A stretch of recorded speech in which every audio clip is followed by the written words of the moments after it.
Amaury de Riencourt, The American Empire. Introduction. 11 years have gone by since the historical trends I described in The Coming Caesars appeared in print, and worldwide events during these years have brought them out in bold relief.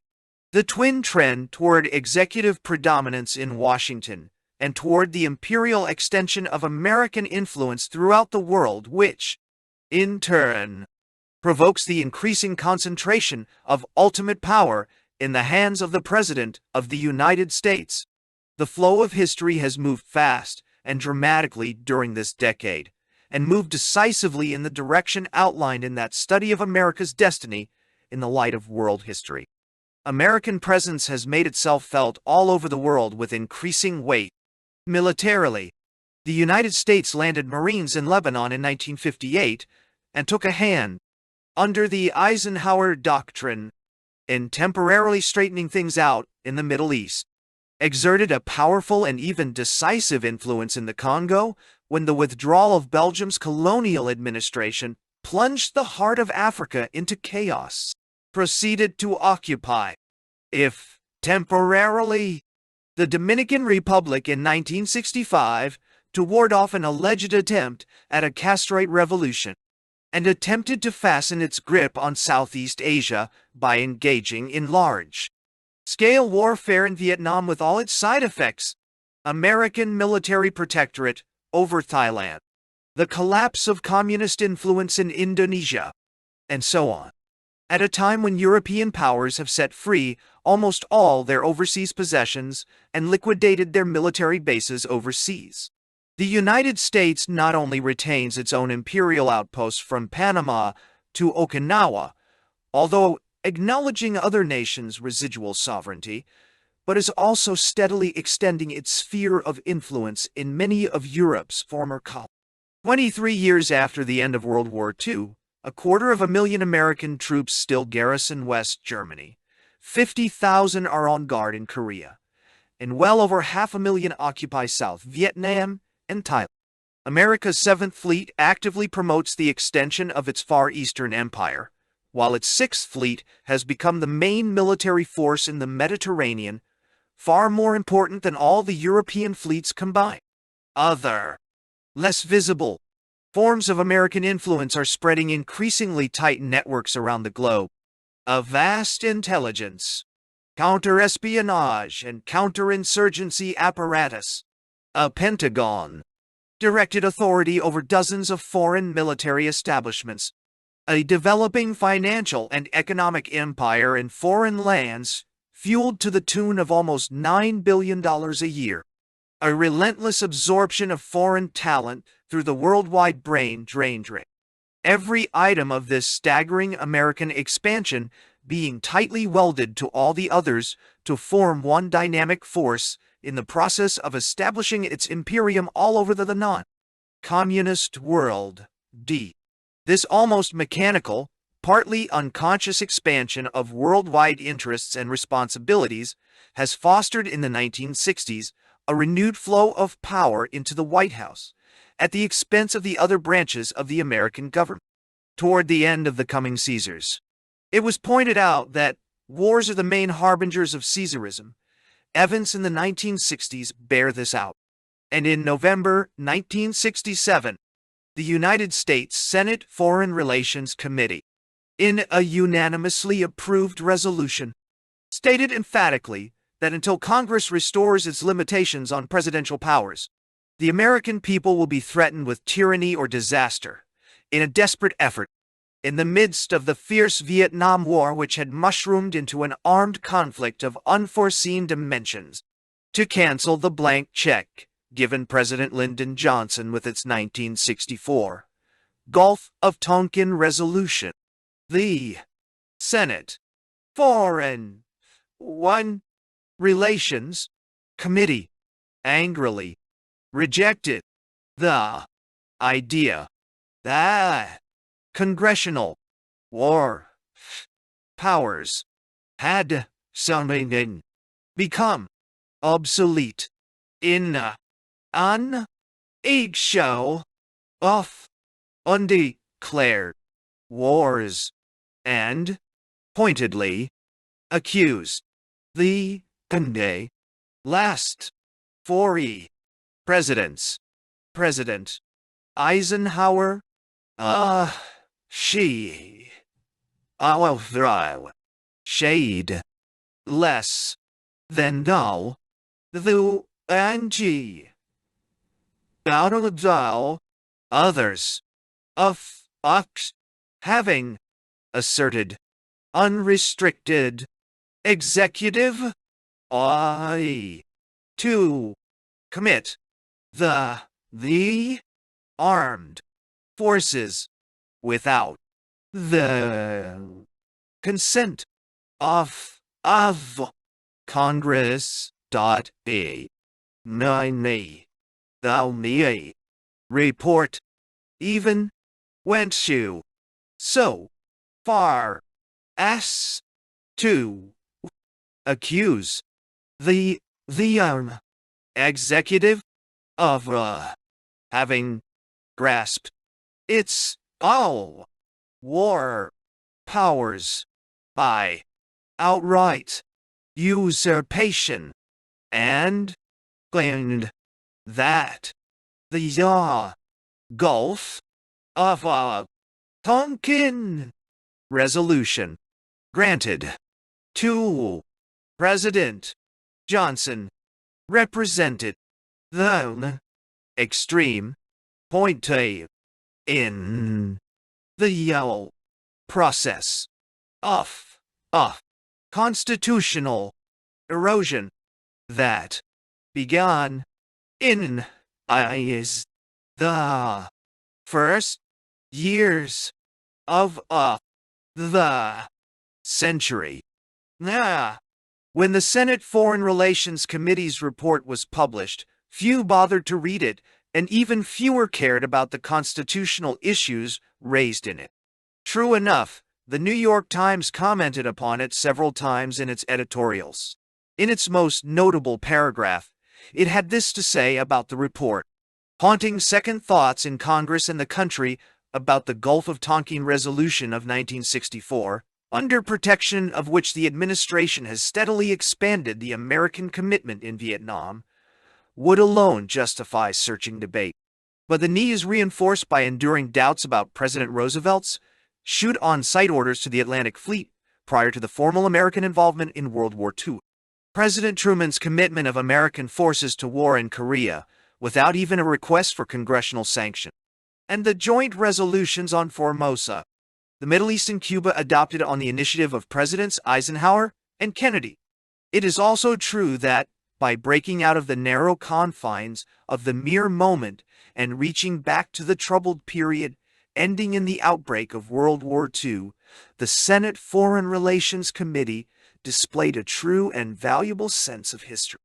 But in its attempt to undo the harm done, it also overreached itself, as the same New York Times editorial pointed out, and it felt compelled to warn the distinguished senators that the hard fact is that a president today can maneuver the country into war without a declaration or resolution by the Congress, and the senators can devise no foolproof deterrent against this. It could have added that another hard fact is that, by and large, public opinion has become indifferent to the constitutional issues raised. Basically, it longs for leadership and follows it more or less blindly whenever it asserts itself with sufficient demagogic forcefulness.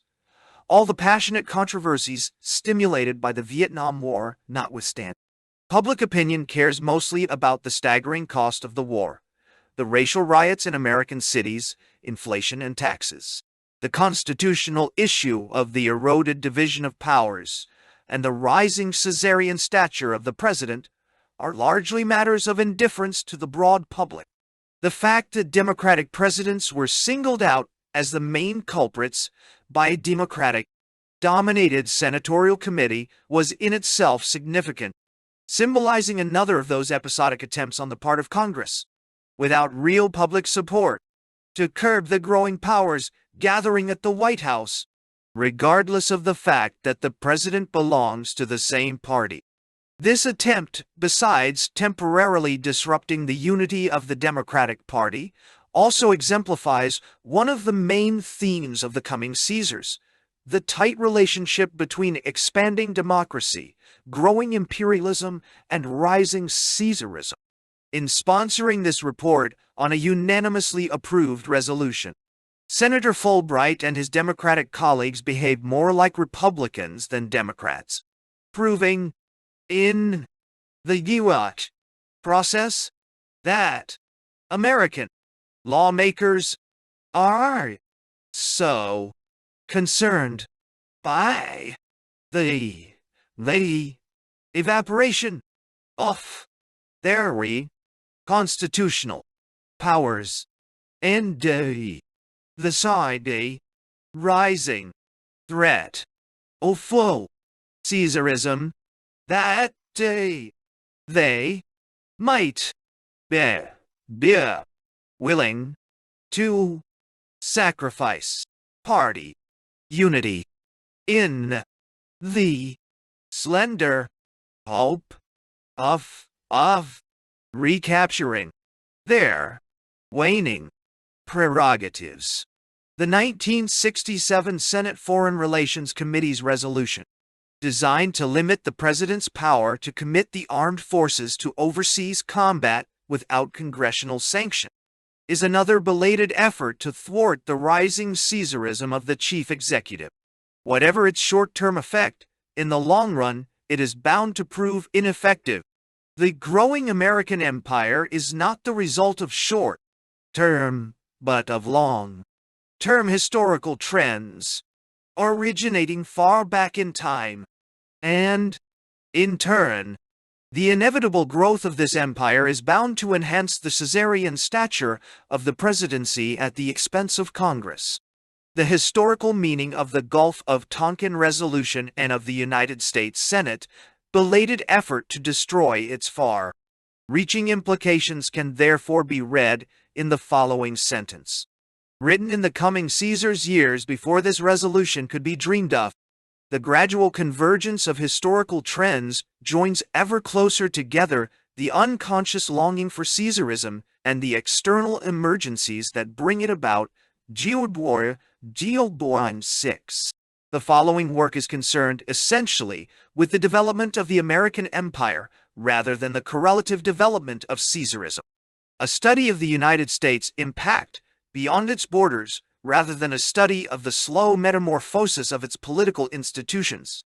The parallel established in the coming Caesars between the development of the classical world and the development of the modern Western world provides the conceptual framework for this study of the rising American empire. In particular, the similarity of the ancient Greeks to the modern Europeans and of the ancient Romans to the modern Americans remains implicit throughout.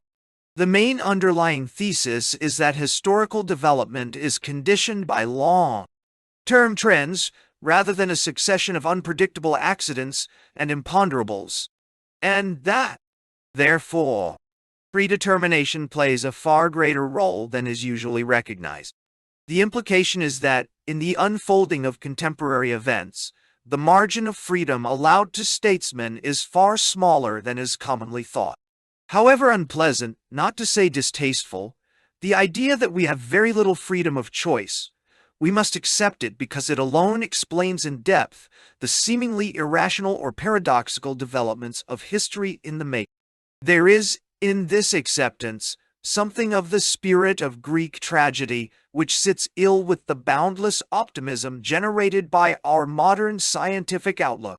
But we are fortunate enough in having a rather extensive historical past, and in being able to study it in our search for clues to the development of the contemporary world, wisely used, and after all, gouverner c'est prévoir. This perspective can assist us in determining the approximate margin of freedom at our disposal, and the best course of action available under the circumstance. Willful disregard of this historical perspective can only justify the contention of those who claim that to ignore history is to be condemned to repeat it. Equally implicit in this concept of historical predetermination is the correlative concept that the mainspring of historical motivations is only marginally conscious. Every important historical event can be interpreted in the light of the conscious motivations of its participants, but these will shed only a dim light on the whole historical trend of which this given event is but a small part. Since it is by now well established that all of us human beings, acting in our individual capacities, are strongly influenced by our obscure unconscious motivations, it is obvious that historical development, which is the total account of our collective development, must be similarly influenced. If this influence of the collective unconscious is taken into account, bright light is shed where hitherto there was only obscurity. Apparently senseless events begin to make sense. Profound, irresistible historical trends begin to appear in bold relief. Intelligent, purposeful forecasting becomes possible, and pointless controversies are muted. Seemingly intractable problems become solvable, and brick walls evaporate without our having to smash our heads against them.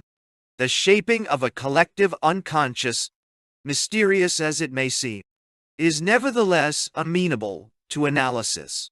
The cultural, linguistic, ethnic, geographical, climatic, and historical elements that go into shaping the collective unconscious of well-defined human societies are all available for analysis.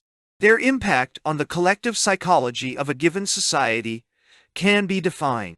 It is the sum total of all the atavistic traits derived from these elements that conditions a human society's historical destiny. From the fact that each civilization endowed with a specific culture has its own particular collective unconscious, as expressed in myths, legends, songs, and poetry, in which all members share, springs the cyclical aspect of historical evolution. The unconscious bond between men of a common civilization has a life course of its own. It is born, grows, decays, and dies like any organism. This cyclical aspect, which complements, rather than supplants, the linear aspect, allows us to define the present moment in contemporary history as being roughly similar to, or contemporaneous with that which saw, in the 2nd and 1st centuries BC, the leadership of the entire classical world shift from the Hellenistic realms to Rome. No single individual was responsible for it. No precise date can be given for this shift. It was a gradual development, taking place over a span of time covering several generations, finding its dramatic climax during the time of Julius Caesar and Augustus. Just as the major historical development in those days was the establishment of the Roman Empire, the major development of our time is the gradual and partly unconscious establishment of the American Empire. Since the distant days of classical Rome, the words empire and imperialism have been used indiscriminately to cover all instances of relationship between different states involving the domination of inferior by superior power. In some cases, imperialism has been used exclusively in the economic and colonial sense, typically imperialism of the Victorian era.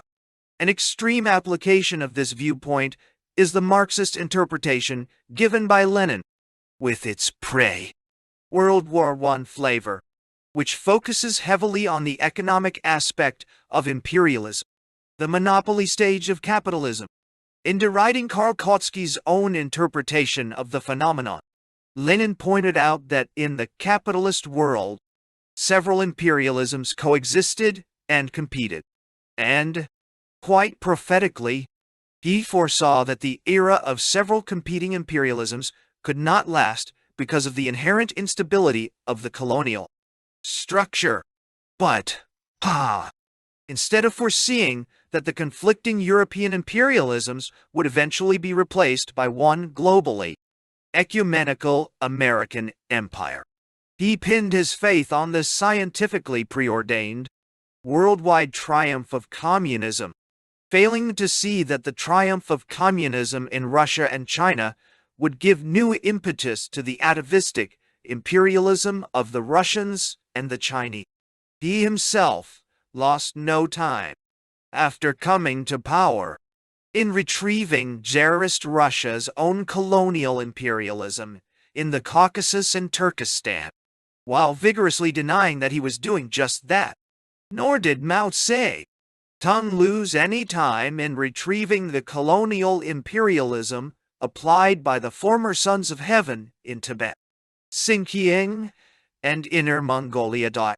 If, instead of restricting our sights to the 19th and early 20th centuries, we look at imperialism as it has manifested itself throughout history since the remote times of Egypt's great conquering pharaoh Thutmose III and Babylon's equally great lawgiver Hammurabi, it becomes plain that economic impulses are only a marginal ingredient in its makeup. Something more is required: a missionary spirit, a will to power, a sense of universal responsibility, an idealistic longing for a united, lawful, and ordered world, a striving toward ecumenism. The basic drive toward empire is a drive toward world empire, which is lacking in imperialism of the colonial variety, or in a purely national, racial imperialism of the German National Socialist variety, or even in pre-war Japanese imperialism, whatever the lip service paid to it in the Tanaka Memorial. The basic drive toward world empire, in turn, springs from idealism, the ordering of human society through unified dominion and common civilization. This type of imperialism has very little in common with other ephemeral, colonial types because, unlike them, it implies a definite stage in the historical evolution of a civilization. The shift from the concept of the sovereign nation state as the highest form of political organization, with or without its colonial appendages, to that of the worldwide imperium, which encompasses all men who share a common culture and embodies their civilization in one universal political structure. In former days, the world was only that portion of the earth that was visible to a given civilization, whether the valley of the Nile, Mesopotamia, the Mediterranean, India, China, or pre-Columbian Peru and Mexico. Nowadays, the world is the globe itself, an arena of conflict between the dominant civilization of the West and antagonistic non-Western civilizations attempting desperately to modernize themselves. Leaving aside the problem of the stresses born of such inter-civilization conflicts, the American impact on Asia, for instance, in order to restrict ourselves to the area covered by today's dominant civilization, America and Europe. This epoch of imperialism in which we now find ourselves implies the ingathering of all societies and nations sharing a common culture, the North Atlantic community, into a single dominion under the auspices of the most powerful nation, state belonging to their cultural family. It is not due to the military conquests and political decisions of any one individual, but to the natural power of expansion of one specific, more efficiently organized nation. Its spiritual underpinning is an idea, Zeno's Stoicism. In the case of Rome, whose devotees visualize a better world, unified, peaceful, and always more democratic. It is essentially ecumenical, and its establishment implies the creation, in fact, or fancy, of a universal society free from wars and social conflicts under the overall rule of law. We do not have to restrict our historical comparisons to the example of the Roman Empire. Although the fact that our Western civilization has its roots in Greco-Roman culture makes this example more meaningful. Other civilizations have reached the same imperial stage after going through similar sequences of development, and more astonishingly, all have tended toward the same democratic ideal rooted in some specific ideology. The equalitarian Buddhism of India's great emperor Asoka, the democratic, anti-feudal, and authoritarian legalism of China's first universal emperor, Shi Huang. But it was the cohesive strength of their nations that made possible the establishment of universal emperors, universal within the context of their respective civilization. Ashoka and Shi Huang de-established the ecumenical empires, but it was the expansive power of their original nation states, Magadha and Qin, and the lassitude of the other nation states after generations of world wars, that set the stage for their remarkable careers. 9.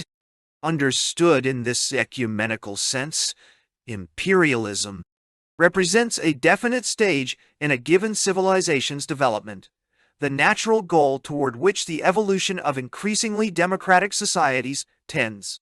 Claudius Rutilius praised the Roman Empire for having afforded to all peoples the equal protection of common citizenship and of a rational law. This empire would mean the end of all imperialism.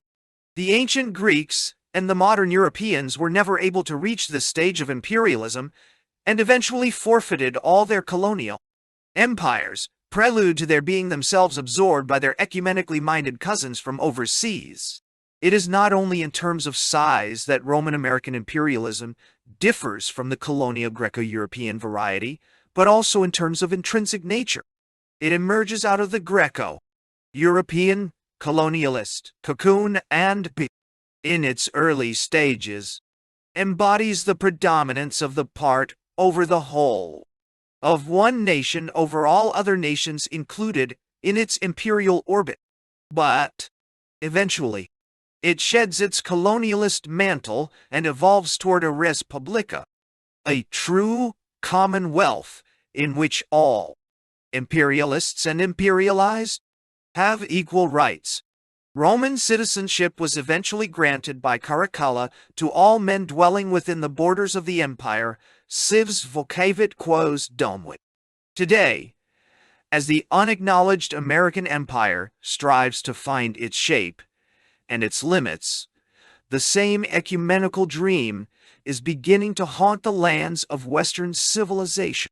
Seen in this light, the growth of an American empire is not a temporary aberration due to the nefarious activities of the last power-grabbing presidents of the United States, as asserted in the 1967 Senate Foreign Relations Committee report. It becomes the logical outcome of centuries of historical development, and not merely of American historical developments, but of worldwide trends.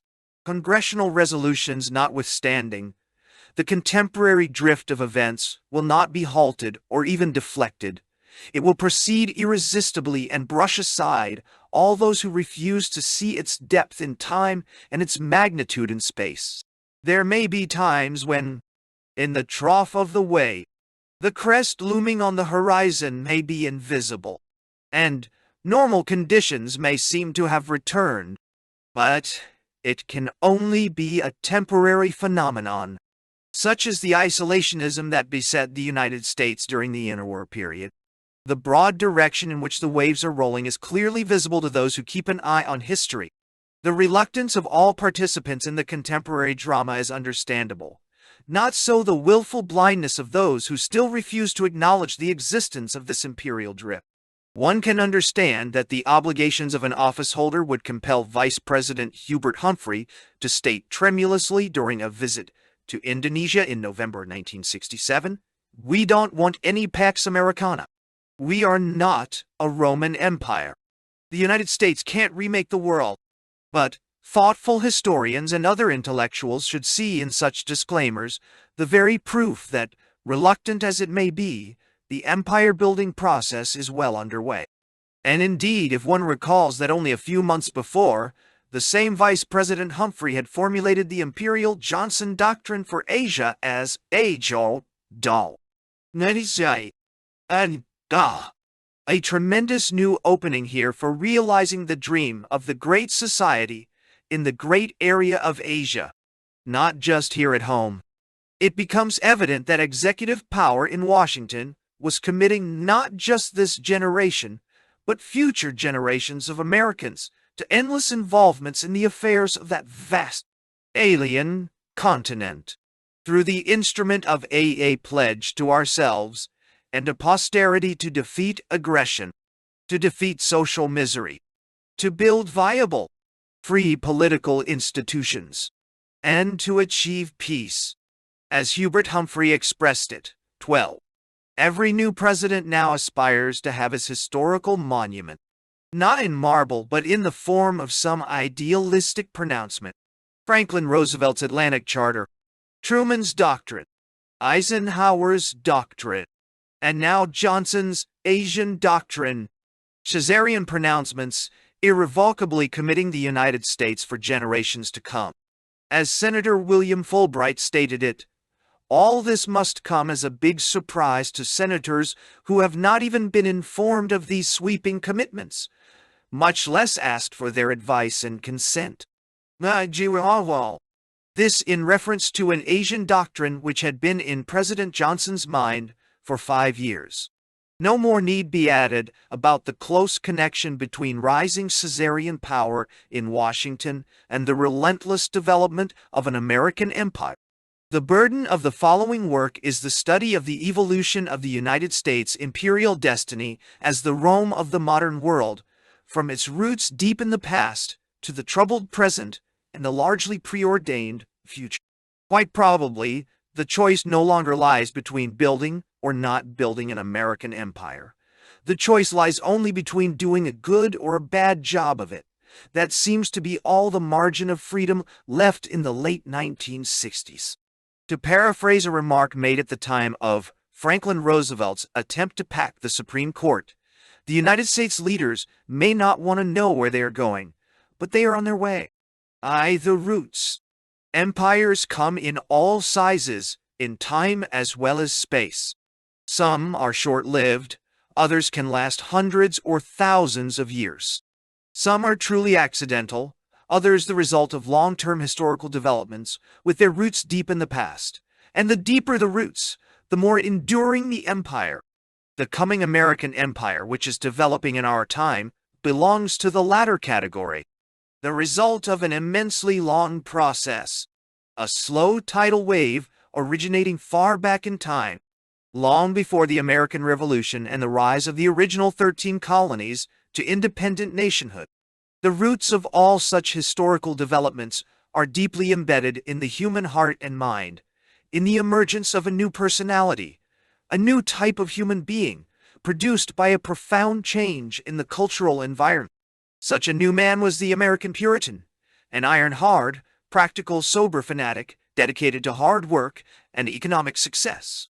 Being the strongest element in the emerging American society, he also became the most influential and the ethical outlook of American society throughout the ages. Along with its dry idealism and pragmatic approach, is essentially derived from the Pilgrim Fathers' initial impulse. So is its typical ruthlessness and its single-minded striving to reach a given goal, strong enough to preserve human dignity and liberty. It was also strong enough to curb man's natural selfishness and subordinate it to the common good, to the welfare of society as a whole. Whether it be a few thousand men in the early New England communities or the vast 200 million American people of our time, the specific quality of this new type of human being stamped its mark on American history from the beginning. Part and parcel of the expanding British Empire, the scattered colonies on the American coast inevitably became participants in the great imperial wars of the 18th century that pitted the British, French, and Spaniards against each other. They were not only passive participants but actively expansionist on their own. We find that in the early part of the century, while Massachusetts was begging the British Crown for assistance in order to conquer French Canada, South Carolina urged the Board of Trade in London to extend the borders of the colony all the way to the Mississippi, since most of the Canadian trade in furs and skins was bound to come down the Great River. In fact, all through the three great colonial wars, the border colonies in the North and the South, Massachusetts and South Carolina, proved to be relentlessly imperialistic, far more so than the other colonies or the home government.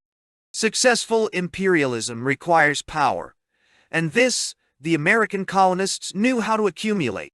Between the Treaty of Utrecht, 1713, and the fateful Peace of Paris, 1763, the 13 British colonies on the American continent grew in size, numbers, and wealth, uncomfortably ensconced between the much vaster but poor and thinly populated French territories. Their population swelled from 360,000 to over 1.5 million, and the area of settlement trebled. True enough, London had no wish to see a new power develop overseas in competition with the home country. No wish to see American industry rival that of the United Kingdom. Immigration of skilled artisans to the colonies with their tools was prohibited. There was subtle but constant political warfare between the colonists and the English in all matters pertaining to economics, finance, and taxation, with ultimate victory usually going to the determined colonists.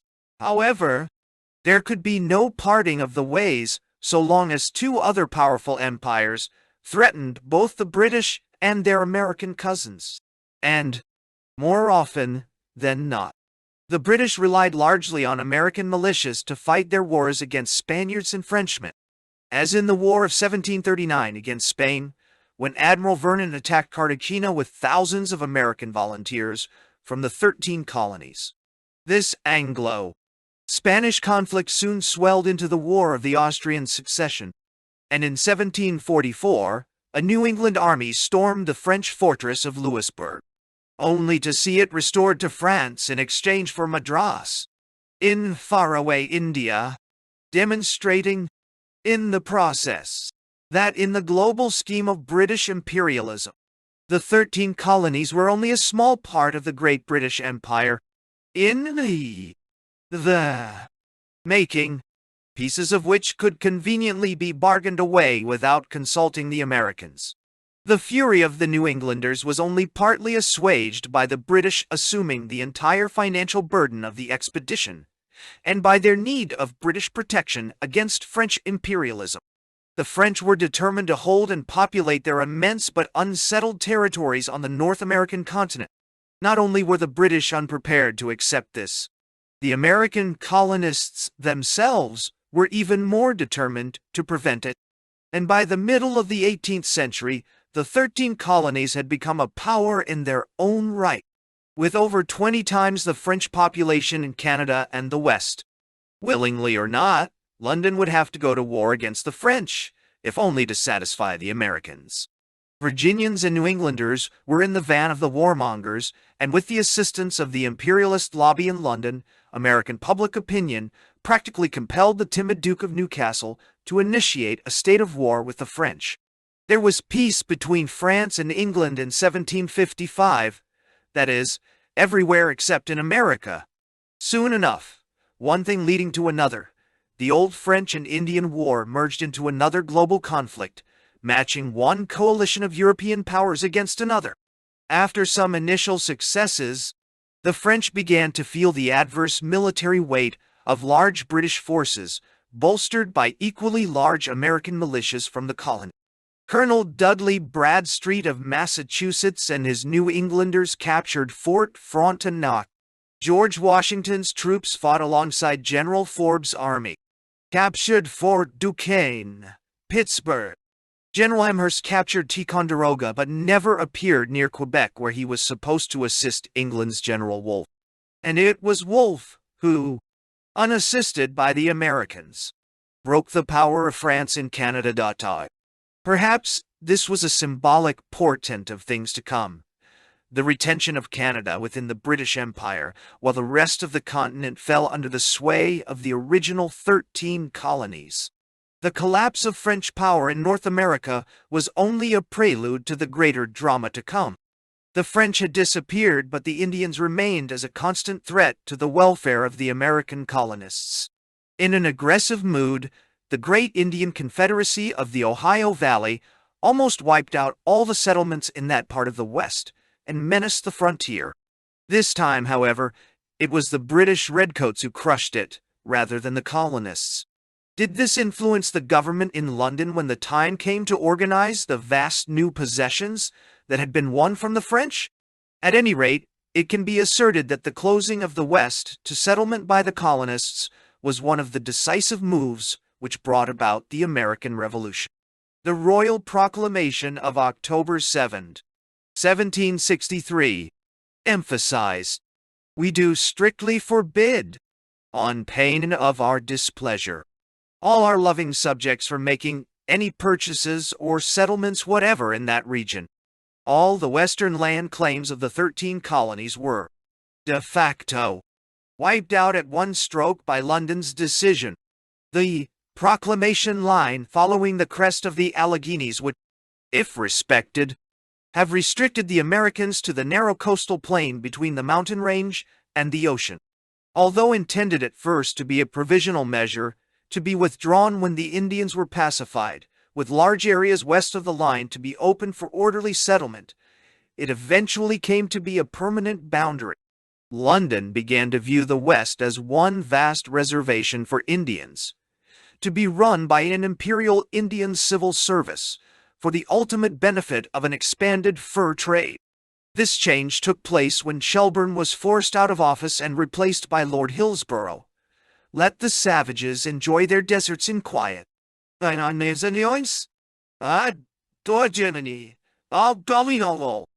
they drove from their forests, the peltry trade would decrease, wrote General Gage to the Board of Trade. The prohibition of Western settlement was never withdrawn, but the American backwoodsmen penetrated through the proclamation line as through a sieve.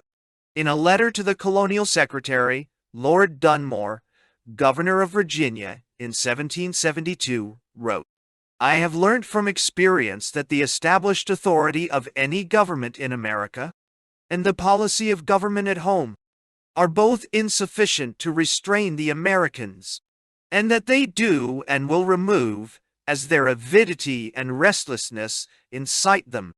They do not conceive that government has any right to forbid their taking possession of a vast tract of country, either uninhabited, or which serves only as a shelter to a few scattered tribes of Indians. Nor can they be easily brought to entertain any belief in the permanent obligation of treaties made with those people, whom they consider as but little removed from the brute creation. Following his thoughts to their logical conclusion, Governor Dunmore then proceeded to lead the pioneers across the border in an expedition against the Shawnees, provoking a massive withdrawal of the Indians south of the Ohio. This did not please the authorities in London, who re-emphasized their determination to hold the line by ordering royal governors to grant no western land to settle. They went even further. By the Quebec Act of June 22, 1774, the British annexed to the province of Quebec all the territory north of the Ohio River, thus formally canceling, once and for all, the western claims of 4 colonies. The Americans promptly expressed their anger, and Thomas Jefferson, in his audacious summary view of the rights of British America, vigorously upheld the view that the government in London had no right to dispose of western land. The colonies already had their own local imperial interests to look after, even though they clashed with Britain's worldwide imperialism. That the American Revolution was brought about by multiple other vexations needs no repeating, but there is no denying that the more or less conscious desire of the London government to re-establish a balance of power in America by replacing a vanished French threat with an Indian one was instrumental in triggering the revolt. Sensing the approaching danger, one noble British lord pointed out that awe of the French keeps our colonies dependent upon the mother country, and more than one Englishman thought of handing Canada back to the French for the mere purpose of keeping the American colonists in line. But it was too late to do anything of the kind. All British could do now was to attempt a build-up of Indian power under British protection. But what came to be known later as the Old West, stretching from the widely scattered settlements of northern and western New England through the Mohawk Valley, western and northern Pennsylvania, the Shenandoah Valley, and western Virginia to the Piedmont in the Carolinas, was the home of almost 1 million rough inhabitants whose expansionist instincts were never far below the surface. Sturdy and democratic, this population was essentially imperialistic, far more so than the more settled and civilized communities in the East. Fiercely land-hungry, they firmly believed that all available land belonged to the white man by natural right. While they used the American Revolution to promote democratic and egalitarian reforms and to fight against the social evils from which they were suffering under representation in legislative assemblies, poor transportation, indebtedness to the more wealthy Easterners. They blended these democratic ideals with an innate and relentless expansionism which has remained ever since a hallmark of the American temper throughout the ages and in all fields of human endeavor. This territorial expansionism was not entirely unreasonable. They suffered from constant border warfare with marauding Indian tribes against whom the Eastern authorities provided next to no protection, while the Easterners accused them often enough, and with some justification, of provoking the Indians. The 1764 raid of the Paxton Boys, ending in the massacre of peaceful Christian Indians, symbolized this attitude as well as the sectional hatred that existed between East and West. The American Revolution showed its true colors at the very beginning. The extra-legal Congress, which gathered in Philadelphia in September 1774, promptly proclaimed the Suffolk Result, which included, among other demands, the creation of a continental legislature which would have full control over Indians and Western land grants. Beyond this, the Americans demanded nothing more than what later became known as Dominion status, which was promptly refused by the London government. Hostilities began quickly, followed by the proclamation of the Declaration of Independence. In no time, the French, backed up by Spain, took this opportunity to avenge themselves by assisting the American revolt against British authority. In entering the war, the French and the Spaniards had far more in mind than the idealistic purpose of helping the American colonists achieve independence. The French minister at Philadelphia sought covertly to take the West away from the American colonists and give it to Spain. Having witnessed this intriguing piece of double dealing, one of the main American negotiators, John Jay, soon came to the conclusion that France's foreign minister Vergennes was attempting to partition the West between England and Spain. In fact, he was suggesting that Britain keep the whole west north of the Ohio, while Spain would get everything west of a border stretching from the northwest corner of Florida to the mouth of the Cumberland. As Benjamin Franklin stated it indignantly, this proposal indicated a determination to coop us up within the Allegheny Mountains. After all, why not? Then and there, the forthcoming United States could have remained cooped up between mountain and sea, becoming a peaceful Western Hemisphere, Switzerland, leaving to others the occupation and settlement of the West. It was not a matter of right, but of might, and the American colonists already had both the strength and the determination to wrest the West from its European owners as well as their Indian protégés. Their inborn willow to power was incompatible with a placid historical destiny. It was just not in their dynamic temper to become the peaceful Swiss of the Western Hemisphere. They left that destiny to the Uruguayans in South America. John Jay and Benjamin Franklin promptly abandoned their erstwhile French ally and negotiated directly with London. The Peace of Paris gave them almost everything they could desire: a northern frontier along the St. Lawrence and the Great Lakes, up to the Grand Portage on Lake Superior, and the west, all the way up to the Mississippi, still leaving Spain in possession of all the immense territories west of the Great River and south of the 31st parallel of latitude. The first phase of the great imperial drama had come to an end. The United States became independent and had full possession of a large slice of the West. Rather than agree with France and Spain in keeping the West out of American hands, the British quite naturally decided to overcome their bitterness and favor their rebellious American cousin. The Americans lost no time in expanding into and settling effectively the Old West. Vermont was the first new commonwealth to emerge out of hitherto virgin territory. Kentucky and Tennessee followed in short order. The Alleghenies were washed away as a barrier to the swelling flood of American settlers pouring across the mountains.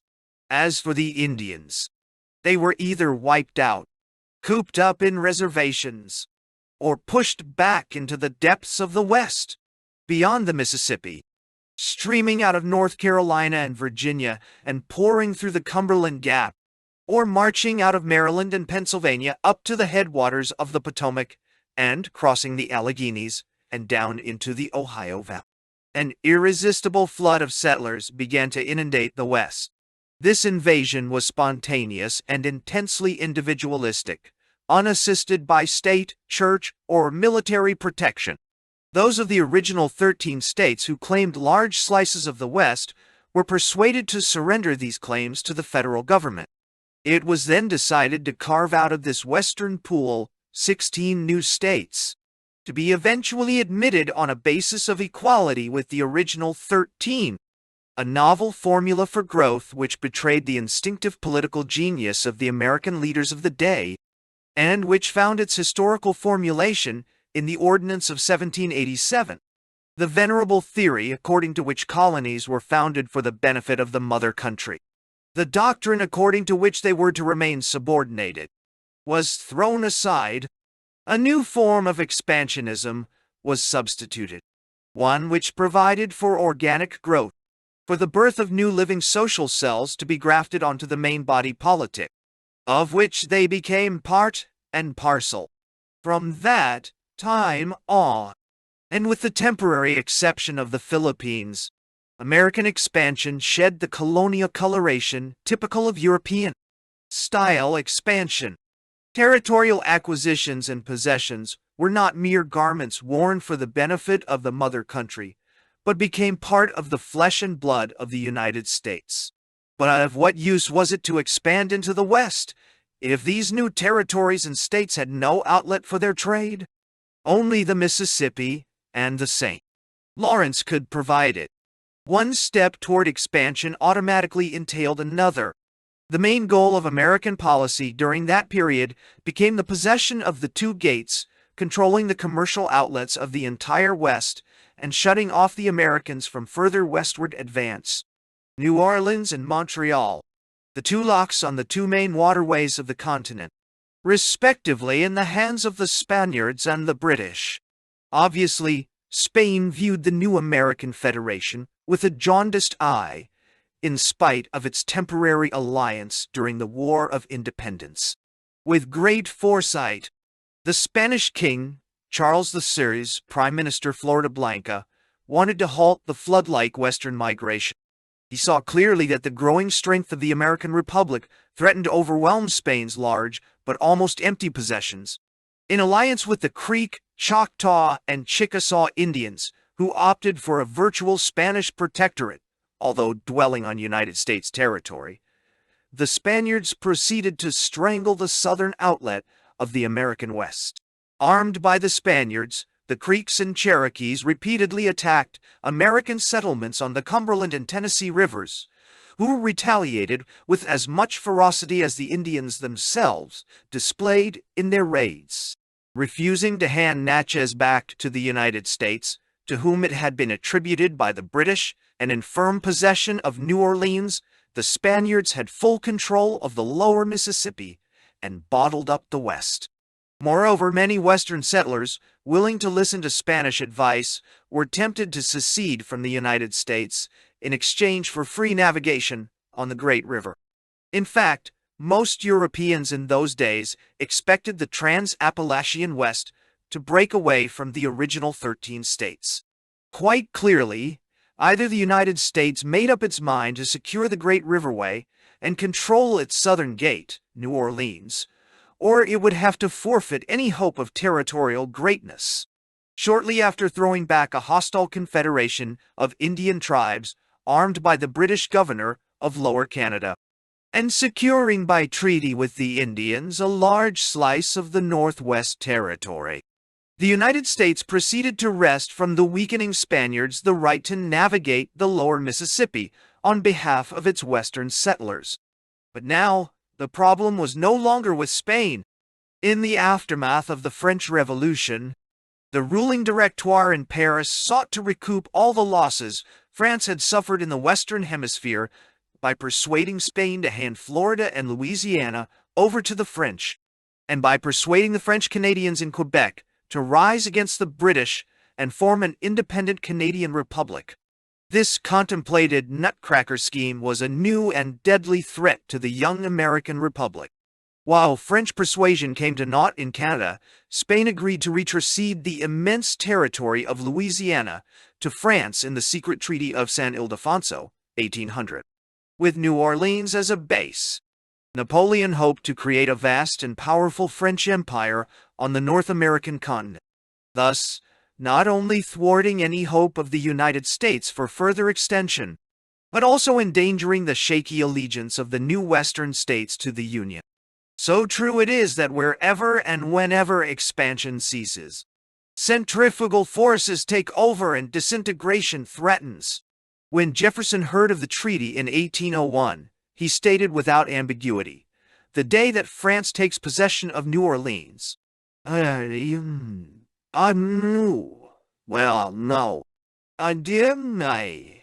Then you all got a waldo. We must marry ourselves to the British fleet and nation." Fortunately for the Americans, France, embroiled in a disastrous expedition to Santo Domingo, found it impossible to take effective possession of New Orleans. Anticipating a resumption of the war against England, Napoleon promptly made up his mind to sell the whole of Louisiana to the United States before the British seized it by force of arms. Jefferson moved fast and decisively, and concluded in 1803 the greatest financial bargain in history, doubling the size of his already large country at one stroke, pushing the western border of the United States all the way from the Mississippi to the Rocky Mountains. For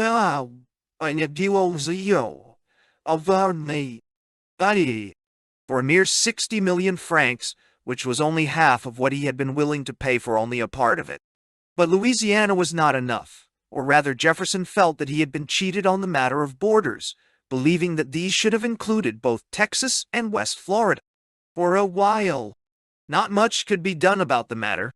But in 1810, while there were two Spanish governments and the Spanish Empire was giving signs of collapse, the settlers dwelling in that part of West Florida which bordered the Mississippi voted themselves into the United States and found themselves incorporated by presidential proclamation.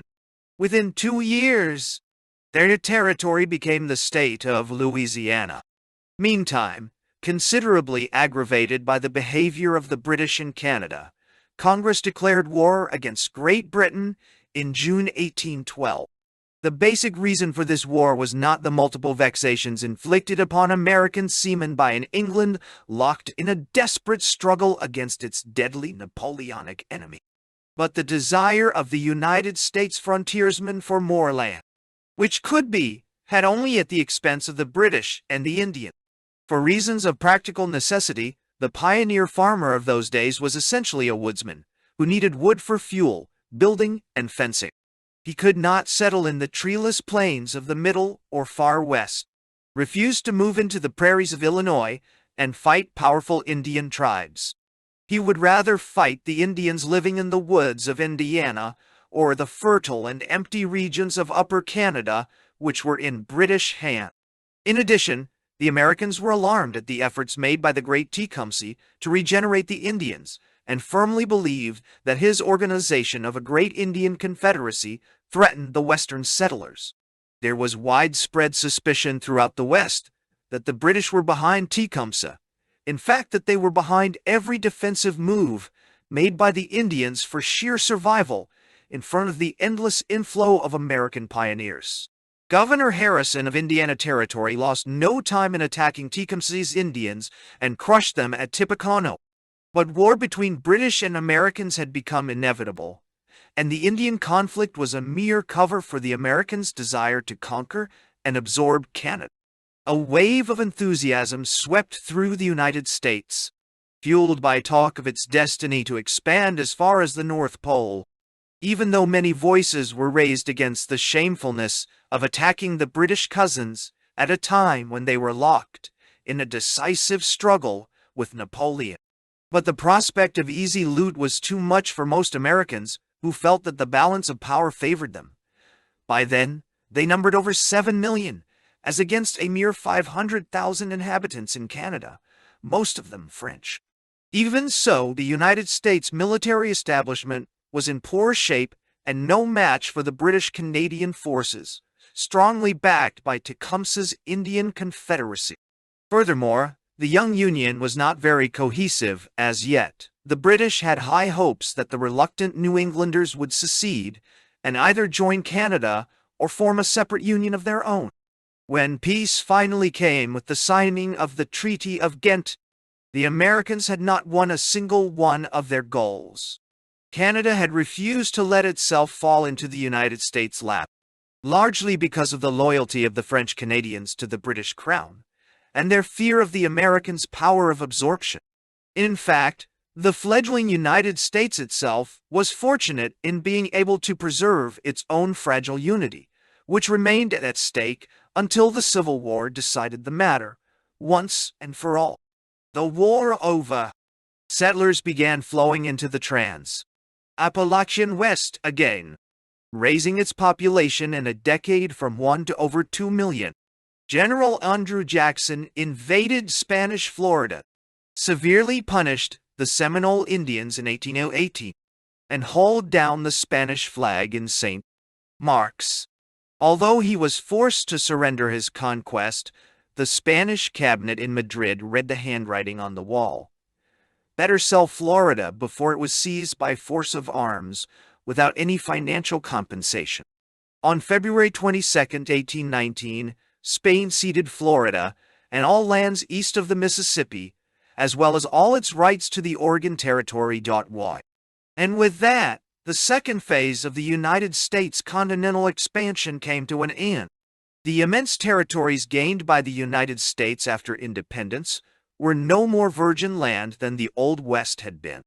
They were still the home of numerous, and sometimes redoubtable, Indian tribes. One way or the other, they had to be removed all the way to the far west, beyond the Mississippi. Between 1829 and 1837, no less than 94 Indian treaties were signed, millions of acres acquired for settlement, and many thousands of Indians transported, willingly or not, to the far west. Most of the time, the Indian tribes were too weak to resist and accepted their sad fate with typical stoicism. Occasionally there was trouble.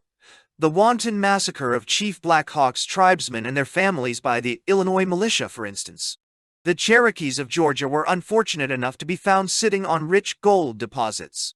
And in spite of the fact that they had settled down to civilized life, complete with permanent houses, good roads, and book publishing in their own language, and a political constitution, they were forcibly removed westward in 1838. As for the Seminoles of Florida, they fought the United States Army tooth and nail for years. Their chief Osceola was finally captured by treachery while bearing a flag of truce. Undaunted, the Seminoles pursued their fight until 1842, by which time, after an expenditure of $20 million and at the cost of 1,500 men killed, they were practically exterminated.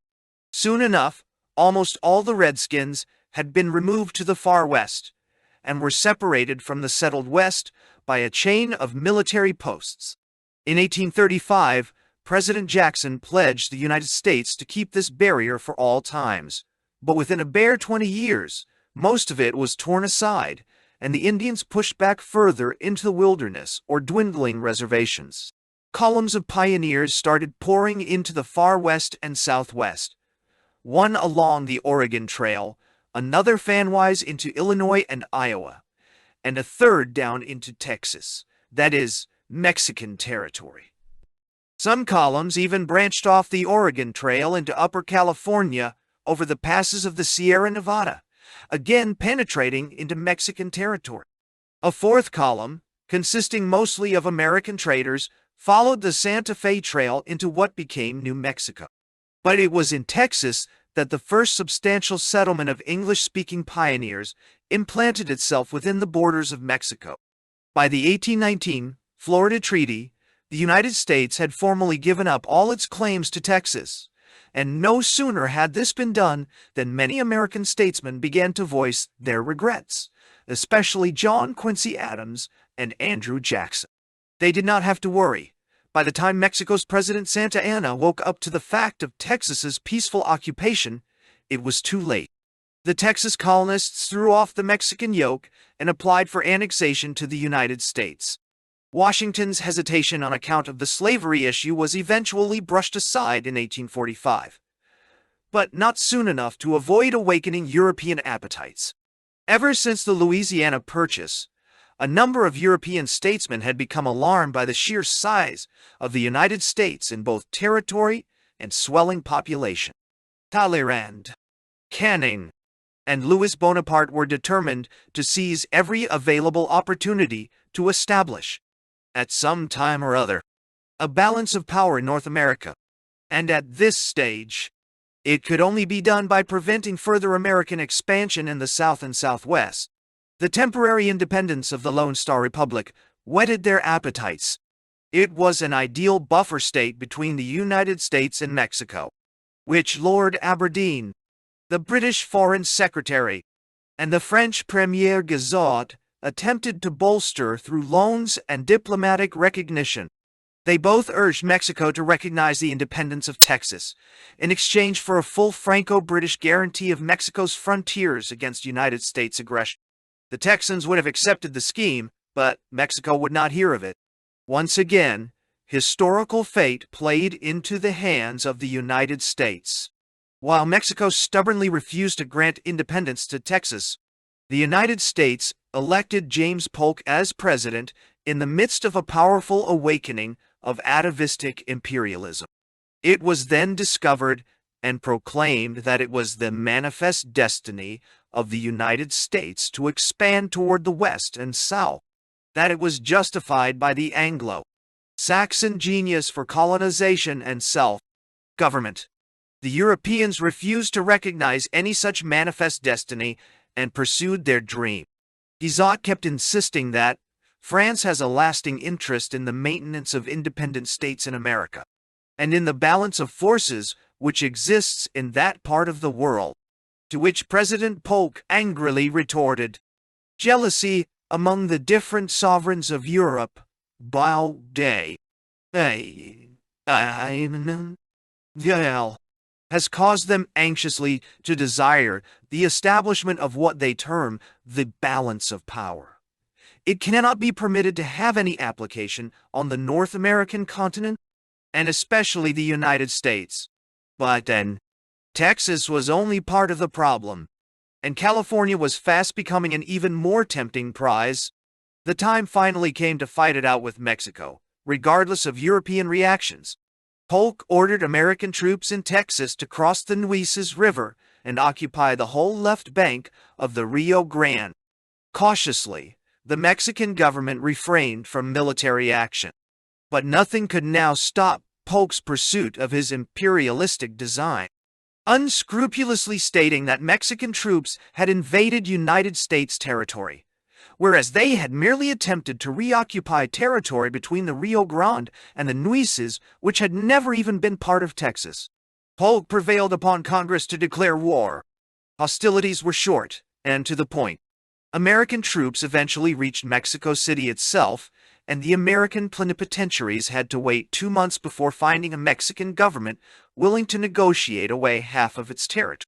Since this is what it eventually had to give up by the Treaty of Guadalupe Hidalgo, Texas, along with its new Rio Grande frontier, Upper California, and all the land in between, New Mexico, Arizona, Utah, and Nevada.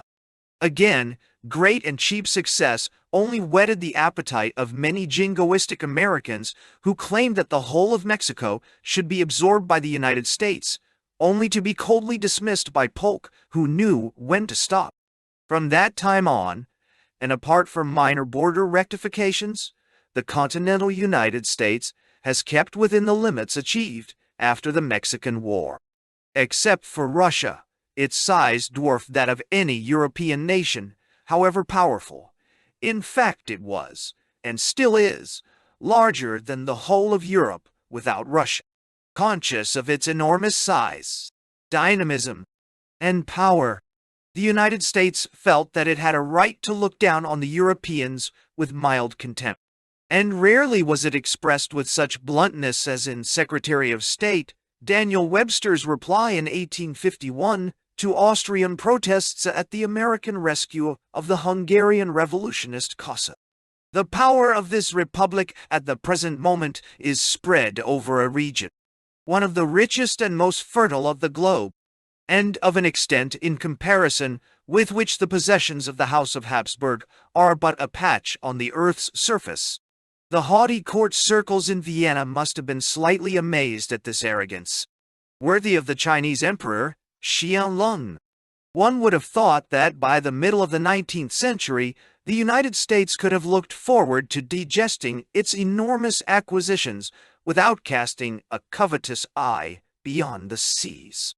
But, somehow, the European revolutions in 1848 seemed to arouse that blend of democratic idealism and imperialistic drive that the Americans have never lost. Prompted by the requests of local revolutionists, there was irresponsible but loud talk in 1848 of annexing both Ireland and Sicily. Senator Stephen A. Douglas stated emphatically but prematurely that Europe is antiquated, decrepit, tottering on the verge of dissolution. It is a vast graveyard. The expansionist ambitions of American leaders seem to know no bound. In 1848, again, James Polk offered to buy Cuba from Spain for $100 million, an offer which was contemptuously rejected by the Madrid government. The United States had also become vitally interested in Central America because of its new Californian window on the Pacific. Land communications across its vast western territories being rather difficult, it was imperative that secure sea communications be established between the east and west coasts. Central America's narrow waist could offer either an interoceanic canal or land for roads and railroads. The main obstacle was the active presence of British interests, and Lord Palmerston, England's new foreign minister, was in no mood to sympathize with the United States' self-proclaimed manifest destiny. But, once again, compromise saved both powers from head-on collision. The 1850 Clayton-Bulwer Treaty settled all differences amicably, even though many latter-day Americans regarded it as an unnecessary surrender of United States interests. But bigger issues were looming, the biggest being the actual degree of cohesion of the enormous Union itself. The greatest test of all was coming, and when the Civil War broke out, far-sighted European statesmen had a last hope of seeing the United States collapse into smaller, more manageable fragments. The fact that Lincoln pointed out that slavery was not the main issue did not quite prevent the division of European opinion along class lines. But he insisted, time and again, that the basic issue was the preservation of the Union, the preservation of the giant's organic unity from the threat of being torn to pieces, limb by limb, by its own centrifugal forces. Quite naturally, in the England of 1861, the Union had few vocal upholders, and sympathy for the South was widespread. Did the British wishfully think that a breakup of the American colossus might end forever the United States' incipient imperial rivalry and leave the British Empire as the dominant world power? At any rate, it seems probable that European sympathies, in Britain and France especially, were instrumental in encouraging the founders of the Confederacy to move ahead with their planned rebellion at the Montgomery Convention. The active encouragement given by the Americans to the numerous revolutionary movements in Europe was bound to antagonize the ruling classes of the Old World. Encouragement for the Irish, the German liberals, the Hungarians and other oppressed nationalities in the Austrian Empire, including the Garibaldian Italians. Determined and united action on the part of the ruling Europeans might have swung the balance in the Western Hemisphere in favor of the Confederacy's breakaway and formal secession. But, as usual, Mutual distrust and jealousy between the Europeans effectively thwarted all unified policy. Nevertheless, they gave it a good try. Although many voices were raised in Great Britain for intervention against the North, it was France's Napoleon III who took the most decisive step in the matter by sending an army to invade and occupy Mexico. Materializing the dream of Talleyrand, Canning, and Aberdeen, Louis Bonaparte was determined to establish, by force of arms if necessary, a balance of power in North America. Aligned with Napoleon III were Francis Joseph, Emperor of Austria, and Lord Palmerston, Queen Victoria's Prime Minister, all of them anxious to see the United States collapse into smaller parts, but not with the same degree of vehemence. Palmerston, for instance, was cautious and pragmatic. Louis Bonaparte was an unrealistic visionary who attempted to hustle Palmerston along in letter after letter. There is no need for me to enlarge upon the common interest which we in Europe have in seeing Mexico pacified.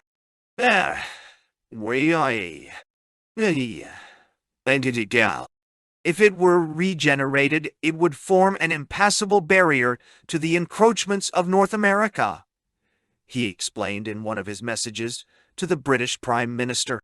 During the whole of 1862 and the early part of 1863, the possibility was great that several European powers would grant diplomatic recognition to the Confederacy, implying automatically war with the Union, warned United States Secretary of State Seward.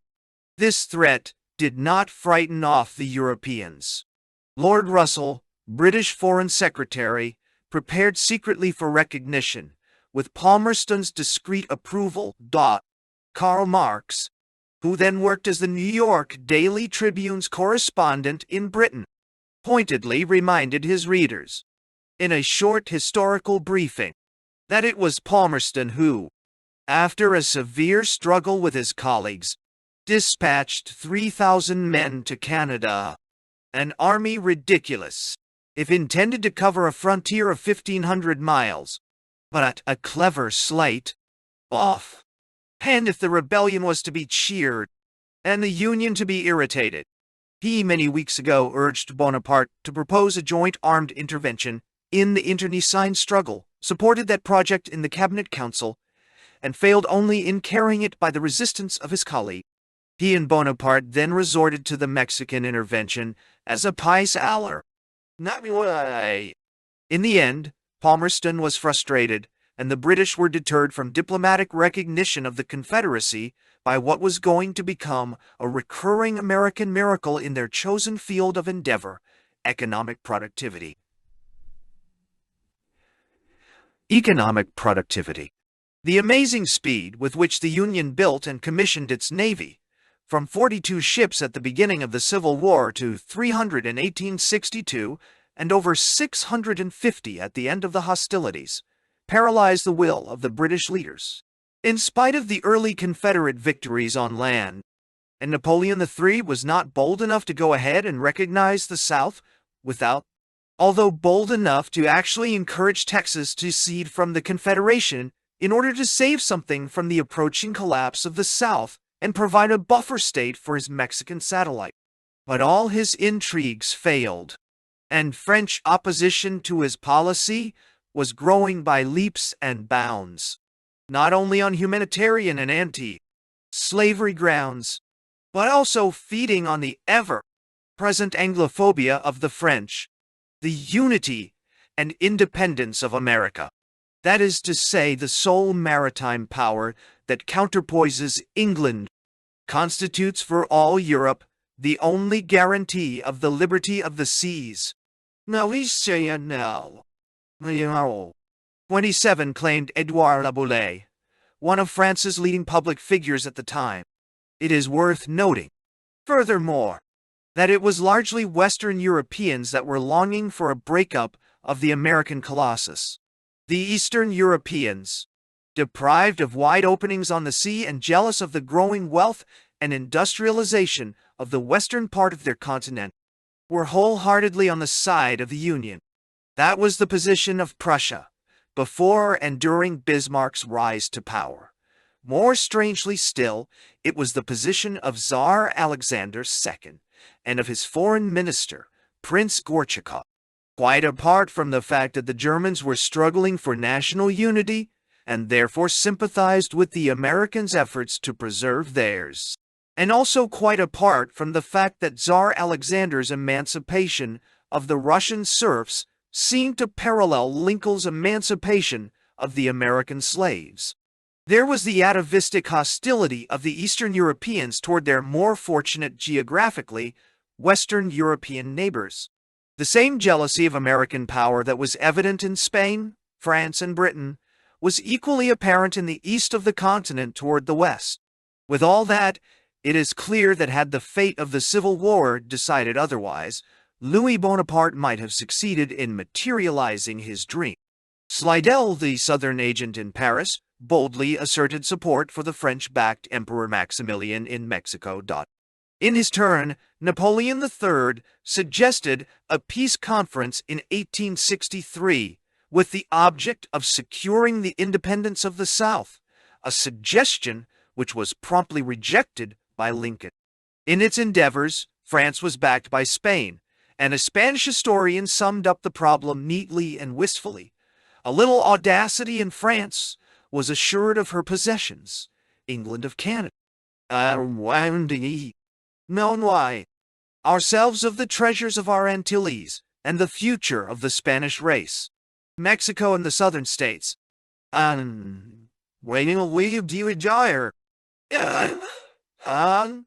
Were the two advanced redoubts which Europe in its own interest should have thrown up against the American colossus. But it was not to be. Impressed by the Emancipation Proclamation, liberal and left-wing sentiment in Europe was shifting over to the Union and against the Confederacy.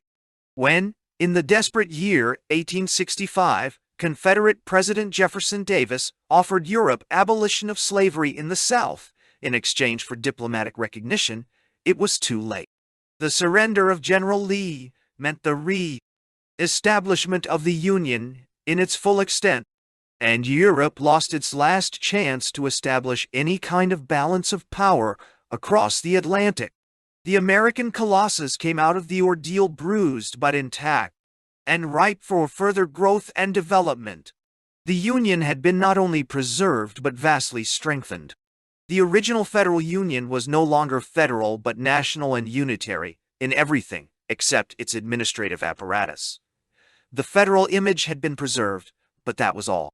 The American giant's inner structure was more compact than it had ever been, and subsequent historical forces, along with industrialization and technological progress, were going to make it more compact still. The restored Union first flexed its muscles by demanding and obtaining that France give up all claims to Mexico, leaving Emperor Maximilian to his tragic fate in 1867. The same year, the United States purchased the enormous territory of Alaska from the Russians for a little over $7 million. This purchase, soon dubbed Seward's Folly, was made by Secretary of State Seward in anticipation of a merger between Canada and the United States, a fusion which was hoped for by many citizens of both countries. Anglophobe Tsar Alexander II and his foreign minister Prince Gorchakov sold this immense territory in the hope of stirring up trouble between the two English-speaking powers, but Britain cunningly granted self-government to the newborn Canadian Federation the very same year that Alaska was purchased. Other expansionary plans of the United States suffered the same fate as the abortive merger with Canada. The Senate rejected a treaty to buy the Danish West Indies. President Grant was very much interested in the acquisition of Santo Domingo. Again, the Senate rejected the proposed treaty of annexation. Meantime, internal colonization proceeded at an increasingly rapid tempo. In the space of one generation, after the Civil War, the West settled area increased 100% under an enormous flood of immigrants. Thanks to technological improvements, the Great Plains were at last conquered and settled. The so-called Great American Desert passed away and became one of the granaries of the world. The Indians were ruthlessly suppressed.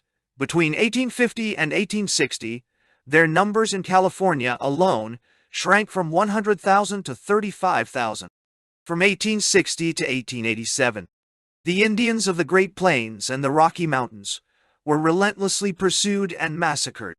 A sad tale of greed and corruption, of broken promises and violated treaties, driving the Indians to become and behave as outlaws in their own land.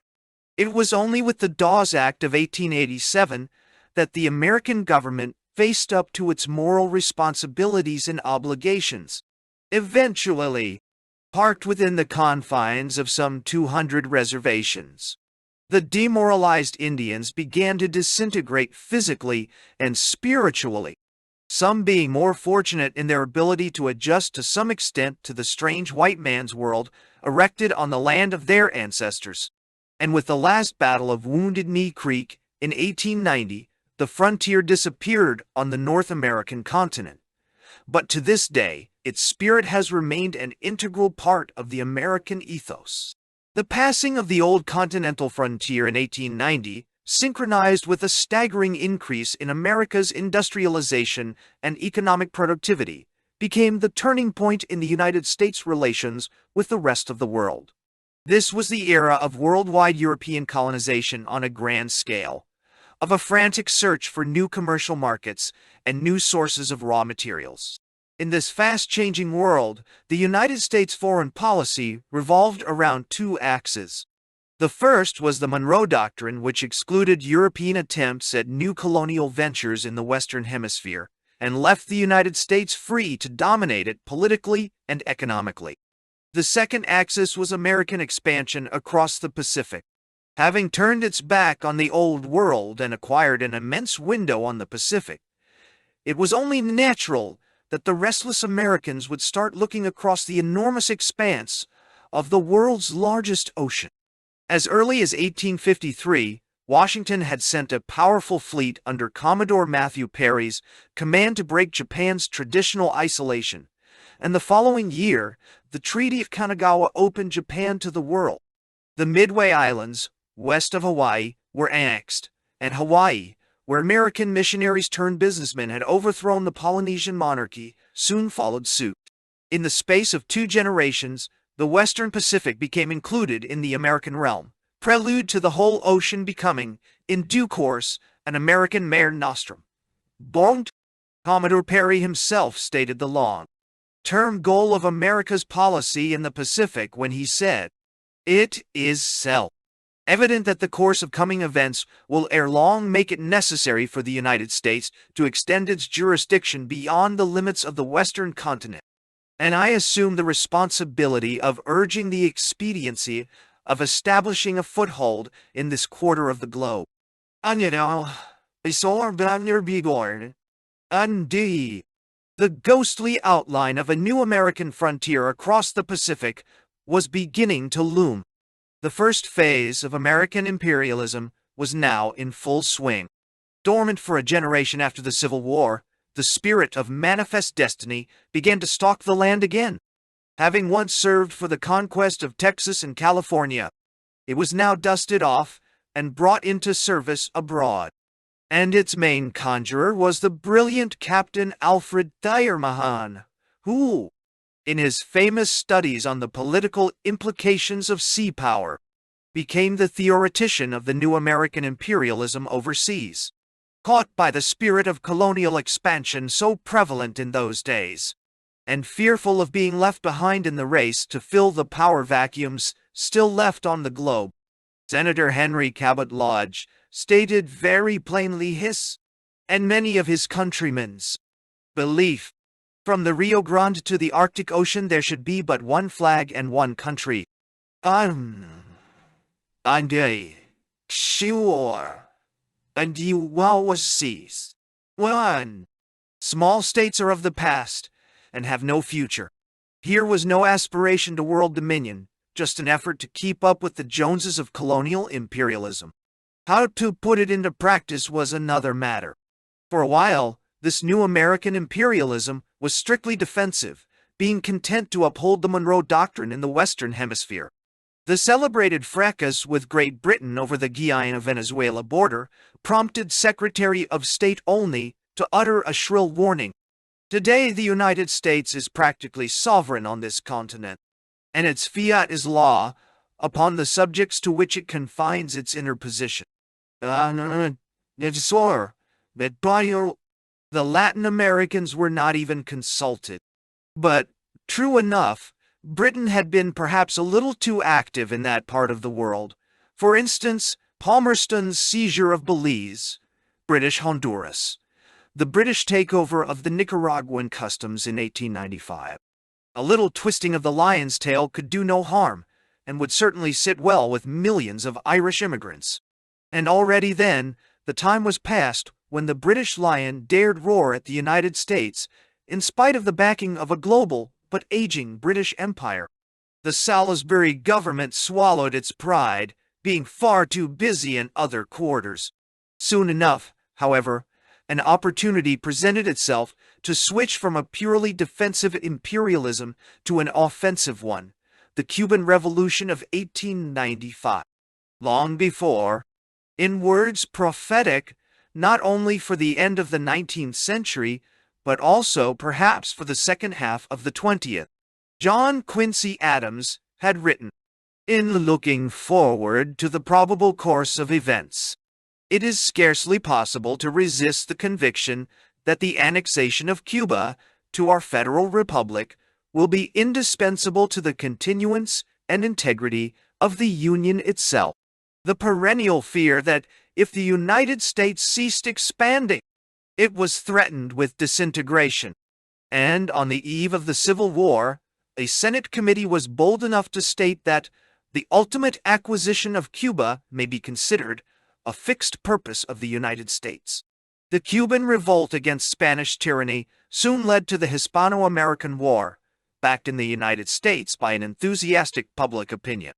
Pushed into the war by a popular demand whipped up by the Hearst press, President McKinley reluctantly gave in and ordered United States armed forces into Cuba and the Philippines. In 10 weeks, the United States crushed and destroyed Spain's fleets and armies, and took over the remains of her once global empire. It was, in John Hay's words, a splendid little war which left the United States in possession of Puerto Rico, the island of Guam, and the Philippines, and freed Cuba from Spanish domination. The acquisition of an empire was all right, but of a colonial empire, that was an entirely different matter, which disturbed the consciences of many Americans who felt that it was a betrayal of the ideals that had presided at the foundation of the United States and the principles of the Declaration of Independence. Furthermore, the United States soon found itself saddled with a full-fledged Filipino revolt, which cost almost as many American lives as the whole Spanish War.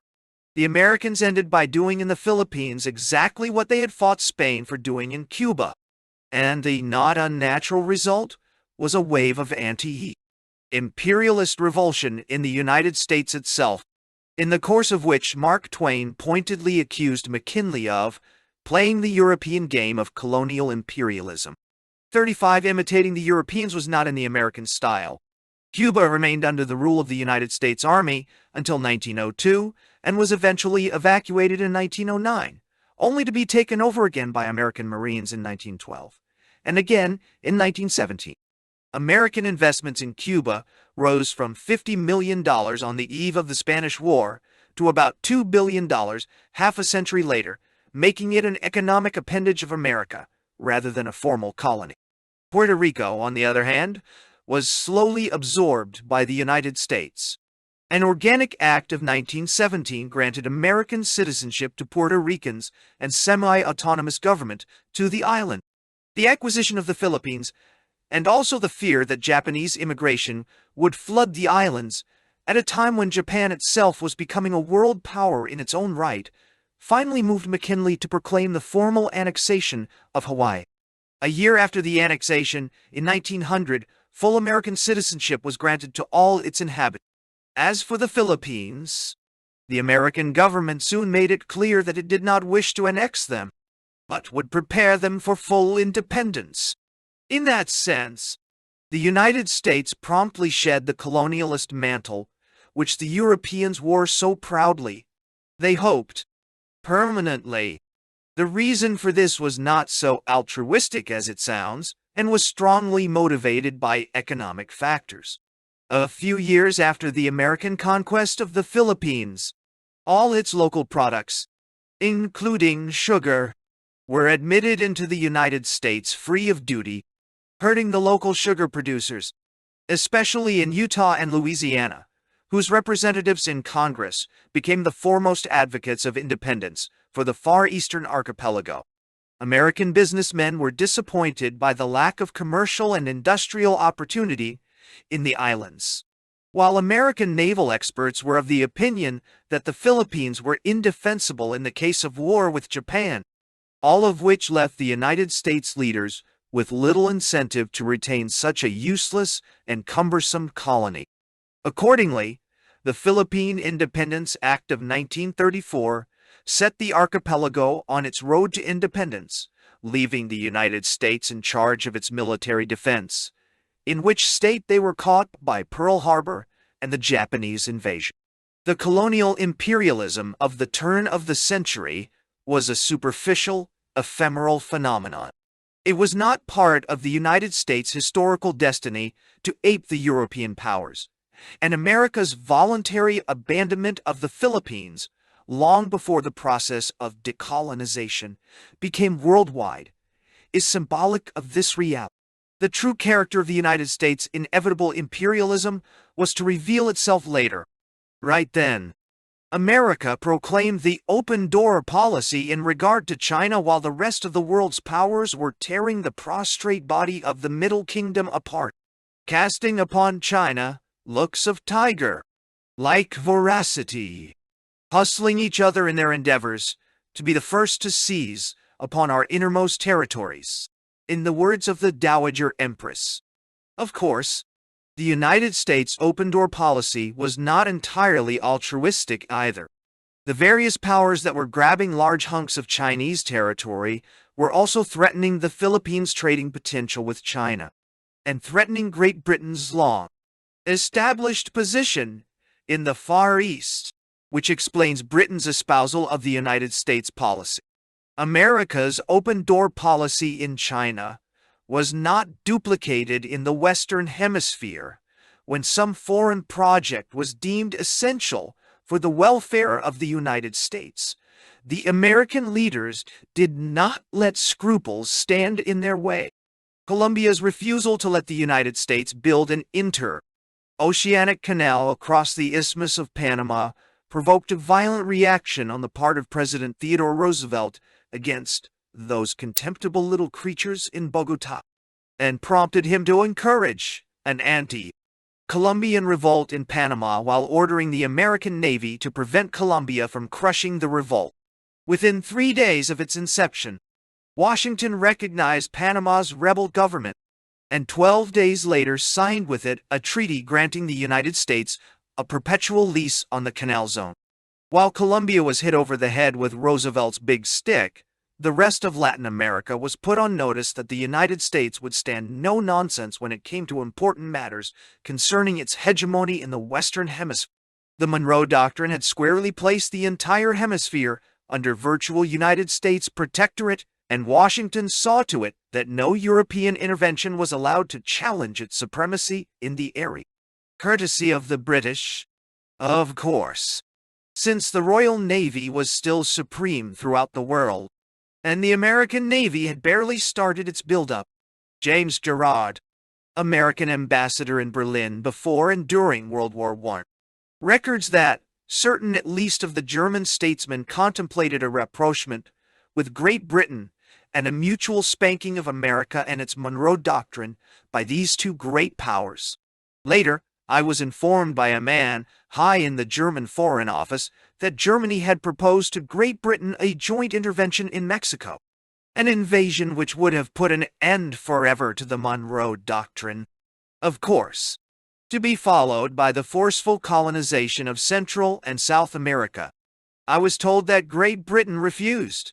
Indeed, by now, Britain had moved so close to the United States that she had given up all exercise of power in the Western Hemisphere, and was far more worried by the swift buildup of Germany's war fleet in the North Sea.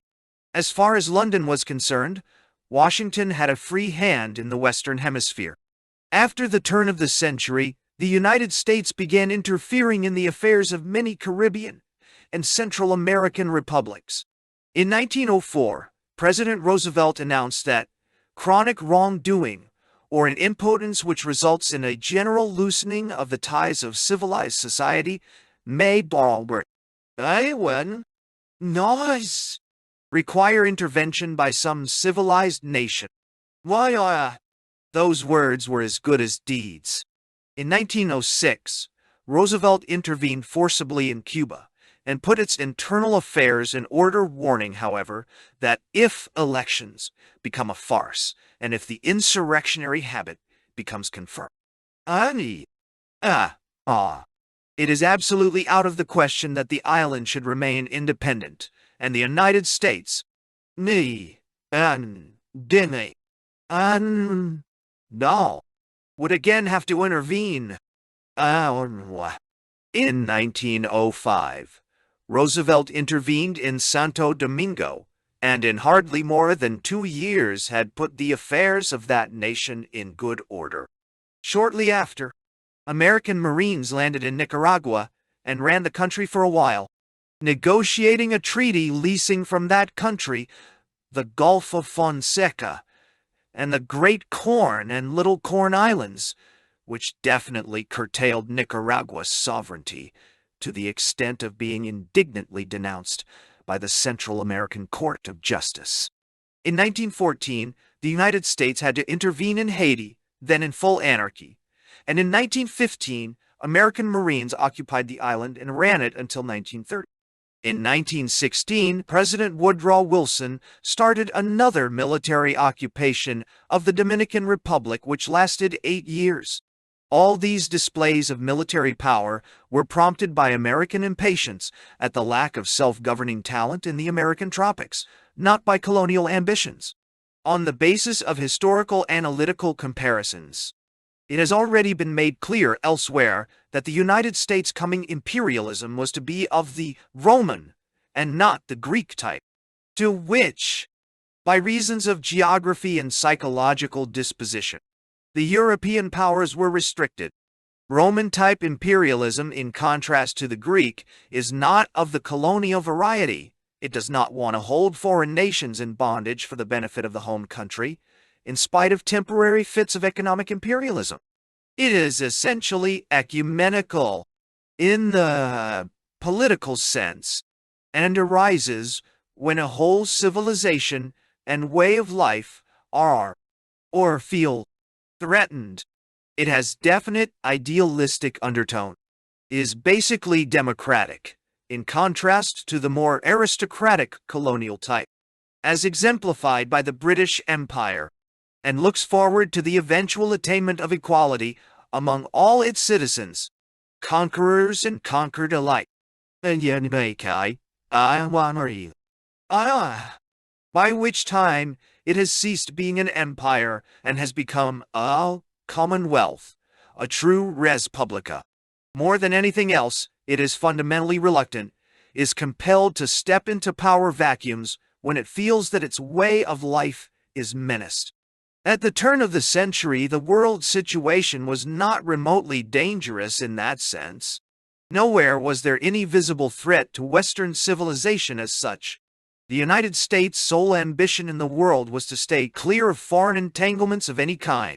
Its sporadic fits of jingoism being more the exuberance of great vitality and restlessness than the consuming greed which animated most European colonial ventures. There is still plenty to be done at home before the new lands and the new immigrants became an organic part of the United States. There was no standing army and no permanent bureaucracy, in contrast to the great Hellenistic kingdoms and empires of Europe. Although its growth throughout the 19th century had been staggering in its amplitude, its population increased from 5 to 76 million, its national wealth from $7 to $88 billion. The United States was a potential power of great magnitude, not an actual one. What actualized America's imperial potential was the suicide of Europe and the opening of worldwide power vacuums.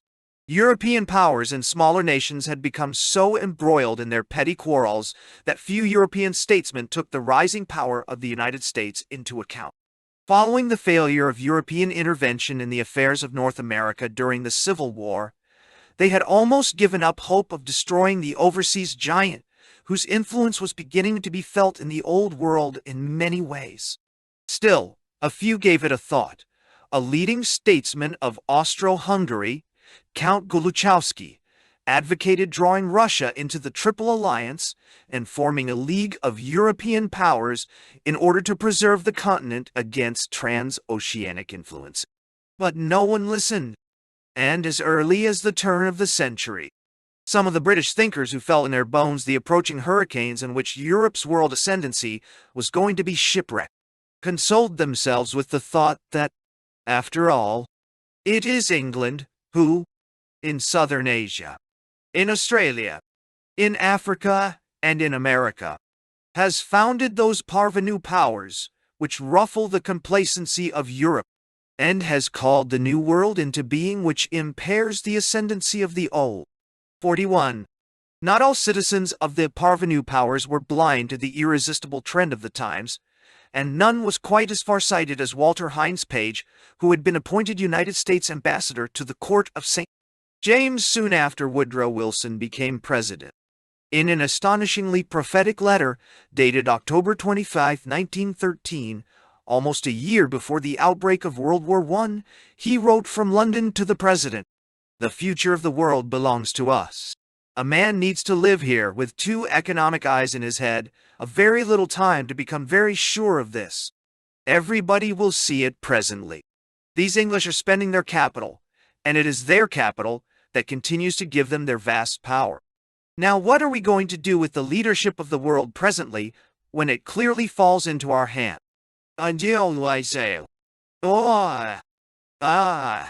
The great economic tide of the century flows our way. We shall have the big world questions to decide presently. Then we shall need world policies. We are in the international game, not in its old world intrigues and burdens and sorrows and melancholy, but in the inevitable way to leadership and to cheerful mastery in the future. And everybody knows that we are in it but us. It is sheer blind habit that causes us to continue to try to think of ourselves as aloof. 42. The American mastery in the future was not to be as cheerful as Walter Page thought, but as he knew intuitively, it was preordained, and across the channel, there were few far-sighted men such as Goluchowski who could see it. For by now, in the dead eye of the storm, no one on the continent cared enough to pay any attention to this cardinal fact. At Sarajevo, a fuse was lighted in the Balkan powder keg and Europe exploded. The suicide of Europe. In 1914, Europe owned and controlled most of the world. The United States was still a marginal offshoot of Europe's worldwide expansion. Europe's colonial empires and overall economic power dominated the globe. Colonial empires conquered and ruled for the benefit of the European powers concerned. Overall economic power, which fueled even the economic expansion of the United States and Russia, although they were politically outside Europe's control. By far the largest and most powerful, the pace-setting British Empire was a conglomerate of self-ruled dominions, outright colonies on every continent, and set apart with a special status of its own. India, the brightest gem in Great Britain's imperial crown. Primus inter pares. The British Empire was, in fact, the only true global empire girding the world. Global by virtue of the monetary lordship of the pound sterling and the unique trading position of the City of London, and global because the British Navy ruled all the waves of the oceans and enforced a worldwide Pax Britannica. Britain was all at once the banker and the policeman of the world, and a quarter of the human race was included within the borders of its empire. The only area on this planet where British hegemony was not in effect was the continent. Even the Western Hemisphere, which the United States had come to dominate toward the latter part of the 19th century, depended on the British fleet for its security from external aggression. Without the Royal Navy to enforce it, the Monroe Doctrine was a dead letter. And even though Britain's influence on the United States was merely financial, and limited at that, her economic lordship in other countries of the Western Hemisphere, such as Canada and Argentina, was supreme. Britain's global empire ended on the shores of the narrow channel, isolating her home islands from the continent. In Europe itself, Britain's main concern was to preserve the balance of power in such a way that the continent could never fall under the sway of a single state. This balance had been preserved for a full 100 years, the time that had elapsed since the fall of Napoleon. Extremely convenient tensions had developed between the various continental powers, between the Austro-Hungarian Empire and Russia, between Germany and France, all of which kept the political situation more or less on an even keel and internal tensions strong enough to prevent a continental coalition from ever overwhelming Britain. But, quite unobtrusively, profound changes had been taking place in the actual power relationship between Britain and the most dynamic of continental powers, Germany, the youngest and boldest European state. A Prussianized Germany dreamed up and created by Bismarck in 1870, a Second Reich seeking itself a pointed place in the sun, its Lebensraum dot. While Britain was aging, Germany was young and aggressive. Without realizing it, Britain was at the tail end of its imperial destiny, exhausted by the Boer War, its imperial swan song. Since 1870, it is true, its empire had grown tremendously in all quarters of the globe. British capital had been overflowing in ever-increasing amounts the narrow boundaries of Britain proper. The outward-bound stream of money seeking profitable investment had dragged British imperialism in its wake for political and military protection. But decay had already set in, and British capitalism no longer had the dynamism required to compete against aggressive newcomers, more particularly the fast-rising economic power of the hard-working German. One commercial defeat after another began to puncture Britain's economic and financial preeminence. Worse still, Germany's Kaiser Wilhelm had decided, at the turn of the century, to challenge Britain's naval supremacy and build a powerful fleet in the North Sea, besides having the most powerful army on the continent. Out of this basic conflict between an aging empire and a young, vigorous, and ruthless would-be empire on the continent, arose the Great Two-Phase 1914-18, 1939-45 European Civil War that was to destroy all powers on the continent as well as Britain's worldwide empire, and by stripping them all of their overseas possessions and impoverishing them, reduce them all to the rank of second and third-class powers. When it did not destroy them altogether, the Austro-Hungarian and Ottoman empires vanished into naught. Once powerful Germany, the only aspirant to continental hegemony, was amputated of all its conquests and some of its richest provinces, and what was left was split into two hostile states. The whole continent was cut in half, each half becoming a more or less thinly disguised protectorate of non-European superpowers, and the British Empire became a ghost. The policeman of the world lost its truncheon, and the banker its capital. Unconsciously, the world began looking for imperial heirs to the global throne vacated by the Europeans. Although neutral, the United States was directly and powerfully affected by the First World War now raging in Europe, and, in the early stages, determined to stay out of it. The affairs and troubles of the Old World were no concern of hers. While quite prepared to send military expeditions hither and thither for their own imperial aggrandizement in the Caribbean and the Pacific, the Americans saw no national benefit in becoming embroiled in European hostilities. Political isolationism, however, did not imply emotional neutrality. American opinion was, by and large, sympathetic to the cause of the Allies and hostile to the Teutonic Central Powers. Furthermore, and as later, in 1939-41, war in Europe pulled the United States out of a serious economic depression by compelling France and Britain to become clients able and anxious to gobble up enormous amounts of sundry American exports.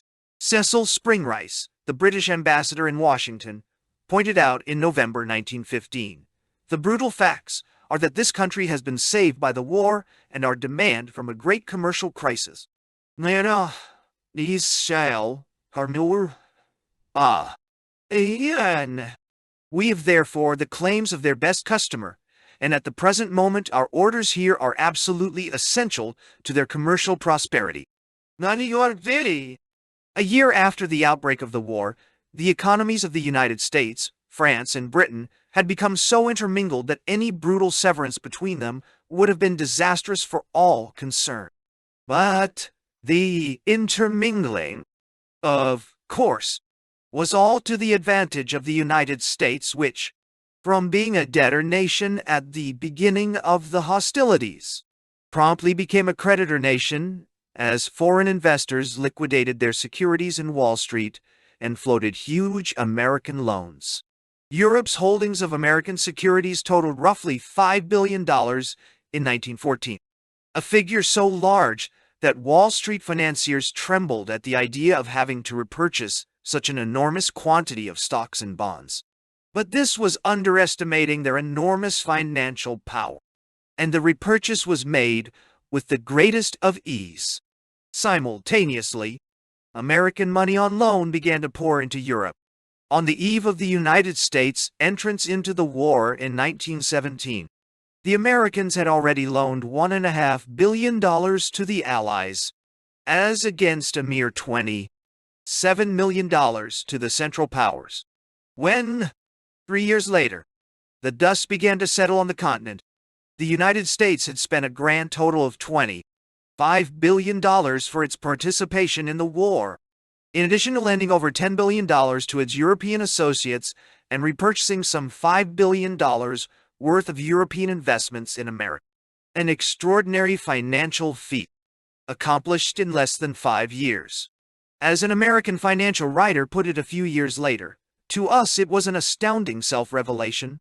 Ostensibly, it was Germany's decision to engage in unrestricted submarine warfare and the dramatic sinking of the Lusitania that drew the United States into the war. In fact, and at a deeper level, it was plain that Britain's military struggle against Germany's drive toward hegemony in Europe was also American.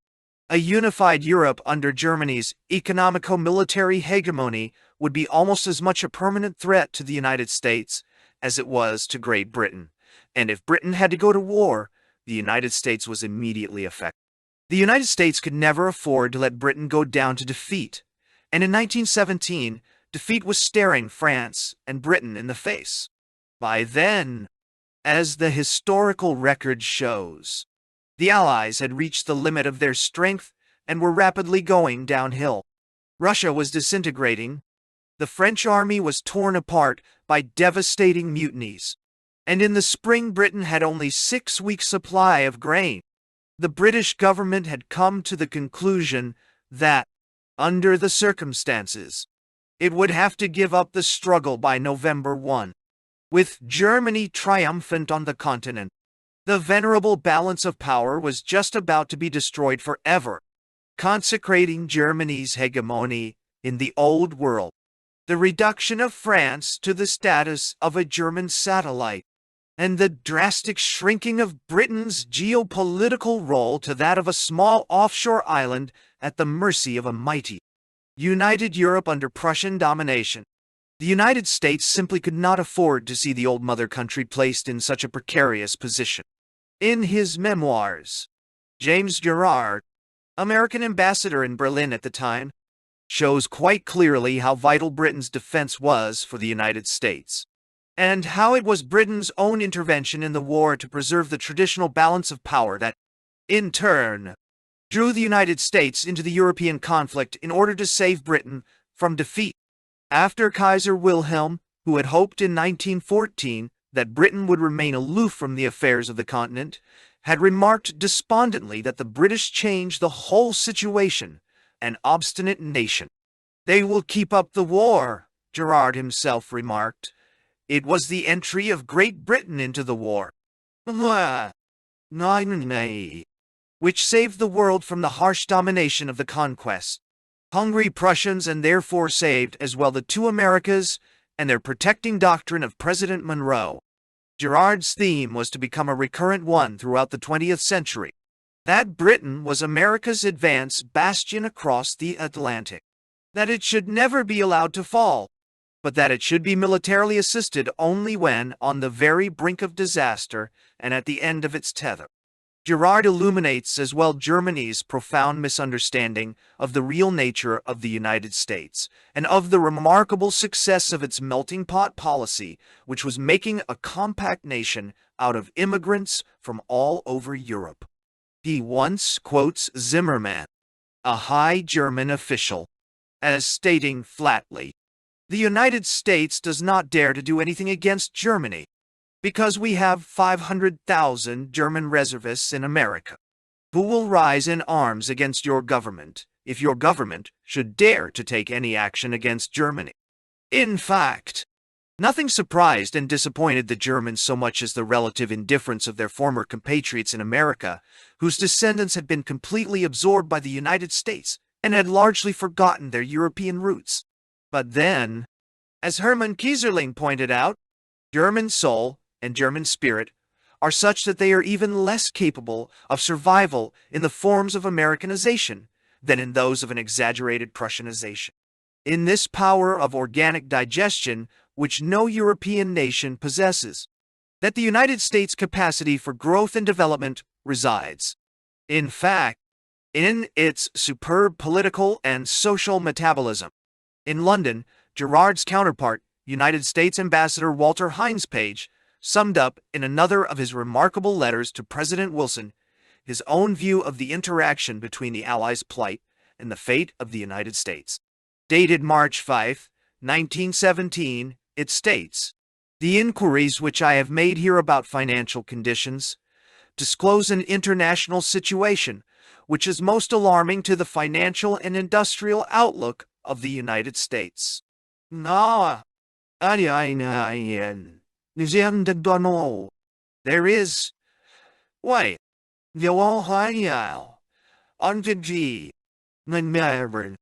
a pressing danger that the Franco-American and Anglo-American exchange will be greatly disturbed. The inevitable consequence will be that orders by all the Allied governments will be reduced to the lowest possible amount, and that trans-Atlantic trade will practically come to an end. The result of such a stoppage will be a panic in the United States. The financial and commercial result will be almost as bad for the United States as for Europe. We shall soon reach this condition unless we take quick action to prevent it.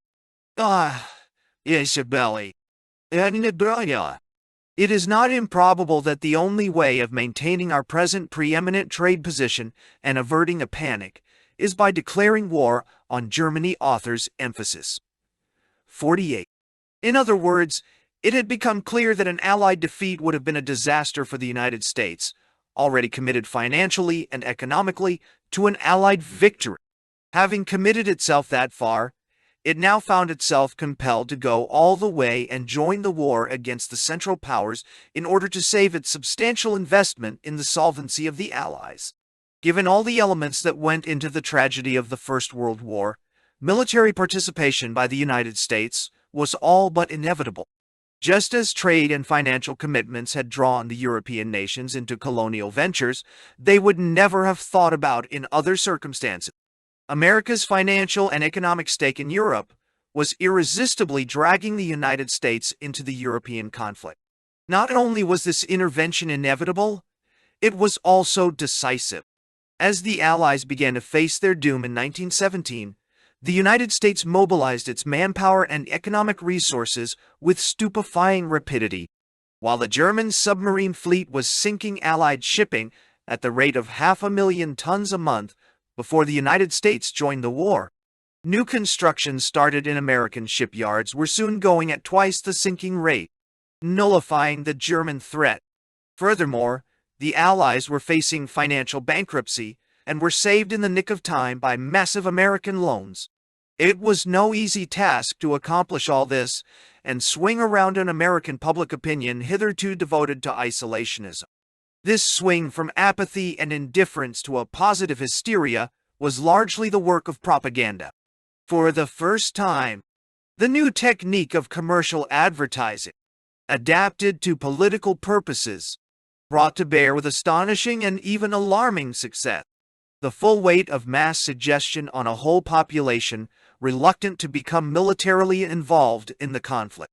The most extreme legislation, 1917's Espionage Act and 1918's Sedition Act, now fully supported by public opinion, enabled the American government to arrest 1,500 people for disloyalty, hunting, of a type prefiguring Senator Joseph McCarthy's 30 years later, gripped the whole nation. Meantime, the tide of military events was going from bad to worse for the Allies. The newly installed Soviet government pulled Russia out of the war, releasing hundreds of thousands of battle-hardened German troops who were rushed to the Western Front. The Italian army collapsed at Caporetto, compelling the Allies to detach badly needed troops to plug the hole before the Austrians had time to flood the plains of northern Italy. The Germans were close to complete victory and knew it, but with incredible speed. Almost 2 million American soldiers landed in France in 1917 and 1918, restoring the numerical balance and turning the tide of war, psychologically as much as militarily. It is legitimate at this point to ponder the following questions, academic as they may seem. Was the United States intervention in World War I inevitable? Was it decisive? And if so, what would have happened if it had not taken place at all? Given its expansionist nature, there was only scant chance that the United States could keep out of the war, if only because, by supplying the Allies with the economic and financial means to prosecute the war, the United States was already altering the balance of power between the warring states. This being insufficient to prevent the probable collapse of the Allies in 1917, military involvement was bound to follow, inasmuch as the victory of the Allies had become vital to the eventual solvency of the United States' new debtors. In the eyes of history, if not those of historical mythology, military incidents between America and Germany only triggered a ready-made fuse. Only a clear-cut Allied victory could have avoided America's military involvement. Of the fact that American intervention made all the difference between victory and defeat for France and Britain, there is hardly any doubt. After the United States declared war on Germany, Field Marshal Hindenburg, the worried commander-in-chief of the German army, asked rhetorically, "Would she, America, appear in time to snatch the victor's laurels from our brow?"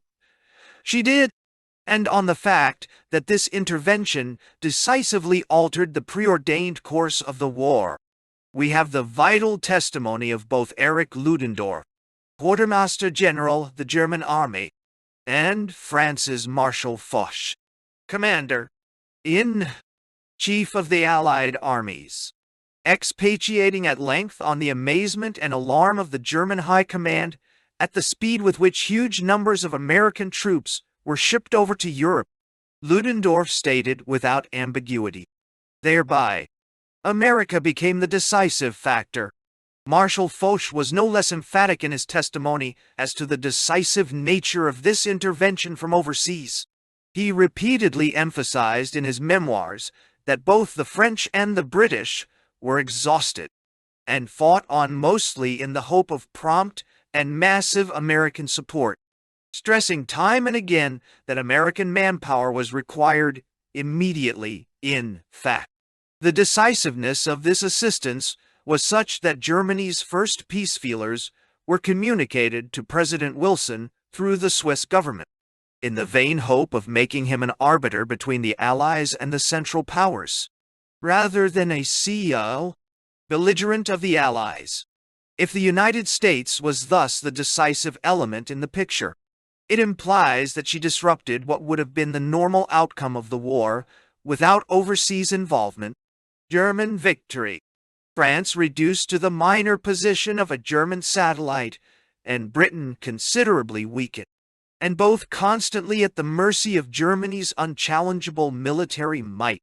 Both Austria-Hungary and the Ottoman Empire would have been saved, along with their hegemony in Eastern Europe and the Near East. On the other hand, no social revolutions would have taken place in Europe at that time, while the victorious German Empire would have destroyed the Soviet regime in Russia, probably establishing some kind of protectorate over the Ukraine. A new balance of power would have been established, but on a global scale this time. It would have been transferred from the shrinking continent of Europe, where it had been maintained for the benefit of Britain, to the whole world, where it would have become established between the United States, potential master of the oceans, and Germany, full master on the European continent. Just as clearly, Germany's defeat, and indirectly the collapse of the Austro-Hungarian Empire into small fragments, triggered social revolutions all over Central and Eastern Europe, transformed the Kaiser's brutal but civilized and efficient empire into a still powerful but wounded country, racked by revolution and financial chaos, and eventually metamorphosed into Hitler's barbaric realm. Just as surely, it saved Soviet power in Russia from annihilation by destroying the only power that had both the will and the power to extinguish Marxism-Leninism. Most of the seeds of the worldwide developments of the century were sown in 1917 when the United States entered the war. Having won the war, the United States promptly proceeded to lose the peace. Woodrow Wilson was determined to control the peace negotiations, which not only was likely to antagonize his allies, but also lost all justification when congressional elections in the United States indirectly repudiated his leadership. His idealistic 14 points never had a chance of being accepted, nor would they, if accepted, have spared the world a resumption of hostilities and another round of warfare. They were not geared to the concrete political reality of the times, nor did the creation of the League of Nations endear him further to an already hostile Congress. When the time came to ratify the Treaty of Versailles, Wilson had collapsed, and the treaty was defeated in the Senate. In 1920, the presidential elections gave a majority of the vote to his Republican opponent, and, for the last time, the American people turned back to an outdated isolationism. Outdated because, having already powerfully interfered in European affairs and temporarily upset the new balance of power that would have been established without its intervention, the United States then refused to accept the new balance of power that would have been established if the British, and especially the French, had been allowed to dictate the peace terms as they saw fit. Anthony Eden recalls in his memoirs that, after the war, the French aim had been to guarantee their country's security by the separation of the Rhineland provinces from the rest of Germany. The French government were persuaded to abandon that position by means of an arrangement which comprised a 15 years occupation of the zone itself, its permanent demilitarization, and, most important of all, a guarantee of security from ourselves and the United States. That guarantee was never forthcoming. The United States failed to ratify, and since our ratification was dependent upon theirs, the guarantee came to nothing. But even the British and the French were at loggerheads, the British being atavistically suspicious of French attempts at establishing their hegemony on the continent by splitting up Germany into several separate states. In this post-war attempt, it seems, the French had the full support of a relatively unknown Oberbürgermeister of Cologne named Konrad Adenauer, who attempted to sell the idea to the British. But Lloyd George and the rest of the British cabinet, distrusting the aims of Foch and Clemenceau, shuddered at the thought of a Rhenish Westphalian republic under French protectorate, and refused point-blank to endorse this Scheme 53. If anything, the paralyzing antagonism between the British and the French should have convinced the Americans that they could not afford to retreat into isolationism, lest all the benefits won by the Allied victories be lost in a subsequent conflict.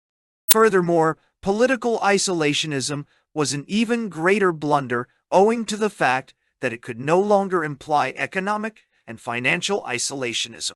The United States had emerged from the war with a vastly stronger economy and a far more powerful financial structure. From a debtor nation, she had become creditor to the tune of over $10 billion, $7 billion in war loans, and $3 billion in peace loans. Before the outbreak of the war, American private investments abroad totaled $3 billion. 15 years later, they had risen to $14 billion.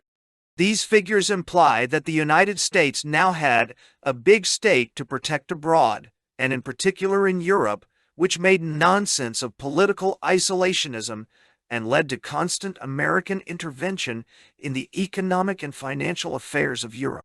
In addition, the collection of the war debts proved to be a major problem, mixed up as it was with a multitude of interconnected debts between all the Allies, and with the ticklish problem of reparations owed by the Germans to the Allies.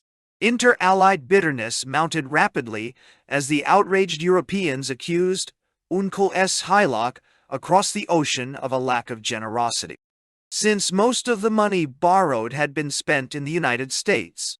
The Allies felt that it was part of that country's contribution to the common war. They complained that since Germany felt unable to meet its payments for reparations, her victims should not be held accountable for American loans. They also stated that the American tariff policy made it impossible for the European nations to pay back their debts through increased trade. The disastrously prohibitive Fordney-Macumber tariff of 1922 established the highest rates in American history and made it difficult for European goods to compete in the United States. Needless to say, European nations retaliated in kind, hurting American exports and putting a crimp on world trade. But this was not enough yet. In 1930, the Hawley-Smoot Tariff Act raised rates all down the line, compelling 25 countries to establish retaliatory tariffs and depressing American trade still further. Soon enough, the Great Depression took over and swept the world. Little time was required after the end of the war before some wise and thoughtful Europeans woke up to the fact that they were no longer sole masters of the world, not even those who, like the British and the French, had increased their colonial holdings in Africa and the Middle East. In a significantly titled book, Qui sera le maître, Europe ou Amaury, a noted French writer, Lucien Romier, set out in 1927 to explore the new relationship between the old and the new worlds. Starting from the premise that Europe and America now jointly dominated the world, Soviet Russia was then a poorly developed outcast. He went on to point out that America had, for the first time, become emancipated from European tutelage and had become a completely distinct entity in its own right.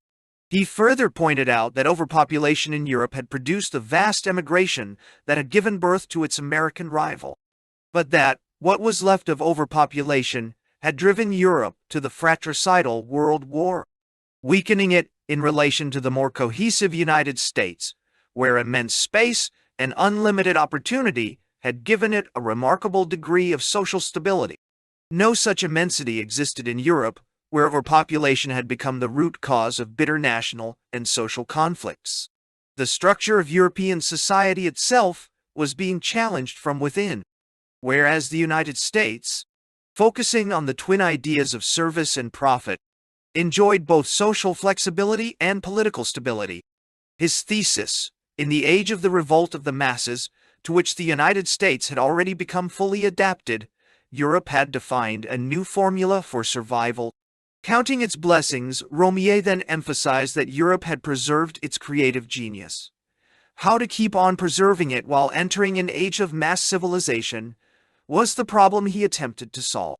The United States of Europe, as suggested by many Germans. He rejected it for reasons which have kept their validity half a century later. Europe cannot give up its fragmentation because, in denying its historical background, every one of its component nations would deny its own consciousness and would destroy its own vitality. He believed that international initiatives still belong to the old, i.e., European, nations because the vast spaces of the new nation, offshoots of the old world, United States, Canada, Australia, Argentina, Brazil, precluded their becoming vitally interested in the rest of the world. They had no political life worthy of the name because they did not need politics, whereas Europe did, precisely because of the relative smallness of its nation states, the multiplicity of its international boundaries and friction, and its complex social conflicts. But if Europe persisted in its economic balkanization, it would prove unable to catch up with America. Having stated that it would prove impossible to overcome Europe's political fragmentation into many separate nation-states, he saw some hope in a subtle form of economic unification around international trusts and cartels. He added that European individualism was already condemned by history in favor of America's emphasis on social collective well-being. He ended by stating that it was too early yet to decide whether Europe or America would remain master of the world. While Romier skirted the specifically political aspect of the situation, Edouard Herriot, one of the most influential statesmen of the interwar period in France, grappled directly with. In his 1930 opus, The United States of Europe, he squarely faced the problem. He started by quoting a study published in 1920 by a distinguished professor at the Sorbonne, under the suggestive title The Decline of Europe. It already stated plainly, right after the end of the First World War, that European hegemony has been seriously checked, and that from some points of view, she has already come to appear like a colony of young America. Her daughter. Drawing inspiration from this rather somber statement, Herriot went on to make a thorough study of what he called the rationalization of a relatively small continent split up into 38 states. In the process, he gives us a vivid picture of the debates of the 1920s in the old world still bleeding from self-inflicted wounds. The pan-European idea was first presented officially by Aristide Briand, Prime Minister of France, on September 5, 1929, in a speech at the 10th General Assembly of the League of Nations. I think that between people constituting geographical groups, like the peoples of Europe, there should be some kind of federal bond. The European reaction to this revolutionary proposal was, on the whole, favorable, especially in Germany, while shading all the way to frigid in Britain. 27 European states welcomed the proposal officially. Perhaps the most enlightened and prophetic reply came from Edvard Beneš, Czechoslovakia's premier, who said without mincing words, "The only issue for us today is this. Either we work to form a sort of union between European states and nations, as much from the moral point of view as from the economic and political archie. No, or else we shall always be living in danger of difficulties, conflicts, and perpetual crisis, ending in wars and catastrophes in which European culture will be submerged." Toward the end of his work, Herriot endorsed the Briand Memorandum, stressing that this European organization should destroy neither the national nor the international framework. In other words, Europe could probably form a loose federation, along with economic unity, but no more. Any hope of matching the tight concentration of power in a federal government modeled after that of the United States should be discarded. All such speculations left the British cold, dedicated, as they were, to the outdated concept of a continental balance of power. At all times, they were the leading opponents of any scheme put forth to unify the old world. And when the Great Depression blew like a hurricane through the world, Britain, under the leadership of Stanley Baldwin, did not look to the continent, but to the Empire and Commonwealth. The British adopted important measures of imperial preferences, leaving their European neighbors to their dismal economic fate. The Americans followed in Britain's footsteps, wanted no part of European unification, and voiced their suspicions of Briand's proposals, seeing in them methods of excluding American economic interests for selfish European reasons. Instead of understanding that Briand's proposals aimed primarily at a rapprochement between France and Germany, the Americans saw them merely as evidence that Europe was ganging up against America. The dramatic developments of the 1930s made short shrift of all the grandiose plans for European unity, leading directly to the gruesome attempt of Germany's Third Reich to impose it by force and for its own benefit, and in the process, to the destruction of Europe. With typically perverse schadenfreude, Hitler even confessed to Sumner Wells in 1940, "I believe that German might is such as to make the triumph of Germany inevitable, but if not, we will all go down together," author's italics, "whether that be for better or for worse." No. As a matter of fact, it was a German thinker, Max Weber, who had seen the real trend of the times. Writing as early as November 1918, he foresaw the rise of America to world supremacy to be as inevitable as that of Rome in the ancient world after the Punic War. Because Europe could never become an organic unit. 62. While European statesmen found it impossible to set up a modicum of federalism linking the numerous states of their Balkanized continent, the intrusion of the United States in Europe's economic affairs complicated matters further. After having taken part in the war as an associated rather than an allied power and saved Britain and France from certain defeat, the Americans promptly decided to set Germany up on its feet again. While distrusting both the Allies and the former Central Powers, they, in fact, held the old world's precarious balance of power in their inexperienced hands, not strong or determined enough to impose their policy on the British and the French thirsting for revenge, yet too strong to let France apply her own consistent, if selfish and short-sighted, policy. The Americans ended by sowing the seeds of a new conflagration, believing, along with John Maynard Keynes, that Europe could never be prosperous without a prosperous Germany. The Americans extended their financial generosity to Germany in large amounts, while denying their former European associates the compensation to which they were entitled, then blaming the latter for not repaying their debts to the United States. All told, the Americans loaned the staggering amount of $2.5 billion to Germany in the 1920s. The various schemes devised to make Germany solvent again, the Dawes Plan and the Young Plan, were contrived under American auspices and named after the American chairman of their planning commissions. The more money they poured into Germany, the greater stake they had in its financial solvency and political stability, and the Germans knew it. But the Americans were merely throwing good money after bad.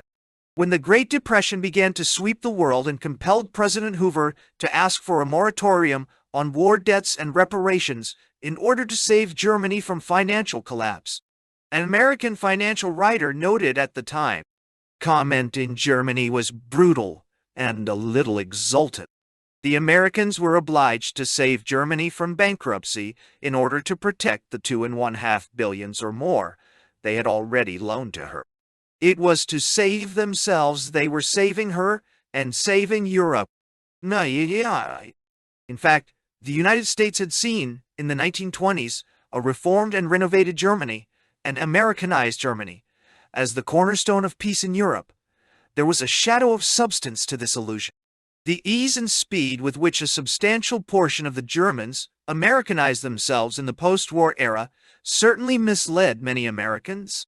Hermann Kieserling wrote, "It is with real terror that I note the increasing idealization of the conditions existing in the United States on the part of Germany's spiritual leaders." And he added, "Today Americanism is becoming, psychologically, the substitute for Prussian militarism." But after stating his own recipe for the proper recovery of Germany's pre-imperial spirit, he warned prophetically, if, in the next few decades at most, no restoration in this sense takes place, then Germany will inevitably evolve into a caricature of America. Into a caricature, because that which is essentially colossal avoids becoming a caricature only when it finds a colossal form. An apt description of the future. Post-Hitler Germany in the shape of Adenauer's Bundesrepublik. Meantime, Prussianism had remained very much alive in the background, unseen and undetected by the innocent. In the small but superbly trained and equipped Reichswehr under General von Seeckt's leadership, and in the unaltered social structure and ideals of Prussian society. Thus was the recovery of Germany, a Germany still nursing the myth that its temporary defeat had been due to a stab in the back, sponsored and largely financed by the United States, whose financial role in post-war Europe was as decisive as its military role had been in the latter part of the war. Not that the Germans were even grateful for this massive American assistance. As stated at the time, every German has it in his heart that his country was beaten by America, not by the Allies, but for the vast weight of American resources, first as they were loaned to the Allies, and then, as they went directly into the war, German victory had been inevitable, according to destiny. American money thwarted that destiny. It follows that they have no sense of debt on account of reparations. Simply, reparations are tribute. How could they be expected to care very much about what happened to the money they borrowed? It was the money of their enemies. No. Germany's precarious recovery was shattered by the Great Depression, making the rise to power of extremists inevitable. Germany's insolvency had never extended to its tight-knit Reichswehr. The spirit of Prussianism was now throwing off the mask it wore in the 1920s, and the splendid military instrument was at hand, to be used by the National Socialists as a hard nucleus around which to build a new war machine, backed by a powerful industrial establishment. A great deal of the money borrowed in the United States went directly into what was soon to become Germany's great war industry, with American chemical science dimly in sight of its goal, which is to make this country independent of Germany's synthetic chemistry. American credit is loaned to the German Die Trust, whereby its offensive powers, in trade or in war, are strengthened, complained an outraged American economist in the early 1930s. 68. If we add that the Great Depression itself was largely the doing of the United States, it becomes clear that American policy in the interwar period was the decisive element in the world picture. Having become a creditor on international account rather than a debtor, the United States should have lowered its tariffs rather than raised them. Its surplus of exports over imports, which used to pay the interest on loans from Europe, persisted and had to be paid for by transfers of European gold to the United States or private American loans to Europe. Rather than correct this fundamental imbalance, the United States had repeatedly raised its tariffs. Debts went into default, American exports fell sharply, accelerating the onsetting depression. And so it went on, in reaction fashion, until the whole world's economic structure disintegrated into self. Sufficient economic units geared to the war policies of the German and Japanese extremists, which the Great Depression had helped raise to supreme power in their respective lands. But rather than feel responsible for this alarming turn of events, many leading Americans began expressing annoyance at their never-ending involvements in the affairs of Europe. Financial involvements which inevitably had political implications, such as the strong pressure exerted from the United States for the overthrow of Britain's extravagant labor government. Those were the days when the Federal Reserve Bank of New York was accused of putting a pistol to Britain's head. Grappling with their own depression at home, the Americans began longing for a further retreat into isolationism, rather than for a concerted international effort to cope with what had become an international calamity. A noted financial writer expressed in 1931 the complaint that, in less than 10 years, finance had accomplished a fact the idea of which had been rejected by the American people for a century and a half, namely, the fact of foreign entanglement. The Americans proceeded to disentangle themselves as fast as they could. Franklin Roosevelt's new administration intimated that, from now on, isolationism was to become the United States' official policy, leaving the French and the British to face the German problem, now assuming the proportions of a Frankenstein's monster. Alone, nothing could have made the rise to power of Hitler more inevitable than Roosevelt's first major foreign policy decision, the wrecking of the World Economic Conference, which might have staved off disaster if all powers concerned had cooperated. But isolationism had now taken a firm grip on the American imagination, and fueled by the distress of the Depression, it grew by leaps and bounds in the early 1930s. It was all part of a pattern: rising tariff barriers, increasing emphasis on economic self-sufficiency, refusal to join the World Court. And behind the concrete decisions lay the pervasive sentiment that the United States was morally superior to the grasping and decadent nations of the Old World, whose contamination had to be shunned if this moral superiority was to be preserved. And yet, the repercussions of America's original involvement began to be felt with increasing intensity.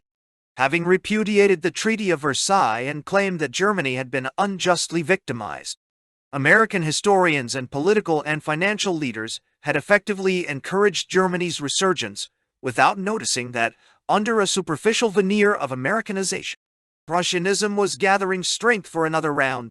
That this resurgence was not to their liking when it assumed the National Socialist form in no way detracts from the United States' immense influence in shaping Europe's political evolution between the world wars. Also, its abstention from the League of Nations made it impossible to give global validity to the latter's decisions. If economic sanctions were decreed, cutting off Italy's supply of oil during the Abyssinian War, for instance, there was no guarantee that Washington would abide by them. Every European crisis triggered the same dilemma. The United States refused to go along with the European democracies while condemning them morally for indecisiveness. Even by doing nothing beyond refusing to become committed, the United States acted as a negative agent which paralyzed the small amount of willpower left in British and French statesmen. When, on January 6, 1936, President Roosevelt stated that the United States would, in the future, remain neutral as far as European affairs were concerned.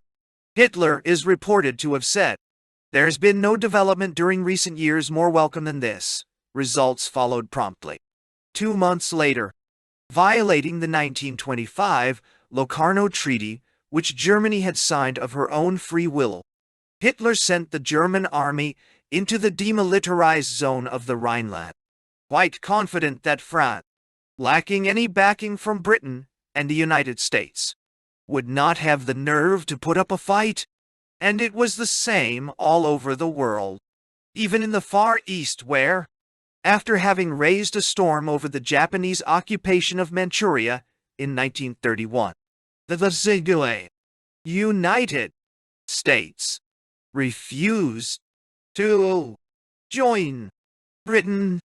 in common action against Japan's further imperial expansion at China's expense in the late 1930s.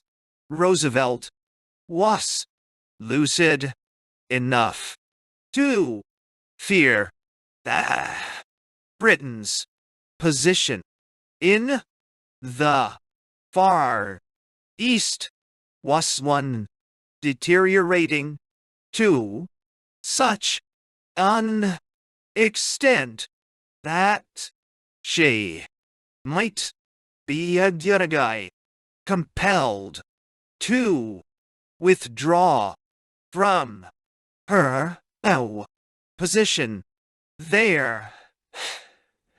How wondering, will, and that as a consequence, the United States might someday have to deal, maybe alone, with a greatly strengthened Japanese power across the Pacific Ocean. But isolationist sentiment was too strong. As Anthony Eden put it, it was disappointing that we were not able to secure effective joint action, but there were reasons of internal United States policy for this. Suspicion was rife that British diplomacy had as its aim to entangle the United States in problems which were not properly its concern, and that we were trying to get that country to pull our chestnuts out of the fire.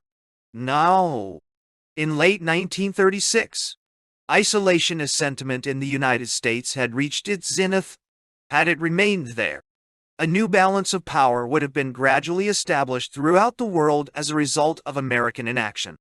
And its erstwhile pupils and imitators, Germany and Japan, now in the totalitarian grip of their fanatical grand simplificators, would have established their empires, counterbalancing the growing might of Soviet Russia between them.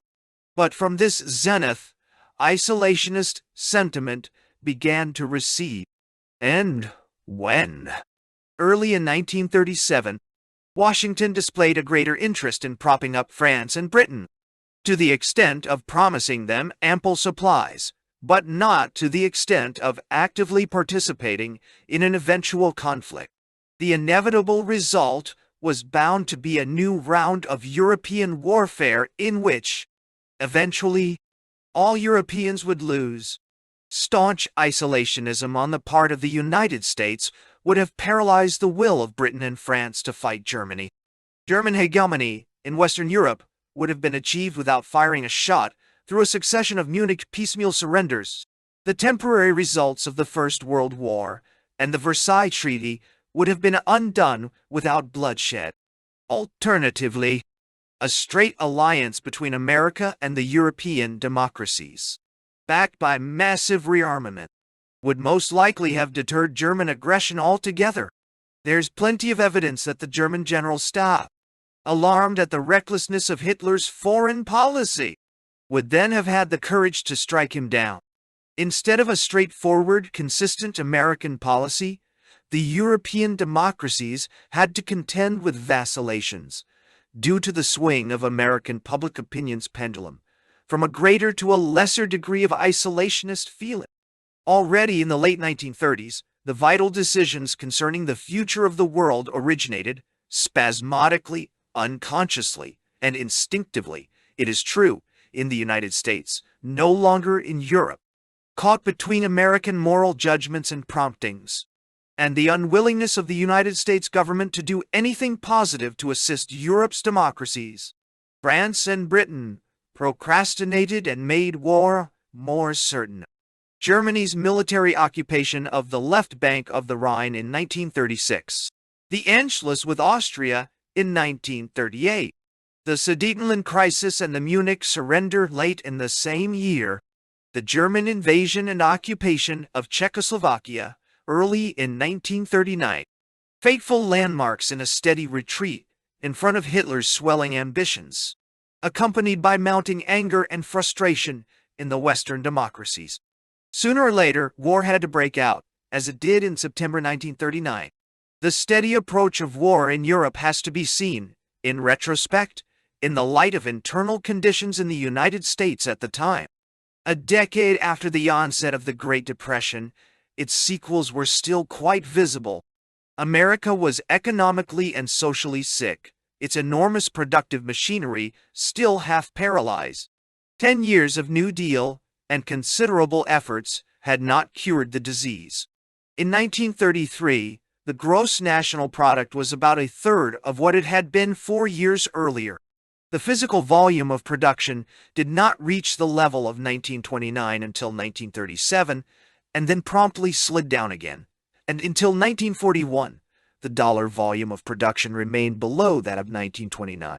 Until 1940, only once in 1937 did the average number of unemployed dip below 8 million, and on the eve of the outbreak of the war in Europe, 1 worker out of 5 was unemployed. The economic and social fruits of isolationism were bitter. But then, as war fever began to mount in Europe, the moral indignation of the Americans at the outrages of the totalitarian regimes began to mount also. In a sense, American public opinion was more united in its anti-German stance in 1939 than it had been in 1914. Although more determined than ever not to become embroiled again in the hostilities. But becoming embroiled in the military struggle was one thing, and becoming the arsenal of the democracies was another. There was so much slack in the American economy, still reeling from the Depression, that plenty of guns could be supplied to the Allies without having to cut down on butter for the Americans. During the Phony War, September 1939, May 1940, the improvident British and French leaders had plenty of time to consider the dismal statistics. As against Germany's 190 divisions, the French could only pit 100 and the British 10, stated the French Premier Paul Reynaud. No allies were in sight. The Czechoslovakian army no longer existed, any more than the state of Czechoslovakia itself, and the Polish army had been annihilated in a few weeks. There were no American divisions to plug the gap. This time, indeed, in May 1940, President Roosevelt assured Congress that the United States would not allow itself to be dragged into the war. But, while emphasizing America's decision to maintain its official isolationist policy, Roosevelt had already begun to think in terms of another policy of what could be termed protective imperialism. On May 17, quite alarmed at the disasters inflicted upon the Anglo-French armies, he asked a startled Lord Lothian, British ambassador in Washington, to convey to London his desire to see His Majesty's government places the fleetin in the shelter of American ports day. The would be possible defeat and invasion of Brittany were viewed in Washington as an unexpected catastrophe, which could only be mitigated if and when the Royal Navy withdrew from European waters to come under American control. When, a few weeks later, the Royal Navy was ordered to destroy the French warships which had sought refuge in African harbors, it was not so much out of fear that the Germans might get control of them, but as a spectacular undertaking designed to convince American public opinion that Britain meant business and intended to prosecute the war to the end, rather than surrender its own fleet to the United States and make peace with Germany. The irony of this fateful decision which drew a curtain of blood between the two erstwhile European allies, can be appreciated to the full when one reads Prime Minister Churchill's reply to President Roosevelt after the latter's talk with Lord Lothian. After stating that his administration would never surrender, he added, "If members of the present administration were finished, and others came into parley amid the ruins, you must not be blind to the fact that the sole remaining bargaining counter with Germany would be the fleet. And if this country was left by the United States to its fate, no one would have the right to blame those then responsible, if they made the best terms they could for the surviving inhabitants." An added irony is that Hitler, faithful to the thesis developed in Mein Kampf, had no intention whatsoever of destroying Britain, once France had been reduced to impotence. On May 24th, at a meeting at his GHQ in Charleville and in front of an astounded audience, Hitler began to speak, with admiration of the British Empire, of the necessity for its existence, and of the civilization that Britain had brought into the world. He compared the British Empire with the Catholic Church, saying they were both essential elements of stability in the world, and Little Heart records that he concluded by saying that his aim was to make peace with Britain on a basis that she would regard as compatible with her honor to accept. As military matters went from bad to worse in Europe, President Roosevelt began to take a hand in those developments that appeared to be of vital concern to the United States. Reassured that Britain intended to fight on, he turned to France, and especially the fate of the French fleet. In a message to his ambassador in Paris, he specified, "No, he said, if the worst comes to the worst, we regard the retention of the French fleet as a force as being vital to the reconstitution of France and of the French colonies, and to the ultimate control of the Atlantic and other oceans."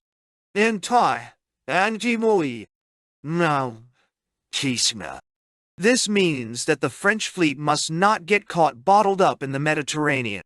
In turn, faced with inevitable disaster, the French Premier Paul Reynaud sent an urgent message to Roosevelt on June 14, insisting that the only chance of saving the French nation, the advance guard of the democracies, and hence of saving Britain, at whose side France will then be able to remain with her powerful fleet, lies in throwing the weight of American power into the balance this very day. Unless you can give France firmly to understand, in the hours ahead, that the United States will enter the war in the very near future, the destiny of the world will change. As it indeed did. The following day, President Roosevelt replied, expressing his profound sympathy and stating that, in conformity with its policy of non-recognition of the acquisitions of gains achieved by force of arms, the government of the United States will refuse to recognize the validity of any attempt of a nature to impair the independence of France. But he had to add, "I know that you will understand that these declarations imply no military commitments. Congress alone can undertake such engagements." In the 195 O's and 1960s, Congress was to wonder what had become of this constitutional privilege. News of the armistice between France and Germany was greeted by a burst of frantic activity in Washington, freezing all French property in the United States. A congressional resolution forbidding any transfer of Western Hemisphere territories belonging to non-American powers. 10 days later, again, Secretary of State Cordell Hull summoned both the French and British ambassadors in Washington, urging the former to avoid letting the French fleet fall into German hands and bluntly stating to the latter that it was high time the British government placed the Royal Navy in the shelter of American ports. 82. The outcome of all this agitation is now part of history. On July 3rd, the Royal Navy crippled the French fleet at Mers El Kabir but stayed in European waters and, along with the Royal Air Force, saved the British Isles from a negotiated peace with Germany. making it that much easier for the United States to prepare its eventual military return to the European continent. 4 years later, through Pearl Harbor, the genesis of Empire. For all practical purposes, Britain became America's advance bastion off the hostile shores of the continent in June 1940. Having become de facto an American protectorate implied that the whole British Empire and Commonwealth came under the protective umbrella of the United States, and nowhere more so than in the Far East and Southeast Asia, where the Japanese, pleasantly surprised by the dramatic events in distant Europe, were anxious to exploit the unparalleled weakening of European powers to their own advantage, driven mainly by the fear of potential German and Japanese aggressions. The United States virtually took over Britain's possessions in the Western Hemisphere, in the form of long-term leases on a multitude of bases stretching from Newfoundland to the Caribbean, and to which the British themselves were refused access, ostensibly to ward off the danger of German attack. Established a military protectorate over Canada with the August 17 Ogdensburg Agreement, which excluded British membership on the Joint Defence Board.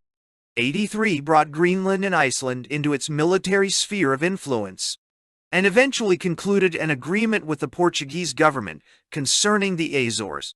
Agreements were also painfully reached with most Latin American countries. Painfully, because of the latter's endemic fear of imperialismo Yankee. Indeed, the same fear put a crimp in the negotiations between Canada and the United States. Fear of alienation from Britain and of excessive dependence upon, or even annexation to, the United States. And the same apprehension animated the leaders of many West Indian islands, apprehension which was not put to rest by the outspoken desire of many American isolationists and jingoists whose sentiments, while apparently contradictory, were in fact quite compatible, who clamored for outright annexation of these territories as well as of the French West Indies. Some even ventured to suggest a horse trade according to which these territories would be exchanged against a cancellation of all First World War debts. 85. It is not only what took place that gives its particular significance to a historical era. It is also what might have taken place.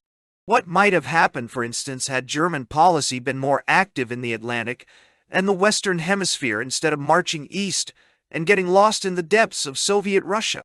Roosevelt was prepared to go to any lengths to protect the United States, to make full use of American armed forces to forestall Axis, inspired revolutions in Latin American nations, to undertake the preventive occupation of Dakar and parts of West Africa, if need be, as well as military occupation of the Azores, if the Portuguese government did not comply with American wishes. In short, to ensure the steady buildup of a protective empire on both sides of the Atlantic. But the most important item remained the matter of the United States' assistance to Britain's war effort, the types of weapons to be produced, the financing of this assistance on an enormous scale, and so forth. Britain was displaying plenty of evidence that it could hold out militarily, if assisted from overseas, and no military bases on either side of the ocean were as valuable as Great Britain itself. Its preservation became the main object of American policy in the Atlantic.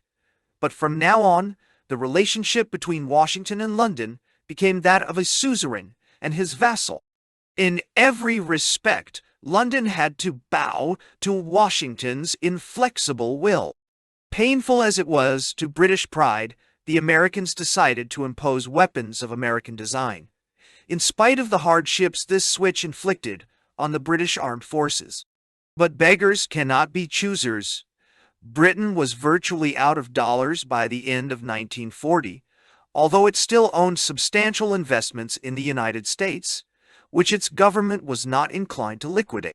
On the other hand, the Americans were determined to avoid loaning money to the British after the painful defaulting on their First World War loan. Here again, the Americans were implacable. The British were earnestly requested to state frankly their financial position. Only, if the British emptied their pockets, only if they gave the United States government a complete statement of their resources, both in America and elsewhere, would the Congress and the people of the United States offer effective aid. Rather harsh, considering the fact that the British were locked in a life and death struggle to a great extent on the United States' behalf. But realistic. Secretary of the Treasury Morgenthau put it bluntly. It gets down to the question of Mr. Dole. Churchill, putting himself in Mr. Roosevelt's hands with complete confidence. Then it is up to Mr. Roosevelt to say what he will do. Prime Minister Churchill surrendered and sent to President Roosevelt a detailed account of Britain's precarious position and dismal prospects. Concluding, he stated bitterly that he thought it would be wrong if Great Britain were to be divested of all saleable assets, so that after victory was won with our blood, civilization saved, and time gained for the United States to be fully armed against all eventualities, we should be stripped to the bone. Boo. As a result of this full disclosure, and with lightning speed, Franklin Roosevelt came up with his historic Lend-Lease decision. Having put itself entirely in the hands of the American leaders, Britain was saved in extremis. There is little doubt that all the moves made and decisions taken by President Roosevelt edged the United States into the war. America was not sucked into the war but pushed into it by its own leaders with great and deliberate skill. The virtual embargo on trade with Japan, which promptly followed the Japanese implantation in French Indochina, made it certain that Japan could not continue under such pressure for more than a few months. 88. All the more so, since the member nations of the British Commonwealth and the Dutch East Indies followed in the United States' footsteps. As Japan's Prime Minister Tojo stated it, to adopt a policy of patience and perseverance under such impediment was tantamount to self-annihilation of our nation. Rather than await extinction, it were better to face death by breaking through the encircling ring and find a way for existence. Similarly, the September decision to provide American armed escort for the protection of all convoys as far as Iceland was bound to lead to hostile contact with the German Navy, gradually inched into the war by President Roosevelt's devious but single-minded policy. The American people began to wake up to the fact that, sooner or later, the American armed forces would be engaged in full-scale warfare simultaneously in the Pacific and the Atlantic, in Asia and in Europe. The isolationists could not halt the irresistible trend because their own fortress, Congress, was being increasingly bypassed by the White House's executive orders, the shoot-on-sight order to the Atlantic Fleet, for instance, which committed the United States beyond recall. As Senator Brooks put it, you cannot shoot your way a little bit into war any more than you can go a little bit over Niagara Falls. The most important fact concerning American public opinion is that, whereas a great majority of the American people remained adamantly opposed to entering the war against Germany, there was on the contrary, a strong sentiment in favor of war with Japan if the Empire of the Rising Sun did not knuckle under.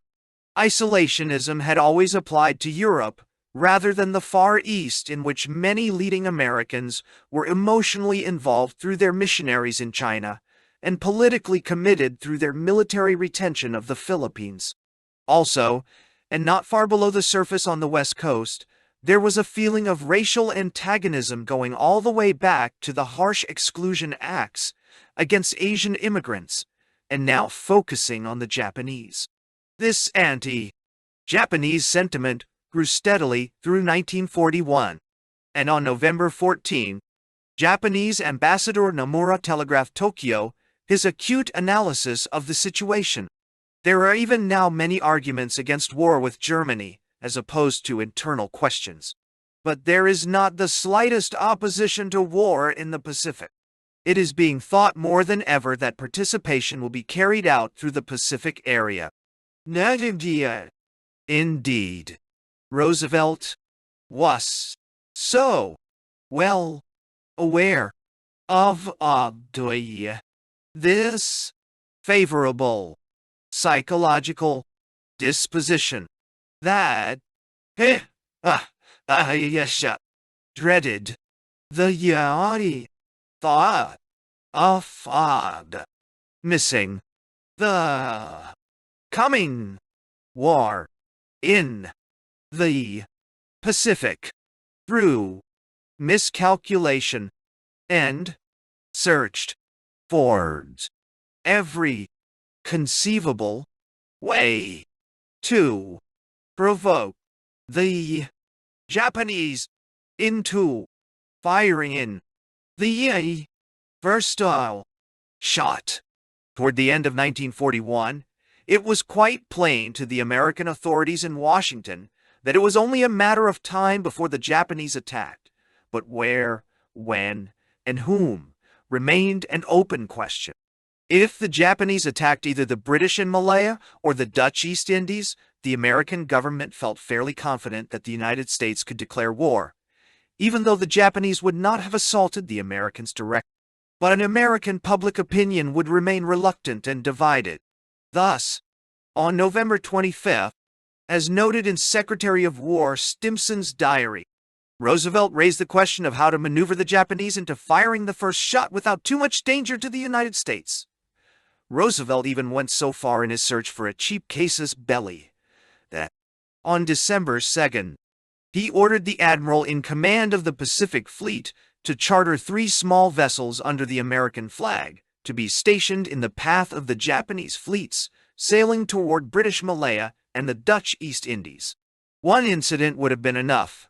Another deliberately provoked Lusitania in the Far East. But preparations had hardly time to get underway when the Japanese attacked Pearl Harbor, solving Roosevelt's problem for him. When, on the morning of December 7, the Japanese bombed Pearl Harbor, they unlocked a Pandora's box for all concerned. Hundreds of years from now, when latter-day historians attempt to sift the evidence, they will see in Pearl Harbor a most fateful event. Not because it precipitated the whole American nation into war across both the Pacific and the Atlantic, Hitler obliged by declaring war against the United States 4 days later, nor because it led straight to the destruction of the Japanese Empire and of the Third Reich, but because it released the bottled-up potential of America's protective imperialism on a global scale. A reluctant imperialism, this time, and therefore that much more effective and durable. An imperialism without talk of manifest destiny, of superiority of the Anglo-Saxon race, and of its right to rule the world and its inferior people. An ecumenical imperialism dedicated to the preservation of a way of life. Pearl Harbor opened a new and dramatic era in American history, whose dynamic trend did not come to an end when the Second World War was concluded, but went straight into the Cold War and beyond, and is still proceeding relentlessly, decades later, just as everything of significance that happened in the 3rd and 2nd centuries BC points, from our late perspective, to the rise of the Roman Empire.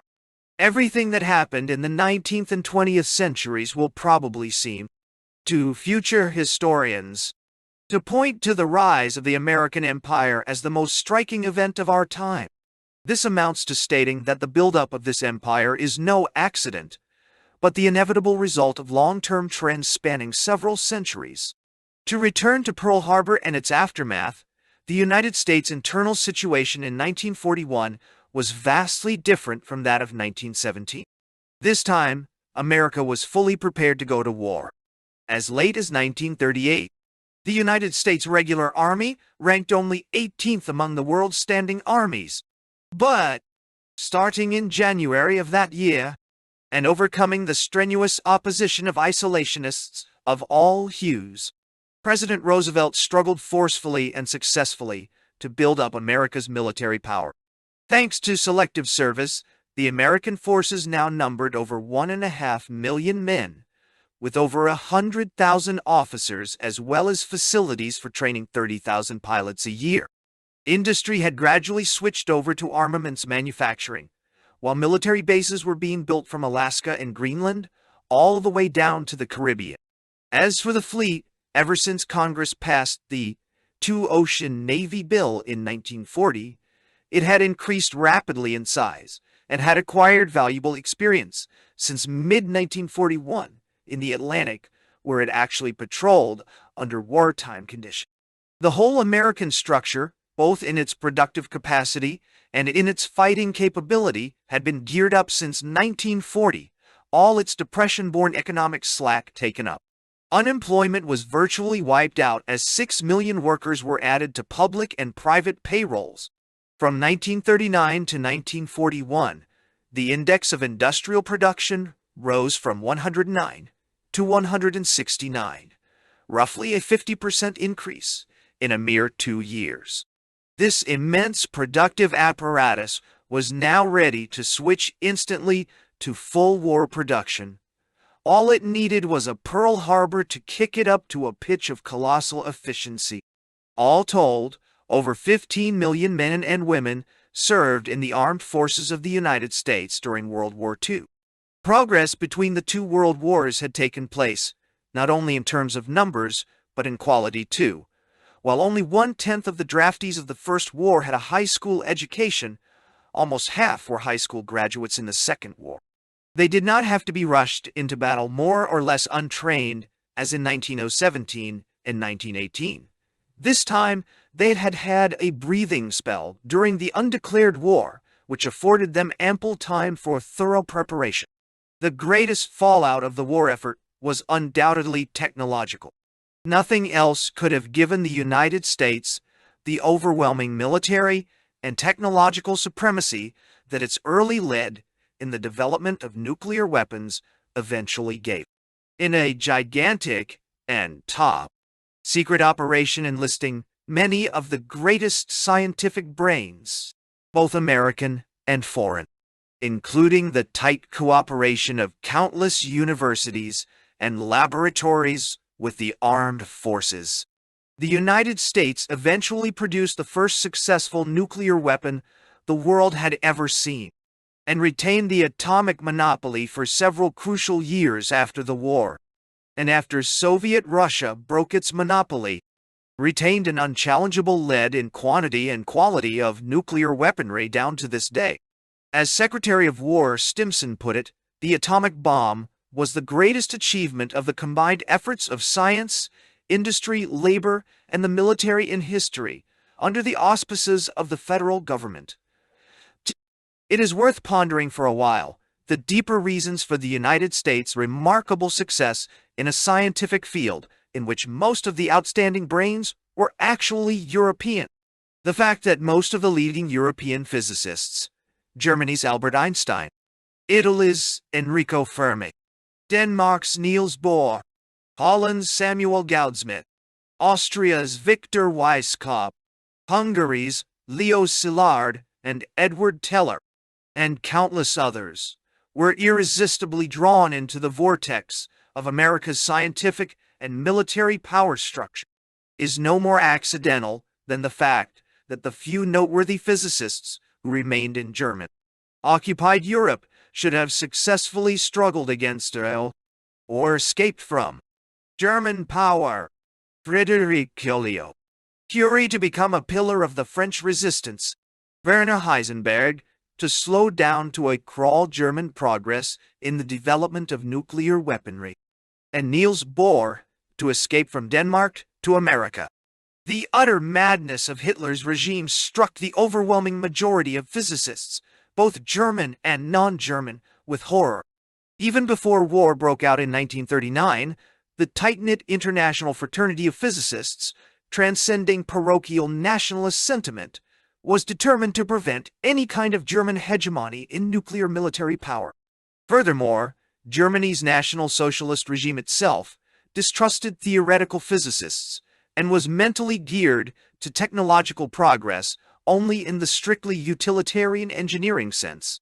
Ideology is an enemy of science and the Third Reich became a victim of its own anti-Semitic activities. When, in the autumn of 1933, Albert Einstein left Berlin forever and transferred himself to the Institute for Advanced Studies at Princeton. Paul Langevin, one of the leading French scientists, is reported to have prophesied, "It's as important an event as would be the transfer of the Vatican from Rome to the New World. The Pope of Physics has moved, and the United States will now become the center of natural sciences." The prophecy turned out to be deadly accurate. The extraordinary perception that the lock guarding nature's innermost secret could be broken to unleash a new form of power of apocalyptic dimensions came to a number of physicists in the late 1930s. The more terrifying idea of using it as a military weapon came to small groups of scientists in 1939, some in Germany, and others in the United States. One such group in America, all of whose members originated from Central Europe, Leo Szilárd, Eugene Wigner, Edward Teller, and Victor Weisskopf, overcoming their inhibitions due to the fact that not one of them, except Wigner, had even been long enough in the United States to have taken out American citizenship, decided to draw the attention of the American government to the military implications of the recent advances in theoretical physics. Spurred by recent news of German progress in nuclear research, they enlisted Albert Einstein's assistance. His fame and moral authority were bound to make the authorities in Washington sit up and listen. History knows few such dramatic ironies as Einstein, who had been hounded out of the Third Reich, actually pressuring the American government into developing a nuclear weapon which, under other political circumstances, might have been developed in Europe by European brains and for the benefit of Europe's predominance in the world. But the brain drain from Europe to America had already started. Years later, Einstein was to regret bitterly his role in the nuclear drama, and, along with many other scientists, to be tortured at the thought of his personal responsibility in the creation of the monstrous weapon. After the war, he confessed sorrowfully, "If I had known that the Germans would not succeed in constructing the atom bomb, I would never have lifted a finger." But the thought that Hitler might one day have the monopoly of nuclear weaponry was too much for these scientists. However much they may have regretted later this handing over of unlimited military power to the United States, there is no doubt that at the time they saw it as a lesser evil. It is of great historical significance that the nuclear physicists within Germany followed the dictates of their consciences in obstructing the development of atomic weapons, while those who were elsewhere had no such qualms. It is the natural reward bestowed by historical destiny on those people who can simultaneously develop national power to the highest pitch of efficiency while being fundamentally ethical, remaining committed to the preservation of individual freedom and the rule of law. Many years later, a German scientist explained this contrast in attitudes when he stated, "We were really no better morally or intellectually than our foreign colleagues. But by the time the war began, we had already learned from the bitter experience of nearly 7 years under Hitler that one had to treat the state and its executive organizations with suspicion and reserve. The citizens of totalitarian countries are rarely good patriots. But our colleagues elsewhere had at that time complete confidence in the decency and sense of justice of their governments." And he added, "I doubt, incidentally, whether exactly the same situation prevails in those countries today. The truth of the matter is that there are no citizens in totalitarian countries, only rulers and ruled. Individual initiative, being strongly discouraged by the overpowering authorities, is reduced to the minimum. There could be no equivalent in such countries to the disinterested and voluntary role of a well-known Wall Street banker, Alexander Sachs, who served in his capacity as a free American citizen as a transmission belt between Einstein and Roosevelt. Not only the Third Reich, but even Soviet Russia, became a victim of the prevailing ideology and political tyranny when it jailed and tortured such noted physicists as Fritz Houtermans and Alexander Weisberg, who had sought refuge in Russia from Nazi persecution. However, in a deliberate change of policy concerning scientists, the shrewd Russians, belatedly enlightened as to the crucial importance of technology in military matters, were to make up for it later on. The German National Socialists never did.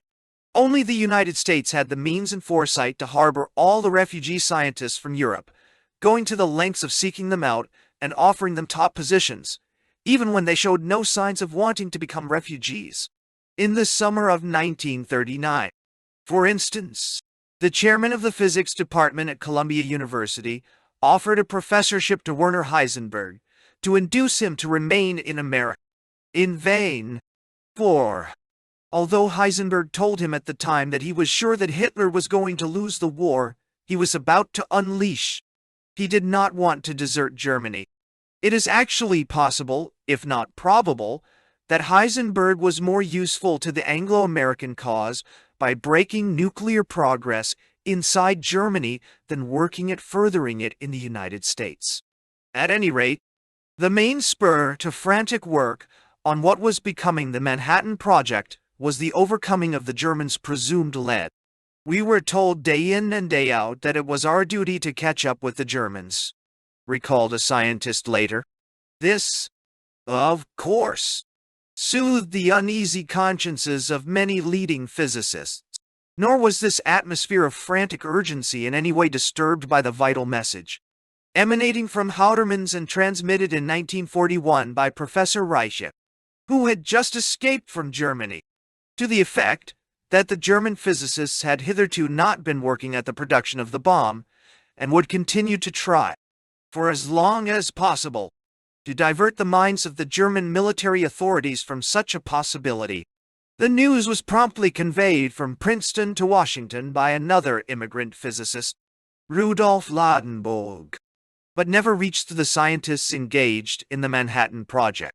By now, wrapped in all the cloaks of military security and secrecy, under the overlordship of the Military Policy Committee. By then, too, Winston Churchill had complied with Roosevelt's desire to concentrate all the work of both American and British research teams in the Western Hemisphere, Canada, and the United States. Later, toward the end of the war, a special intelligence organization, code named ALSOS, and devoted exclusively to science and technology, followed immediately in the footsteps of the advancing American Army, scouring all the liberated territories for scientists and evidence of technological progress, or the lack of it. In Germany, it was in liberated Strasbourg, still under the shelling of German guns firing across the Rhine, that they found out that German nuclear research, far from being ahead, was 2 years behind that of the Anglo-Americans, and that there were no factories yet for the production of uranium, U2, or plutonium, Pu-239. Further evidence of Heisenberg's crucial role in Germany's uranium project pointed to him as the main military objective. Confident by now that Germany's potential nuclear power was non-existent, ALSOS turned its attention to preventing Heisenberg from falling into the hands of the French troops of General de Lattre, symbolic of the attitude of suspicion of the Americans toward their allies and of their determination to concentrate all the available sinews of technological power in American hands. Gradually, with the rapid advance of Allied troops across German territory, a large booty of German scientists actually fell into the hands of the Americans. Otto Hahn, Nobel Prize winner Max von Laue, and eventually Werner Heisenberg himself, some to be flown back immediately to the United States. Werner von Braun and his team of rocket experts who, 12 years later, launched the first successful American space satellite. Needless to add, the Russians were not idle either, and kidnapped all the German scientists they could lay their hands on. As it became apparent to all that the ostensible reason for the development of America's nuclear power had disappeared, Many a scientist thought naively that the United States government would never make use of such a monstrous device against any other enemy. After Samuel Gaudsmit had discovered in the papers of Carl Friedrich von Weizsäcker that the Germans had not even come close to the development of an atom bomb, he went for a walk with an American major who acted as liaison officer between the War Department and the Alsace Group, remarking as they went along, "Isn't it wonderful that the Germans have no atom bomb? Now we won't have to use ours." But, to his profound dismay, the major replied, "Of course, you understand, Sam, that if we have such a weapon, we are going to use it." It was not long before the international scientific community realized that it had handed the United States a revolutionary weapon of incalculable power, which would be under Washington, and not their control, as the reports of the Alsace agents came in from the captured cities of Heidelberg, Celle, and Hamburg, where all the members of Germany's Uranium Society were taken into military custody. The scientists in the United States had quickly come to understand, in spite of the top-secret nature of the news, that the Germans had no nuclear weapons of any kind. Many felt and reacted as Gaudsmit had, and just as fruitlessly. Against the prospect of the war possibly ending before the bomb could be built and tested, General Groves, head of the Manhattan Project, pressured his scientists into greater and ever greater efforts. A last attempt was made by Leo Szilard, who had originally triggered the development of the bomb, to put the monstrous genie back into the bottle from which he had conjured it, and prevent the Americans from using the devastating weapon on Japan, the sole remaining enemy. As he admitted later, during 1943 and part of 1944, our greatest worry was the possibility that Germany would perfect an atomic bomb before the invasion of Europe. In 1945, when we ceased worrying about what the Germans might do to us, we began to worry about what the government of the United States might do to other countries. It was too late to worry. Now, the bomb was just about to be released into the hands of power politics. Niels Bohr had interviews with Roosevelt and Churchill, and later reported that he had been treated as if he were a child. Leo Szilard, unable to reach President Truman after Roosevelt's death, had to settle for James Burns, future Secretary of State. One and all, the scientists were politely invited to return to their laboratories and drawing boards and leave politics to the politicians. The panel of scientific advisors appointed to guide the United States chief executive were not called upon to advise whether the atom bomb should be used at all, but how it should be used. The genie would not go back into the bottle. Long before this came to pass, in the immediate aftermath of Pearl Harbor, it quickly became clear that the United States and its new associates had to face the most critical situation in the Pacific and Far East, rather than in the Atlantic, where Britain was holding out magnificently, and with Germany's main forces plunging into the remote vastness of Russia, in no immediate danger of being overrun. Japan's lightning offensive in the Pacific, its swift occupation of Malaya, Burma, the Dutch East Indies, and the Philippines, its surprising military effectiveness, and the equally stunning collapse of American, British, and Dutch power in Southeast Asia. Everything conspired to make the situation look even more threatening than it actually was, although official priority was given to the European theater of war. The military situation was reversed sooner in the Pacific, thanks in part to the American naval victory at Midway, and thanks in part to General MacArthur's bold leadership in Southeast Asia. When Douglas MacArthur established his headquarters in Australia as American proconsul in the Southwest Pacific, he confronted a grave situation, made worse still by the Australians' plans for defense.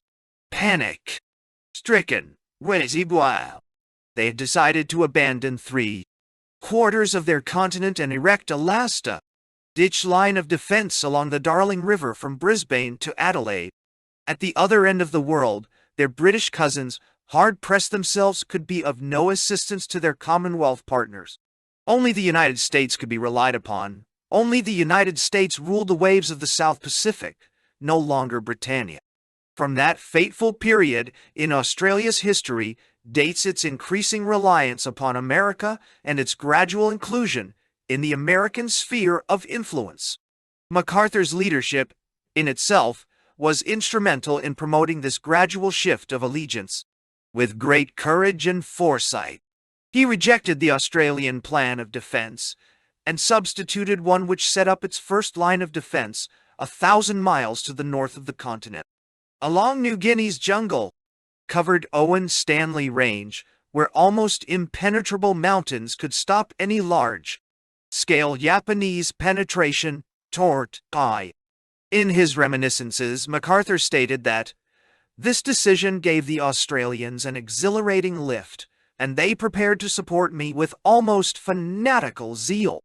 This zeal was necessary because American support and supplies were meager.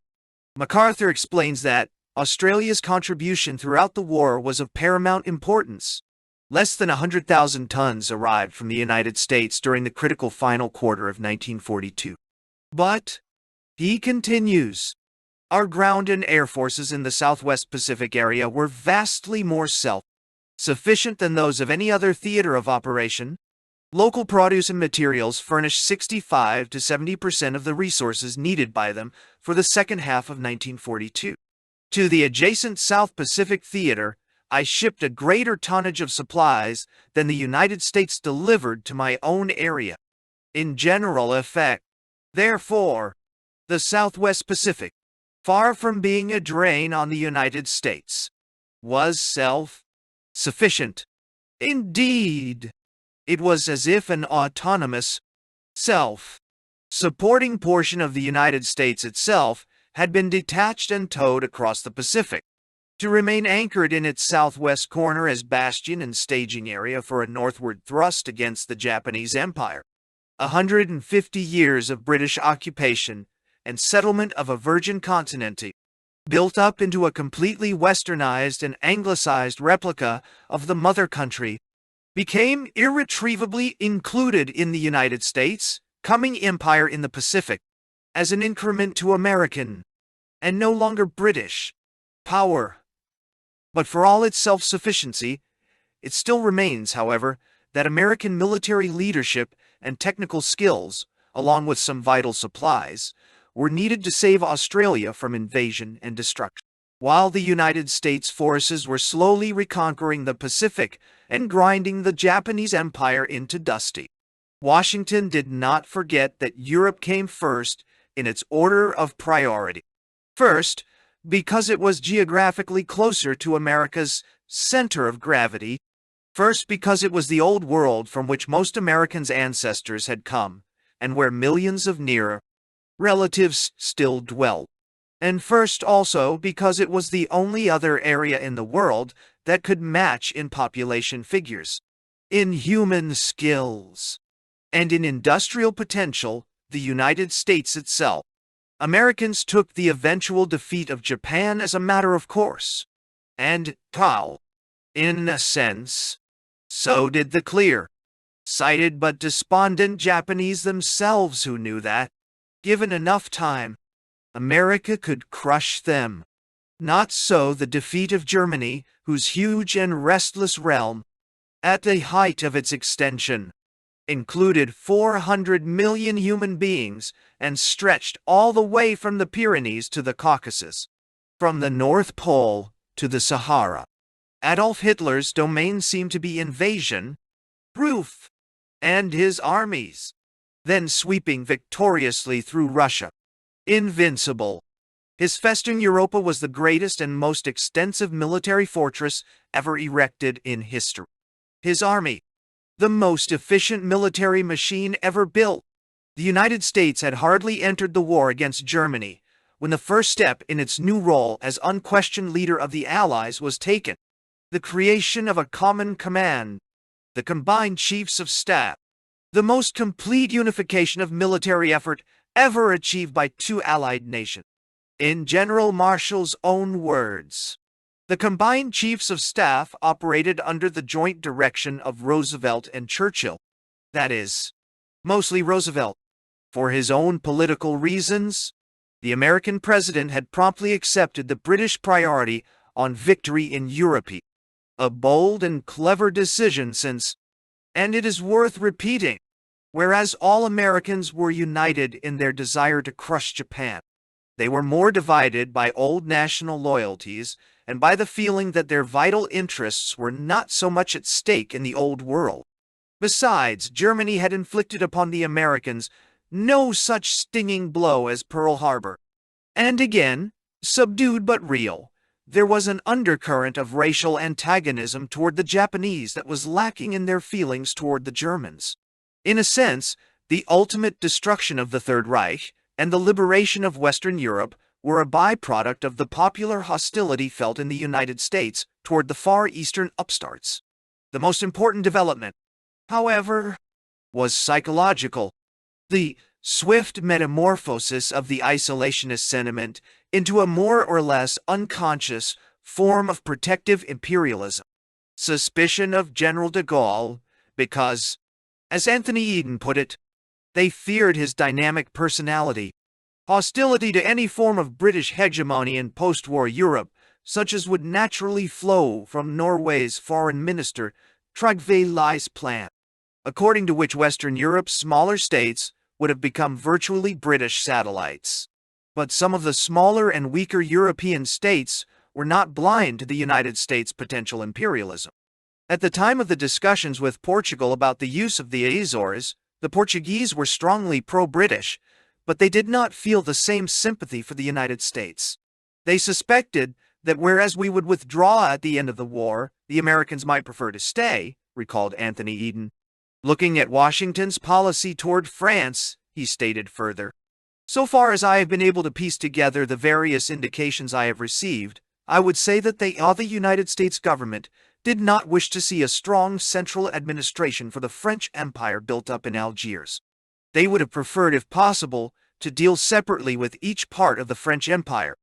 They dislike the growth of an independent spirit in any French administration anywhere, and consider that any French authority with whom they deal should comply without question to their demands.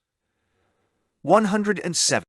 The seeds of the French challenge to American leadership in the 1960s were sowed at that time. Looking toward the future, Eden uttered these fateful words, which must have haunted him when he became Prime Minister a decade later.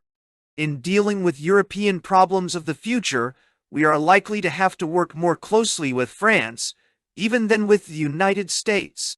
And while we should naturally concert our French policy, so far as we can, with Washington, there are limits beyond which we ought not to allow our policy to be governed by theirs. 108. Anthony Eden applied this principle to the letter at the time of the Suez Crisis in 1956. The end result was disaster. Winston Churchill, who was half American, felt a kinship with the United States, which made it easier for him to comply wholeheartedly with President Roosevelt's wishes. That this was not always to the taste of his British colleagues is made glaringly evident in Anthony Eden's memoirs. An entry in his diary, dated September 10, 1943, states bluntly, "Roosevelt has had his way again and agreed to Moscow for the Foreign Secretary's conference with alacrity. His determination not to agree to a London meeting for any purpose, which he says is for electoral reasons, is almost insulting considering the number of times we have been to Washington. I am most anxious for good relations with U.S., but I don't like subservience to them, and I am sure that this only lays up trouble for us in the future. We are giving the impression, which they are only too ready by nature to endorse, that militarily all the achievements are theirs.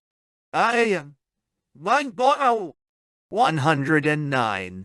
To General de Gaulle, who complained about British dependence on American policy decisions. 110, and more specifically about the fact that no agreement had been reached on the civil administration of France, in the post-liberation phase. Mr. Churchill declared that if it came to the point, he would always side with the United States against France. Anthony Eden did not like this pronouncement, nor did Mr. Bevin, who said so in a booming aside. 111. In his war memoirs, Charles de Gaulle relates that Churchill shouted at him, "Here is something you should know. Whenever we have to choose between Europe and the high seas, we shall always choose the high seas. Whenever I have to choose between you and Roosevelt, I shall always choose Roosevelt." Quite clearly. And over the objections of some of his colleagues in the cabinet, Churchill deliberately turned his back on the continent and chose a partnership with the United States which amounted to a thinly veiled satelization. It was all in the logic of his wartime leadership. Eventually, de Gaulle left for Washington to plead his case and attempt to sell it to Roosevelt. As one historian described it 2 decades later, wow, de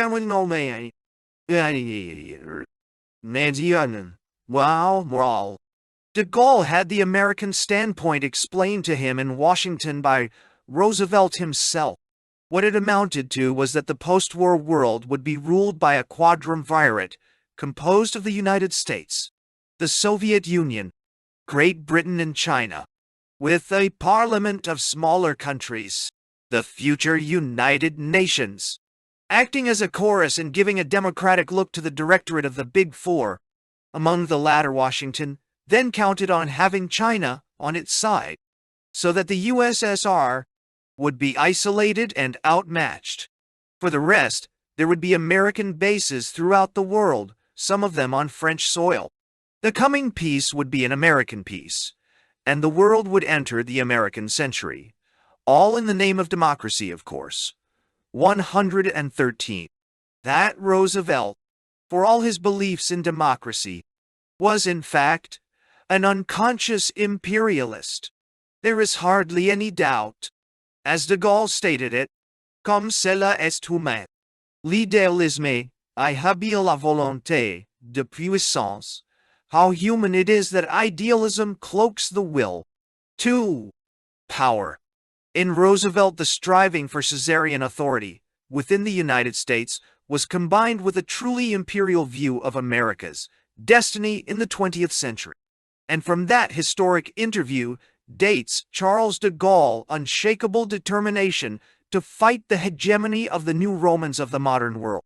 But the British, under Churchill's guidance, acquired no such determination, quite the contrary. Time and again they granted American requests without being able to make their own views on Europe and elsewhere prevail. The entry in Eden's diary dated July 1, 1944 notes, long telephone talk with W.W. Churchill about strategy. We have to give way to United States. Argentine. We have to give way to U.S. by withdrawing our ambassador. I wish that I could persuade W.W. to be more vigorous in support of my French thesis. We are in the right there and have a right to have our say in our way. Time and time again, United States leaders imposed their views, wise or unwise, on their British partners, treating them effectively as satellites. The fateful Yalta Conference paved the way for the rise of Soviet Russia's power to political and military supremacy over half of the European continent, eventually compelling the United States to organize its own Western Bloc as a counterweight. It is not that the Russians underestimated the growing power of the United States at the time. They gave to it just as much consideration as to their own imperialistic proclivities. During the conference, recalled James Burns, Stalin made a very interesting reference to his conception of the United States in world affairs. Whether the United States wished it or not, he said, we were a world power and would have to accept worldwide responsibilities. Without our intervention in the last 2 wars, Germany could not have been defeated. In fact, he added, the history of the last 30 years shows that the United States has more reason to be a world power than any other state. Encomiums which did not fall on deaf ears, even though Stalin was then in the process of making mincemeat of the naive policy of his American allies. The disastrous seeds that were sown at Yalta sprang from the ancestral outlook of the Americans on European affairs. Referring to Roosevelt's views, Eden states, "The president shared a widespread suspicion of the British Empire as it had once been, and, despite his knowledge of world affairs, he was always anxious to make it plain to Stalin that the United States was not ganging up with Britain against Russia. The outcome of this was some confusion in Anglo-American relations which profited the Soviets." And, he added, Roosevelt did not confine his dislike of colonialism to the British Empire alone, for it was a principle with him, not the less cherished for its possible advantages. He hoped that former colonial territories, once free of their masters, would become economically and politically dependent upon the United States, and had no fear that other powers might fill that role. Sentiment was promptly transformed into action against the French and the Dutch in Southeast Asia. Clearly, all the seeds of the collapse of Europe's worldwide power and influence were, more or less consciously, sown by the Americans, and open power vacuums which some of them were longing to fill. The founding of the United Nations was partly designed to irretrievably embroil the Americans in world affairs and make it impossible for them to withdraw into a neo-isolationism at the last minute. For the same reason, the first United Nations conference was to take place, with every participating nation's blessing, on United States soil. But over and beyond that, it quickly became plain that the endemic isolationism would only be put to sleep to the extent that the United States could dominate whatever international body it joined.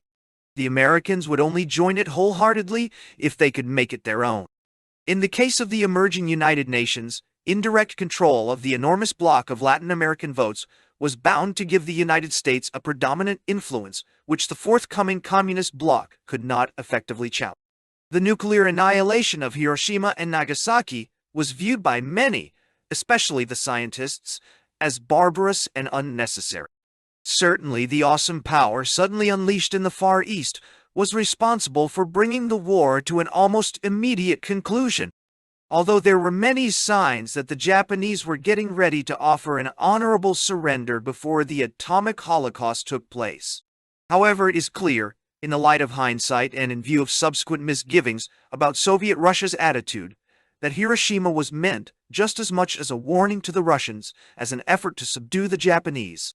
American policy immediately assumed a new look, an increasing toughness which was displayed immediately when President Truman stated that Japan would not be divided into occupation zones, rejected the Russian request that Japanese troops surrender to the Russians in northern Hokkaido, and in fact refused the Russians permission to take part in the military occupation of Japan at all, and became bold enough to ask the Russians to hand over one of the Kuril Islands for use as an American air base.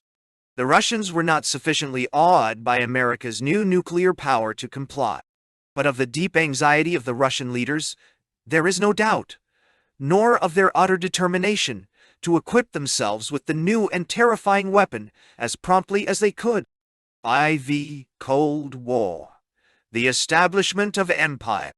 In that glorious autumn of 1945, in the aftermath of victory in the Atlantic and the Pacific, it is rather strange that the Americans should have thought that the United Nations was the answer to the world's problems. They had distrusted the League of Nations, their own brainchild, to the point of refusing to join it. They had seen it founder in the 1920s and collapse in the 1930s. The reasons for this failure had become common knowledge. Yet the United States chose to believe that all would be right with the world now that the League of Nations' legitimate child was born, even though it retained most of its parents' defective features, as if this newborn baby could take care of the multitude of troubles springing from the war, just at the time when the hot war was turning into a cold one. This outlook was neatly summed up by Secretary of State Cordell Hull after the 1943 Moscow Conference and the decision to set up the United Nations. I tell you, there will no longer be need for spheres of influence, for alliances, for balance of power, or any other of the special arrangements through which, in the unhappy past, the nations strove to safeguard their security or to promote their interests. Nay, the United States lost no time in acting out its mistaken belief. True enough, the old spirit of isolationism was now just about dead, even though Washington had carefully refrained from binding itself by any formal ties and commitments to any individual nation. Sole owner of nuclear power, for the time being, the United States felt confident that all other nations in the world, including Soviet Russia, would be suitably impressed and unwilling to risk challenging America's might and sense of justice. So it was that speedy demobilization under the nuclear shelter whittled down America's armed strength abroad to almost token dimensions within 6 months. By the end of 1945, the staggering number of 6.5 million men had already been released from the armed forces. This being one of the most expensive economies, which duly alarmed General, Marshal, and Admiral King. President Truman's efforts to counteract this dangerous evaporation of military muscle by imposing universal military training for our future safety and for the peace and security of the world, aroused no enthusiasm in Congress. The War Department, faced with a disastrous weakening of America's various armies of occupation, ordered a slowdown of demobilization, reaping for its pains the anger of a great part of America's public opinion and a wave of near mutinies in American garrisons abroad: Paris, Munich, Frankfurt, Manila, Yokohama. By the summer of 1946, the United States Armed Forces had melted from a peak strength of 12 million to hardly more than 2 million. Not even the official breakout of the Cold War and the Berlin blockade of 1948 could halt this shrinking process, which brought the American army down to a low of 600,000 men on the eve of the Korean War. But the most pressing problem in the immediate post-war period was strictly economic. Europe was broke, disorganized, and hungry.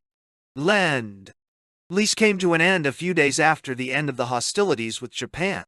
The abruptness with which Washington, instinctively hostile to the new Labour government in London, terminated Lend-Lease to Britain and effectively pulled the rug from under its feet, brought out into bold relief the precariousness of the United Kingdom's situation, in spite of the fact that it was nominally one of the victorious Big Three powers, but the Americans had no intention of allowing the mortified British to collapse into insolvency and bankruptcy. Washington moved swiftly to set Britain back on its feet, writing off $25 billion worth of Lend-Lease aid, granting an immediate credit of $650 million to tide the British over the transitional period, and in addition a line of credit of almost $5 billion to be used over the following 5 years. As usual, Congress grumbled. Britain had defaulted on her First World War debts. Worse still, she was ruled by a profligate socialist government hostile to free enterprise. Although, paradoxically, she remained imperialistic abroad, combining in one state all possible sins under the American sun. Critics had both ways. There was enough there to irritate both conservative and liberal Americans. In spite of this, President Truman won the day and Britain was temporarily saved. Salvaging the rest of the world after this breakthrough was no problem. About $11 billion worth of aid was granted to all other needy nations until the spring of 1947. That Soviet Russia had no intention of abiding by the agreements concluded at Tehran, Dumbarton Oaks, and Yalta had become painfully obvious to Washington insiders before the war was even over, although largely ignored by American public opinion. Shortly before his death, President Roosevelt had told James Burns that he had grave misgivings about the future, but it was too late now to undo the damage. Into the power vacuum created by Roosevelt's lack of foresight, the Russians poured all their remaining military and political strength. Eastern and Central Europe, now under the heel of the Soviet armies, had already become a lost cause, as far as Western influence was concerned. But that was not enough to satisfy Soviet greed. Stalin wanted to expand fast into all the available power vacuums. And the first area where he decided to challenge the West was the Middle East, Greece, Turkey, and Iran. The warm waters of the Mediterranean and Persian Gulf, for which the landlocked Russians have thirsted since the 18th century. Kremlin policy included pressure on Turkey to hand over virtual control of the Dardanelles and Bosporus and relinquish the eastern districts of Kars and Ardahan. Continued Soviet occupation of northern Iran, fostering and protecting local communist regimes in Azerbaijan and Kurdistan. And in July 1945, formal encouragement, through its satellites in the Balkans, to the communist guerrillas who were waging a ruthless civil war against the legitimate Greek government. Soviet imperialism was on the move all over the Near and Middle East. Simultaneously, in Europe and all over the European-controlled world, a spontaneous disintegration had started. The former European powers, victor and vanquished alike, could no longer cope with the rot that had set in at home as well as in their colonial empires. The pace-setting British Empire was being gradually emptied of its substance. Its prestige shattered in the Orient by its humiliating defeats at the hands of Japan in the early part of the war. Only swift and orderly liquidation of its imperial responsibilities could save what was left of British face in the Orient.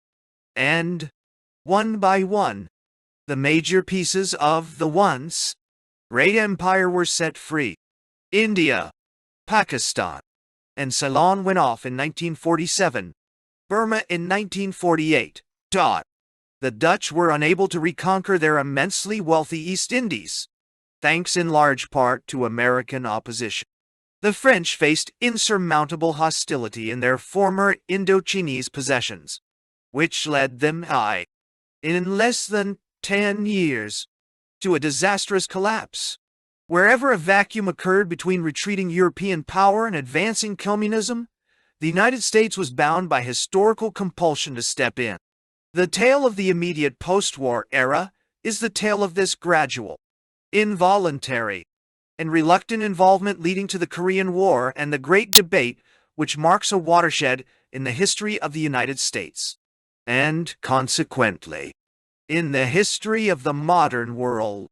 It was utterly naive to think that Europe's position in the world could collapse without awakening and setting loose vast anti-Western, not merely anti-European, forces, most of them, and the most effective, under communist auspices, but also many that were not, such as the flare-up of Arab nationalism and Islamic fanaticism, what were presumed to be nationalist revolts in the non-Western world had nothing to do with nationalism in the strict etymological sense.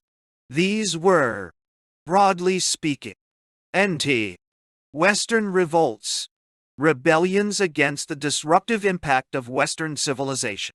Non Western people were struggling to take advantage of the collapse of European colonialism in order to achieve two incompatible results: modernize themselves as fast as possible in order to acquire the sinews of modern industrial power, and revive their dying civilizations. Submerged by the triumph of industrialization and of the Western culture of which it was an essential component. Whether Marxism-Leninism came into play in the process depended on local cultural elements rather than on the degree of their hostility to the West. American illusions did not last long. Gradually, almost unobtrusively and as a matter of course, the United States began to pick up the broken pieces all over the world. North and South, East and West, getting involved in countless local civil wars and conflicts, rescuing Western Europe from the brink of chaos and communization, signing pacts and treaties of alliance so numerous and varied as to make up for having signed none between the American Revolution and the late 1940s. The tale had best be told in chronological order. Greece was the first place where the simmering Cold War started getting hot, before its existence was even acknowledged openly. As in so many other areas under German or Japanese occupation, some of the most effective underground and guerrilla movements were organized and led by local communists. Alone among all political parties, the communist movement seemed able to instill religious fanaticism and devotion in its members, along with a truly military discipline and a complete mastery of the technique of revolutionary warfare.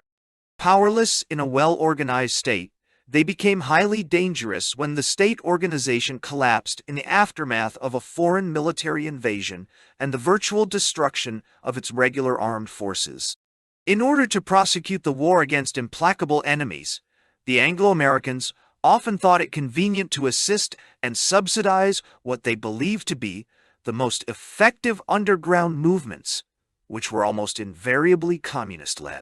From Italy and Yugoslavia to Malaya and Vietnam, the Westerners themselves sowed the seeds of potential trouble by building up their future enemies in order to shorten the struggle against the Germans and Japanese. The result of this short-sighted policy became plain in Greece sooner than it did anywhere else. In the Greeks' instance, the most powerful underground movement was the communist-led Hellas, which quickly outstripped its right-wing rivals and soon received the major portion of the British supplies dropped behind German lines. Their remarkable efficiency in propaganda, as well as on the battlefield, when they chose to fight, gave the communists a decisive edge on all their rivals, whom they strenuously sought to eliminate while fighting only lackadaisically against the occupying Germans and Italians, just enough to induce the British to send them ample supplies, but not enough to wear themselves out.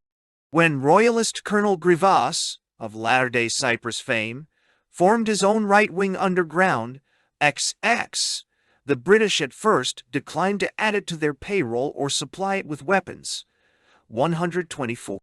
However, the time eventually came, as it had to, when it began to dawn on the British that it was their favorite protégés who were planning to turn against them as soon as the Germans faded from the scene. Having discovered that Hellas headquarters was always reluctant to embark on dangerous sabotage work against the Germans, the British liaison officers started dealing directly and successfully with local Hellas units, more forthright and patriotic men than their Machiavellian political leaders. This bypassing of the exclusively politically minded Hellas headquarters strained relations between them and, rather lady, the British understood that the Hellas leadership was attempting to keep its armed forces intact for an eventual takeover of Greece. The British began warming up to the right-wing guerrillas. Greece was an exclusively British show. The United States refused to take part in any military expedition to liberate it, and when liberation took place, the British found themselves alone to cope with an extremely dangerous situation which was partly of their own making. Returned from exile, the Greek government proved unable to re-establish its authority, compelling the British to take a hand in Greece's internal affairs and, in effect, assist the right-wing elements against Hellas, their erstwhile allies. British troops had come into Greece as a liberating force. They stayed on as an ever-present police force to prevent the country from being taken over by the communists. Greece had now become one of the numerous, but at the time the most important, pawns in the international rivalry between Soviet imperialism and the West in disarray. In 1945, Greece became a client state of Britain. For as long as Britain had the military and financial strength to protect it. But Britain's financial strength was ebbing fast while the Greek communists became bolder and openly challenged the right-wing Greek army to a guerrilla-type warfare in which they had the full backing of the communist states to the north, Albania, Yugoslavia, Bulgaria, and looming behind them, Soviet Russia. By then, Moscow's open challenge to the West had at last been understood by American public opinion. The United Nations' impotence had also become quickly evident, and Winston Churchill, in speech after speech, warned that only a tight alliance between the British Commonwealth and the United States, binding all English-speaking nations together, could stop the otherwise inevitable progress of international communism, bolstered by Russian imperialism. Swiftly, the idea of a policy of containment began to take shape in Washington. The Russians' complete takeover of Eastern and Central Europe, the gradual disintegration of Western Europe's economic and social structures, considerably aggravated by the witheringly cold winter of 1946-47, everything conspired to strike the American leaders' imagination with the imminent danger of a wholesale collapse of the old world into the wide, open arms of Soviet Russia. Britain herself was one of the weakest links in a weak chain. Clearly, Britain's imperial role would have to be curtailed.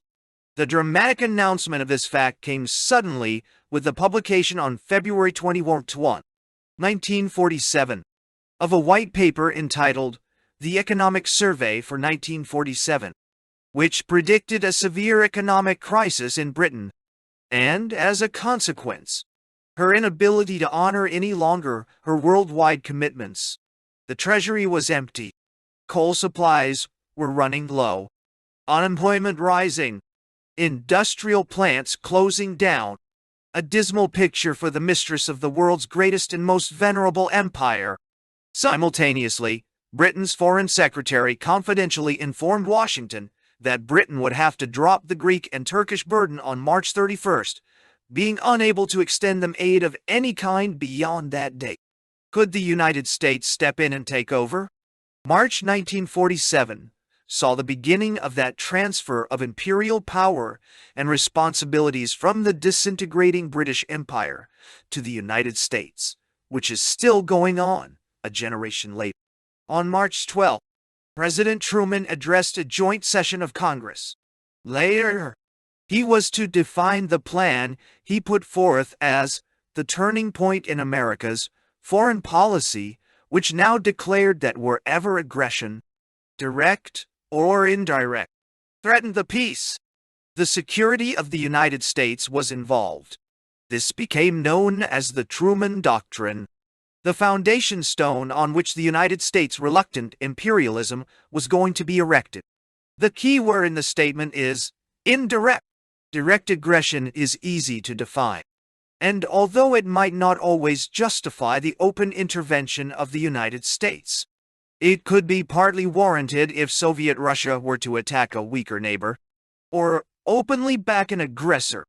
Indirect aggression, however, is another matter, a matter of interpretation involving the forcible intrusion of American power in any number of local civil wars against the side that is aided and abetted by the bigger communist power, or powers. Since Red China has struck out on her own, more than anything else, indirect aggression and the struggle against it became the main catalyst of America's preordained imperialism. Greece and Turkey being the first concrete instances of indirect aggression. President Truman asked for an appropriation of $400 million to assist their shaky governments and finance the various economic and military missions dispatched by the United States. The free peoples of the world look to us for support in maintaining their freedoms. If we falter in our leadership, we may endanger the welfare of our own nation. This Roman-like attitude struck Winston Churchill as a great event. Winston Churchill, who, half American himself, was to hail and encourage unconsciously this transfer of worldwide responsibilities from Britain to America. The Truman Doctrine enjoyed from the start bipartisan support in Congress, expressed by an overwhelming majority of 3-1 in its favor. Greece and Turkey were saved, although the cost to Greece was a long, drawn-out guerrilla war that lasted a number of years. The end came for the Greek communist guerrillas more quickly than actually expected, as an offshoot of Yugoslavia's breakaway from the international communist fraternity. Excommunicated by the Cominform in June 1948, at odds with Russia's satellites in the Balkans and Eastern Europe, Marshal Tito's regime was saved from economic strangulation by America's assistance. But as a result of his heresy, the Titoist leader of the Greek rebels, Markos Vafias, was replaced by a docile Cominform communist, Ioannis Ioannidis, the Barber of Volos. In retaliation, Yugoslavia closed its southern border and cut off the guerrillas from most of their external supplies.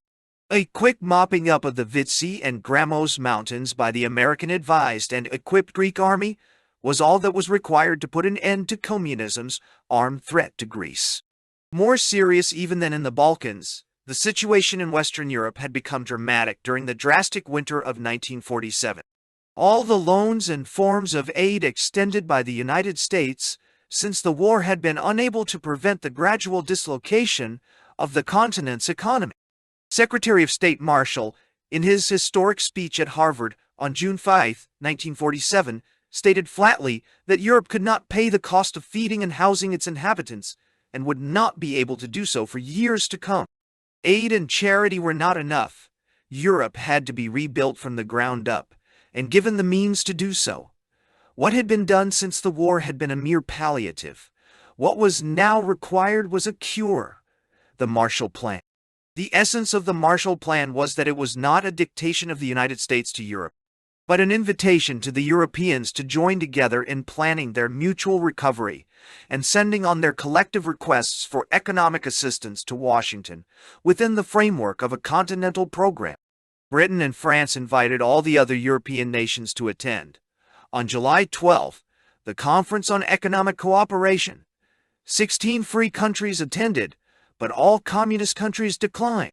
Thus, the Marshall Plan, generously offered, with strings attached, of course, to Soviet Russia and her satellites who turned it down, became the major instrument for the recovery of Western Europe and the major economic weapon in the emerging Cold War. While the United States extended its financial assistance to Europe, there were plenty of voices raised against it. From the penny pinching like Senator Taft, Operation Rat Hole, to the left-wing proponents of appeasement at all costs such as Henry Wallace, the Marshall Plan, who warned that war would be the consequence. Yet again, American opposition largely evaporated when the Communists made their brutal seizure of power in Prague, February 1948. 2 months later, Congress approved by an overwhelming margin the Economic Cooperation Bill.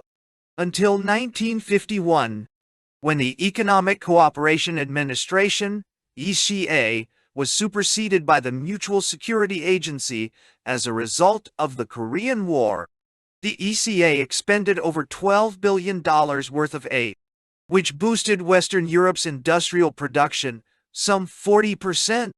In the process, it so strengthened the social fabric and the political regimes in Western Europe as to make them immune to the danger of internal communist takeovers, in France and Italy mostly. Military assistance in the Balkans and economic assistance in Western Europe were only a start. Within a week of signing the Greek-Turkish Aid Act, President Truman asked Congress to approve the transfer of American weapons and supplies to Latin American states. as well as the training of their military personnel. This request was to lead, a short while after, to the first treaty concluded by the United States since the American Revolution, the Rio Pact in 1947, Treaty of Reciprocal Assistance, followed in 1948 by the Charter of the Organization of American States. Back in the Old World, the obvious threat from the East prompted the Western Europeans themselves to band together for mutual protection in the Five-Nation Treaty of Brussels. But five bankrupt European nations with weak military establishments could hardly hope to fight successfully the formidable Soviet war machine. It desperately needed an American shield, breaking with a tradition as old as the United States itself. Senator Vandenberg suggested a congressional resolution, according to which the United States would formally join, by constitutional process, with such regional and other collective arrangements as are based on continuous and effective self-help and mutual aid, and as affect its national security. Gradually, step by step, America's political leaders dragged a reluctant and sometimes alarmed public opinion down the path that led straight to the 12-Nation North Atlantic Treaty Organization. The progressive crystallization of the situation in Europe came to its full conclusion with the Berlin blockade in 1948-49. It followed hard on the heels of the 1947 merger of the American, British, and French zones of occupation in Germany and the introduction of a new currency in the Trizonia thus formed. The Berlin blockade unified the West's response under American leadership. As so often before and after, Soviet Russia's clumsy aggressions resulted in an increase in the West's fears and stimulated the United States' increasingly extensive control over the whole of Western Europe, where the various weak European nations might have knuckled under Russian threats. Washington was not to be intimidated and boldly took the lead in resisting Soviet encroachments, and in so doing, was inevitably driven to encroach more and more on Western Europe's pseudo-independence. Nothing could have been more impressive at the time than the technical miracle of the Berlin airlift itself. Over 250,000 flights carrying well over 2 million tons into the beleaguered city in less than a year. Impressed by this technical prowess, at a time when the success of the Marshall Plan was becoming obvious, and intimidated by the demonstration of Western solidarity implied in the recent signing of the North Atlantic Treaty, Soviet Russia began a slow retreat behind its Iron Curtain and responded, in turn, to every Western consolidation move by a countermove of its own. When, in 1949, the Federal Republic of Germany came into being, Moscow announced the formation of its very own German Democratic Republic in its East Zone. The partition of Germany into two hostile states became an accomplished fact, and few sincere tears were shed over it, in spite of official lip service paid to the ideal of German reunification. As Andrei Vyshinsky was reported to have said, addressing his Western colleagues with grim satisfaction, "You have your Germans and we have ours." Thus, in the short time span of 2.5 years, the United States had overthrown most of the foreign policy principles it had stood for during the entire course of its history. The Truman Doctrine put an end to the principle of aloofness from European affairs. The Marshall Plan resulted in open and sometimes forceful intervention in other nations' internal affairs. And NATO buried forever the principle of avoiding entangling alliances of any kind. But, as noted previously, the key word was sounded when President Truman stated emphatically that the security of the United States was involved whenever indirect aggression took place. From now on, the United States was likely to become involved in countless wars overseas, civil wars, regular wars, guerrilla wars, police actions, and endless series of conflicts which entail, de facto, the establishment of an American imperium over a large part of the world. It was perhaps an effort on the part of Secretary of State Exon to tone down the universal potentialities of the Truman Doctrine that, indirectly, triggered the next and most decisive catalyst of America's reluctant imperialism, the Korean War. Europe and the Balkans, on the one hand, Latin America on the other, had not been the sole concern of the United States policymakers. Thanks to war and victory over Japan, United States armed forces were also spread all over the Far East. Having retrieved the Philippines and promptly granted them independence, saved Australia from invasion and destruction, and persuaded the Dutch to set their East Indies loose on the path to independence. The United States found itself in virtual control of all the former possessions of the Japanese Empire, including Japan itself. That the collapse of this empire was bound to create power vacuums that would have to be filled, sooner or later, does not seem to have occurred to American policymakers. While Douglas MacArthur ran occupied Japan as American proconsul and reconstructed its social and political fabric without tolerating any Soviet interference, various parts of its former empire were left to drift aimlessly. No sooner had the United States eliminated its only rival across the Pacific, transforming the ocean into an American lake, than a far more deadly enemy established its authority in China. So promptly and suddenly did the nationalist regime collapse that Washington did not know how to react.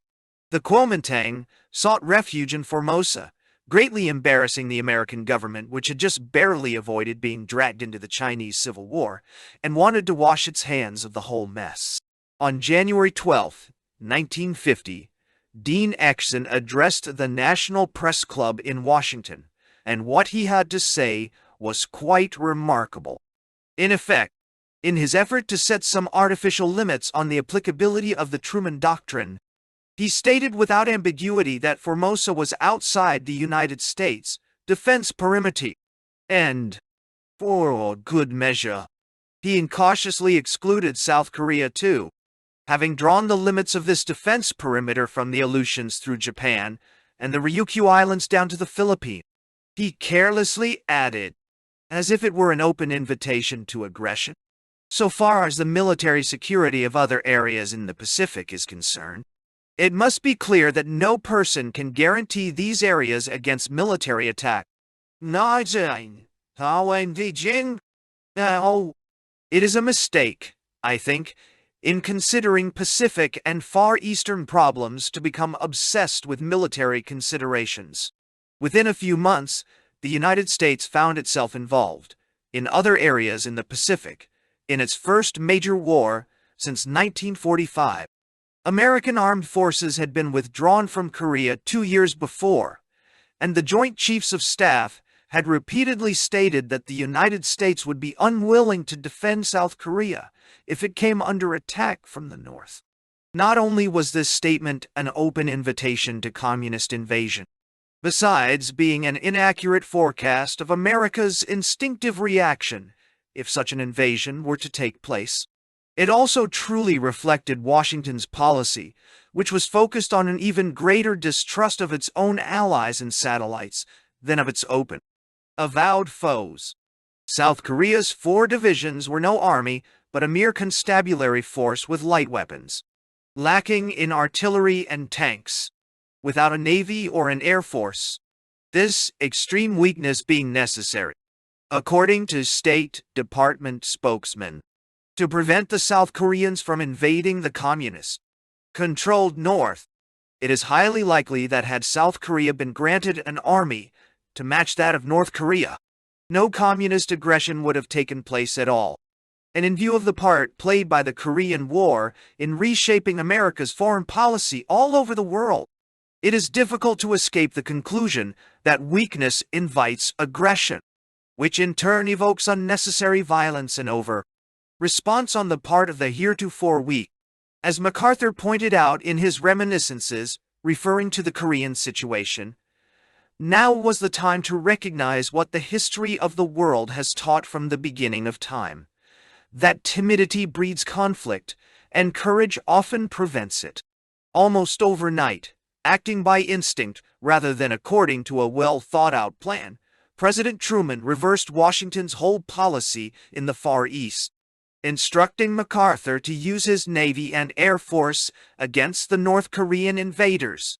He also placed the 7th Fleet under MacArthur's command and instructed him to isolate Formosa from the Chinese mainland, officially to prevent the Chinese nationalists from attacking Red China, but in fact placing Formosa under American military protection.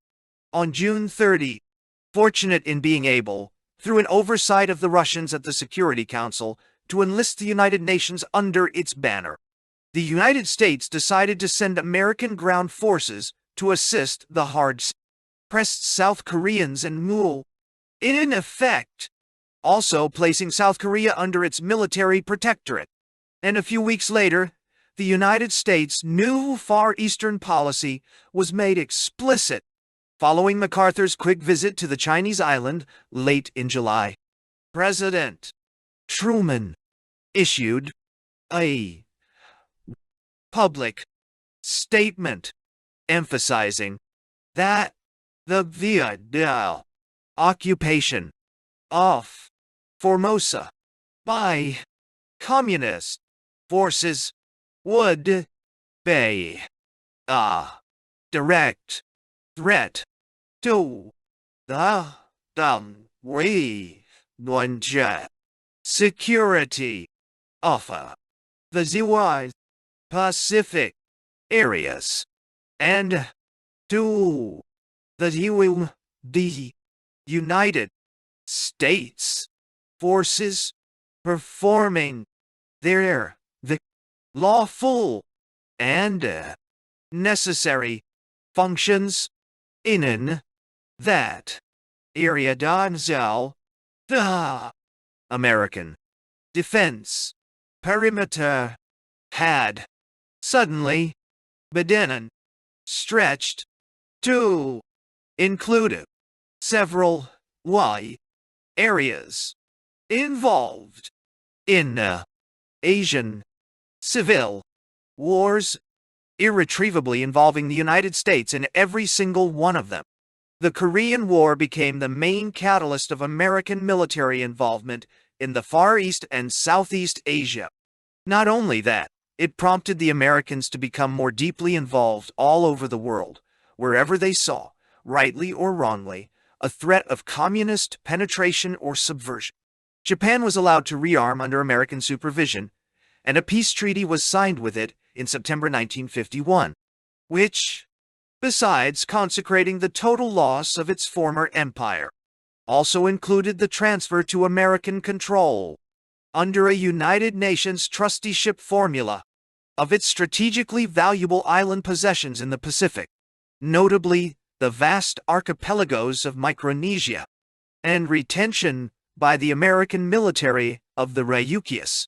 In quick order, a number of mutual defense treaties were arranged in 1951 between the United States and most island nations in the Far East and Southeast Asia, with Japan and the Philippines, and more especially the ANZUS Pact with Australia and New Zealand, excluding Britain, now forever unable to come to the assistance of her Commonwealth partners on the other side of the globe. This established a virtual American protectorate over the whole chain of islands, running from Hokkaido in northern Japan down to New Zealand's South Island.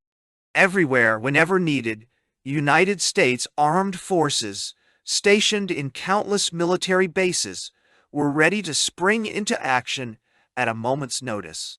These new commitments, along with those already entered upon in Europe, in the Balkans, and in Latin America, finally brought about the great debate in Washington. Uneasy at the speed with which their country was being tied down by this multiplicity of commitments and responsibilities, unable to grasp the fact that the disintegration of European power all over the world, thoughtlessly encouraged and assisted by Washington's own deeds, was creating power vacuums right and left, many Americans began to question the need for these commitments. One thing leading to another, the Korean War prompted President Truman to establish the United States protectorate not only all over the maritime fringes of the Far East, but over Western Europe as well. When in September 1950, he ordered substantial increases in the strength of American forces in Europe, many influential Americans were outraged. Had not Dean Acheson told the Senate Foreign Relations Committee in April 1949 that the United States would not be required to send additional troops to Europe, fighting a rearguard action, as he did most of his life?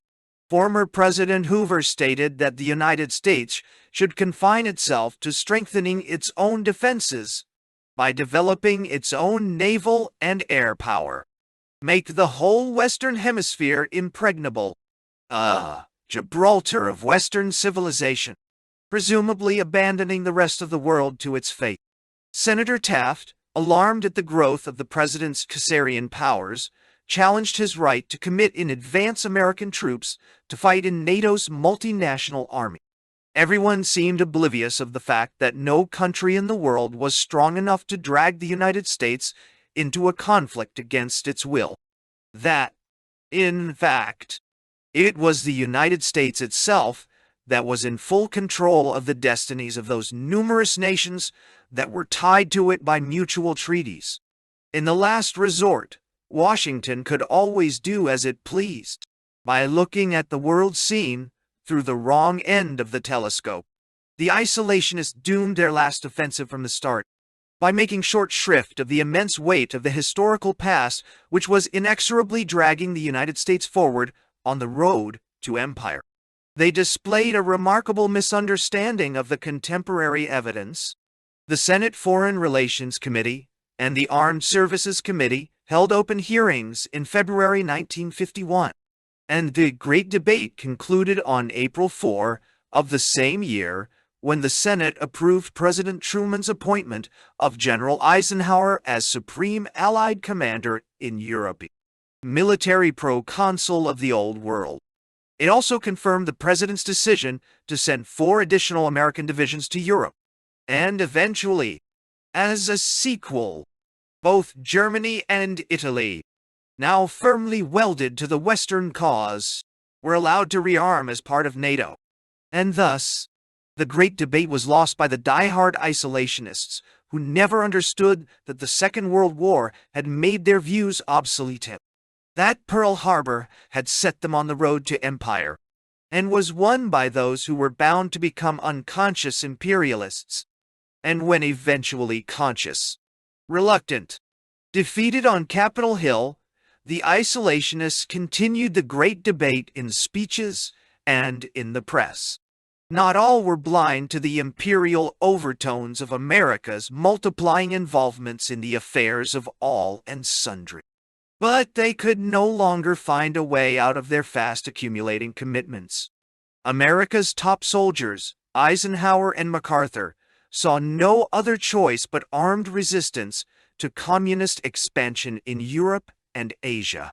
Senator Taft, in his Foreign Policy for Americans, could not help admitting that I see no choice now except to rely on our armed forces and alliances. Indeed, the trend was irresistible.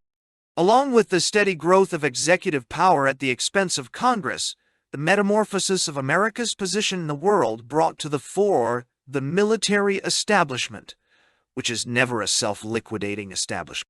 Along with the growing network of alliances and foreign commitments, and the transformation of the United States into the greatest military power on Earth, the finely but tightly meshed network linking the United States fast developing Pentagon, the foreign alliances which made it imperative that the Pentagon develop its power rapidly in order to give them real muscle, and the supremacy of the executive as sole decision maker in foreign policy could no longer be broken.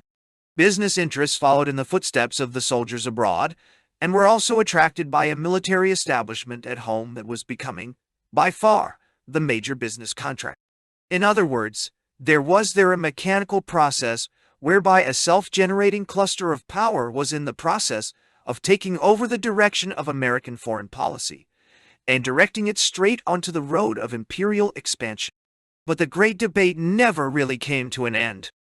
In the late 1960s, it is still going on, revived by President Johnson's decision to intervene massively in Vietnam in 1965, by the temporary resurrection of French nationalism under Charles de Gaulle's inspiration, by the profound split between Soviet Russia and Red China, and by the loosening of Russia's control over its East European satellites.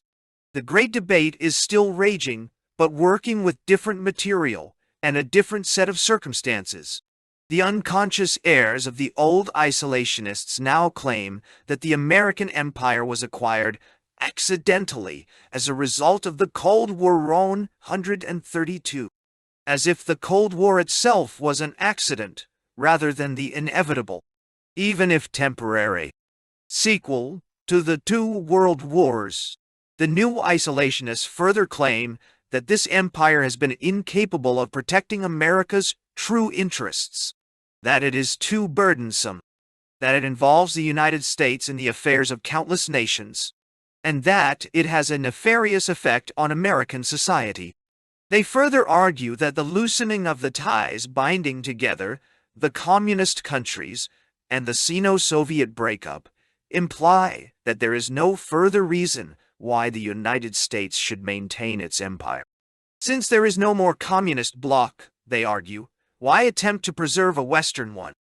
They see nationalism as superseding communist imperialism and as being the most potent force in the world today, and claim that it should be encouraged and given free play. The historical record of the post-war decades does not support their main contention, even though some of their arguments have partial validity. A closer look at this record, when seen in conjunction with the historical record of the remoter past, yields very different conclusions. The American empire is not accidental, but was predetermined generations ago by the development and evolution of Western society as a whole. This growing empire has effectively protected not only the United States' interests, but also those of the entire Western world, of Western civilization. In fact, it is not too burdensome in terms of either manpower or economic power, and is far easier and cheaper to maintain than it would be to dismantle it and create new power vacuums all over the world. The tools of empire.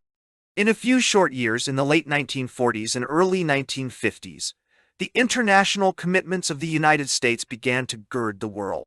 All in all, the United States was driven to assume a de facto protectorate over more than 40 nations, covering some 15 million square miles, with populations amounting to over 600 million human beings. And even such large neutralist nations as India could not be left unprotected in case of a threat of outright invasion by the Red Chinese. Nor could Israel, whose creation was strongly supported by the United States, ever be abandoned to the tender mercies of a Soviet-backed Arab invasion day.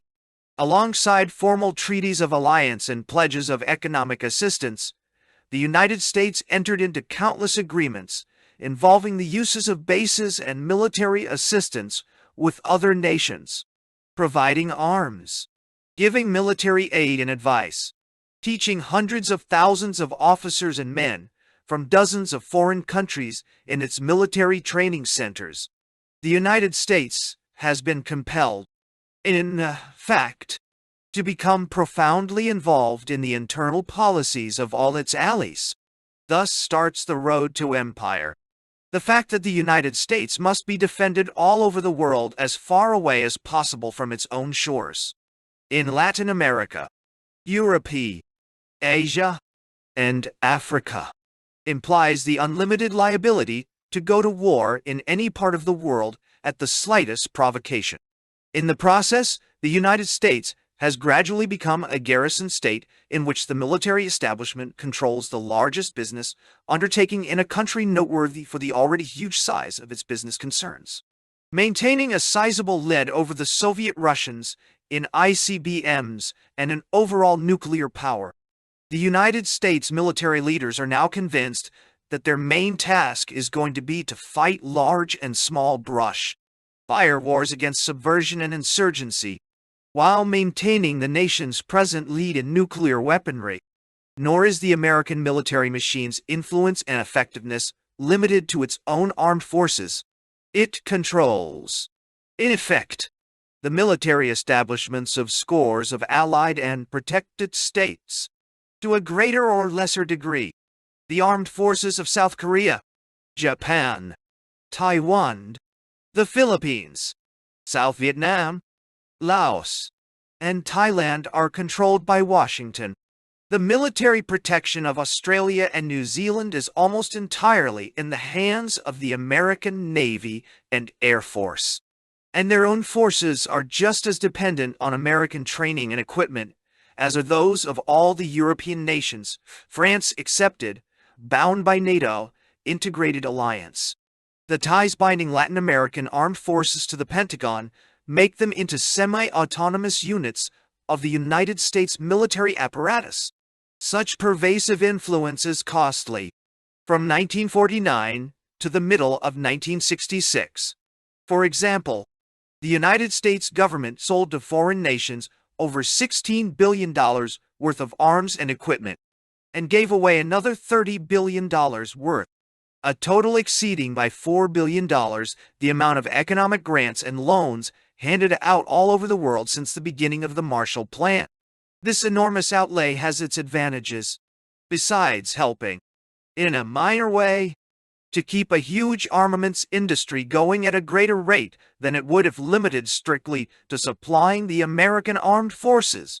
It is also a convenient way of disposing of partly obsolete weaponry.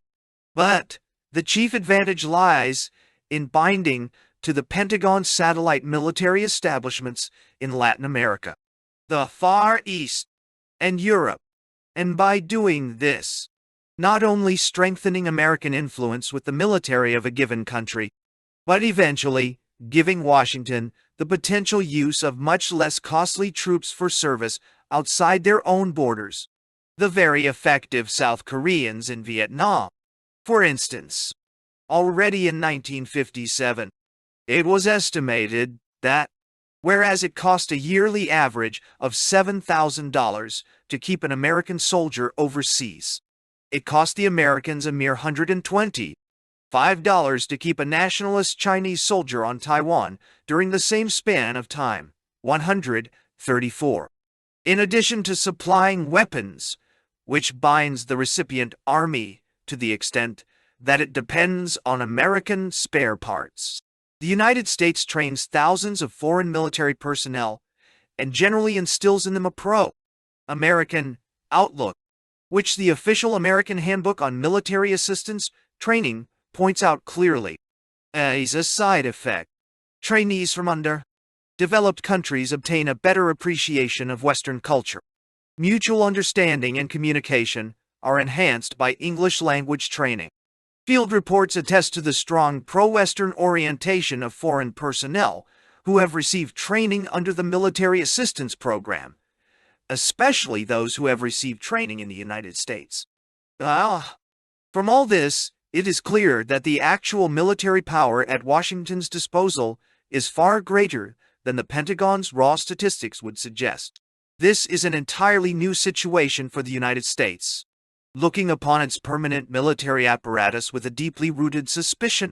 The American people dismantled its enormous power after every war with remarkable speed, only to have to resort to crash mobilization every time a new unwanted conflict crossed its doorstep.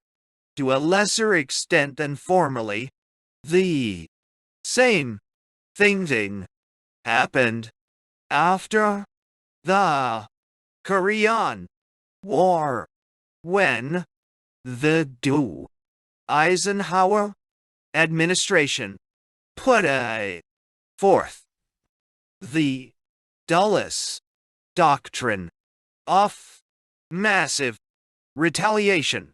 But how could this doctrine cope with how the multi-dimensional wars national liberation sponsored by the communists throughout the world, in which economic sabotage, social upheavals, civil wars, political subversion, and guerrilla warfare substitute for outright military aggression? It could not, and the United States' next administration adopted, in the early 1960s, the far more costly, complicated, and politically significant flexible response policy. In effect, this new policy was more in tune with the United States' vast network of varied commitments throughout the world. It implied the abandonment of the Fortress America attitude, which alone could justify massive retaliation.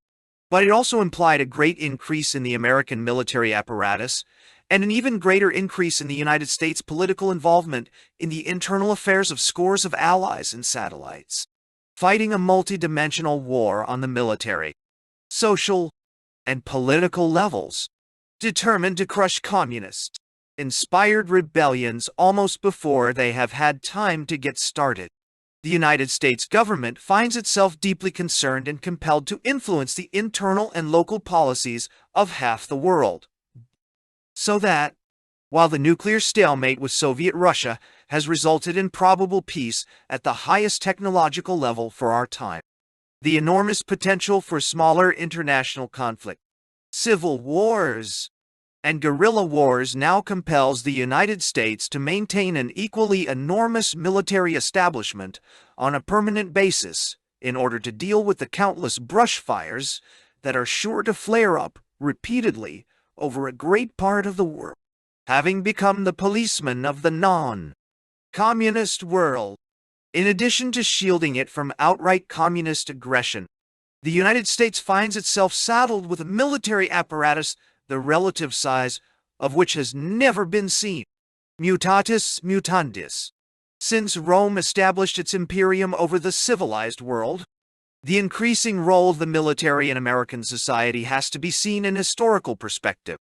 No country in the world has been less militaristic. None has been more reluctant to prepare for war ever since the Continental Congress stated in 1787. Standing armies in time of peace are inconsistent with the principles of republican governments, dangerous to the liberties of a free people, and generally converted into a destructive engine for establishing despotism. All of which is perfectly true, and even more prophetic. The accusation leveled in 1790 by Senator William Maclay of Pennsylvania against Secretary of War Knox, who sought to increase the size of his puny 1,000-man army. Give Knox his army, and he will soon have a war on hand, given its present military establishment and the revolutionary temper of a large part of the world's population. The United States is sure to have at least one war of the brush fire variety permanently on hand. Beyond a year, Parkinson's law decrees that work expands so as to fill the time available for its completion. An extension of this law to the military world decrees that wars will always be produced in time to justify the existence of any military establishment. This is not to suggest that objective reasons for the existence of a powerful American military apparatus do not exist. They do, and a correct reading of the trends of world history could have shown quite conclusively the historical inevitability of the sudden development of the Pentagon's power. The mutual destruction of Europe's powers, combined with the rise of Soviet Russia's military might to supremacy in Eurasia's heartland, the disintegration of the British Empire, and the collapse of Europe's far-flung colonial empires in Asia and Africa, left a global vacuum that had to be filled by the only Western power available to do so. Again, it was not the will or conscious desire on the part of American statesmen that dictated this development, although many took to it as cats to milk. In the interim between the drastic dismantling of United States military power in the late 1940s and its rapid buildup as a result of the Korean conflict, a subtle change had taken place. Unlike World War I, the Second World War had vastly increased the prestige of the military in American society. As early as 1947, in the very midst of the virtual evaporation of the American Army. The New York Times military expert Hanson Baldwin had expressed a certain alarm at the militarization of our government and of the American state of mind. This timely warning, sounded 3 years before war broke out in Korea, could not alter the historical trend, which had been strongly confirmed by the events of the World War and the proconsular role played by America's military leaders. From General MacArthur's virtual assumption of the Japanese emperor's authority in reshaping Japanese society in depth, to General Clay's proconsulate in Germany, where he was not only carrying out Washington's policy but shaping it when, on his own initiative, he halted the dismantling of industrial plants earmarked for Soviet Russia, took a hand in the formation of political parties and elections against Washington's advice, committed the United States beyond recall to the maintenance of the West's position in Berlin after the Russians had destroyed the four-power government of Germany. In contrast, General Pershing of World War I fame was only the commander of an American expeditionary force under the overall command of a French marshal and with no proconsular role, having fought simultaneously in Europe and Asia, in deserts and jungles, island hopping in the Pacific, or moving millions of men across the European continent, having had to become familiar with the most abstruse notions of applied science and advanced technology, with the techniques of industrial production, with high-level diplomacy, as well as with obscure intelligence gathering, with psychological warfare and social upheavals, with the proconsular rule of defeated nations. The new American military quickly established its position as the most influential element in American society, encompassing in its vast new establishment the most complete and up-to-date information in every field of knowledge, from nuclear physics to anthropological knowledge of the mountain tribes of Southeast Asia. The United States military has come to occupy a central position of decisive importance in the life of the world's most powerful country. In his astonishing farewell address to the nation on January 17, 1961, President Eisenhower, a war hero himself and a symbol of this new stature, stunned the American people when he stated bluntly, "We can no longer risk emergency improvisation of national defense. We have been compelled to create a permanent armaments industry of vast proportions." Added to this, 3.5 million men and women are directly engaged in the defense establishment. Now this conjunction of immense military establishment and a large arms industry is new in the American experience. The total influence, economic, political, even spiritual, is felt in every city, every state house, every office of the federal government. We recognize the imperative need for the development, yet we must not fail to comprehend its grave implications. Our toil, resources, and livelihood are all involved. So is the very structure of our society. Having described the revolutionary impact of this militarization, he then went on to advise, in the councils of government, we must guard against the acquisition of unwarranted influence, whether sought or unsought, by the military-industrial complex. The potential for the disastrous rise of misplaced power exists and will persist. Indeed, military and industrial forms of power are now closely intertwined and can hardly be separated. The immense power of America's military apparatus springs from its own society's accomplishments in the economic and financial realms.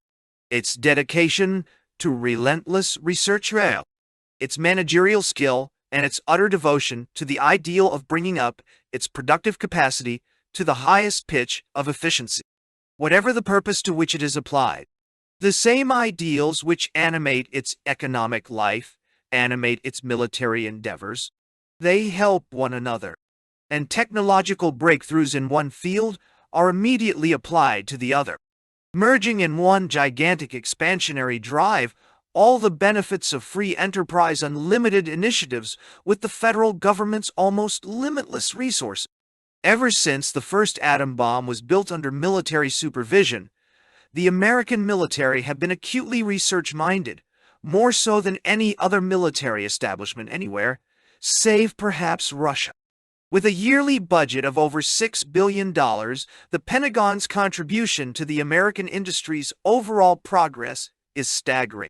While almost 50,000 military men test and evaluate new weapons and equipment, about 100,000 civilians work in the Pentagon's research laboratory. But this is only a sideshow compared with the military work accomplished by private industry. In the process, however, the militarization of American industry is proceeding apace.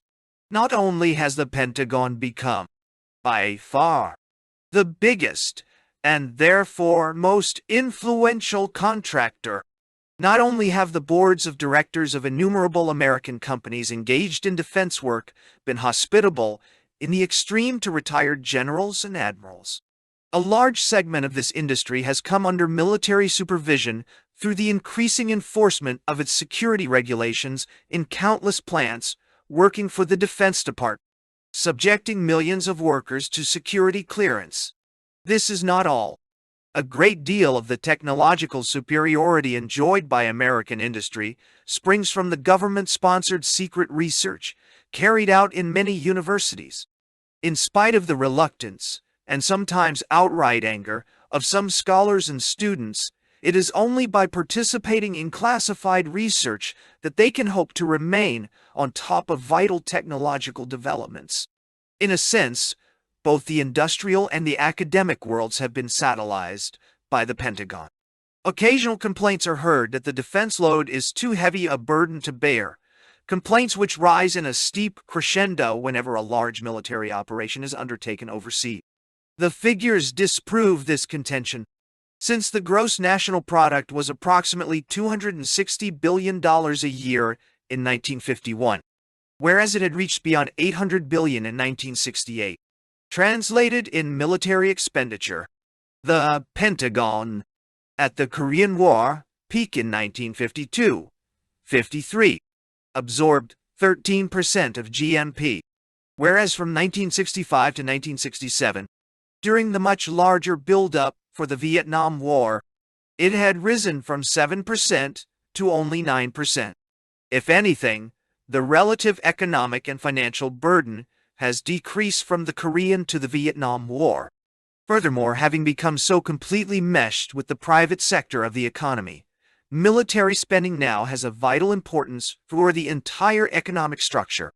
In September 1967, the Labor Department, Bureau of Labor Statistics, reckoned that the Valdez build-up of the war in Vietnam had now created a million additional jobs in the United States, and that additional increases in military spending unrelated to the Vietnam War had created an additional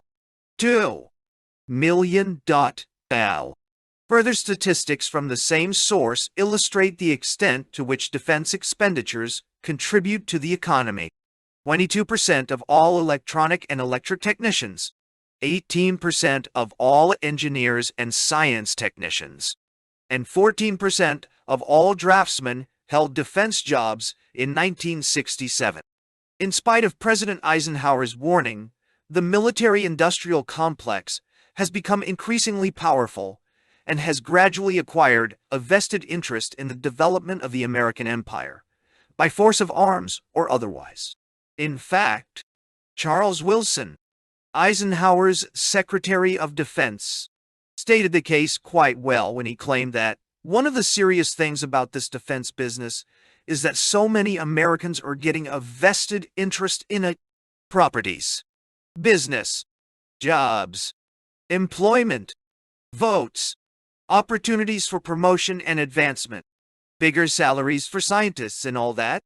In other words, the very momentum of the machinery itself tends toward imperialism as a justification for its continued existence.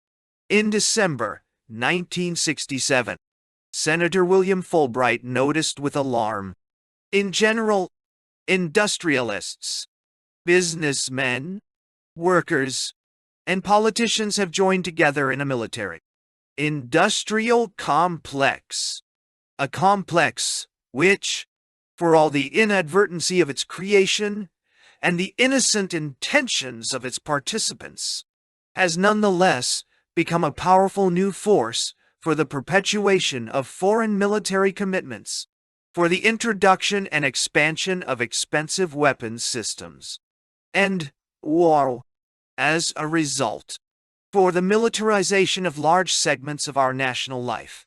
He added that the universities, which might have provided a countervailing force, had now joined the monolith because of the irresistible appeal of money and influence, deploring the trend whereby the government, the economic leaders, and the universities had become adapted to the requirements of unending warfare.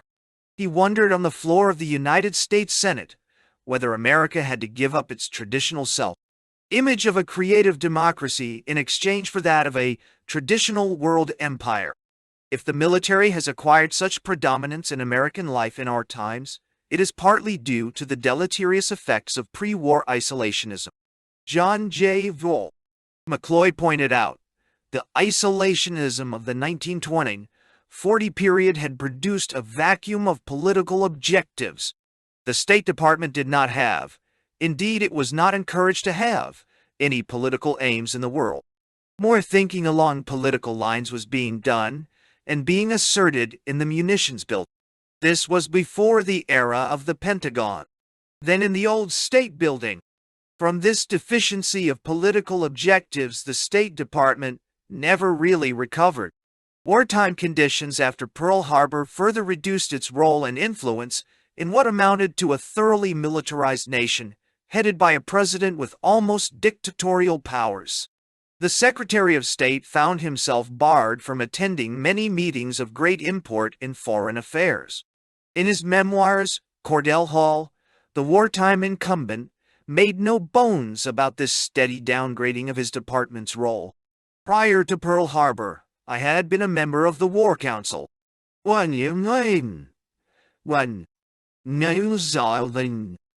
I took part in its meetings. After Pearl Harbor, I did not sit in on meetings concerned with military matters. This was because the president did not invite me to such meetings. I raised the question with him several times. It seemed manifest to me that, in numerous important instances, the Secretary of State should sit in on the President's war councils, particularly on those of a combined military and diplomatic nature. For it was obvious that scarcely any large-scale military operations could be undertaken that would not have diplomatic aspects. The President did not take me with him to the Casablanca, Cairo, or Tehran conferences, nor did I take part in his military discussions with Prime Minister Churchill in Washington, some of which had widespread diplomatic repercussions. I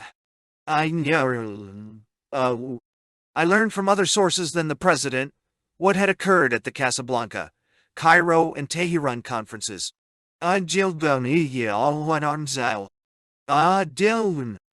was not told about the atomic bomb. No. 144. In other words, Secretary Hull and the State Department were shunted aside, bypassed even in matters of great importance in foreign affairs, where many of the most crucial decisions were eventually made by the military in their new proconsular role. And what was left of the State Department after the war was demoralized and largely paralyzed by the McCarthy fracas of the early 1950s.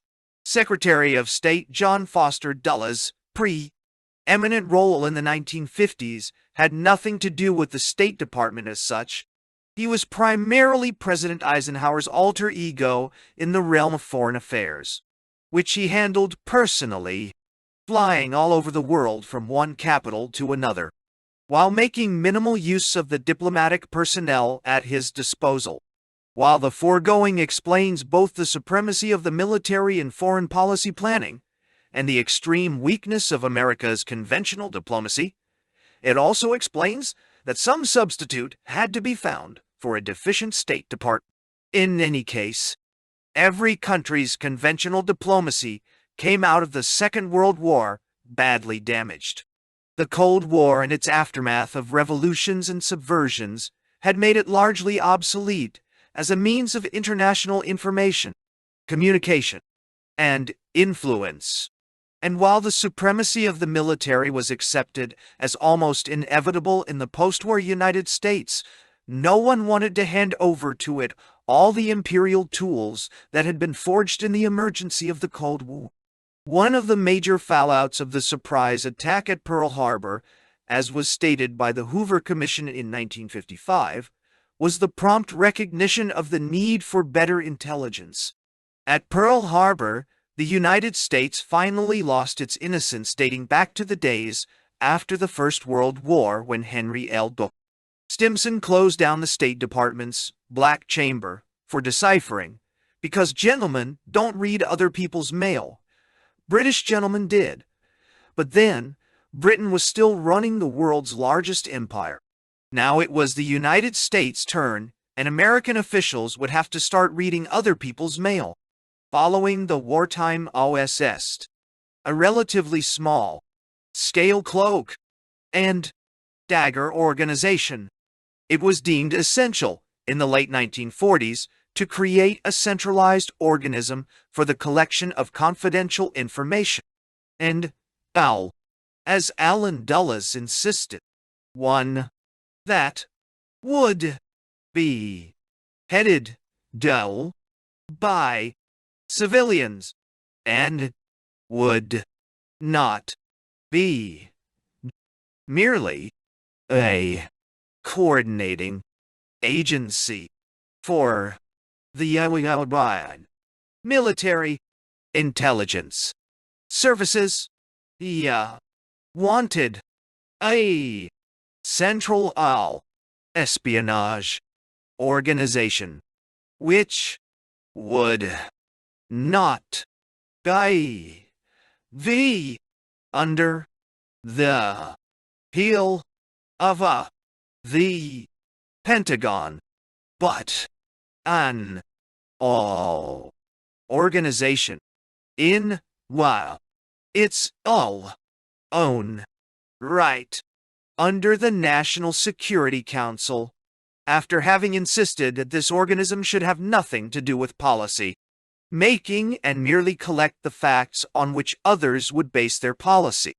Allen Dulles did not press the point, and the National Security Act of 1947 included, among the specific duties of intelligence gathering, a vague section 102, which provided that it should also perform other functions and duty under the overall direction of the National Security Council.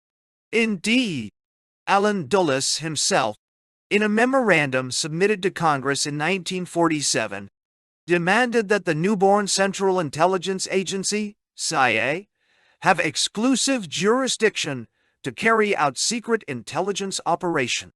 Years later, former President Truman was to lament the extension of the CIA's functions from intelligence gathering to actual armed operations and claimed that the last thing we needed was for the CIA to be seized upon as something akin to a subverting influence in the affairs of other people. For all that, it was President Truman himself who, in 1951, established the Plans Division, which was put in charge of the CIA Special Operations. Thus was born one of the United States' most powerful tools for its imperial mission, a dagger concealed behind the cloak of overt diplomacy, its worldwide network of secret intelligence agencies. This enormous apparatus is to conventional diplomacy what the submerged part of an iceberg is to its floating top above the waterline. Its core is the celebrated Central Intelligence Agency. Its head, the Director of Central Intelligence, not only runs the CIA but presides over the entire intelligence community, which includes 9 other agencies dealing with State Department affairs, defense, atomic energy, the Federal Bureau of Investigation, and, especially, the National Security Agency, whose vast temple of cryptography, with its 14,000 top flight employees, houses the greatest concentration of computers and communications brains in the world. This entirely new institution in the United States is the inevitable result of its post-war leadership throughout the non-communist world and of the Cold War, in which it became engaged after the hot one came to an end in 1945. We can take it from the man who did more to shape its growth and development than any other, Allen W. Wade Dulles, that its enormous importance and influence cannot be overestimated. The National Security Act of 1947 has given intelligence a more influential position in our government than intelligence enjoys in any other government in the world. Secretly employing over 200,000 men and women, enjoying a secret annual budget unofficially estimated at several $billions, it is, by and large, the most powerful secret organization in the world today. Established in the heart of most American embassies abroad, utilizing channels of communications and codes of its own, the CIA has drastically reduced the power and influence of the professional diplomats. Unlike the State Department, it was very effectively shielded from the McCarthy rampage and put in a position where it could attract competent men and offer them salaries that were substantially higher than those prevailing in the diplomatic service.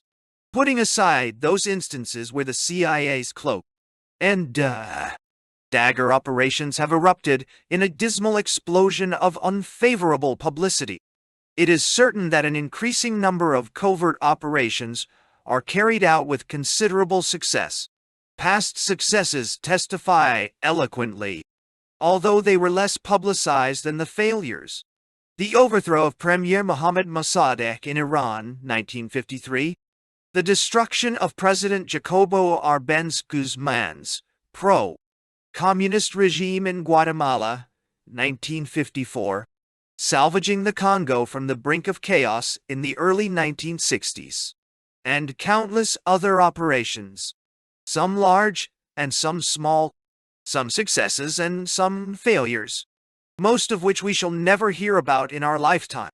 Here again, the typical American qualities of organizational ability, brutal efficiency, technical proficiency, and practical purposiveness come into play to such an extent that today, not only is the intelligence apparatus of the United States the greatest network of its kind in the world in terms of numbers of operatives and budgetary size, but it is also becoming qualitatively excellent.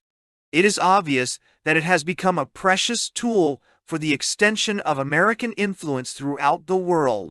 It is also obvious that the dagger, secret operations, has become just as important as the cloak, counterespionage, intelligence, gathering and evaluation, that this was not the purpose for which it was created, as former President Truman asserted, has little to do with the fact that it has become an immense apparatus with immense power, and that a great deal of its activity is not so much concerned with countering its main antagonists, Soviet Russia's KGB, Interior Ministry, and GRU military intelligence, as with keeping the non-communist world in line, in effect, increasing the United States' imperial control over its allies, satellites, and outright possessions.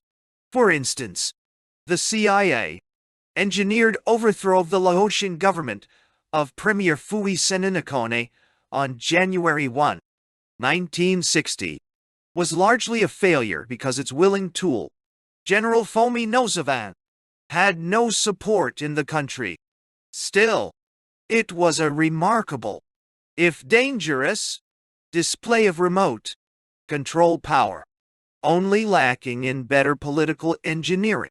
In the process of its development, the CIA has adopted most of the techniques of its main and most successful antagonist, Soviet Russia's own secret services, which make maximum use of journalistic, commercial, and diplomatic cover. Experts estimate that over half of the Soviet diplomatic apparatus is drawn from the ranks of the KGB and GAU, and that a substantial portion of all Soviet journalists and commercial representatives belong to one secret organization or another.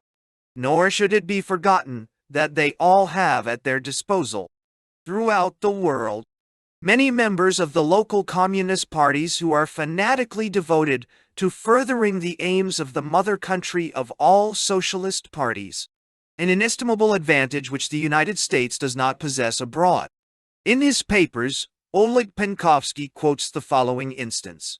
Ananiev, our officer in Paris, told me that the GRU and KGB have very close working relations with communists.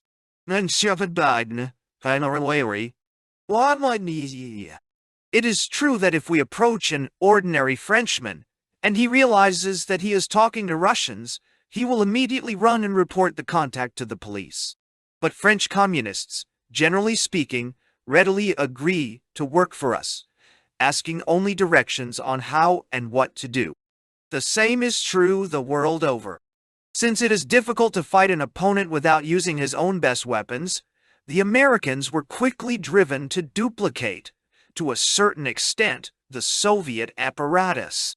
Further reasons, derived mostly from the United States' own political structure, have compelled the American authorities to give the CIA a major role in multitudes of activities seemingly unrelated to intelligence gathering and secret operation.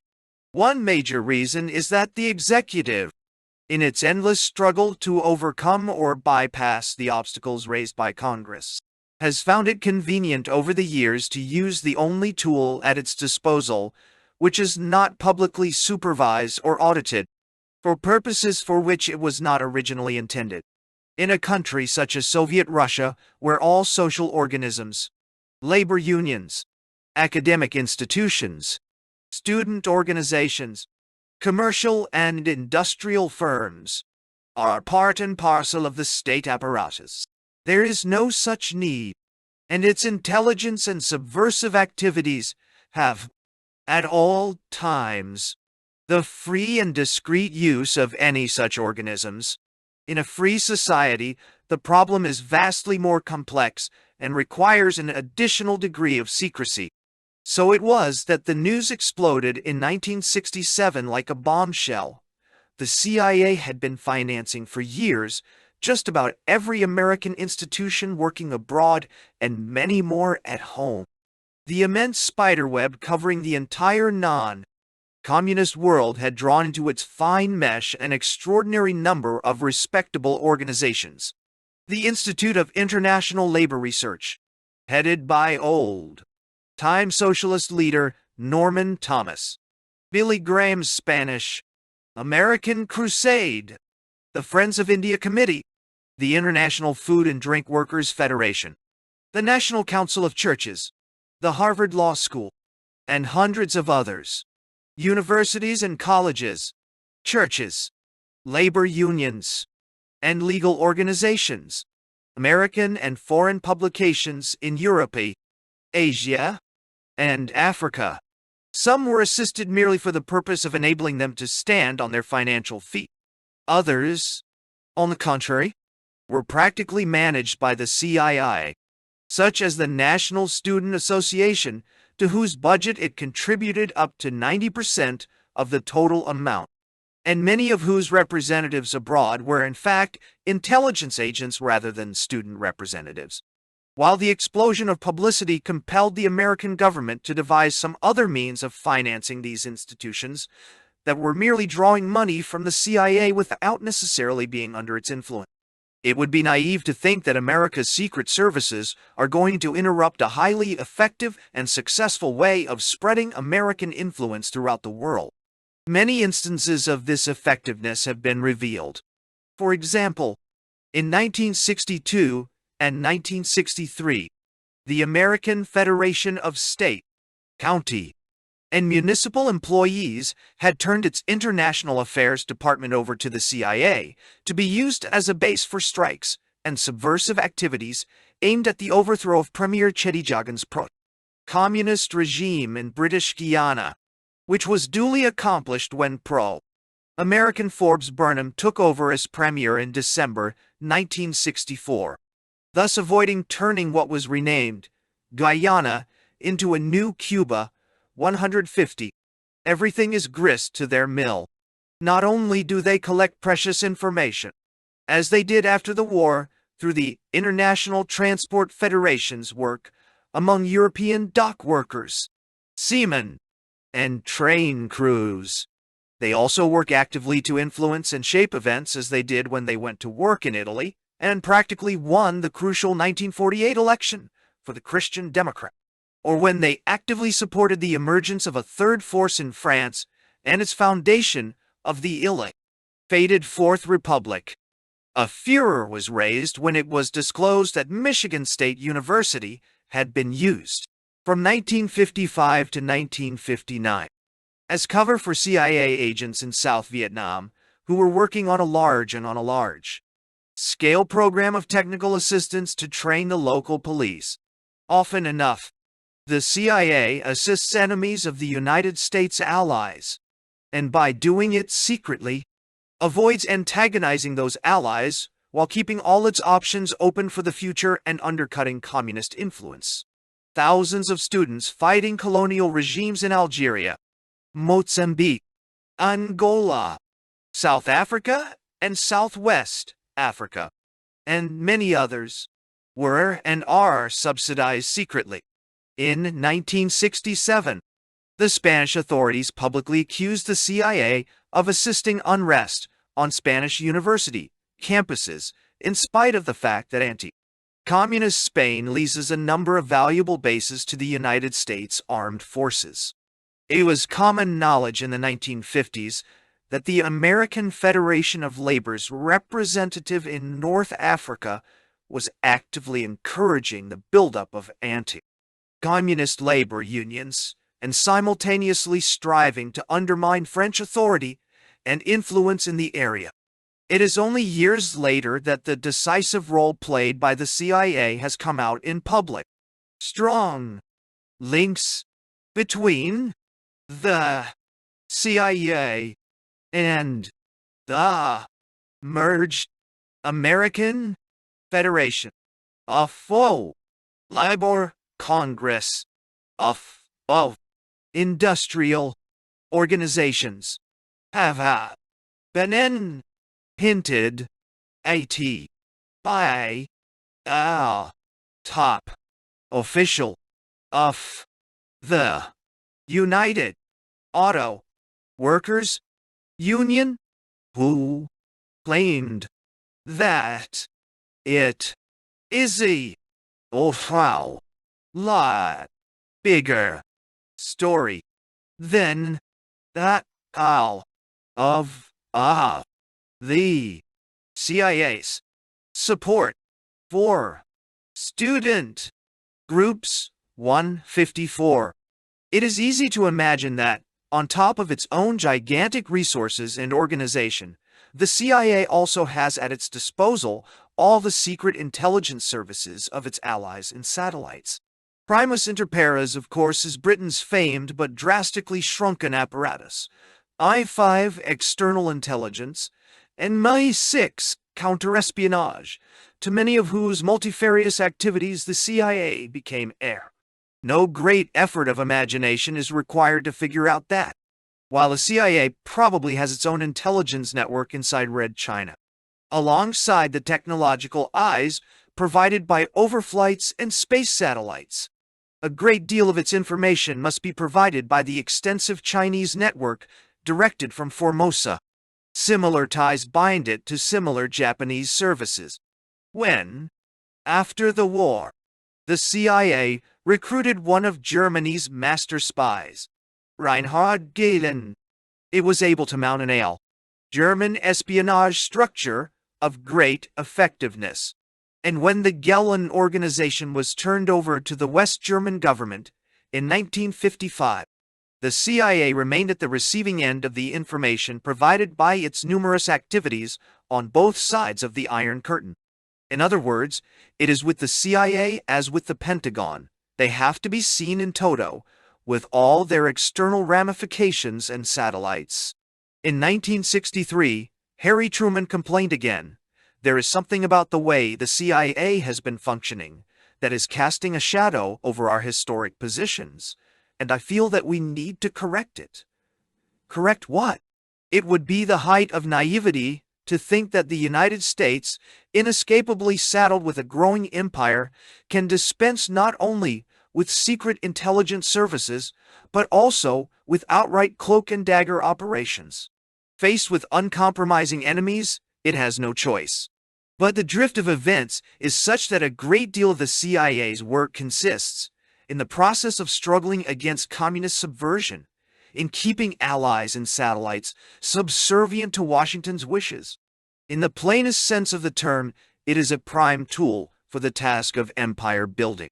It is highly probable that the CIA gets a great deal of credit for influence it does not have, and operations it has never undertaken. But is it entirely fanciful to imagine that it might have had a finger in the Indonesian pie when President Sukarno was overthrown by the 1965 military takeover? After all, and Sukarno was aware of it, the CIA had several times, notably in 1958, participated in attempts to overthrow him.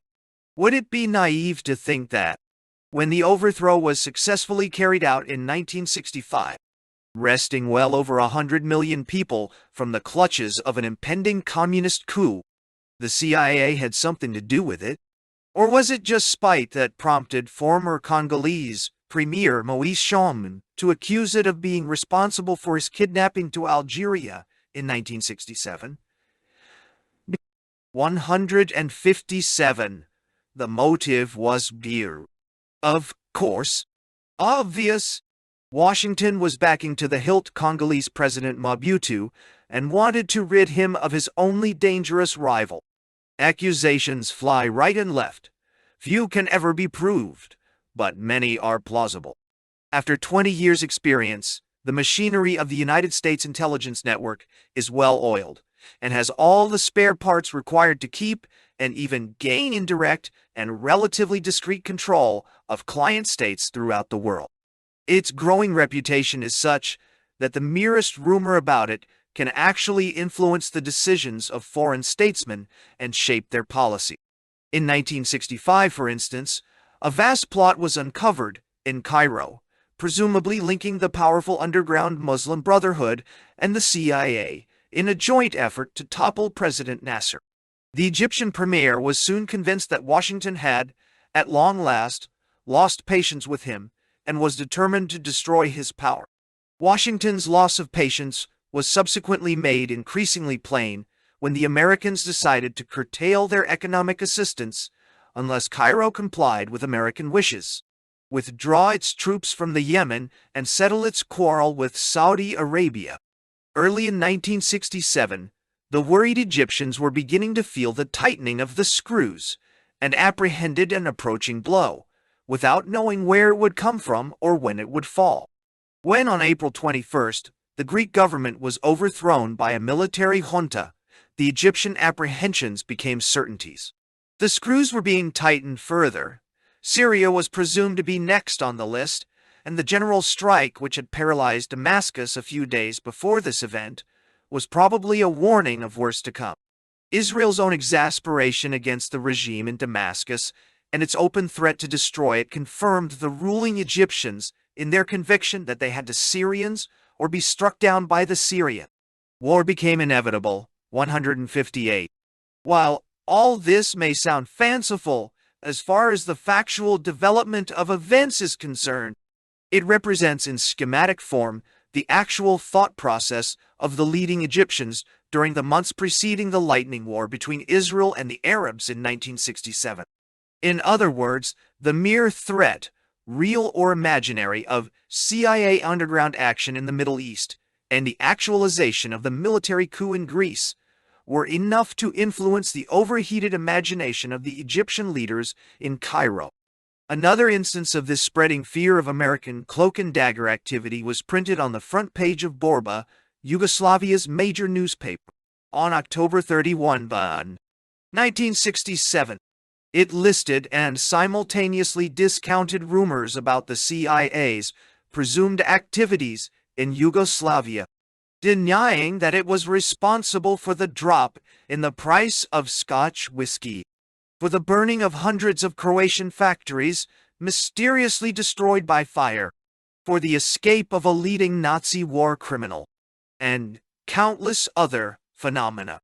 Again, the AL pervasive influence attributed by Yugoslav public opinion to the American intelligence agency could be sufficiently infectious in the future to have a direct impact on Yugoslavia's policy decisions. The lengthening shadow of the CIA over a large part of the world is beginning to make it look 3 times its actual size. And in a sense, this myth-making process can make its work easier, rather than more difficult to perform. Early in this century, Albert J. Beveridge, senator from Indiana under Theodore Roosevelt, declared, God, you all, has made us the master organizers of the world to establish system where chaos reigns. Why? He has made us adepts in government that we may administer government among savage and senile people. He has marked the American people as his chosen nation to finally lead in the regeneration of the world. This is the divine mission of America. We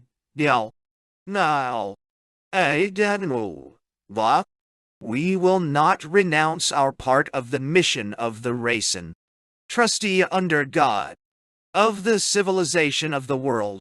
While his words may be dismissed as the rantings of a wordy senator, the missionary spirit persists, no longer preaching the word of Christ, but the virtues of free speech and free enterprise, democracy and the rule of law, spreading around the world and converting the modern heathen with all the energy of the and far more conviction than those of an automobile salesman. Contemporary Americans, whether military or Peace Corps men, diplomats or CIA agents, businessmen, engineers or traveling Rotarians, are fanning out across the world and giving the message. It might have been more peaceful and quiescent if this missionary spirit had not found a worthy antagonist in the communist spirit with its own missionary outlook. The end result is not a willing, but a reluctant imperialism because it is essentially a byproduct of the clash between 2 contending missionary spirits attempting to fill power vacuums. The fact that empire building begins unconsciously and becomes reluctant as the builders begin to realize what they are doing is clearly demonstrated in history. Rome did not really want to build an empire, but eventually found itself saddled with a rudimentary one after the First Punic War. From then on, in the process of discharging new responsibilities thus acquired, all it could do was to go on conquering and subduing and civilizing for the protection of its new wards, and learn to enjoy it. Britain never intended to conquer India. British penetration in India was, at first, a strictly commercial venture, and the East India Company sternly warned its local representatives against becoming embroiled in local Indian politics. But embroiled they eventually had to become in order to fight off France's growing influence.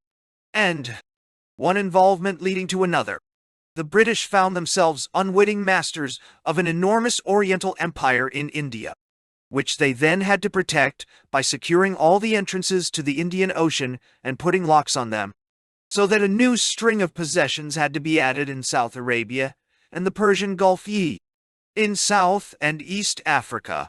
in Malaya and Singapore. Similarly, all the continental approaches had to be secured, leading to armed expeditions to Afghanistan, Tibet, and Burma. It is no different in our times. Just as the threat of Germany's imperialism prompted Washington to edge gradually into two world wars, the threat of communist expansion has become the main catalyst of the United States' reluctant imperialism during the Cold War. The fragmentation of its power center, the disruption of its former monolithic structure into a polycentric movement divided against itself, has not blunted communism's missionary drive toward widespread expansion. Unfolding revolutionary warfare in Southeast Asia, Latin America, and in Africa is bound to increase the already extensive American involvement in the political, social, and military life of countless nations, to the extent, at least, that the local national establishments find themselves unable to crush those rebellions without extensive American assistance. The subtle point here is that strong interference on the part of the United States cannot help but promote further the very communist action it is fighting, and that most of the time, communism will gradually monopolize and exploit the latent feeling of fear and hostility toward the United States that is swelling throughout the world. In other words, the truth and the tragedy of the matter are that the United States and a great many of the world's nations are trapped by historical necessity in a mechanical process of mutual involvement, leading the United States inexorably toward an extensive, if reluctant, imperialism vis-a-vis the road to Suez. While the steady expansion of America's legal commitments was taking place on a global scale, the disintegration of Europe's colonial empires was going on relentlessly. But somehow, this disintegration seemed to have an almost beneficent influence on political and social developments in the Old World.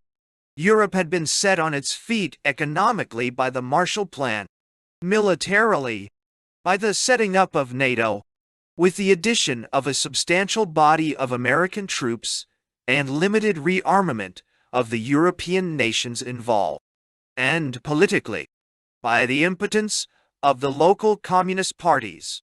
As a highly industrialized continent, Western Europe could well do economically without most of its former colonies and spheres of influence throughout the world. Two areas, however, are geopolitically vital to Europe, to the extent that the continent aims at military and economic independence from the United States. North Africa, which covers its Mediterranean underbelly, and the Middle East, where the Suez Canal gives it a direct maritime link with the Orient, and whence springs oil, the vital fuel that is the lifeblood of its vast industries. In other words, the entire Arab world, from Casablanca to the Persian Gulf. In spite of Britain's military withdrawal from Egypt, proper to the Canal Zone in the late 1940s, European control or influence was still paramount in that part of the world. The Suez Canal was run by an Anglo-French company, and both the French and the British owned a major slice of the oil wells and pipelines of the Middle East. Their stake in that part of the world meant more to Europe, in economic, political, and military terms, than all the colonial territories they were giving up in other parts of the world. Deprived at home of many of the natural resources that bless the huge territory of the United States, they partly made up for this deficiency by exerting a great deal of control over this non-European piece of valuable real estate. Without it, Europe was bound to sink lower still in the scale of international power, fall even more decisively into the sphere of America's military protection, and be economically thrown at the mercy of American handout. Sooner or later, this fatal development was bound to occur, and occur it did dramatically in 1956. In terms of internal politics, the Middle East has always been explosive, mostly because the Arab temper is at all times volatile, and because geography has so fragmented the area that, in spite of a common language and culture, any kind of political unification has been out of the question. Into this already explosive situation, an additional element of combustion had been injected in the shape of a large-scale Jewish immigration to Palestine, culminating in the setting up of the new State of Israel in 1948. Although the British had encouraged Jewish immigration after World War I, their worried Arab subjects and protégés had compelled them to curtail it before World War II broke out, in spite of an increased need for it during the Nazi Holocaust. As in so many other areas, the British lost control of the situation during the Second World War. In 1942, the American-dominated World Zionist Organization made it clearly known that it wanted an end to the immigration restrictions, along with a Jewish state and army. In 1944, the United States Congress, for domestic electoral reasons, began to display a great deal of interest in the idea of a Jewish state. And so did the United States' two major political parties, along with a strong endorsement from President Roosevelt, encouraged. The Palestinian Jews began a campaign of terrorism against both the Arabs and the British, who were thus expected to cope alone with a difficult situation, made twice as difficult by the declarations of American political leaders who had no responsibility in the administration of the territory. Shortly after the Potsdam Conference in 1945, President Truman asked Britain's Prime Minister Attlee to allow 100,000 Jewish immigrants into Palestine. Attlee accepted at once, provided his weakened country was allowed to give up its Palestinian mandate to a United Nations trusteeship, and also provided an Anglo-American Committee of Inquiry was appointed to study the problem. In effect, he quite naturally invited the United States to share in the responsibility of policy making in Palestine. President Truman refused point blank and restated his proposal to admit forthwith 100,000 Jews, regardless of consequences. In this way, naively hoping to placate the Arabs in whose oil resources they had a considerable stake and whose friendship they wanted to retain, while pleasing the Zionists who pulled a great deal of electoral weight at home. The American leaders added a great deal to the British burden without wanting to share in any responsibility. Britain could no longer carry the load, having already dropped the Greco-Turkish burden in America's lap. As the White Paper of February 1947 made clear, the British were determined to unload as much of their global responsibilities as they could. And since the American lap was not available, they shifted the problem of Palestine onto the shoulders of the United Nations the same month. Deeds followed words, and on May 15, 1948, the British pulled out their last troops and gave up the mandate. President Truman had at first accepted a United Nations resolution to divide Palestine into a Jewish and an Arab state. Then, on March 19, 1948, announced that he had changed his mind and advocated a temporary United Nations trustee. This irresolution increased the chaos and bloodshed in Palestine, but did not prevent the United States from extending immediately de facto recognition to the newborn State of Israel as soon as its birth was proclaimed on May 14. War broke out immediately between Arabs and Israelis. The most remarkable feature of these hostilities was not the surprising defeat of the Arab armies, nor the flight of 1 million Palestinian Arabs out of Israel. It was the fact that this Middle East situation became involved in the United States approaching elections and that both Republicans and Democrats, courting Jewish votes, indicated their marked preference for an Israeli victory, made largely possible by the vast amounts of American money flowing into Zionist organizations. In a sense, therefore, Israel was a natural child of the United States, which could never be totally disowned, however bitter the Arabs might be about it. But the child might prove rebellious at times. American military planners in Washington foresaw that easy military victories over the Arabs might tempt the Israelis to break the UN July 1949 armistice agreement and overrun the rest of Palestine. In order to ward off this danger, Washington persuaded France and Britain in May 1950 to join the United States in a tripartite declaration under which the three powers guaranteed the terms of the United Nations armistice. But the temptation remained, and Israel's yielding to it 6 years later was one of the important elements in the Suez Crisis. The collapse of Europe's power and influence in the Middle East began in 1951, when Iran's Prime Minister Mohammad Mossadegh abruptly nationalized the extensive Anglo-Iranian oil properties, including Abadan's giant refinery. Those were the days when 2/3 of its production filled 9/10 of Britain's oil requirements. Negotiations leading nowhere.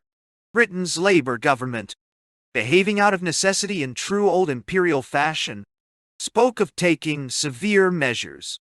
When Mossadegh ordered British technicians out of Abadan because their presence there had become redundant, British Prime Minister Attlee sent an urgent message to President Truman, warning him that either the British stayed, using military force if necessary, or the entire Western position in the Muslim world would be in danger. Harry Truman vetoed the use of force. A few hours later, the Iranian army took over Abadan and expelled the British. As Newsweek editors put it, this new sort of Dunkirk sent sweeping across Britain a stinging sense of national humiliation, plus a tendency to blame the United States for failing to support military intervention. An appeal to the United Nations Security Council led nowhere either.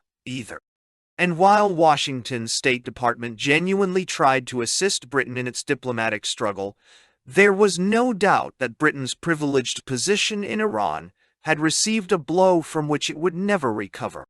Mohammad Mossadegh was eventually overthrown in 1953 by the aforementioned CIA-engineered coup, and the new Iranian government of General Zahedi quickly proceeded to reopen negotiation. But all the while, during Mossadegh's tenure, and even after, it seems clear that Washington was eager to substitute for the departing British rather than express its solidarity with them, sending American technicians to Abadan along with some machinery in order to restart operations. For instance, to this, Anthony Eden said at once, "I must emphasize in the strongest possible terms the deplorable effect on Anglo-American relations which the presence of Americans working in stolen British property would cause." Then, right after Mossadegh's fall from power, according to Eden, reports reached the Foreign Office that the State Department had been holding meetings with the American oil companies. At these, it was alleged, the State Department pressed for the formation of an all-American company to buy out the Anglo-Iranian. This idea was not to the liking of the American oil companies. The Foreign Office rightly expressed its concern that the State Department should apparently be discussing with these companies plans which were so different from the joint proposals we had agreed upon. But then, who had overthrown Mossadegh? The CIA. While the final settlement did not follow the lines of a complete American takeover of the former Anglo-Iranian oil empire, it gave American interests a solid participation in an international consortium, 40% divided between Gulf Oil, Standard Oil of New Jersey, Standard Oil of California, SoConEmobile, and the Texas Company, leaving the former Anglo-Iranian with another 40%. Thus, the Mossadegh episode ended in a clear-cut American victory, giving American economic interests a substantial position in an area that had hitherto been an exclusive British preserve. It also left the Iranians with a victory of sorts, in the sense that their nationalization had been fully accepted by all concerned. Britain's monopoly in Iranian oil had come to an end, and so had her political influence. An immediate byproduct of the Iranian fracas was Egypt's abrupt attempt to expel the British from their huge $500 million base at Suez. Mustafa Nahas Pasha, Egypt's premier, failed in his purpose, however. Unlike Iran's Mossadegh, he had to face a tight Anglo-American alliance concerning the Suez base, which allowed the British to ignore his decrees and refuse to leave. The overthrow of King Farouk in the summer of 1952 by a group of army officers and the emergence of Gamal Abdel Nasser as their leader altered the whole situation, injecting a revolutionary element into a straightforward nationalist attempt to expel British power. Nasser's fanatical desire to lead Arab nationalism toward the path of reunification of the Middle East, and to destroy Israel in the process, was bound to collide with Britain's military presence at Suez. Coincidentally, Britain was growing steadily weaker, and soon found it difficult to hold on to the Great Canal base. Financial costs and Egyptian pressure finally drove the London government to promise Nasser in 1954 that British troops would evacuate their Great Suez base by the spring of 1956. Alarmed by the possibility of Soviet penetration in the Arab Middle East as a result of the disintegration of Britain's imperial position, the United States began to take a hand in the political and military strengthening of the pro-Western Arab leadership, without becoming too openly committed itself, setting up the Middle East Treaty Organization, then the Defensive Baghdad Pact in 1955. None of this was to the liking of Egypt, which turned increasingly to Soviet Russia for economic and military assistance. The Baghdad Pact had little military value, but it did allow Britain to keep a few bases and watch her Iraqi oil holding. It could be debated, however, whether it needlessly antagonized Egypt and whether it promoted that very Soviet penetration in the Arab world that it was designed to prevent. In 1955, the Egyptian government announced to the world that it intended to build the largest dam and hydroelectric power station ever built at Aswan, 800 miles up the Nile, athwart the Great Life-Giving River. The estimated cost was well over $1 billion, which could not be met by Egypt's meager resources. In December of the same year, both the United States and Great Britain announced that each would provide some financial and technical assistance, which, in turn, would allow the World Bank to make its own contribution. Such Western kindness was not altogether altruistic. Britain and America both hoped to block further Soviet penetration in Egypt, a slightly naive idea, since it was the very beginning of that penetration that induced them to make the offer in the first place. Nasser's balancing act between East and West having proved remarkably successful so far, he saw no reason to discontinue it, and, probably in the hope of extracting more financial concessions from the Westerners, he then proceeded to multiply his friendly gestures toward the communist powers and stepped up the terrorist Fedayeen raids. He badly miscalculated. Far from being softened up, crusty Secretary of State Dulles decided to delay the granting of the loan. Exasperated, the Egyptians then presented him with what amounted to an ultimatum in June 1956. If the Western powers did not underwrite the dam, the Soviet Union would. In July, Dulles replied by slamming the door in Nasser's face and stating that it would not be feasible in present circumstances to extend a loan. Britain meekly followed suit, although informed beforehand of Washington's decision. London had not been consulted, and so had no prior opportunity for criticism or comment. The decision was fundamentally an American one, which automatically committed the World Bank to follow suit and almost automatically compelled the British to go along even though they had had no share in the decision-making. As Anthony Eden stated later, "We were sorry that the matter was carried through so abruptly, because it gave our two countries no chance to concert either timing or methods, though these were quite as important as the substance. In fact, a little more tact in the matter might have softened the blow to Nasser. The decision might have been postponed or announced less brutally, rather than in Nasser's own words, with such an utter disregard for the principles of international relations. It would have been, and was, foolish to expect that Nasser would suffer this stinging blow to his prestige without seeking revenge. It was the United States Secretary of State who slammed the door in his face without consulting his European partner. And it was France and Britain who were vulnerable through their financial stakes in the Universal Suez Maritime Company, which Nasser promptly nationalized in retaliation for the rebuke administered by the United States against which he was powerless, because the Americans had no economic or financial stake in the country. No post-war crisis has displayed so glaringly the fact that whenever the American colossus moves in the world's China shop, it is mostly European China that gets broken. Or rather got broken, since Europe has now very little China left.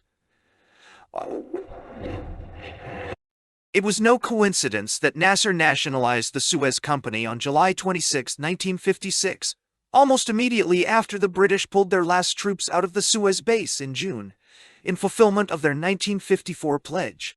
In fact, it seems incredible that, in view of the increasingly tense relations between Egypt and the Western powers, the evacuation of the base was not postponed, since it was that very evacuation that made Nasser's nationalization an effective takeover rather than an ineffective proclamation of intention. It also seems strange that before Dullah's brutal announcement and Nasser's predictable counter, no Western policy advisor seems to have given a thought to the fact that this countermove was almost sure to come now that the last British soldier had left the Canal Zone.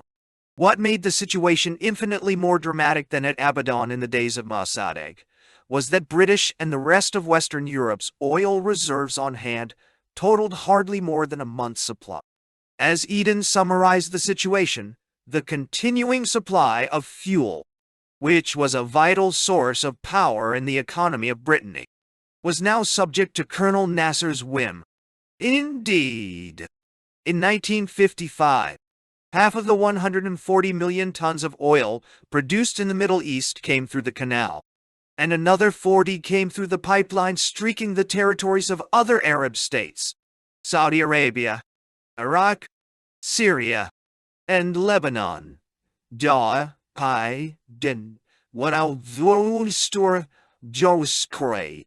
Western Europe's enormous industrial machinery could come to a grinding halt at the mere command of a small Middle Eastern chief of state. If this could be allowed to happen, Europe had indeed fallen low on the scale of international power. Addressing Commonwealth diplomats at the time, Selwyn Lloyd admitted regretfully, it was a mistake to give up the Palestine Mandate for the sake of creating Israel. It was a mistake, too, to withdraw from the Suez Canal Zone.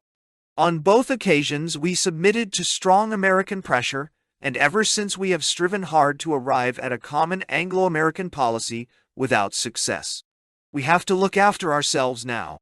The threat implied in the last sentence was going to shape up as the decisive power confrontation between Europe at bay and the United States.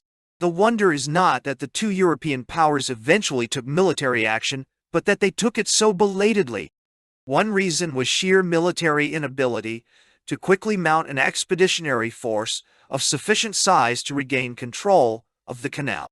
However, Prime Minister Eden did inform President Eisenhower that Britain and France might eventually have to use force, to which the American president replied that the United States would not participate in any act of aggression. Secretary of State Dulles, author of most of the trouble in the first place, added brusquely that Great Britain should not try to shoot its way through the canal, thus forewarned that Washington would not look upon a European military expedition with favor. The British and the French decided to keep their own counsel and prepare discreetly for an eventual armed intervention. The American Secretary of State then put forward a complicated scheme according to which the canal would be placed under the authority of an international board and its freedom of navigation to all nations would be guaranteed. Nasser rejected this scheme out of hand.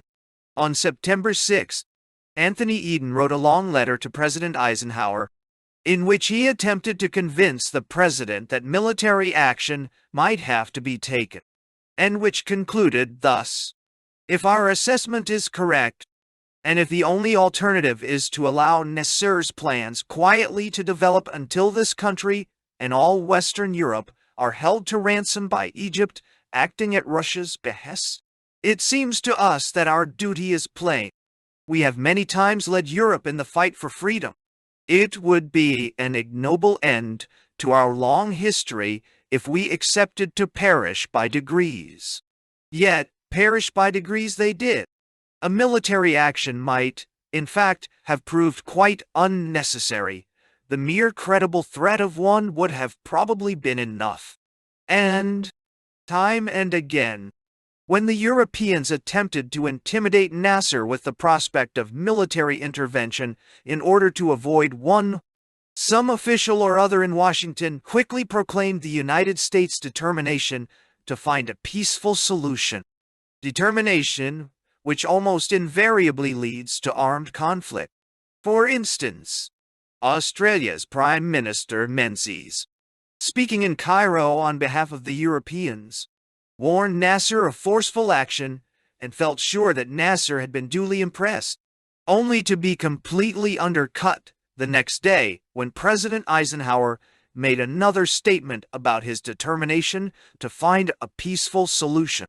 At another time, it was John Foster Dulles who declared that the canal was not of primary importance to the United States. 170 indeed, no. But what about their European allies?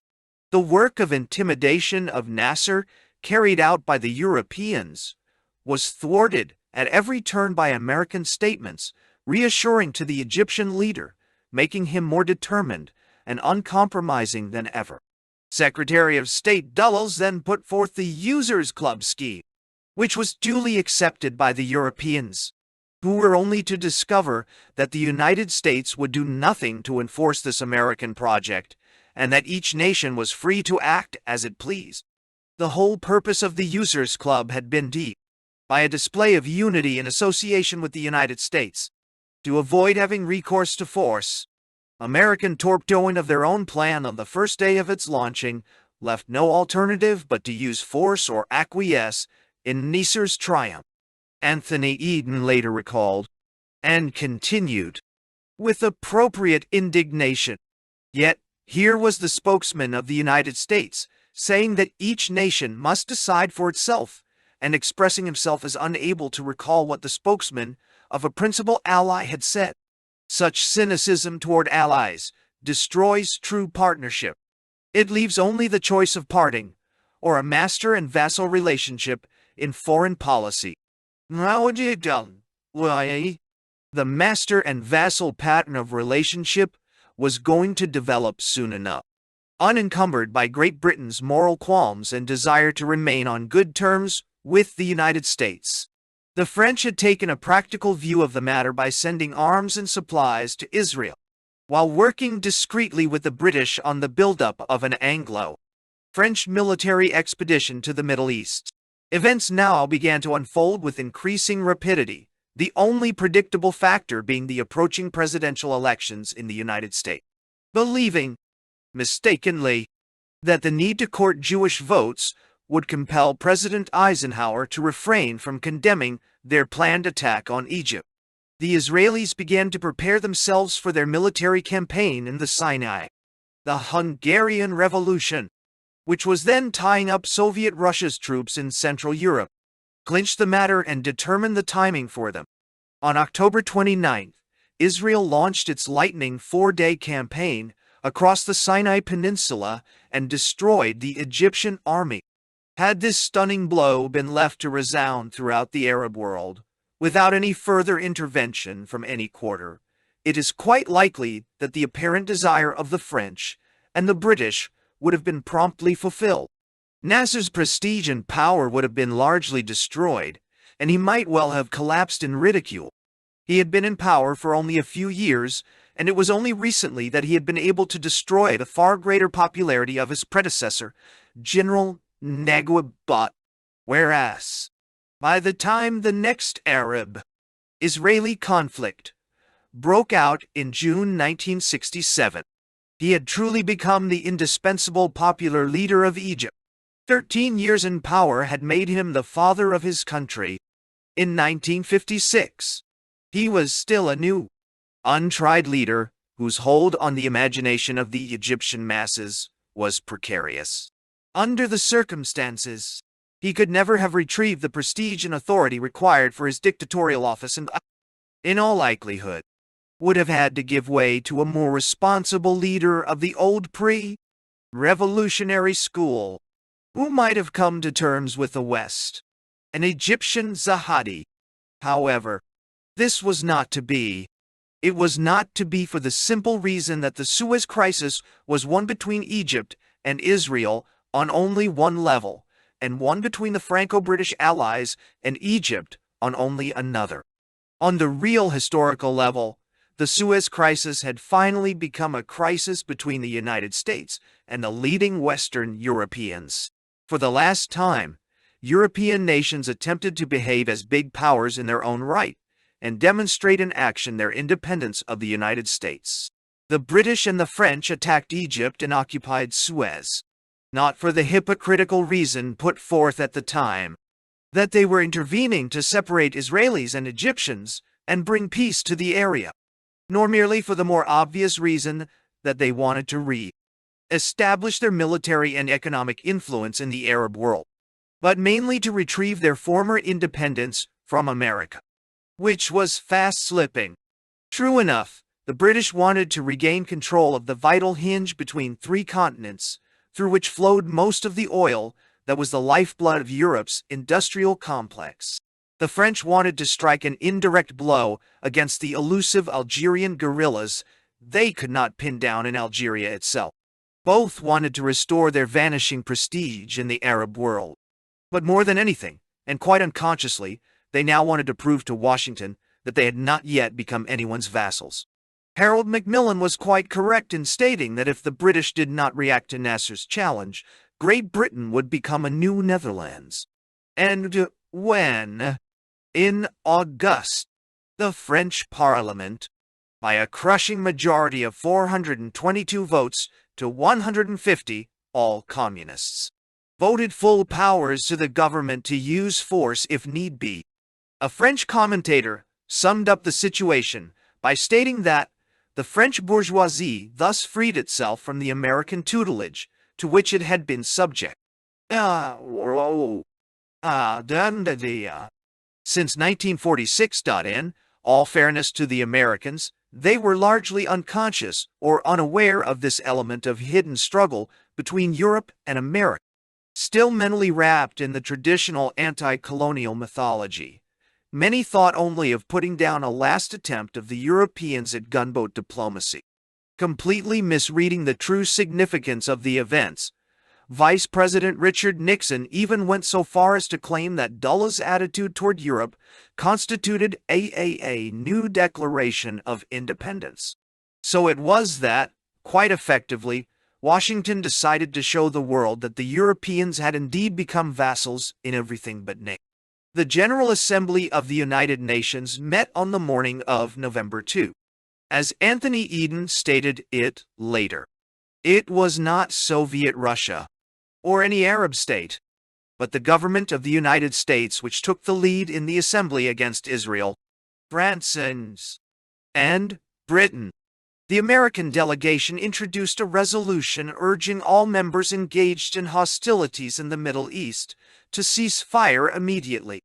The American resolution did not suggest any concrete step to solve the problems of the Middle East on a long-term basis, nor did it attempt to use this opportunity, which would not recur again without a new round of warfare, to put an end once and for all to the endemic hostility between Arab and Israeli.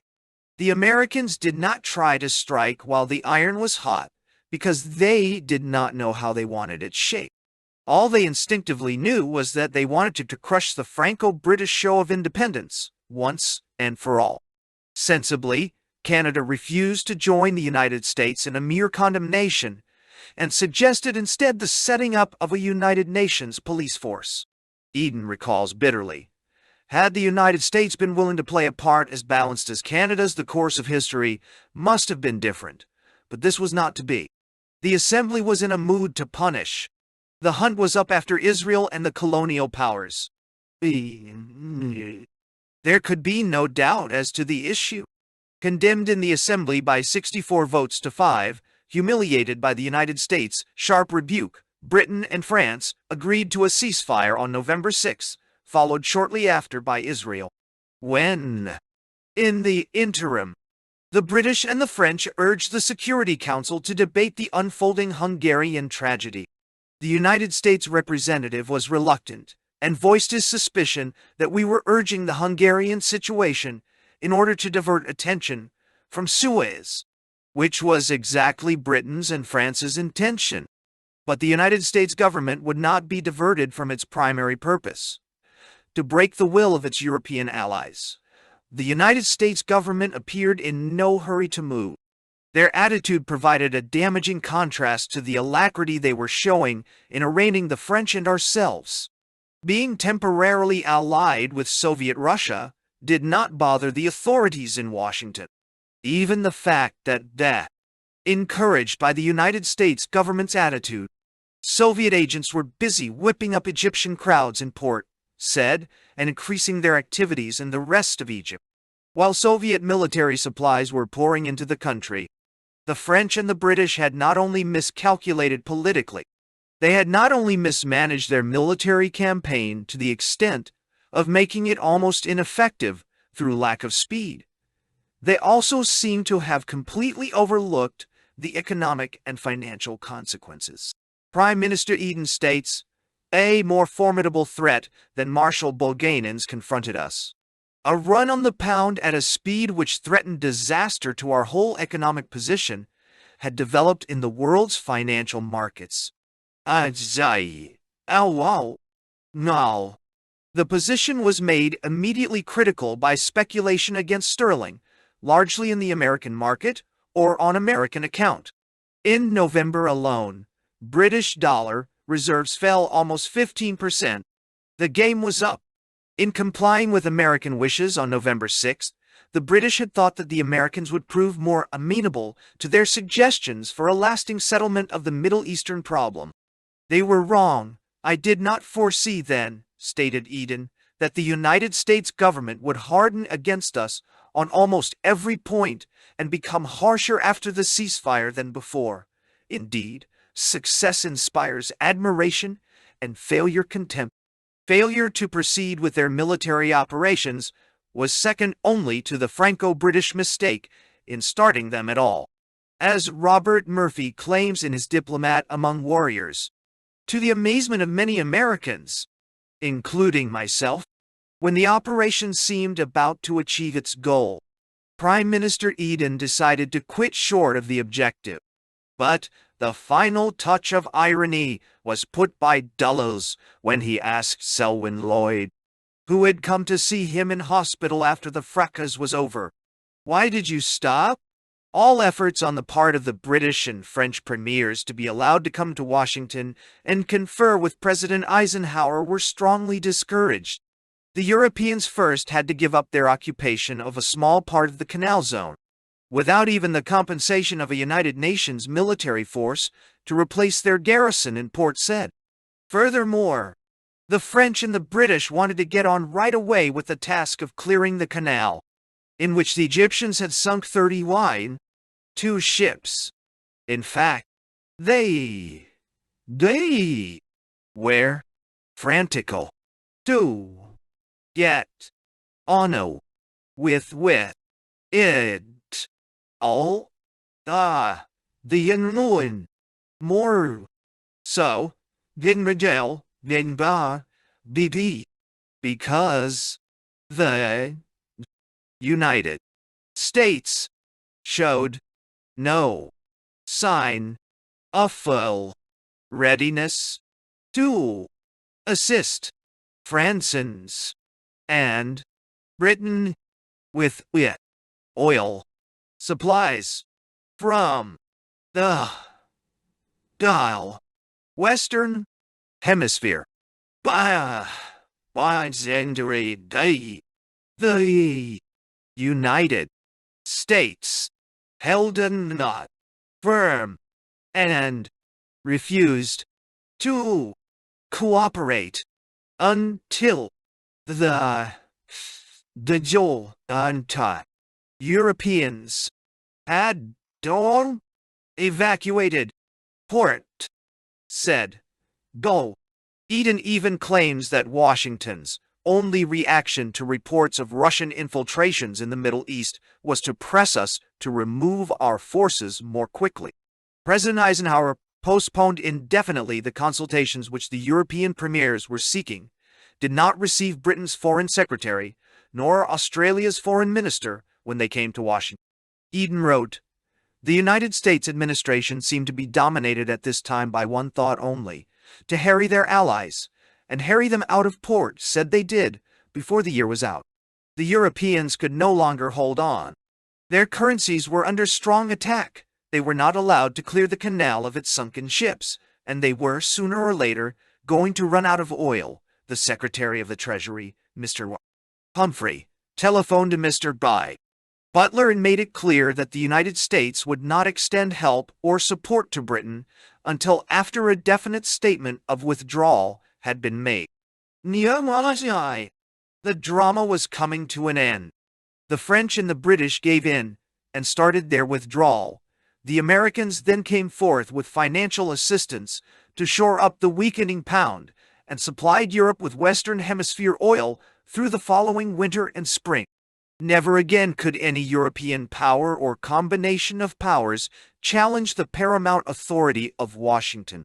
In no part of the world would they be allowed to have more than moral influence, except at the specific request of the United States, when it was found convenient to maintain British military presence in Singapore and the Persian Gulf, for instance. The venerable Entente between Britain and France collapsed, now that Britain had been reduced, as Harold Macmillan had feared, to being a new Netherlands under American protectorate. Ultimately, French rule was doomed in Algeria, and in the agonizing process of attempting to cope with the Algerian rebellion, Charles de Gaulle came to power to implement a new anti-American policy, a predictable dividend at the end of the road to Suez. Meantime, Egypt remained sole mistress of the Suez Canal until the new round of warfare in June 1967. The canal was not cleared of its sunken hulks by Anglo-French teams, as the Europeans had hoped, but by a United Nations salvage operation headed by the American Lieutenant General Raymond A. Wheeler. From then on, Egypt ran the canal with cool efficiency. From 1956 to 1966, the number of ships passing through rose from a little more than 14,000 to over 20,000. Both tonnage and revenues more than doubled. The canal was widened by 80 feet and deepened to accept drafts of 38 instead of 35 feet. Breaking Europe's attempt to recapture control of the Middle East was not enough. Sooner or later, the United States itself had to display its power and determination in the area, not alone but suitably accompanied in a subordinate position by one of the European powers whose grip on Port Said had been loosened in 1956.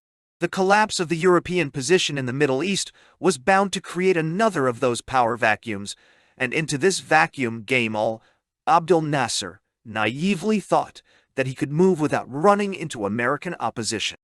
Soviet Russia had, of course, increased its military assistance to Egypt, hoping to step into the vacuum behind Nasser.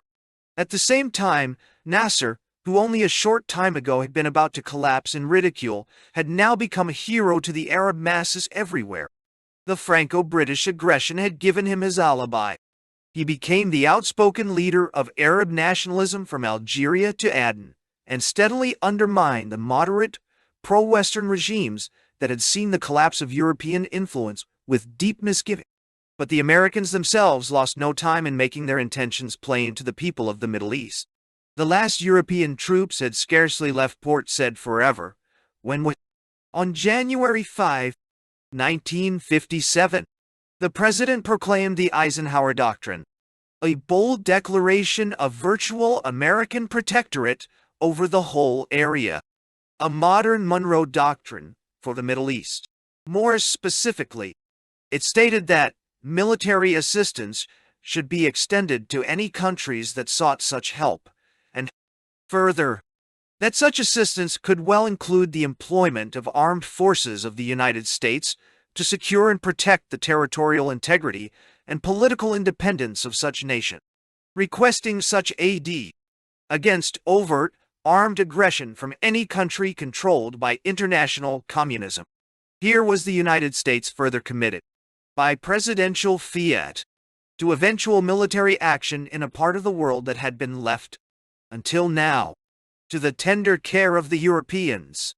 President Eisenhower did admit that it entailed new military risks, but did not see how these new commitments could be avoided. The Eisenhower Doctrine was soon formalized when it became implemented by an American ambassador appointed for the specific purpose of applying. In no time, the Arab nations divided and placed themselves on either side of the doctrine. Syria and Egypt to the left, from where they denounced it as a new form of imperialism. Lebanon non-committal in the middle. Jordan, Iraq, and Saudi Arabia to the right, in favor of it. Approval entailed precious economic assistance from the United States, in addition to some form of military protection. This military protection was made tangible by the presence of the United States' powerful Sixth Fleet, whose massive firepower was no puny little firecracker like that of the Anglo-French expedition to Suez. The net result of all this was to speed up an inevitable showdown between the United States and its antagonists, left-wing Arabs backed by Soviet Russia. In the spring of 1957, King Hussein's wobbly throne was saved by an immediate grant of $10 million. Nasser's hope of linking up geographically with Syria was dashed. Nasser moved ahead anyway, and early in 1958 proclaimed the birth of the United Arab Republic welding Egypt and Syria, and, to a lesser degree, Yemen, into one Confederate state. A few months later, a revolution in Baghdad overthrew the pro-Western regime of King Faisal and Premier Nouri Said, costing them their lives, and putting in power a strongly left-wing nationalist regime under the leadership of General Abdul Karim Qasim Bictwai. Repercussions in Jordan and Lebanon were immediate. Weak and internally divided, their rulers applied right away for American help in the name of the Eisenhower Doctrine. Now the testing time had come. The fact that the United Nations observers on the spot denied that there was subversive activity by Nasser in either country did not deter the American leaders. Washington did not hesitate to send thousands of Marines via the Sixth Fleet onto the beaches of Lebanon, where a civil war, not even an external aggression, was in progress, quickly reinforced by thousands of American troops flown in from West Germany. And 2 days later, dutifully subservient, Anthony Eden's successor as British Prime Minister, Harold Macmillan, sent British paratroopers to safeguard King Hussein's throne.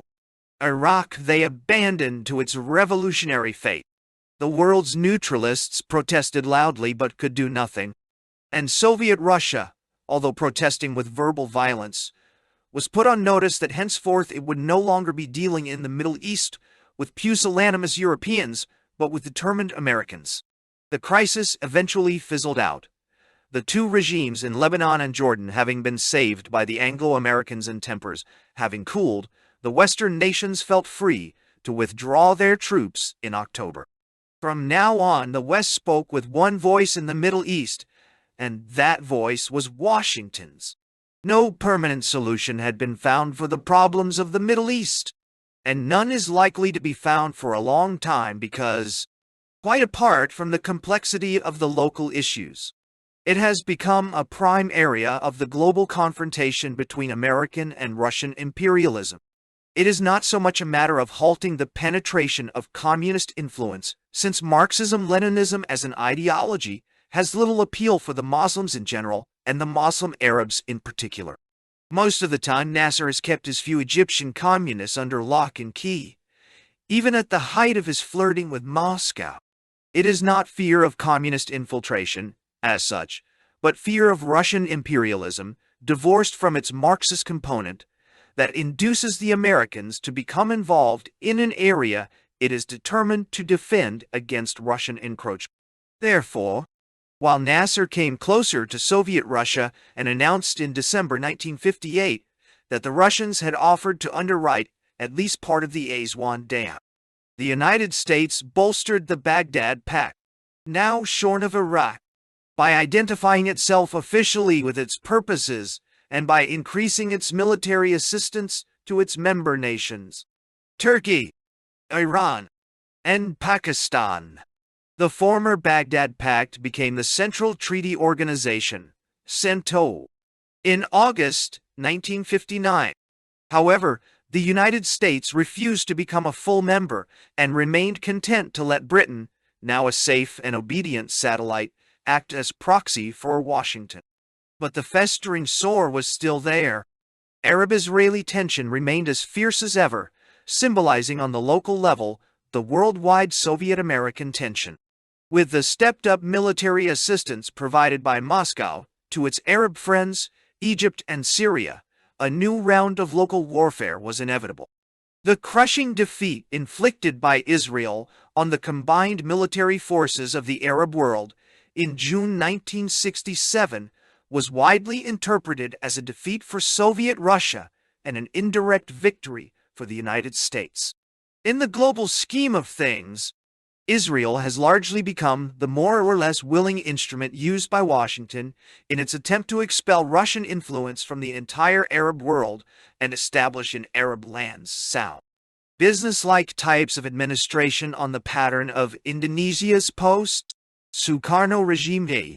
As was to be expected, this new round of warfare in 1967 virtually completed the disintegration of Britain's imperial power. The long closing of the Suez Canal, costing Britain some $600 million a year in higher shipping costs, the massive withdrawals of Arab money from London, and overall trouble between Britain and most of the Arab world, finally broke the back of the pound sterling. Devaluation of the pound in November 1967 was followed 2 months later, as it was bound to, by the announcement that Britain's imperial role east of Suez was over. On January 16, 1968, Prime Minister Harold Wilson declared that the withdrawal of all British forces east of Suez would be considerably speeded up. Withdrawal from Southeast Asia, where it would not only give up its protection of Singapore and Malaysia, but cut off its last military link with Australia and New Zealand, now forever included in the American sphere of influence, withdrawal from the Persian Gulf, and therefore abandonment of the military protection of its vast oil interests. When these withdrawals are completed, Britain will be completely at the mercy of external sources of vital fuel which it can no longer protect. And sooner or later, the United States armed forces are going to be compelled to step into this new vacuum. Not so much in Southeast Asia where, compared with America's massive involvement, British military presence had already become purely symbolic, as in the Persian Gulf, which had always been a British preserve without American interference. At the tail end of the road to Suez, Great Britain has become merely Britain, an impoverished and powerless offshore island at the mercy of the United States. And the United States finds itself alone, without even the semblance of a European ally to help it police the world east of Suez.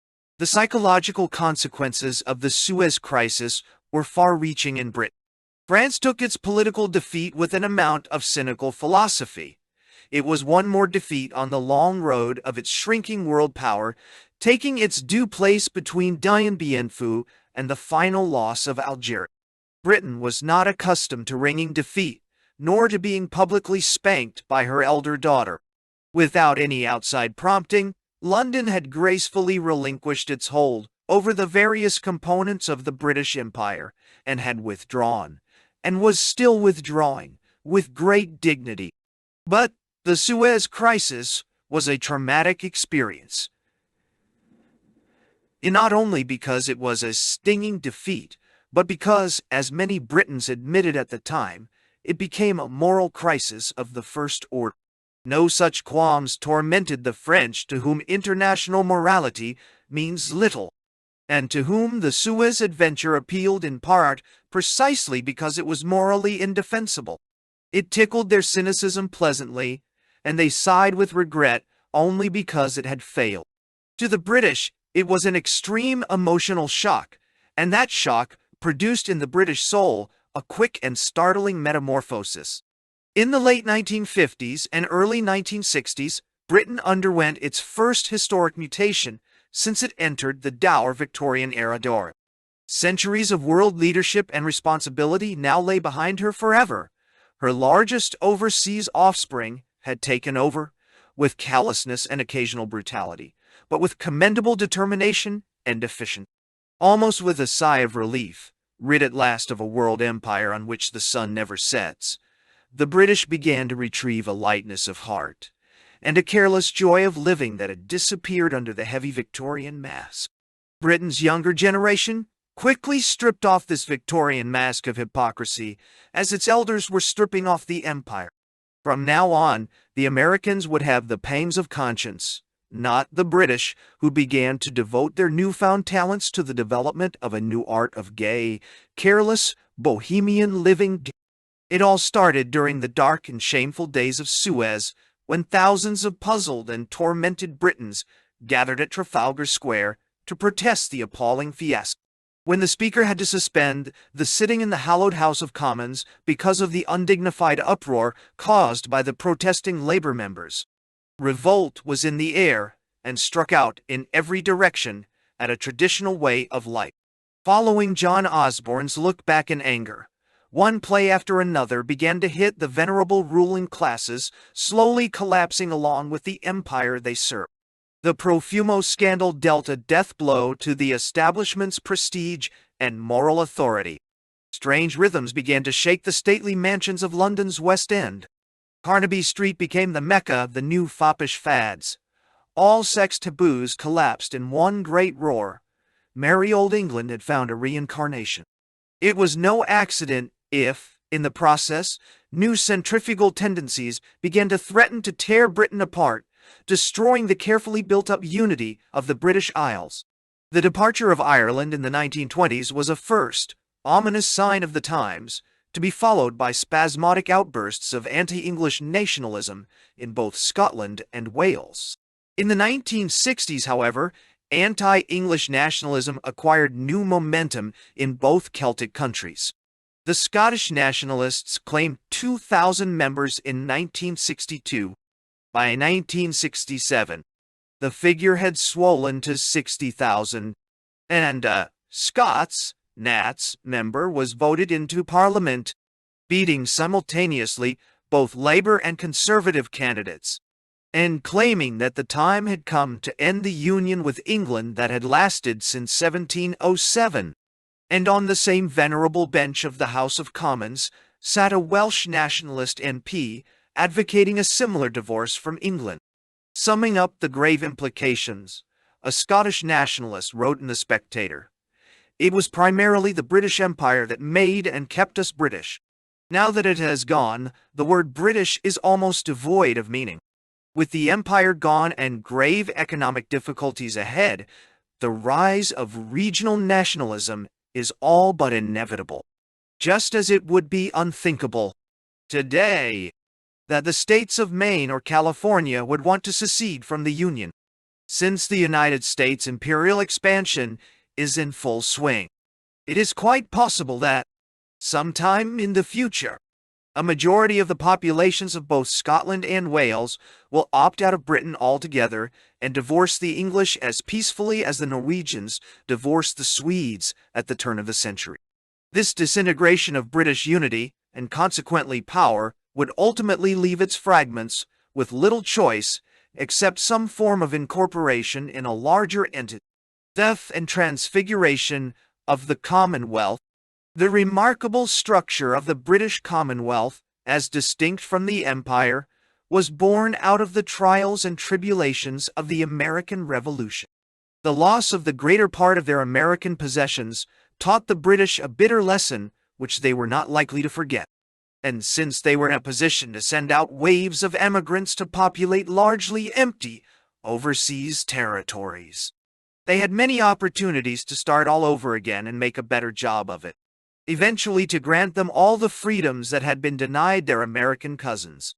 So, it was that the shown what British Commonwealth of Nations grew organically into a worldwide federal republic whose body federal style links became increasingly tenuous until they consisted of hardly more than done a symbolic allegiance to a common crown and an emotional attachment to the Sioux mother country, which behaved with all such tolerant understanding. Such was the situation in the first half of the 20th century. 2 world wars, far from strengthening these tenuous links, loosened them further, mainly because of the drastic shift in the center of gravity of the English-speaking world. And today, like a new star in the firmament whose gravitational weight increases steadily at the expense of the lesser star it is about to displace, the United States' increasing gravitational pull and power are gradually changing the orbits of Britain's former planets, prelude to a radical reorientation of Anglo-Saxondom's planetary motion. These orbits are increasingly revolving around Washington rather than London. Not only that, reduced from the rank of a star to that of a planet, albeit the weightiest of them all, post-Suez Britain herself is beginning to revolve around Washington in the same company as her former Commonwealth daughters. All at once, the British Commonwealth is dying and being transfigured into an essential component of the emerging American empire. In analyzing the evolving structure of this new English-speaking planetary system, one thing becomes evident. If there is any member of the British Commonwealth that, by rights, should have been long ago incorporated in the United States, it is Canada. Gigantic in geographical size, relatively small in population, 1/10 that of its neighbor to the south, Canada shares a 5,000-mile border, mostly artificial and arbitrary, with the United States. This border is a historical accident, not a geographic reality. Indeed, the United States almost seized Canada by force during the 1812 war, but met the determined resistance of the Canadians and in particular, the French Canadians who had become reconciled to London's tolerant rule and dreaded the all-absorbing domination of the Americans. Mindful of the sermons drummed into them by their clergy to the effect that the best way to remain French is to stay British, they also recalled the fate of Louisiana and the swift disappearance of its French character. Canada grew slowly in the shadow of its giant southern neighbor, but it grew in physical size only, not in spirit. It was never able to develop Canadianism into a definite personality with its own identity. There is no Canadian individuality, nothing that gives it its own specificity. Canadians are generally indistinguishable from the Americans, and the surest way of telling the two apart is to make the observation to a Canadian, said a wit. True enough, many Canadians still attempt to maintain, or rather to develop, a distinct national identity which can never emerge, for the simple reason that Canada is not one country, but at least 3 French Canada, centered on Quebec, the old British Canada founded by the United Empire Loyalists who turned their backs on the American Revolution and migrated to Ontario, and in the new, modern Canada of the prairies where immigrants from all over Europe, Poles, Italians, Ukrainians, Germans, care not one whit for the ancestral quarrels between British and French Canadians.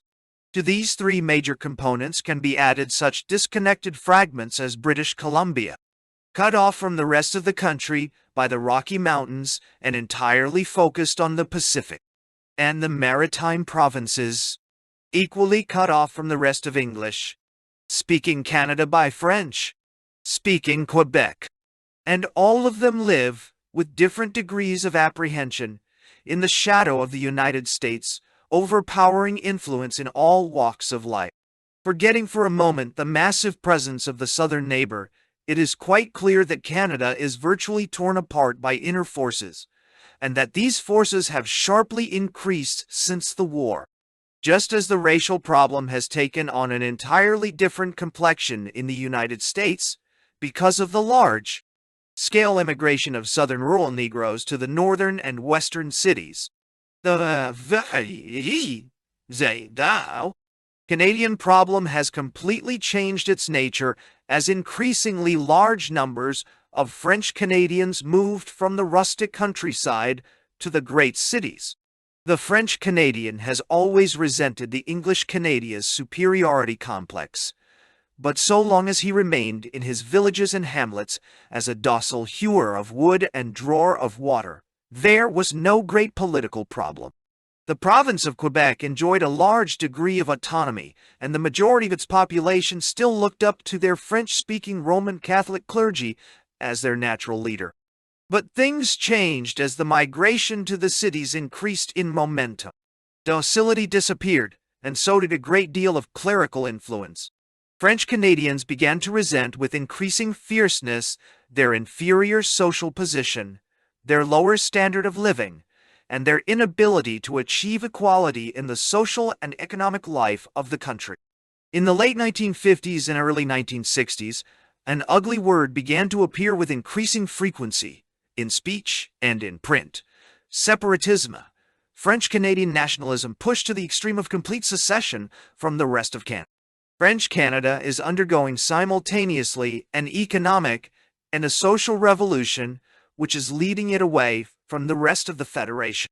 The Quebec issue is now forcing the rest of the country to decide whether it wants to become a nation or whether it is going to break up. But how can it become a cohesive nation when one of its main components, French-speaking Quebec, feels that it is itself a nation and is fast becoming one in sentiment? The French-Canadian situation is much like India's Muslims who became a nation in the early 1940s before the foundation of the state of Pakistan, which merely institutionalized what had already become a fact. The majority of the English-speaking Canadians refuse to understand the depth of the friendship Canadian feeling and still cling to the idea that, being a minority, the PIA supers should comply with the wishes of the majority and cease thinking of themselves as a separate nationality. But the English-speaking Canadians are caught between the anvil and the hammer. They, in turn, live in dread of their southern neighbor. Gradually, United States financial groups and large corporations have come to own more than half of Canada's industrial plants and mineral wealth. The higher the standard of living of the Canadians, the more they want to raise it further, and the more they go on selling their resources to powerful American companies. Statistics are eloquent. In one typical decade, from 1952 to 1962, Canadians bought from the Americans $14 billion worth more in goods and services than they were able to sell them in return. During the same length of time, American investors bought well over $8 billion worth of Canadian industrial and mineral resources. Political resistance to the trend occasionally crops up in Ottawa's neo-Gothic Parliament, but it is futile since, even in the realm of culture, whatever Canadianism ever existed is fast disappearing under the flood of Americanism that pours in irresistibly through 5,000 miles of civ. Like border, 5,000 miles of common border along which, within less than 200 miles distance, the overwhelming majority of Canadians live.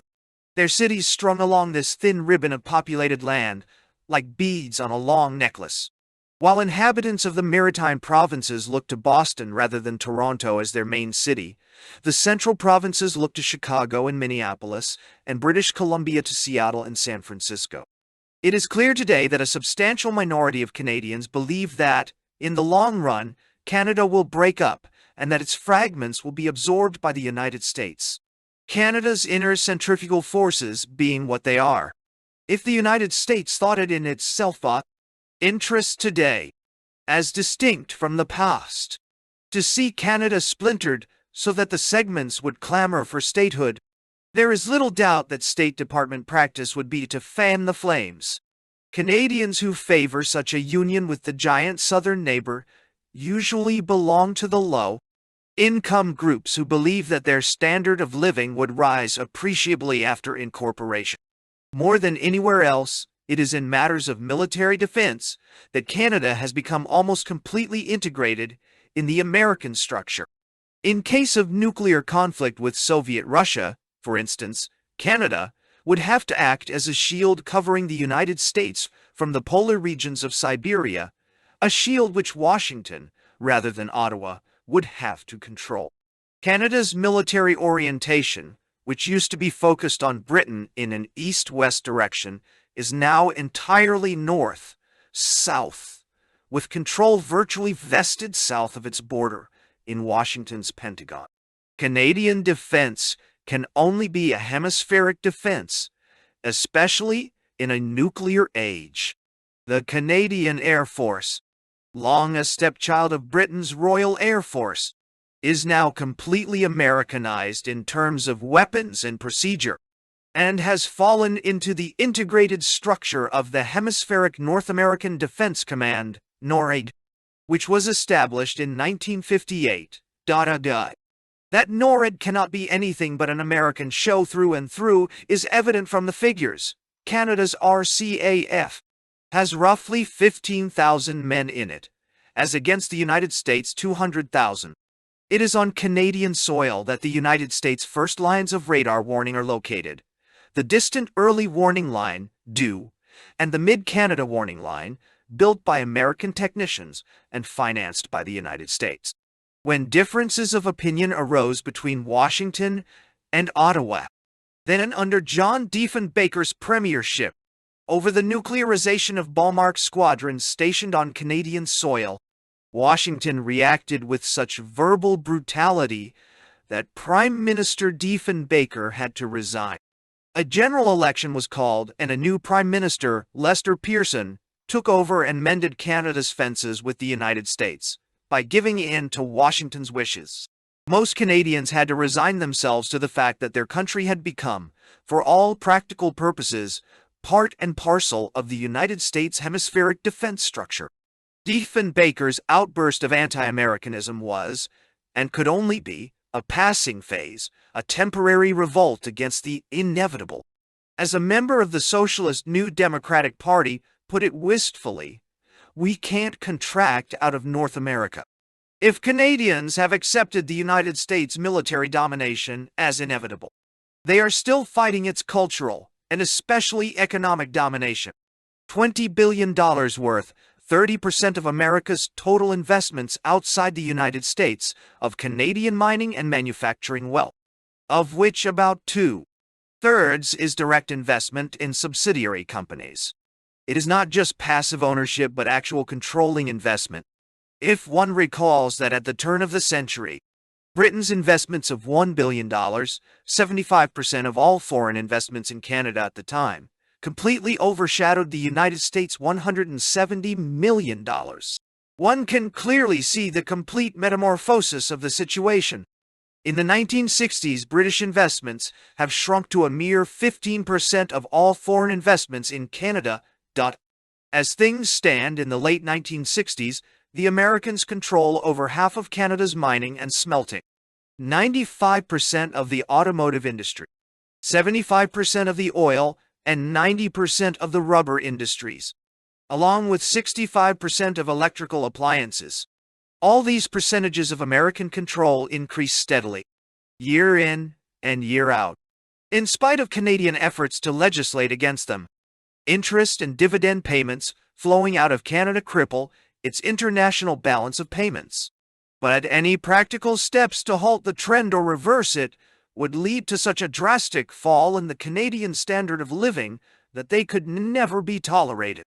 The violent reaction to Canadian Finance Minister Walter Gordon's mild attempt to do so in 1963 illustrates the stark impossibility of resisting this wholesale takeover. So devastatingly hostile was the reaction that the effect on the government in the interval was almost traumatic. States an expert on Canadian affairs.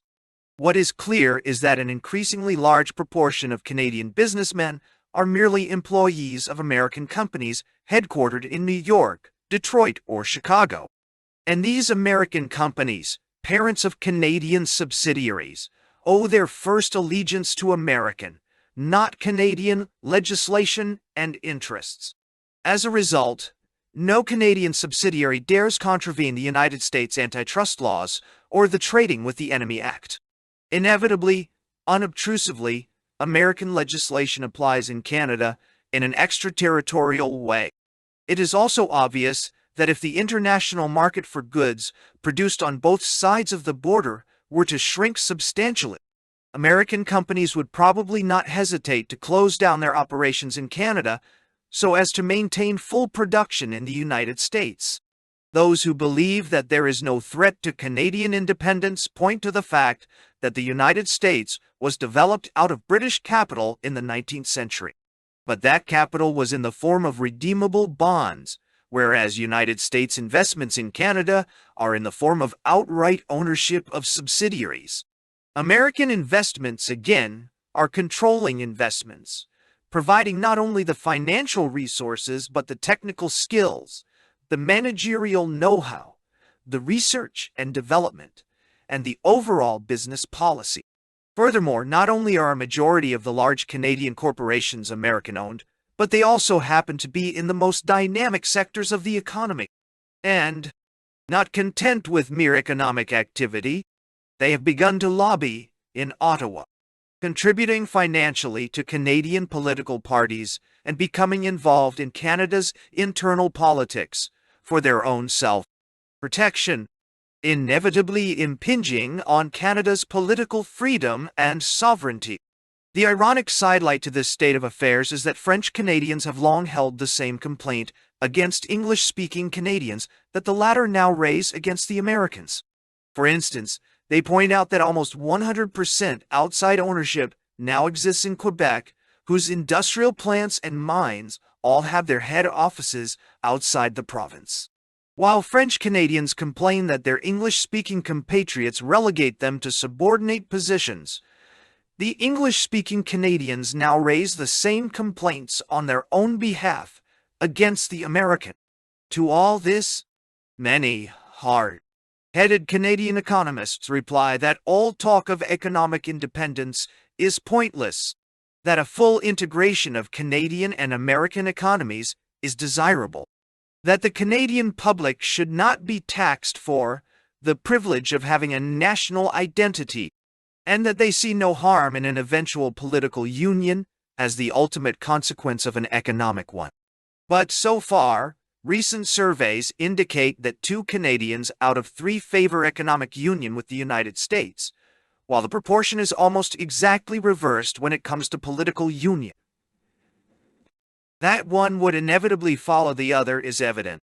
Interestingly enough, the younger generation of Canadians seems to favor organic union with the United States to a far greater extent than the older one. This changing attitude collides head-on with the rising challenge of Quebec's French Canadians for increasing autonomy, if not outright separation.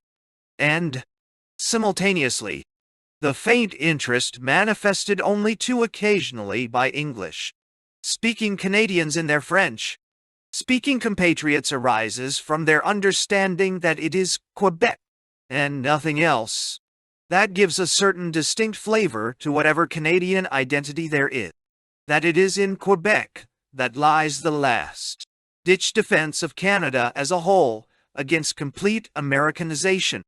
But this interest remains faint, and relations between the 2 main components of Canada's population remain strained. If this strain were eventually to lead to a breakaway by the enormous province of Quebec, Canada's balkanization would inevitably follow. Completely cut off from the rest of the country, the Atlantic portion, the maritime provinces, would have little choice except seek admission into the United States. When Newfoundland, Canada's newest province, had to make up its mind about its political future after the Second World War, it was clear that, if Newfoundlanders had been given a free choice, 85% would have voted to join the United States. But they were not given a free choice and eventually merged with Canada. It still remains, however, that a great many Newfoundlanders show more kinship with the United States than with the Canadian mainland. And in the island's Prime Minister, Joey Smallwood himself, points to the traditional gravitation southward that has made Boston, Newfoundland's biggest city. If the gravitational pull of New England on Newfoundland is enormous, it is just as great on the other maritime provinces, Prince Edward Island, New Brunswick, and Nova Scotia. As one Canadian remarked, there's another kind of separatism in Canada. I found it during my 10 years in the Maritimes. Down there, they all want to join Boston. The only difference, as I see it, between Quebec's separatists and the Maritimes is that in Quebec they have a different language. Ties with New England are immensely strong, including the presence of millions of Canadian immigrants in Vermont, Maine, Massachusetts, and New Hampshire. A survey revealed in 1964 that almost 40% of the Maritimers favored political union with the United States, the highest proportion in Canada at that time. A breakaway by Quebec would inevitably throw them into the United States. In what would be left of a truncated Canada, the three provinces in the Central Prairies would be next to feel the irresistible pull of southward gravity. Alberta, Saskatchewan, and Manitoba are, in many ways, the most Americanized of all Canadian provinces. Their populations are more heterogeneous, springing originally from many parts of Europe. Their common border with the United States is completely artificial and splits into a huge region that geography had made one. Their citizens resent having to pay federal taxes to finance social welfare programs in the poorer maritime provinces and schools in hostile Quebec. Residents of Winnipeg go to the theater in Minneapolis and Chicago, not Toronto or Montreal. For all that, secessionist sentiment is not as strong in the 1960s as it was in the 1930s, for plain economic reasons. But if the Canadian Federation broke up, the probability is that it would really come down to an economic evaluation of where we would get a better deal, in Ontario or in the States. As for British Columbia on the Pacific coast, it has never displayed much enthusiasm for Canada as an entity and ends, except for Quebec, has been demanding a greater degree of decentralization and provincial autonomy than any other province, one that would leave federal ties as tenuous as they could be, short of snapping them altogether. Separated from the rest of Canada by the towering Rockies, it inevitably tends to look south to California rather than east to faraway Toronto and Ottawa. "What does Ottawa own?" asked Premier Bennett in a 1967 interview. "The federal government has nothing but the power to tax us. We have the wealth. And indeed British Columbia has increasing wealth in its lumber and paper industries as well as livestock and even minerals. It is viewed as the province best able to go it alone should Canada ever fall apart." The ebullient Mr. Bennett never loses an opportunity to point this out. Vancouver looks south to San Francisco and across the Pacific to Hawaii, while its wealthier citizens spend their winter vacations in Honolulu. And even the remote Yukon feels intensely the gravitational pull of nearby Alaska, whose purchase from the Russians in 1867 had been made in anticipation of a merger between Canada and the United States. Canada's geographical immensity and relative emptiness make it difficult for its small population to have a sense of identification with it. As an eminent Canadian literary critic stated, the basic problem of identity, who am I, is part of a bigger question. Where is here, Life is not in the frozen north, but in the warmer south. Canada's life currents do not flow along the parallels of latitude, but along the meridian, linking every disconnected region of Canada with its American extension south of the border. With this fact in mind, one has to recognize that the fuse that could spark the breakup of Canada is the growing mood of separatism of Quebec's French Canadians. Prime Minister Lester Pearson appointed a royal commission on bilingualism and biculturalism in 1963. In its first preliminary report, it had this to say: "All that we have seen and heard has led us to the conclusion that Canada is in the most critical period of its history since Confederation."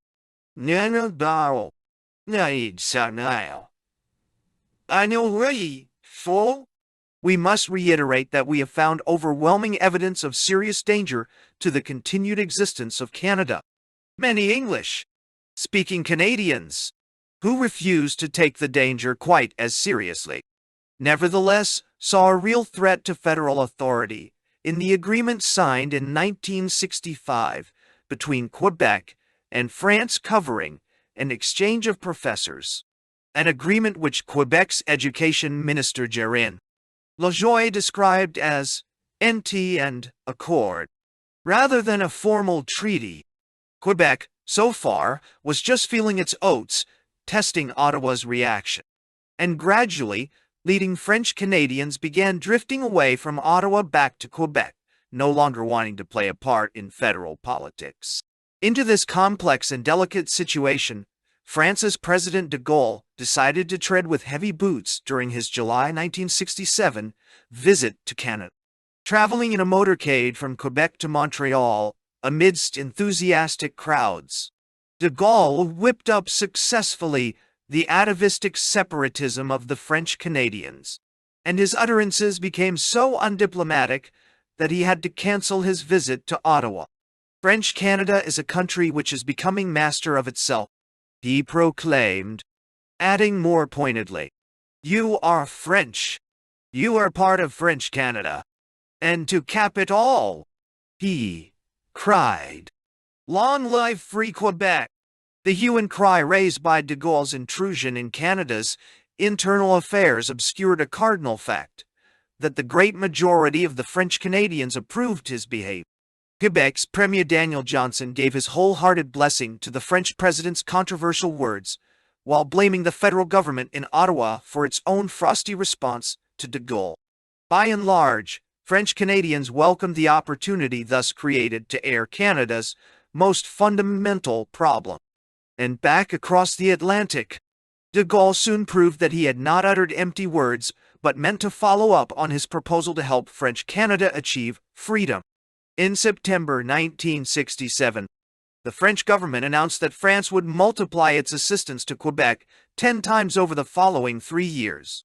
A further announcement stated that the President of France would meet twice a year with the Quebec government, the beginning of a de facto recognition of Quebec as an independent state. A new intergovernmental organism was created to handle the new contacts. And in the meantime, the Quebec government lost no time in building up its embryo Ministry of Foreign Affairs, the Ministry for Intergovernmental Affairs. While France can provide considerable leverage to the Quebec authorities in their dealings with Ottawa, it is not likely that the old mother country, after having ignored its stepchild for 2 centuries, can ever re-establish bonds of mutual affection. This was more in the nature of Charles de Gaulle's personal initiative than a spontaneous and belated remembrance of the French population as a whole. And, as usual with de Gaulle, he might end by defeating his own purposes. The end result of a breakaway by Quebec can only be the disintegration of the Canadian Federation as a nation and the absorption of its remains by the United States, making it that much larger and more powerful, which is certainly not what de Gaulle had in mind. For the time being, French Canadians are slowly feeling their way toward a new formula of associated statehood, which might represent only a transitory phase, preparatory to an eventual bid for complete independence. But while the rest of Canada could find organic union with the United States, Quebec would have to settle for a form of independence under United States protectorate, which would safeguard its vital interests in such fields as military defense and freedom of navigation on the St. Lawrence. Indeed, the Pentagon lost no time in making plans for such a contingency. Its Project Camelot, begun in 1962 as a study of all the turmoil-ridden areas of the world, focused on the problem of Quebec's separatisme with such intensity that an uproar ensued in Canada, with John Diefenbaker, now a bitter leader of the opposition, asking the Canadian government if it had protested such an unusual course on the part of the United States. What is certain, at any rate, is that the best Quebec could ever hope for, in case it breaks away from the Canadian Federation, is a loose but stern American protectorate. Under no circumstances would it be allowed to enjoy untrammeled independence. Thousands of miles to the southwest, all the way across the Pacific, lies Australia and its junior partner, New Zealand. Along with Canada, they make up the whole of the white British Commonwealth. And white Australia is, and intends to remain, since unlike Canada she lies on Southeast Asia's doorstep and will always remain a tempting field of expansion for would-be Asian immigrants from overcrowded lands. Australia is more than an island. It is a continent, almost as large as the whole of Europe or the United States, but whose interior is largely empty, a desert unfit for human habitation, populated mostly by quick-moving kangaroos and wallaby. From the first, immigrants from Britain clustered on the southeast coast of what is now New South Wales, in Botany Bay. The impetus to colonize Australia sprang from the loss of the American colonies, hitherto a convenient outlet for its convicts. That Australia was, at first, largely a collection of penal settlements has been overstressed to the detriment of the large number of freemen who emigrated down under. What is clear, however, is the historical link between the American Revolution and the founding of Australia, which replaced Virginia and Maryland as the destination of shiploads of convicts. Australia's first modest settlements grew slowly during the first half of the 19th century.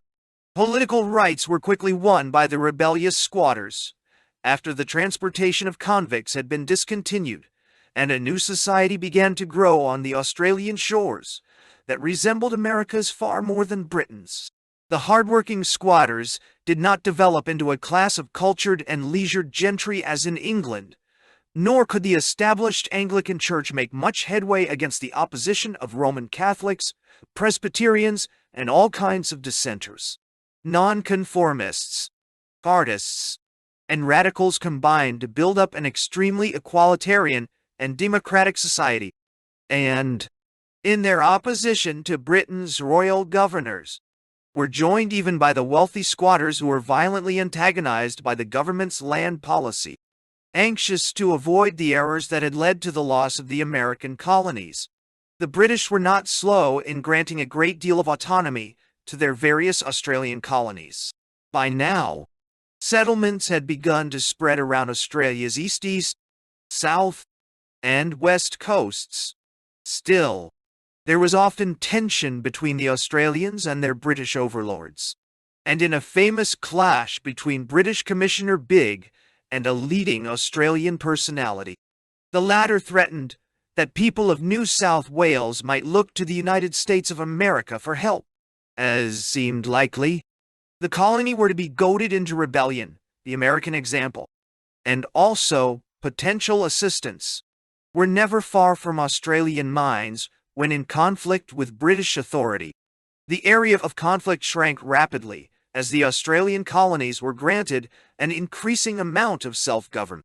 The tempo was largely dictated by the rising proportion of free immigrants and colonial freeborn as opposed to convicts. Immigration, almost entirely from the British Isles, came in discontinuous waves, depending on the prevailing economic conditions. On the whole, Australians displayed an urge to expand economically at a somewhat reckless pace, each period of expansion to be followed invariably by another period of depression and overall stagnation. Australia's motto was always, "What America has done, Australia can will do, regardless of the differences in every respect except that of size." One of the major differences was that, whereas in the United States free enterprise had full play, the more socialistic Australians tended to look to the government for assistance in large undertakings such as railroad building. Lack of free play of individual initiative also introduced a certain Malthusian outlook, which began to inhibit immigration. Around 1880, New South Wales and Victoria, and the other Australian colonies to a lesser extent, were no longer immigrant communities. Not only was local labor hostile to assisted immigration, the whole Australian temper, like the American, was hostile to Europe's old world with its hereditary privileges, its landlordism, class distinctions, and alleged oppression, not to mention its national rivalries and militarism.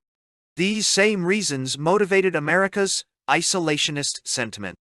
But the great difference is that they did not inhibit the United States' tremendous power of expansion, whereas Australians exhibited no such expansionist mood, did not often welcome immigrants, and even found themselves unable to really occupy and populate more than a fraction of their immense continent. Unlike its American counterpart, Australian isolationism was really Malthusian. Australia for the Australians? Nah. Vested interests of wealth and caste are less potent than in other countries. The intellect of the people is freer, stronger and more original than in the age-old states of Europe, claimed Bulletin in 1887.211. Just like the United States, Australia took for granted the worldwide protection provided by Britain's Royal Navy and never gave it a thought.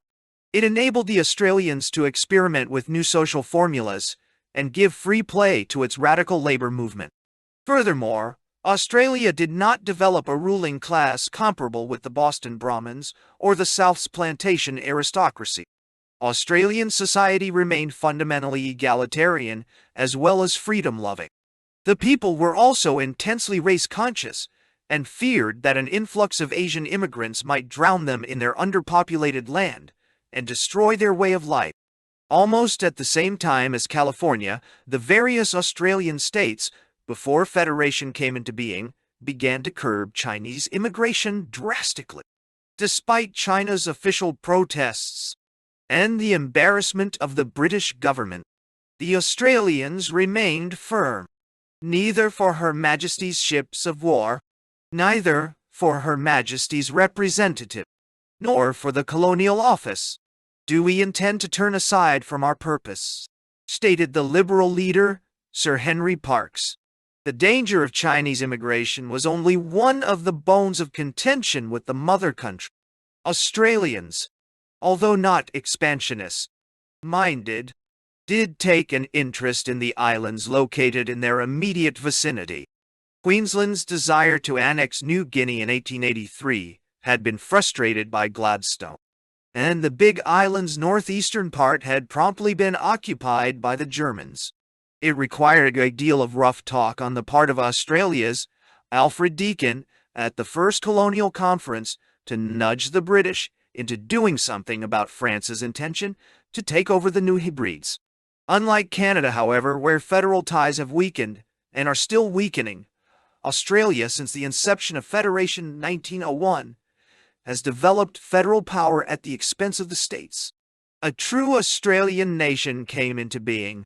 One of the reasons is that the turn of the century witnessed the startling rise of the mighty Japanese Empire, and behind it, the beginning of Asia's awakening.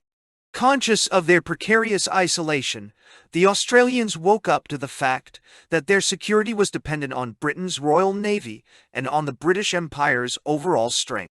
Japan's victory over Russia in 1905 spread a mild panic of the yellow peril variety. Furthermore, Britain was by far Australia's best commercial market, as well as the source of most of its immigrants. Quicker communications brought the home country closer. In this new mood, Australia began to revive assisted immigration and 200,000 migrants came over between 1911 and 1914 alone. The First World War saw Australia line up firmly with Britain and gave Australian troops the first real opportunity to display in front of the world their remarkable military qualities. There are certain divisions, reported Sir Douglas Haig's Chief of Staff, which, if given a thing to do, would do it. All the Australian divisions are in that category. The statistics were eloquent. The Australian Army Corps, while representing 10% of the British Army on the Western Front, captured almost 1/4 of the guns and prisoners taken. They fought just as effectively in the Middle East. All in all, the Australian people, although numbering only a few million, enlisted over 400,000 men for voluntary military service, lost 60,000 men killed, and suffered total casualties of over 200,000, the highest percentage of any British force. In fact, Australia lost more men than the United States, a fact of which Australian Prime Minister Hughes reminded President Wilson undiplomatically at the Versailles Peace Conference. More than any other event, it was the Gallipoli campaign that revealed to the world the great fighting qualities of both Australians and New Zealanders. And Anzac Day has been observed ever since with a feeling of almost religious reverence in Australia. It was on this day, it is said, that Australia became a nation. Yet World War I's hostilities never came near enough to threaten Australia's very existence, as the Second War did. This helps explain why, in the midst of the boom and bust sequence of the 1920s and 1930s, Australia reverted somewhat to its old Malthusian outlook. Immigration was slight, and the birth rate alarmingly low. Malthusianism went hand in hand with a certain form of isolationism that was a duplicate of the United States. Indifference to whatever happened beyond the Great Barrier Reef, where the Royal Navy took over the safeguarding of Australia's security. No wonder that, by and large, Australian public opinion was extremely favorable to the 1938 Munich Agreement between the European democracies and the dictatorships, anything to avoid being dragged again into Europe's old quarrels. But militarized Japan was flexing its muscles and moving ahead steadily toward the brutal construction of its Greater East Asia prosperity sphere. Here, at last, was a clear threat to Australia's own security, and exclusive reliance on Britain's Royal Navy and the great base at Singapore seemed insufficient to many. But little was done to really prepare Australia for the military threat that was going to materialize with such startling rapidity and effectiveness. Nothing brought home so clearly to Australians the fact that Britain could no longer defend them as Japan's all-out assault after Pearl Harbor. Their only trained forces were overseas, 3 divisions in the Middle East, 2 of which began their return home journey in 1942, and 1 which was captured in Malaya with the fall of Singapore. It was World War II that tore Australia forever away from Britain and British protection. When Japan attacked in the South Pacific, only the United States could and did come to Australia's assistance. Britain, hard-pressed by Germany at the other end of the world, could do nothing. Australia's Prime Minister Curtin stated bluntly at the time, "Without inhibitions of any kind, I make it quite clear that Australia looks to America, free of any pangs as to our traditional links or kinship with the United Kingdom. From then on, in the words of an Australian, we pay perpetual appreciation to the U.S. for taking up the fight with us when times were very dark in this part of the world, and when little sympathy was extended from our traditional source of origin. Now, save by United States assistance during World War II, linked with her in the ironclad ANZUS Pact in the early 1950s, Australia has watched the disintegration of Britain's empire and power with misgivings. But the process has been as relentless as it has been inevitable. The Suez Crisis, during which Australian Premier Menzies did his diplomatic best to help Britain regain control of the last geographical link between their two countries. Britain's withdrawal from Aden and South Arabia in 1967. The stepped-up pace of the British departure from Singapore and Southeast Asia. Everything points to a slow collapse of Britain's power east of Suez, just as everything points to the inevitable rise of an American empire in Southeast Asia. This twin development leaves Australia no choice. Determined to make the best of it and cement their growing ties with the United States, the Australians have adopted an entirely pro-American foreign policy since the war, which often sets them against Britain's. The Australians refused to follow Britain's lead in recognizing Red China and joined the United States in fighting the Vietnam War. Even in matters of trade, Britain's increasing inclusion in Europe's economic life is slowly cutting the last effective link between mother and daughter. On the other hand, Australia did not wait to increase its trade with the rest of the world. Red China absorbs 2 to 3 million tons of Australian wheat a year. Japan has become a major market for its wool. Along with Japan, Australia intends to become a major factor in the Far Eastern economy and already educates 14,000 Asian students in its universities.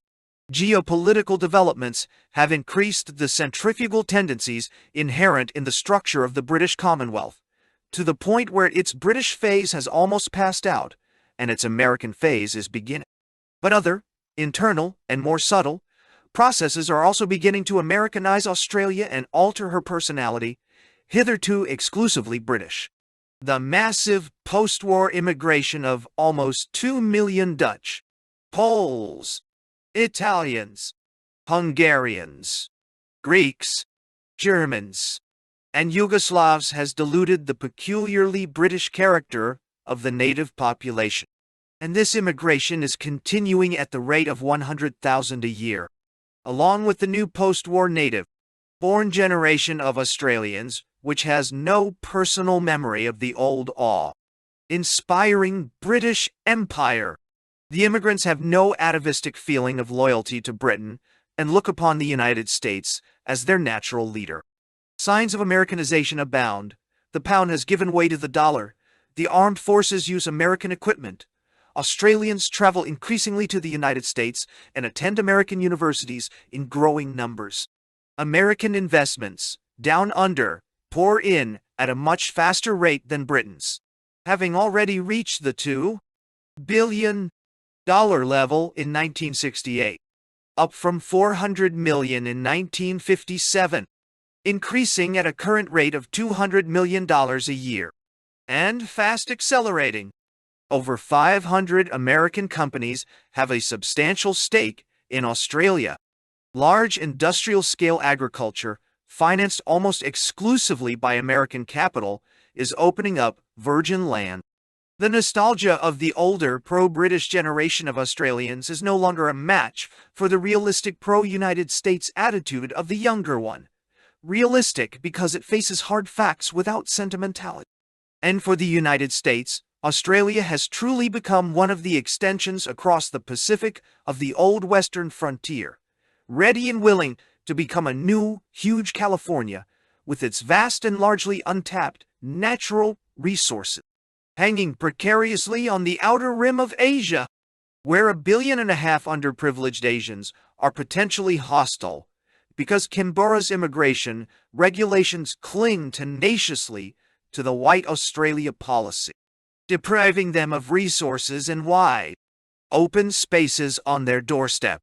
Australia is bound by all the laws of geopolitical gravity to fall into the American orbit, dragging along with her New Zealand, which, although more staunchly pro-British, has hardly any more choice in the matter than Tasmania. In times to come, Australia and New Zealand are bound to join the United States organically. This integration can be made with even greater ease than Hawaii's, whose population is mostly of Asian extraction. Although Australia's population has increased by over 40% since 1947, the fear of God caused by the near invasion of the Japanese having caused it to repudiate its former Malthusian attitude, it is still smaller than that of California. Australia is a junior replica of the United States in the heyday of its massive immigration at the turn of the century. Its foreign policy as stated by its defense minister in 1965, is that containment of the communist Chinese threat has become a primary Australian objective. From now on, the United States can expect Australian participation in all its military undertakings in the Far East and Southeast Asia. An Australian volunteer in the Vietnam War stated his countrymen's outlook pungently when he asked, "Why fight someone in your bedroom when you can punch him on the front lawn instead?" In fact, Australia will eventually stand ready to act as warden of the United States Empire in Southeast Asia. As one Australian put it succinctly, Australia is sinking into the Pacific, and a new state is rising, which we might call Austerica. With all the compelling reasons for Canada, Australia, and New Zealand, the White Dominions, to throw in their lot with the United States, to enter the Union as so many new states, there is one visible obstacle, and a major one. They would then be open to a vast influx of American Negroes. To take a simple example, Australia, which has spent most of its historical life defending its whiteness, would have to accept the spontaneous immigration of 1.5 million Negroes if it were to have roughly the same proportion of Negroes and whites that exists in the United States. Canada would have to take in over 2 million. This is one aspect of the situation that makes a formal amalgamation of these countries with the United States improbable in the short run. The ironic coincidence of Charles de Gaulle's 1967 visit to Quebec with the outbreak of the most violent Negro riots in some of America's largest cities must have very tempered the sense of outrages felt in a most of Canada. The French president's brutal intervention. The average reflective inhabitant of Toronto or Winnipeg must have thought, when Detroit burst out in flames lit by hordes of Negro rioters on Canada's very doorstep, there but for the grace of God and national separation from the United States, go we, and being induced to seek any form of accommodation with his French-speaking compatriots in order to preserve Canada's integrity. Few Canadians would be tempted to share in the United States' intractable racial problem. What of the rest of the dying Commonwealth, the black, brown, and yellow Commonwealth, all these new African and Asian states that still look to London, but are increasingly shifting their gaze in Washington's direction? Depending on their overall political orientation, whether pro-West, anti-West, or truly neutralist, many are bound to become client states of the United States. Here again, whatever amount of British cultural implantation has taken place in Malaysia or Nigeria, Jamaica or Ghana, this implantation, including the English language, legal framework, and parliamentary tradition, makes it easier for American influence to penetrate than in the former French, Dutch, or Belgian colonies, still under continental cultural influence. But the most crucial area is that of the Indian Ocean, India and Pakistan, along with Burma and Ceylon.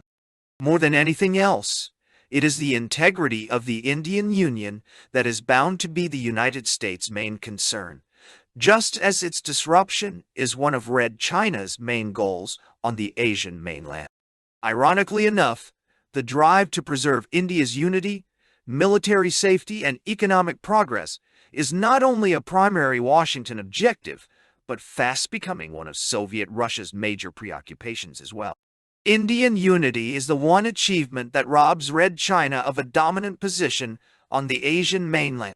It constitutes the one, but slim hope that another large Asian power can be bolstered in such a way as to thwart Red China's ambition to be surrounded wholly by weak and dependent client states. And in connection with the bolstering process, it is likely that the preservation of the English language's official position as one of the main elements of Indian unity will, in the long run, tighten the links between India and the United States. The historical trend of our time decrees that the United States, whether it likes it or not, is becoming heir to the deceased British Empire and Commonwealth. That at the present stage of history, it is unthinkable that the balkanization of the world engendered by the liquidation of this global empire should last forever. Its official metamorphosis into a commonwealth only barely disguises the fact that its center of gravity has been steadily shifting from London to Washington. The bifocal ellipse of the first half of this century is becoming a circle with its center in the United States. For all practical purposes, the British Commonwealth is dead and transfigured into an American one. Eight frontier across the Pacific. In an increasingly balkanized world, America is inheriting, willingly or unwillingly, the remnants of all the collapsed empires of the past century and a half. Indirectly, the United States inherited most of the former Spanish Empire in the Western Hemisphere, object of the unilateral Monroe Doctrine. A large slice of it was appropriated outright at the conclusion of the Mexican War and nicely rounded off the Mayan territory of the Union. Small bits and pieces were secured in Central America for the purpose of building the Panama Canal. But, without formally abolishing local sovereignty, others were retained in the Caribbean after the Spanish-American War, and over the rest of the Banana Republic. Imperialismo Yanqui established a loose but effective economic dominion. More recently, the collapse of the venerable Ottoman Empire opened the way for the balkanization, not only of the Balkans proper, but of the entire Middle East, with the elimination of the temporary European heirs who had carved it and parceled it out among themselves. The United States finds itself alone in defending it against the encroachments of Russian imperialism, and finds itself, more or less consciously, in the process of using the newborn state of Israel, a Western implantation in an Oriental environment, as an instrument by which to compel the most troublesome Arab states to accept its benevolent protectorate. Lately, the disintegration or forcible liquidation of most of Europe's other colonial empires is also adding to America's imperial burden. The French, Dutch, and Belgian empires, so recently transformed into new and often artificial nations, have required the United States intervention on more than one occasion. Indonesia in discreet fashion, the former Belgian Congo, more openly during its times of troubles in the 1960s, and the former French Indochina, in terms of a full-fledged war in the second half of the 1960s. One way or another, the perennial threat of communist takeovers, real or imagined, has compelled Washington to take a hand in the running of these nations' affairs. But it is probably the inheritance of Japan's Far Eastern Empire that has become the most burdensome. Not that the United States was actually reluctant to take it over, since it had no choice in the matter. Washington was never willing to accept what the Japanese euphemistically called the Greater East Asia QL prosperity sphere, regardless of the fact, like so many former empires, it was a geographical and economic necessity in an area where nationalism can only develop on the local level. It was inevitable that, sooner or later, it would have to take over the task that Japanese imperialism was not allowed to accomplish.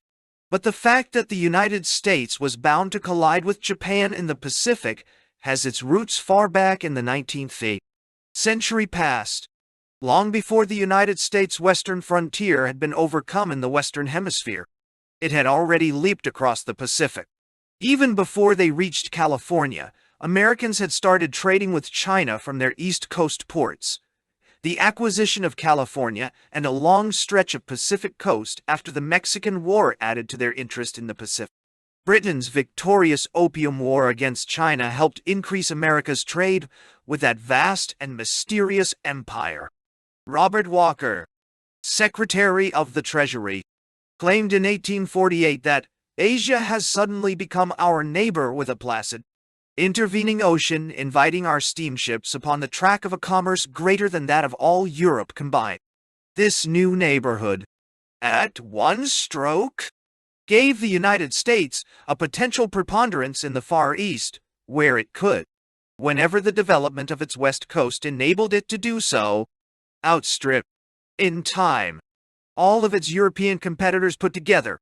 In the early 1850s, as noted in Chapter 1, expansionist Americans had all but decided that their continent had been finished up and, with their backs still turned on Europe, the Pacific and Asia beckoned the rising power of the young American nation.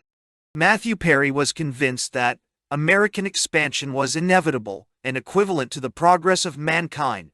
The Japanese door had hardly been open for a few months when the Russian squadron of Admiral Puchietin tried to slip in, to the great annoyance of Perry, who wished to preserve an American monopoly in the land of the rising sun. But there could be no monopoly.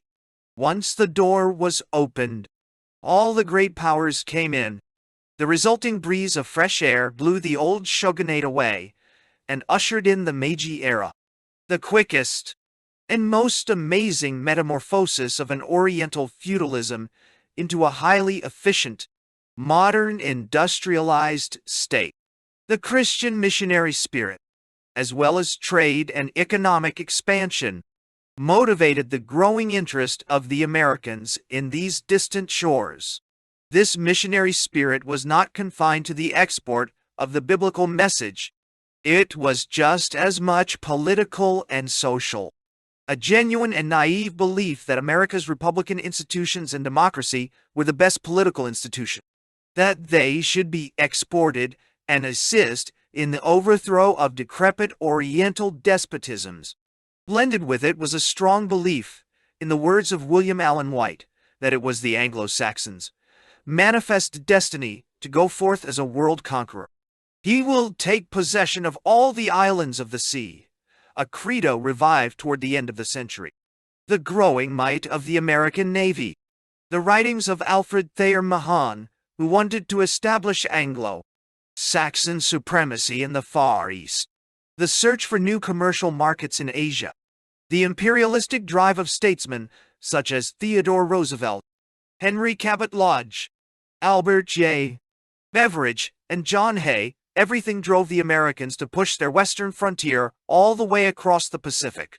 Hawaii, the first stepping stone, had become a commercial satellite of the United States during the last quarter of the 19th century, when American missionaries became businessmen and developed huge sugar plantations. When Queen Liliuokalani ascended the throne in 1891, she adopted a policy designed to eliminate or at least curtail American influence. The American reaction was not long in coming. In connivance with the local Americans, the American Navy landed Marines, and the unfortunate Queen was deposed on January 17, 1893. A provisional government recruited among the American residents was formed and immediately opened negotiations for the annexation of the archipelago by the United States. But the scruples of President Cleveland prevented a successful conclusion of the business at that time. Although the new Republic of Hawaii remained entirely in the hands of the small groups of local American residents. Needless to add, the phlegmatic and easygoing Polynesians were not consulted in the matter. But the strangest part of the whole episode is that, at the time, the 20,000 Japanese residents outnumbered the Americans 10-1, but were not consulted either.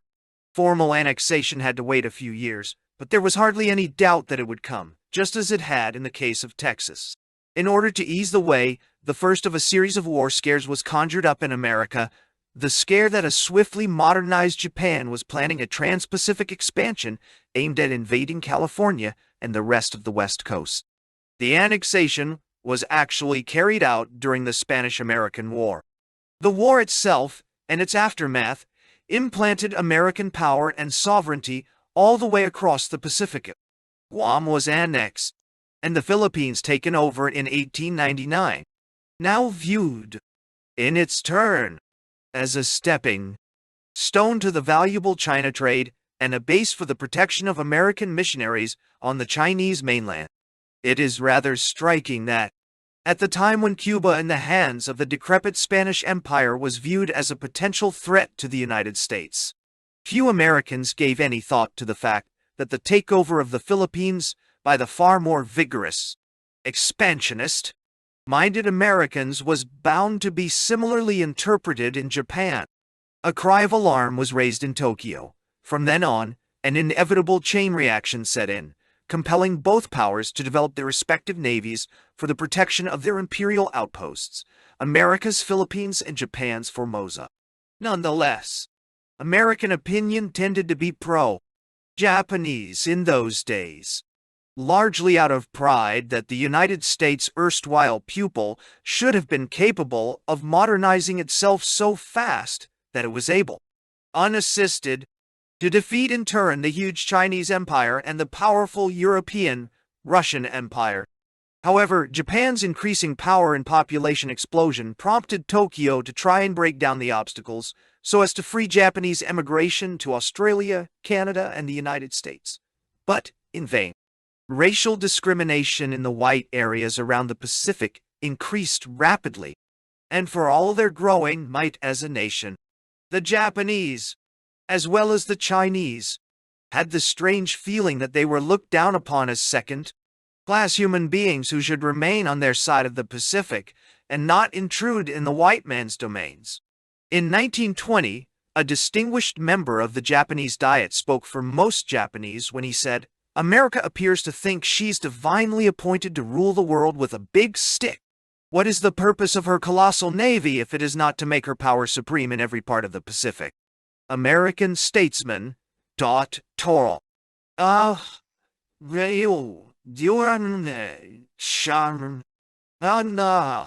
preached the doctrine of racial equality and equal opportunity, and yet refused to admit educated Japanese immigrants to American citizenship.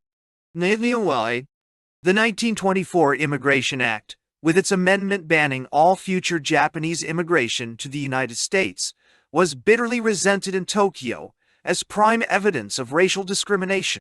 To the West Coast Americans, Chinese immigration, which had been terminated in the 1880s anyway, was deemed less dangerous than the Japanese. Chinese immigrants busied themselves running small businesses, restaurants, or laundries that did not interfere with American businesses. Japanese immigrants competed directly and efficiently with American farmers and businessmen. Sooner or later, the American gates had to clang down on the Japanese inflow. Simultaneously, it was in the first years of the century that a feeling of kinship between Australia and the United States became fully apparent. The visit of an American squadron prompted an Australian official to state that the presence of American battleships in the South Pacific was a demonstration of white solidarity against the yellow races. 224 to the Japanese, it became a vivid reminder of what they were beginning to term the White Peril, threatening to encircle the Pacific. In spite of immigration laws, American public opinion did not look upon Asians with systematic hostility. During the first decades of the 20th century, American missionaries began to flood into China, and as a result, America's views of China began to change for the better, as their views of Japan altered for the worse. A considerable number of American missionaries' sons, upon their return to the United States, were to play an important part in influencing their country's public opinion into adopting a set of sentimental views which vastly complicated the relationship between the two countries after the Second World War. Early in the century, the overthrow of the Manchu dynasty, the eminent part played by Chinese Christians, from Sun Yat-sen to Chiang Kai-shek and the Sungs, implanted in the minds of many Americans, including Woodrow Wilson and his Secretary of State William Jennings. The idea that America had a noble mission to accomplish in the Far East, a mission to spread democracy and Christianity. Mission boards and their supporting American churches did a great deal to spread around the notion that the Chinese had become American wards, even though Chinese converts, race Christians for the most part, were few and far between. Between the turn of the century and the 1920s, America's self-proclaimed manifest destiny had undergone a subtle change. It was no longer the rabid jingoism with its crass colonial type imperialism based on the alleged superiority of the Anglo-Saxon race, but a more mature and humane destiny to establish a world order based on a higher moral level, which, somehow, was never presumed to come into conflict with America's economic and strategic welfare. This new outlook shaped the United States policy in the Far East in between the two world wars. Growing antagonism toward Japan and growing friendship for the Chinese, who were then just beginning again to vent their hostility toward all Westerners, Americans as well as Europeans. The American ambassador in Peking reported to Secretary of State Hughes in 1921 that, "We are universally regarded by the Chinese people as their special friend," but 6 months later was forced to advise American tourists to avoid China. There was even talk during the next few years of war between China and the United States, all the way up to the actual reckoning of how many American divisions would be required to occupy the whole of China and put an end to its civil war. But all this ended when Japan invaded Manchuria. Both the British and the Americans gradually came to the conclusion that Japanese imperialism was far more dangerous than Chinese nationalism, however hostile to the West the latter might be. What is striking in the interwar period is that American interest in the Far East never flagged. As mentioned previously, isolationism applied to Europe, never to the Pacific area. Secretary of State Henry Stimson took a firm line against Japan in the Manchurian affair and went on to say, in October 1932, that the United States was naturally destined for a leader in the promotion of peace throughout the world. Japan's imperial expansion in the Far East, however, was geopolitically a natural and normal phenomenon. If it had to be countered on legal and moral grounds, war was inevitable. Indeed, looking back in 1947, Henry Stimson was able to say, the lines of division laid down so clearly in February 1932 led straight to Pearl Harbor. The narrow legalistic approach to the Sino-Japanese conflict involved steadily worsening relations between Tokyo and Washington, and President Roosevelt was the last one to object. In love with both the Navy and China, where his father had made a fortune in the Canton trade, Roosevelt personally shaped America's Far Eastern policy in the 1930s. The development of a powerful American Navy and sentimental friendship for China were the two explosive ingredients that were going to convince the Japanese that they would eventually have to fight the Americans, and that they had better strike first. That Washington did not intend to let itself be deflected from its chosen collision course with Japan became plain as early as 1934, when rumors of a rapprochement between Britain and Japan began to float around. Infuriated, Roosevelt instructed Norman Davis to communicate to the British Foreign Minister that if Great Britain is even suspected of preferring to play with Japan to playing with us, the United States was determined to bypass Britain and negotiate directly with the British dominions around the Pacific. In Roosevelt's mind, the Pacific was, or should indeed be, under a virtual American protectorate, and European interference with United States policy in the Far East would not be tolerated. In 1937 and 1938, many thoughtful Americans called for a reevaluation of their country's policy in the Far East. Japan had embarked on the conquest of China proper, which, if successful, might have given it a complete mastery over the Far East and led straight to a showdown with Soviet Russia. In all likelihood, Japan would never have been able to absorb the whole of China, and some new balance of power would have been established between Japanese imperialism, Chinese nationalism, and Chinese communists backed by Soviet Russia's might. Whatever the outcome, it would have implied an American retreat to Hawaii. Washington either had to back down and retreat to the Eastern Pacific, abandoning China to whatever fate was in store for her, or go forward, assist Chinese resistance, increase its naval might, and prepare for eventual war. The United States saw itself at the oriental crossroads of decision, and with some hesitation decided to harden its attitude against Japan. Warnings as to the consequences were not lacking, and prophetic voices were heard pointing out that if the equilibrium which was being sought in the Far East by the Asians themselves was to be disrupted by American interference, only Soviet Russia and the Chinese communists would benefit. Pertinently, John V.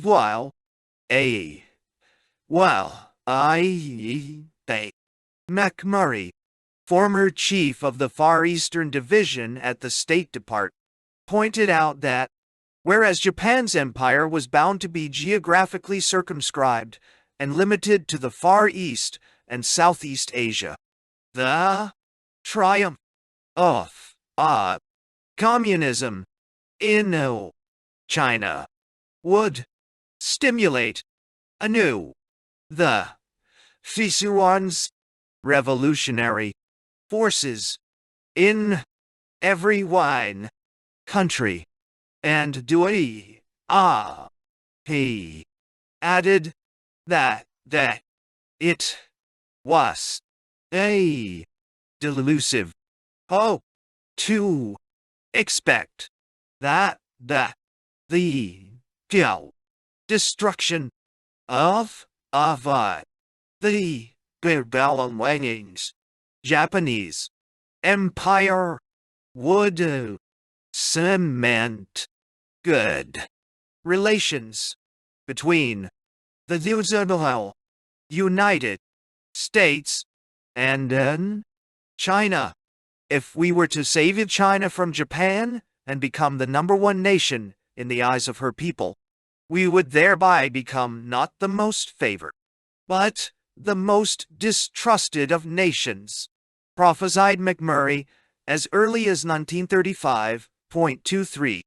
With war looming in Europe, Britain felt helpless in the Far East and urged Washington to come to terms with Japan. France's collapse in 1940 made the British even more despondent. But the die was cast. Decisions in Washington were increasingly in the hands of the hard-liners. On June 26, Cordell Hull's political advisor attacked the British and Australian proposals for a softer policy toward Japan and criticized their appeasement policies. 231, and Washington tightened further the economic screws. In June 1940, Henry L.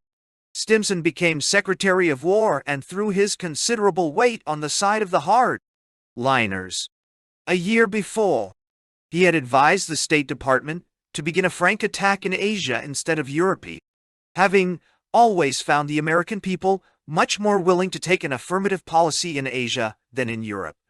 No sooner had he become Secretary of War than he berated the British ambassador, Lord Lothian, whose country was beginning to feel the full weight of the German Luftwaffe's bombing, for the British timidity in Asia. Starting in July 1940, Washington decided to halt all trading in aviation fuel, high-quality iron, and steel scrap with Japan. In turn, Japan formally strengthened its links with Germany and Italy. Taking this effect for a cause, the American government decided to simplify the global picture by assuming that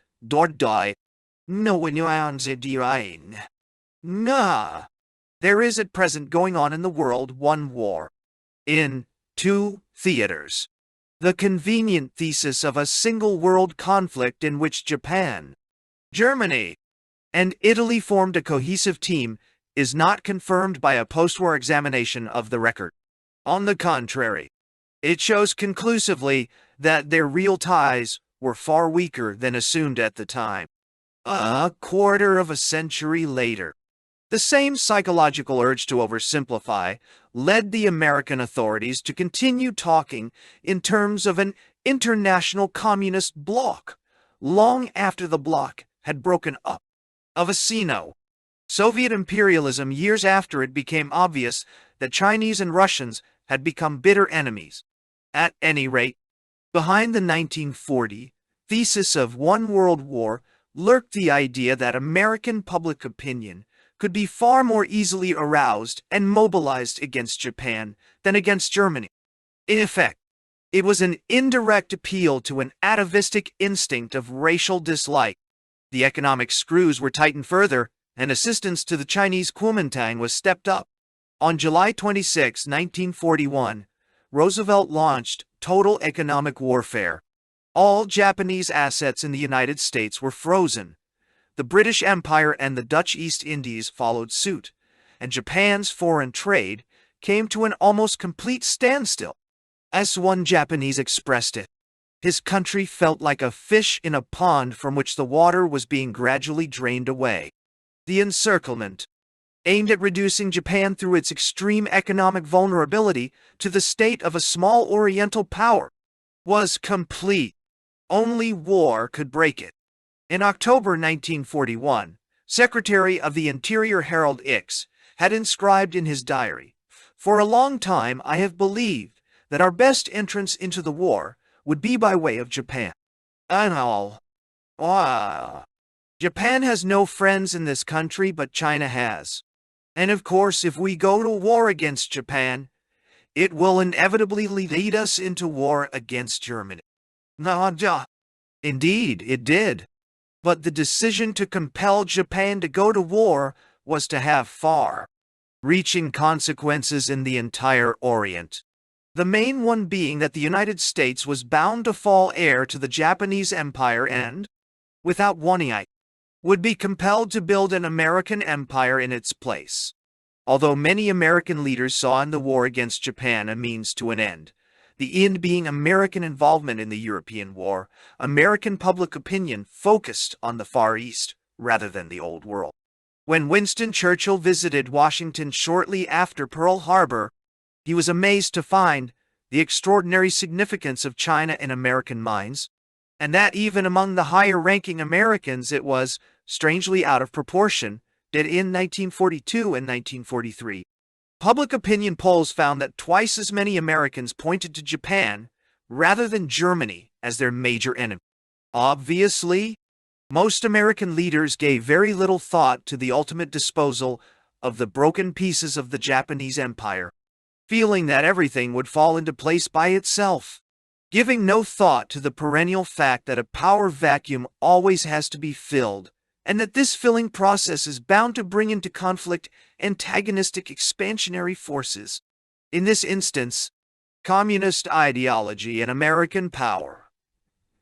But, having pursued an expansionary policy across the Pacific for generations, having decided to upset the local balance of power in the making, they had no choice except to become a major element in whatever new balance of power would be established after the crushing of Japan.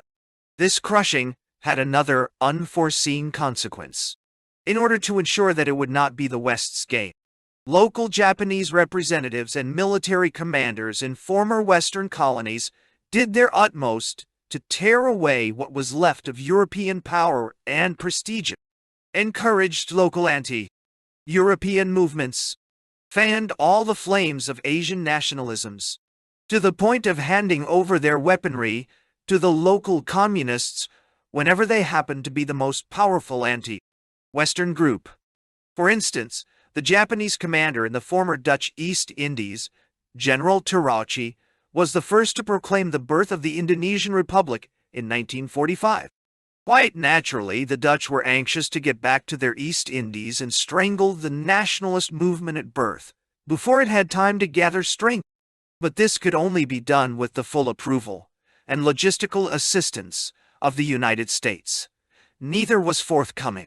According to Douglas MacArthur, after the Borneo campaign, I had planned to proceed with the Australian troops to Java and to retake the Netherlands East Indies. Then, as in New Guinea, restoration of the Dutch government would have brought the return of orderly administration and law. Day. But for reasons which I have never been able to discover, the proposed movement was summarily vetoed by Washington.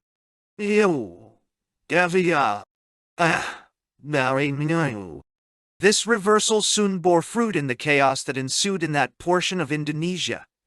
It was a grave error, and was the result of political meddling in what was essentially a military matter. But it was not political meddling, and it was not essentially a military matter. It was a conscious and deliberate American policy aimed at stripping European colonial powers of their colonial empires in Southeast Asia, regardless of the chaos and power vacuums thus opened.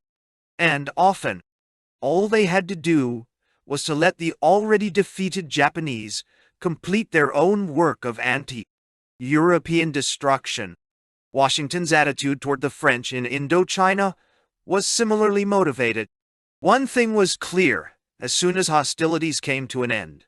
Whatever the fate of the Far East proper, for all practical purposes, the Pacific had become an American lake, and the American Navy was supreme from coast to coast. The United States inherited all the Japanese-controlled islands in Micronesia and took over the Ryukyus and Okinawa for an indefinite period, after having been reshaped into an American protectorate with full internal autonomy but no real independence in foreign affairs. Japan adopted a suitably modest, low-posture attitude, becoming one of the most valuable and secure bases for the United States Armed Forces in the Far East. The Korean War ultimately enhanced Japan's dependence on American protection. Tokyo nationalists of the pre-war school used to call Korea a loaded pistol pointed straight at the heart of Japan. 238 by extending its de facto protectorate over South Korea and building up its military power. Washington put its own finger on the pistol's trigger, adding another element to its already considerable leverage over Japan. In the long run, it was in Southeast Asia that the United States was, and is, driven by a historical compulsion to establish a de facto empire. Driven to it largely because of the fall of mainland China to Mao's Red Army, and because the expansionary requirements of Red China, permanently on the edge of famine, pointed to the Southeast Asian breadbasket as being the major goal of its imperialistic drive. In an emotional sense, the metamorphosis of China into a xenophobic power filled with hatred for the West was resented in the United States as a personal insult, for sentimental reasons, which had, for a while, little to do with power politic. The communization of the former Middle Kingdom was a stunning blow, whereas the October Revolution in Russia a generation before had triggered no such emotional outbursts. Many Americans felt that they had lost China, but what can one lose that one has never had? In fact, all that the Americans had was a pearl buck view of China, and the Chinese which had little to do with the real China that came through brutally when the Red Army conquered the mainland.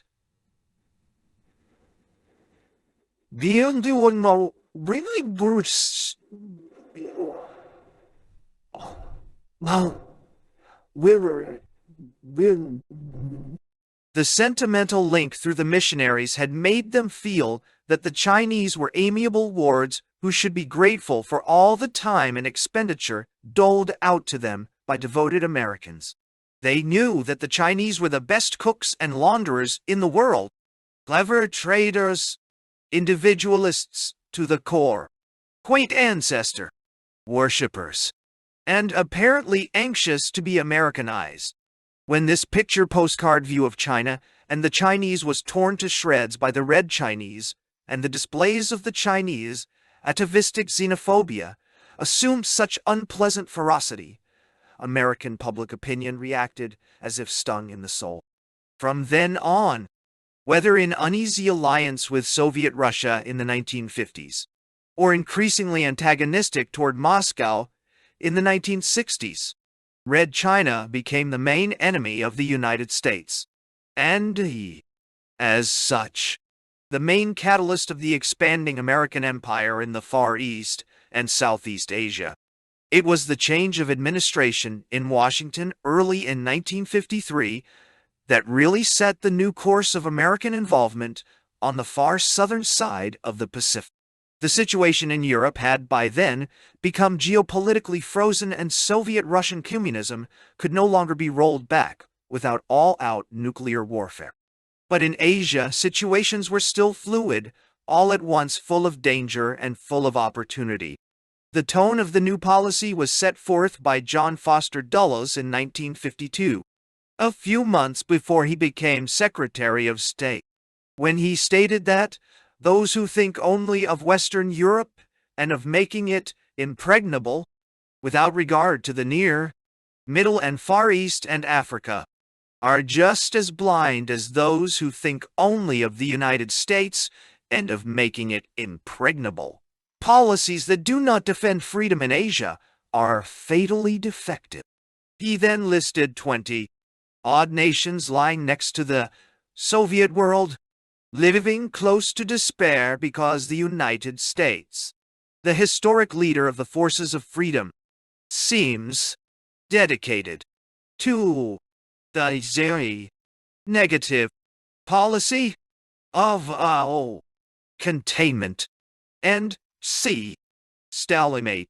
Now, he had really advocated moving rapidly out of the windy stalemate, and then added that he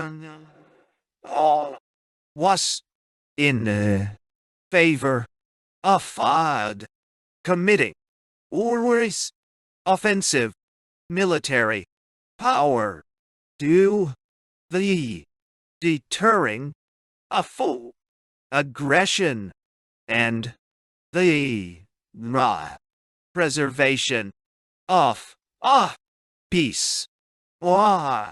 In Dulles' statements, 1. What can you find all the misconceptions and historical distortions that we're going to lead from an attempt to defend a political freedom that the Asians have never known, at least in the Western sense of the word, to the one gradual and partly reluctant establishment of an American imperium in the Orient. Right from the start, Dulles served notice on the Europeans that the United States was angry at the hesitancy of the British and the French to join with the Americans in making a bold and unified stand against the Red Chinese, and that, if things went wrong with the European defense community, the United States might swing over to a policy of Western hemispheric defense, with emphasis on the Far East. The Atlantic Alliance was pushed into the background, and the anti-communist crusade in the Far East began to take precedence. For the second time it was happening. In the 1930s, Washington strove to destroy the balance of power that was being slowly established between Japanese imperialism, China's indestructible nationalism, and its equally vigorous communist element, backed by Soviet Russia's Far Eastern power. At the cost of a major war, it succeeded, only to discover a few years later that a new balance had to be established. And in view of the successes of the communist movement in China and Vietnam, it could only be found on the Asian mainland within the communist world itself, pitting the conflicting nationalisms and imperialisms of the Russians, the Chinese, and the Vietnamese against one another without external interference. If this new balance of power was not acceptable, and Dulles adamantly refused to accept it, the only alternative was a further extension of American involvement on the Asian mainland in order to create it. More painfully still, another balance of power between a de facto American empire and its Asian enemies. The seeds of the Vietnam War of the 1960s were sown at the time. In 1954, when the French threw in the sponge after the debacle at Dien Bien Phu. At this point, a historical flashback is required. Of all the nations dwelling along the borders of the immense Chinese Empire, the Vietnamese have been the most enthusiastic in their wholesale adoption of all the elements of Chinese culture and civilization, while remaining just as enthusiastically anti-Chinese in a nationalistic, political sense. A 1,000-year domination by the Chinese Empire was overthrown in AD 938, and all subsequent efforts made by the Chinese to re-establish their imperium in Vietnam failed. From then on, and to this day, the great heroes in Vietnamese history, still alive in legends, songs, and poetry, were those remarkable personalities who fought the Chinese and kept alive Vietnamese nationalism. The Trung sisters, contemporaries of Tiberius Lai Bon, who temporarily freed his country in the middle of the 7th century, and Ung Go Quyen, who threw the Chinese out of Annam, North Vietnam, for good in 938. Simultaneously, the dynamic Vietnamese were animated by an imperialistic instinct all their own. When they finally emerged as an independent nation in the 10th century, they occupied only the plains of the Tonkin Delta. Hard-working and prolific, they began to expand southward along the coastal plain, pushing before them or slaughtering the ancestors of the present-day Cambodians until they reached the area of Saigon in 1698 and the Gulf of Siam a half-century later. Nor would their expansionism have stopped there, had it not been for the arrival of the French colonizers who froze the political situation and the national boundaries as they found them. Although even then, such was the power of the Vietnamese that the whole of what became French Indochina, except the kingdom of Luang Prabang, paid tribute to the Vietnamese emperor and recognized his suzerain. Politically, economically, and militarily, Vietnam's power was overwhelming. It was the intervention of the French and the imposition of their colonial domination that saved Cambodia and Laos from being swallowed up and digested by the far more vital Vietnamese. In Vietnam proper, Annam, and Cochin China, the French found a remarkable civilization patterned after China's, a society dominated by Chinese style mandarins recruited by intellectual examinations, a power structure based largely on the merit system, a people of great nervous energy and willpower who prized learning and moral dignity above all else, an imperial court at Hue organized as a small-scale replica of the Son of Heaven's court in Peking, a religion largely based on ancestor worship, as in China, the Soir Dormbier Audadri. Quite naturally, the leading Vietnamese under French colonial rule had a tendency to seize upon the type of ideology that best suited them psychologically, and their mental framework being largely that of the Chinese. It is no wonder that as soon as the first Chinese Marxists appeared on the scene, a Vietnamese Marxist appeared almost simultaneously.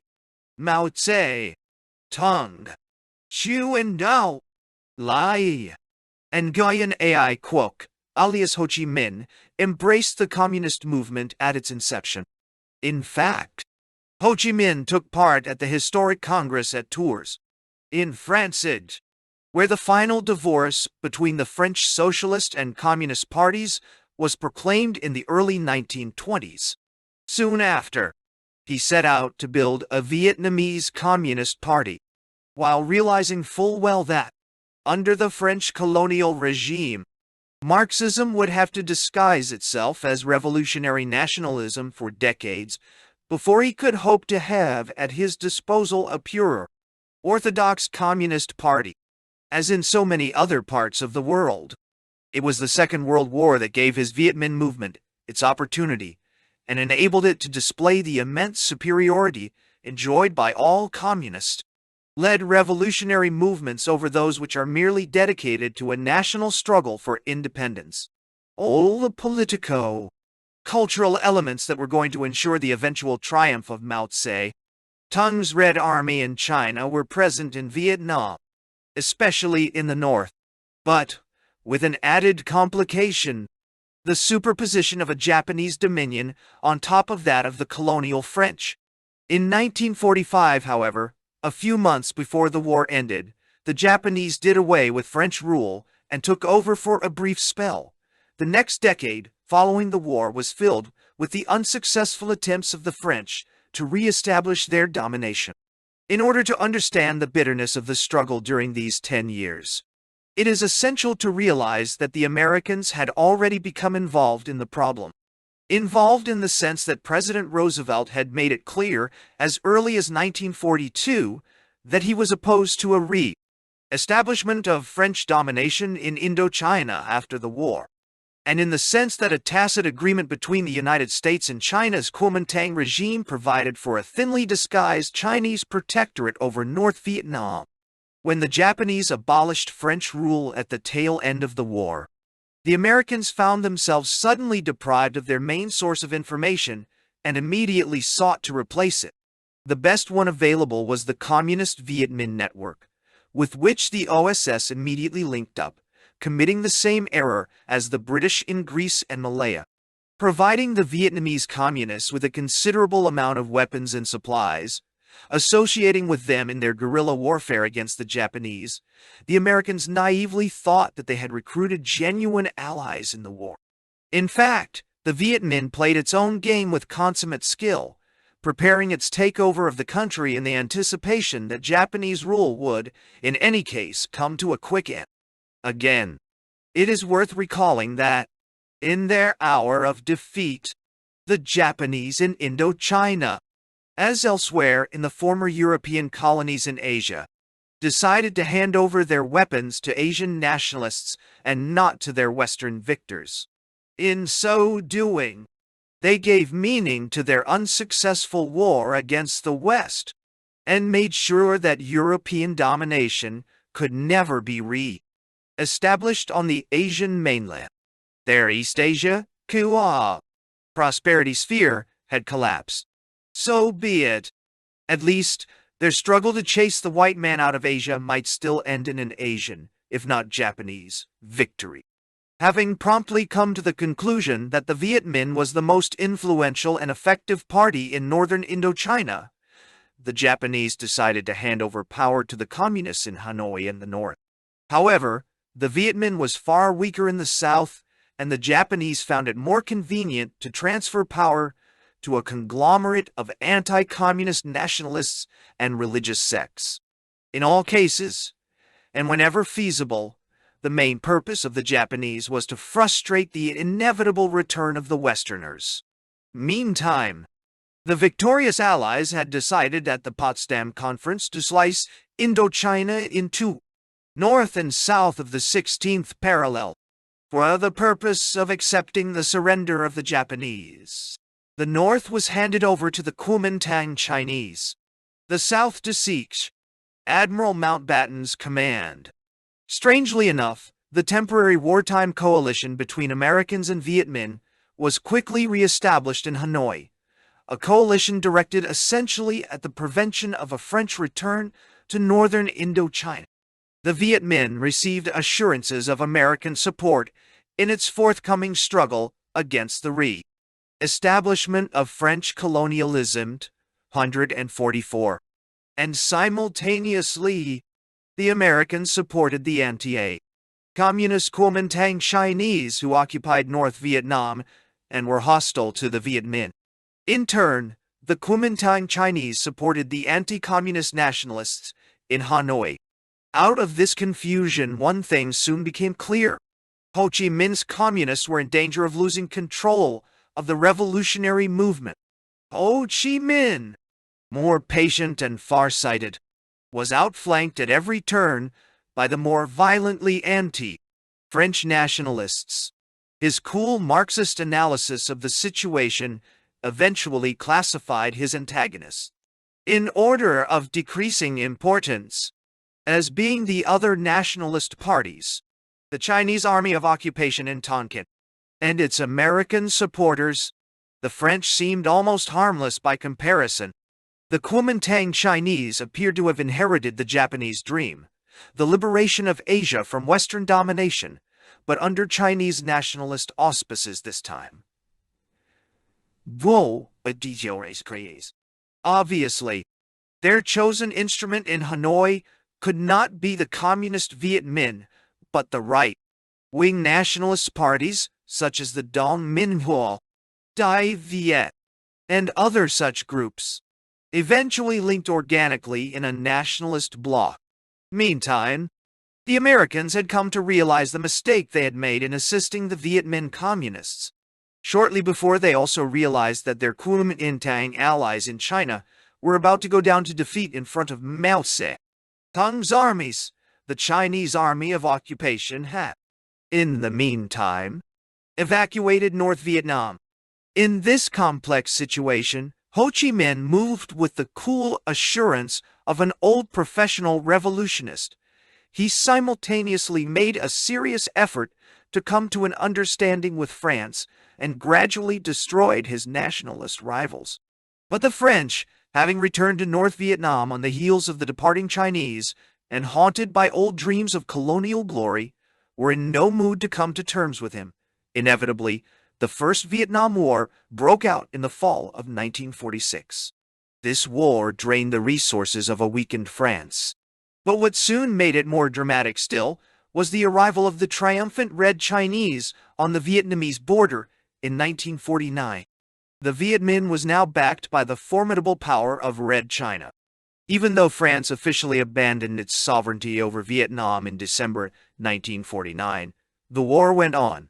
France had not given it up in favor of the only effective force in the country, but in favor of the former emperor of Annam Bao Da. But if the backing of the Viet Minh by neighboring Red China was an added headache for the Frenchie, the very existence of an expansionist Red China became a new headache for the Viet Minh, which had not the slightest intention of letting itself fall into the wide embrace of its gigantic neighbor, whether communist or not. Lacking the possibility of an understanding with the Frenchie, Ho Chi Minh had no other choice but to rely on Soviet Russia as the only available counterweight to Red China, while accepting an indispensable minimum of Chinese assistance for the duration of the hostilities. A new process of equilibrium was in the process of formation, a natural balance of power within the communist world. The French should have then faced facts and let them be. The only effective barrier to China's domination of Southeast Asia that did not involve non-Asian powers was Vietnamese nationalism. Still, the French might have thrown in the sponge at that time, had it not been for the war in Korea, which completely altered the policy of the United States. In the fall of 1950, the French statesman Pierre Mendès France made several speeches in the Assemblée Nationale in which he suggested granting complete independence to Vietnam and recognition of Ho Chi Minh's government as the legal authority in the country. But now, fear of American reactions, added to lingering sentiment for the preservation of France's colonial prestige, prevented the French government from adopting this solution. And instead of frowning on French colonialism, the Americans now began to see in the Vietnamese War another theater of operation against international communism. American assistance began pouring into Vietnam, mostly to shore up the discredited regime of Bao Dai. Chinese assistance to the Viet Minh was also stepped up, but only in limited amounts, since a total Vietnamese victory might curtail Chinese influence in Hanoi. That the French eventually suffered the catastrophic defeat of Dien Bien Phu in 1954 was not the doing of Red China, but of the Viet Minh themselves. The French collapse at Dien Bien Phu marked a watershed in the long history of European domination in Asia, a dramatic symbol of the inability of European powers to control any Far Eastern colony. It was promptly followed by negotiations with the victorious Viet Minh and a settlement providing for a temporary partition of the country between a communist-dominated North and a non-communist South. The United States could have let well enough alone, that is, let the natural forces seek their own balance of power in that part of the world. Had this been allowed to happen, it would no doubt have led, within a few years, to the complete takeover of South Vietnam by Ho Chi Minh, then to the probable settlization of Cambodia and Laos by the Vietnamese. In other words, under different political labels, the imperialistic drive of the Vietnamese, thwarted by the imposition of French colonial rule in the 19th century, would have been successfully resumed, but this concession made to Vietnamese imperialism would have been the best guarantee that, in its turn, Vietnam's local imperialism would have turned against China's far more powerful and dangerous imperialism, blocked its southward expansion, and frustrated its attempt to grab the rest of Southeast Asia. Communist Vietnam's imperialism would have provided by far the cheapest and most effective barrier against Chinese expansion. Again, this solution providing for a local, Asian balance of power was not to Washington's taste. The fear of any American administration of being accused of abandoning South Vietnam as China had, presumably, been lost a few years before, clouded the vision of policymakers in Washington, making it impossible to devise and pursue an intelligent policy based on the realities of the situation. In addition, the indestructible conviction that the idealistic American can always succeed where the cynical European colonialist fails was instrumental in dragging the United States into the Vietnamese imbroglio. The of the Orient. National consciousness is rooted in some form of mythology or other, an outward expression of a society's collective unconscious. With reference to America's policy in the Orient, it is clear that prime responsibility lies with the historical mythology underlying American thinking about the United States' posture and role in the world. Eisenhower and Dulles expressed an atavistic belief, shared by most Americans, when they claimed that their country had a long anti-colonialist tradition, and that this tradition gave it its unique moral stature among Western nations. And there is enough of a grain of truth in this view to make it plausible, while it is only part of the truth. They were not in the least bothered by the fact that this distorted vision of their true history was not shared by the rest of the world, certainly not by the Latin Americans to whom imperialismo Yankee had been the only threatening imperialism for more than a century, and certainly not by many Asian people who saw in American imperialism the historical heir to Europe's colonialism. Just as 2,000 years ago, the Orient saw in Roman imperialism only an extension and fulfillment of the Greek imperialism it was supposed to do away with. American presence in the Far East had been acquired by military and commercial force, and had no greater moral justification than that of any European colonial power. However sincere the belief of the Americans in their national mythology, and however genuine their idealism, but this mythology had and still has great hold over the American imagination and is largely responsible for the repeated collisions between American undertakings based on it and the intractable reality concealed behind it. Out of these repeated collisions between myth and reality arises slowly the great American empire to come, born unconsciously, and then reluctantly, of this disregard for unadorned facts. The belief that American-style democracy must spread around the world by missionary persuasion if possible by force if necessary, is far more ancient than the relatively recent appearance of international conflict. One is reminded of a famous conversation between Walter Hines Page, the far-sighted American ambassador at the court of St. James at the time of the difficulties with Mexico in 1913, and Sir Edward Grey, British Foreign Secretary. Grey: suppose you have to intervene, what then? Page: make 'em vote and live by their decision. Grey: but suppose they will not so live? Page: we'll go in again and make 'em vote again. Grey: and keep this up 200 years? Page: yes. The United States will be here 200 years, and it can continue to shoot men for that little space of time till they learn to vote and rule themselves. Store with 145.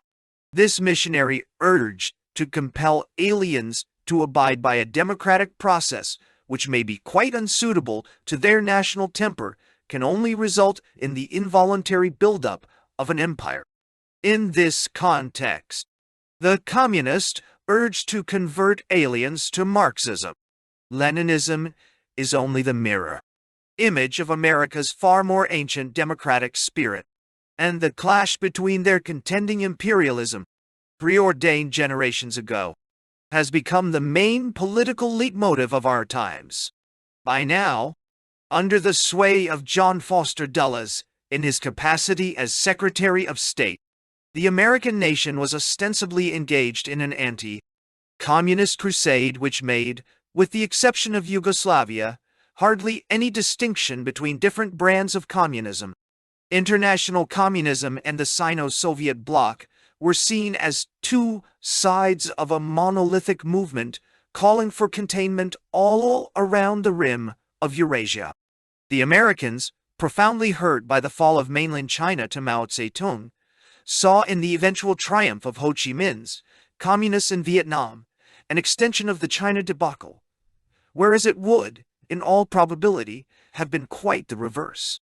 Furthermore, being unable or unwilling to understand the religious-like appeal of Marxist ideology for many leading Vietnamese, being blind to the fact that, unless proper native leadership can be generated, it is impossible to build up a successful anti-communist movement, and that proper leadership is primarily based on the human quality of this leadership. The Americans were led into an active intervention in a local situation which they misunderstood completely. The Eisenhower administration was quite unwilling to settle, and made this clear to General Paul E. Lott, chief of the French General Staff. Dulles and Radford both spoke about victory, no concessions, positions of strength, and did not even let themselves be drawn into a discussion about how, at Geneva, a rapid termination of the war would be reached, instead of letting a situation in which they were not directly involved develop all by itself.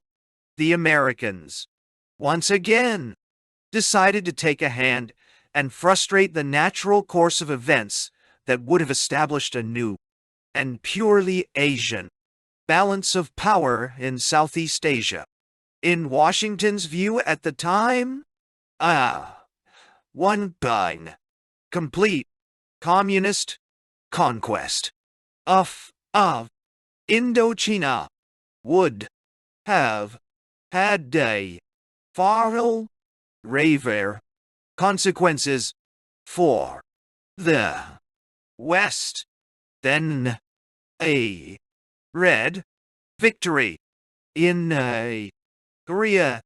But the reality of the situation was that a communist Vietnamese conquest of Indochina would have set up a strong and viable state whose only likely aim from then on would have been to block the extension of Red China's influence in Southeast Asia by resisting the imposition of a Chinese protectorate. Nevertheless, And in spite of Dullah's efforts to internationalize the conflict and launch his anti-communist crusade in Southeast Asia, the Geneva Agreements were signed in July 1954, extricating the French forces from their disastrous predicament in Indochina. The British played a vital part in these negotiations, and their success in bringing them to a successful conclusion infuriated Dulles. A serious breach began to split the traditional Anglo-American association to reach its widest extension 2 years later, at the time of the Suez Crisis. Nor would the Americans accept or endorse the Geneva Agreements.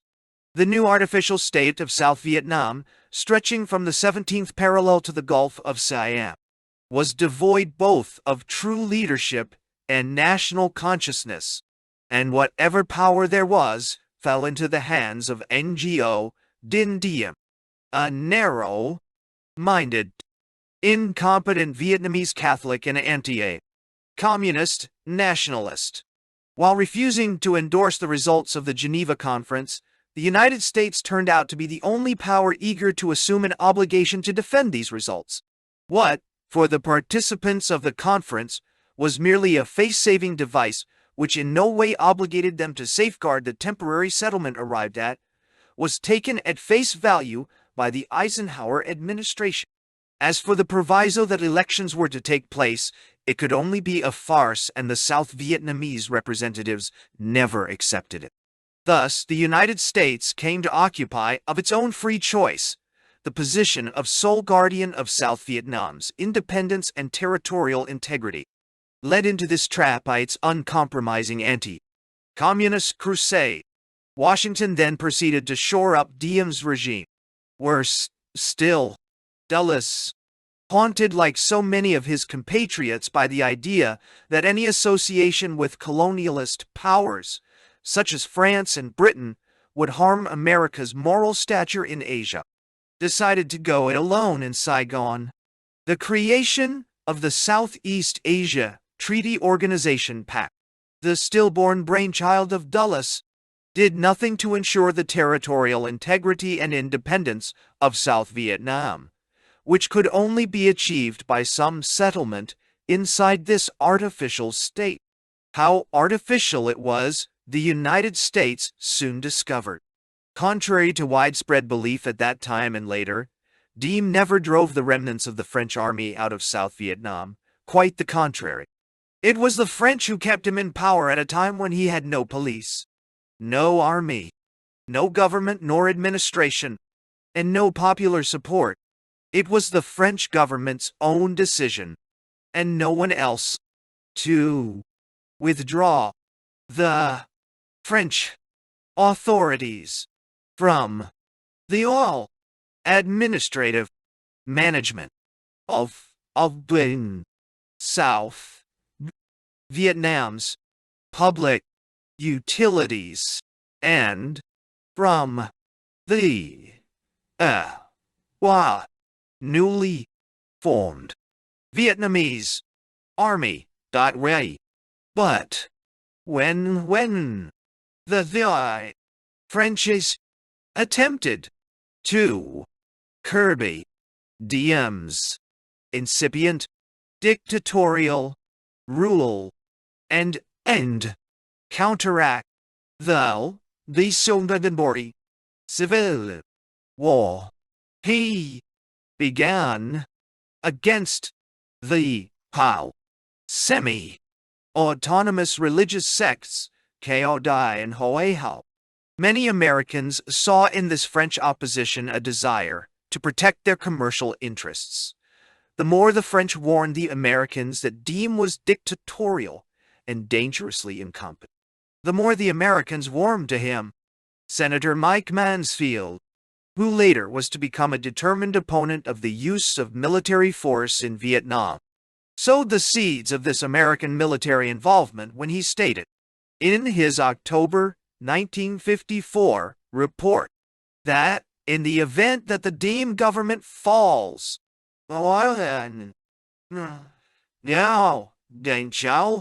The United States should consider an immediate suspension of all aid to Vietnam and the French Union forces there. No. Washington became determined to push the French out of Vietnam and eliminate their influence in Saigon. Less than a month after the signing of the Geneva Agreements, President Eisenhower decided that aid to Indochina would be given directly to the Associated States rather than through the French. From then on, the gradual establishment of the United States de facto protectorate over the non-communist part of Indochina was launched. Elimination of French influence, knowledge, and military support was the natural counterpart of Washington's increasingly uncompromising support of Diem. Senator Mike Mansfield, head of a special subcommittee on Indochina, shaped congressional policy along this disastrous course of unconditional support for Diem and elimination of the colonialist Frenchie. 13 years later, the same senator, now majority leader, urged in the midst of the raging Vietnam War that the whole mess be dumped in the lap of the United Nations Security Council. August 28, 1967, Tile Tucker. Congressman James F. Richard, shortly before becoming chairman of the House Foreign Affairs Committee, made a public statement in which he urged that in Vietnam the task of building up an anti-communist force be assumed by the United States. Britain's Anthony Eden and France's Pierre Mendès. France made a last attempt to re-establish a Western policy partnership in Vietnam in December 1954. To no avail, Dulles made it plain that Washington would view the final exit of the French from Indochina without any displeasure. Disgusted, the French gave up and gradually withdrew, leaving the Americans to cope alone with the problem. Britain's diplomatic influence was eliminated just about the same time.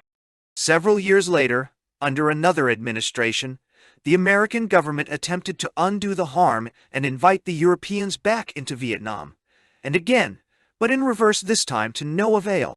When, animated by his virulent dislike for French colonialism and its alleged misrule of its Indochinese colony, President Franklin Roosevelt made his incredible offer of Indochina as an outright gift to China.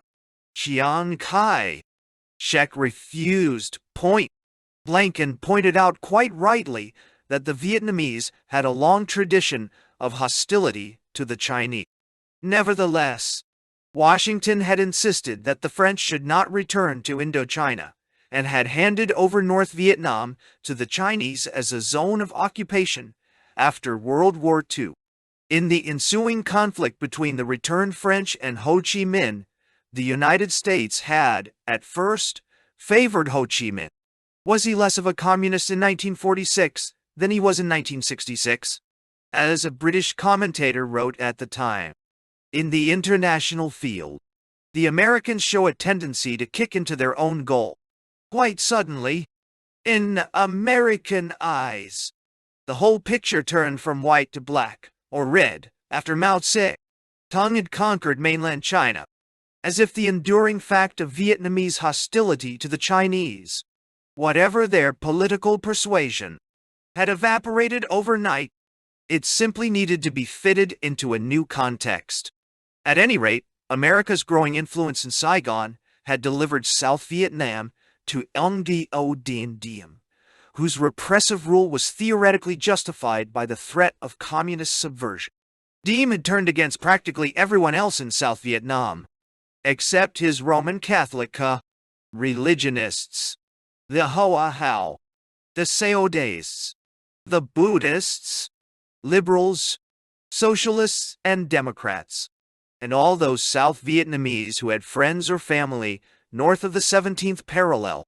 Diem was not only a fanatic, he was also a hopeless administrator. The late 1950s, far from being used for the gradual buildup of a South Vietnamese nation and army, were years of slow disintegration. The Americans increased their assistance and sent one mission after another to Saigon, to no avail. In October 1961, another mission, under General Maxwell D. Taylor, urged him to undertake badly needed reforms and liberate all the genuine nationalists who were held in jail. Diem's response was to initiate a violent press campaign against American attempts to infringe on Vietnamese sovereignty. The Americans backed down. They had not yet learned to play the true game of imperialism in that part of the world. Diem felt that, by now, the United States' prestige had become so involved with his own rule that he had them by the throat, and the Americans behaved as if he had. The 1961-62 winter was a turning point. Diem was getting completely out of hand, ignoring American advice, attacking the United States' alleged trespassing on Vietnam's independence, tightening the screws on all his political opponents. The only progress made in South Vietnam was made by the communist Viet Cong. Eventually, a handful of Buddhist leaders started an open, gruesome, but spectacular mass movement. Diem's violent repression outraged American public opinion. Washington could no longer close its eyes to the progressive disintegration of the South Vietnamese state and army, and belatedly cut off part of its economic assistance. At that, Diem decided to reply by making his boldest move yet. His brother Ngo Dinh Nu started flirting with Ho Chi Minh, and contacts were established between Saigon and Hanoi. Once more, the United States was offered a way out of the imbroglio, and could have retired gracefully, bowing to the inevitable and calling Diem's bluff, if it was a bluff. But after all these years of costly assistance and eroded prestige, America's cup of bitterness overflowed. Washington's assistance over the years now amounted to a substantial investment which had to be recouped. The Americans decided to throw good money after bad. It became clear that Diem's fate was sealed. The days of a loose American protectorate were over. The time for a military takeover had come, and other, more pliable Vietnamese leaders would have to be found. A number of Vietnamese nationalists and army officers, encouraged by the altered atmosphere in America, hatched a plot, keeping Washington informed of its progress after having been assured that the Americans would not stand in the way. Washington gave it its full blessing, although the assassination of Diem and Nhu added an unwelcome touch of tragedy. But the situation kept deteriorating after November 1963. While the Viet Cong made steady progress and came to control most of the South Vietnamese countryside, at least by night, military coups succeeded one another in Saigon, where no real political leadership emerged. Time and again, rumors went around that some prominent elements of the army were about to stage a coup in order to come to terms with Hanoi and neutralize Vietnam, which might, again, have offered the Americans a way out. But the Americans steadily increased their assistance and supervision, making it plain that they were not seeking a way out, but, on the contrary, were prepared for further involvement. Every coup was followed by American disappointment in the new leaders, but they never appeared to be able to find adequate substitutes of stature. Unlike the South Koreans, who were more amenable to American advice and who also generated better leadership, the South Vietnamese vented their frustrations against their American partners without being able to lead their own people. One involvement leading to another, Washington finally decided, in the spring of 1965, to send American ground troops to prevent the otherwise inevitable collapse of South Vietnam into the arms of the Viet Cong. At last, the Americans were irretrievably sucked into Southeast Asia. Once the American military buildup started, the whole picture began to change. South Vietnam is not, and has never been, a nation. Ethnologically, its population is part of the Vietnamese people. Politically, it consists of the old French colony of Cochin, China, and most of the former French protectorate of Annam. Politically and socially, it is a conglomerate of disparate elements. Roman Catholic refugees from the north, remnants of those religious sects, Kiao Dai, Ho Hao, temporarily crushed by Diem, large and conflicting Buddhist associations, and the vast bulk of the peasants working in their rice paddies, who would gladly be rid of both Hanoi and Saigon. The plain fact is that, unwittingly, The United States had set itself the task of actually creating a nation in South Vietnam, where none existed before. Its massive intervention in the internal civil war of the Vietnamese, if successful, was inevitably bound to result in the painful birth of an artificially created South Vietnamese nationalism, irretrievably tied to American apron strings. This slow process was marked by numerous crises, political upheavals in Saigon, where instability is endemic, and where Buddhists, students, and squabbling military leaders and politicians often seemed unable to get on with the nation-building job. When such a crisis broke out in the spring of 1966, many a voice was heard in the Pentagon expressing impatience and advocating a complete American takeover in South Vietnam. Let's take this thing over or get out. We cannot go on like this. Either we have to command the political or military situation, use our power to change it radically, or give it up as a hopeless job. Such remarks are likely to be heard frequently in the future, to be followed usually by effective action. Ability for self-rule, democratic style, is a rare quality among nations, especially nations in the making with which the United States happens to be involved. The temptation to take this thing over and make 'em vote, whether they like it or not, will recur with increasing frequency. The inevitable wages of involvement. South Vietnam is the focal point of the struggle for Southeast Asia, the military spearhead of the anti-communist crusade, but not the only piece of real estate that the Americans wanted to save in that part of the world. While Cambodia turned neutralist, ostensibly with an anti-American bias, Laos was partitioned between a nominally neutral segment and a communist Pathet Lao protectorate of the North Vietnamese. Thailand was also drawn into the crusade when it became plain that Chinese-sponsored and North Vietnamese-led guerrillas had started operating in the northern jungles.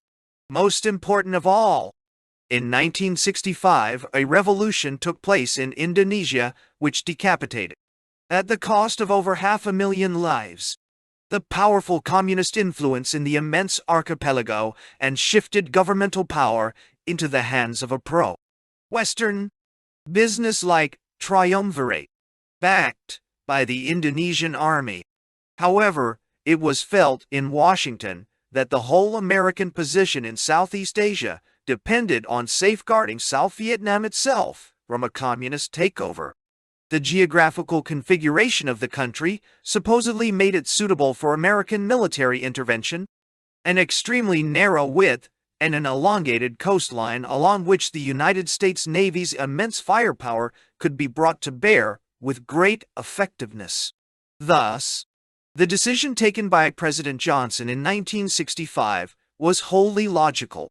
His massive military intervention in Vietnam's Civil War was in line with the consistent, if partly unconscious, policy of previous administrations. Since time and again, the alternative solution of letting South Vietnam slip into the clutches of Ho Chi Minh, in the hope that a united and powerful communist Vietnam would stand as a sturdy barrier against Chinese expansion, had been rejected. From then on, it became increasingly clear that there was no pulling back from escalating commitments, each new commitment sucking the United States deeper into further commitments until the Americans will have built up their protectorate in the Orient, extending to the border of Burma their indirect dominion which stretches already from South Korea to Taiwan and the Philippines.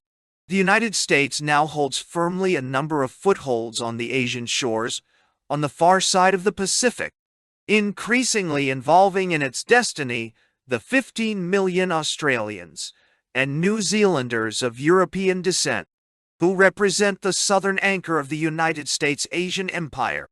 What is left of European presence in the Pacific is disappearing fast.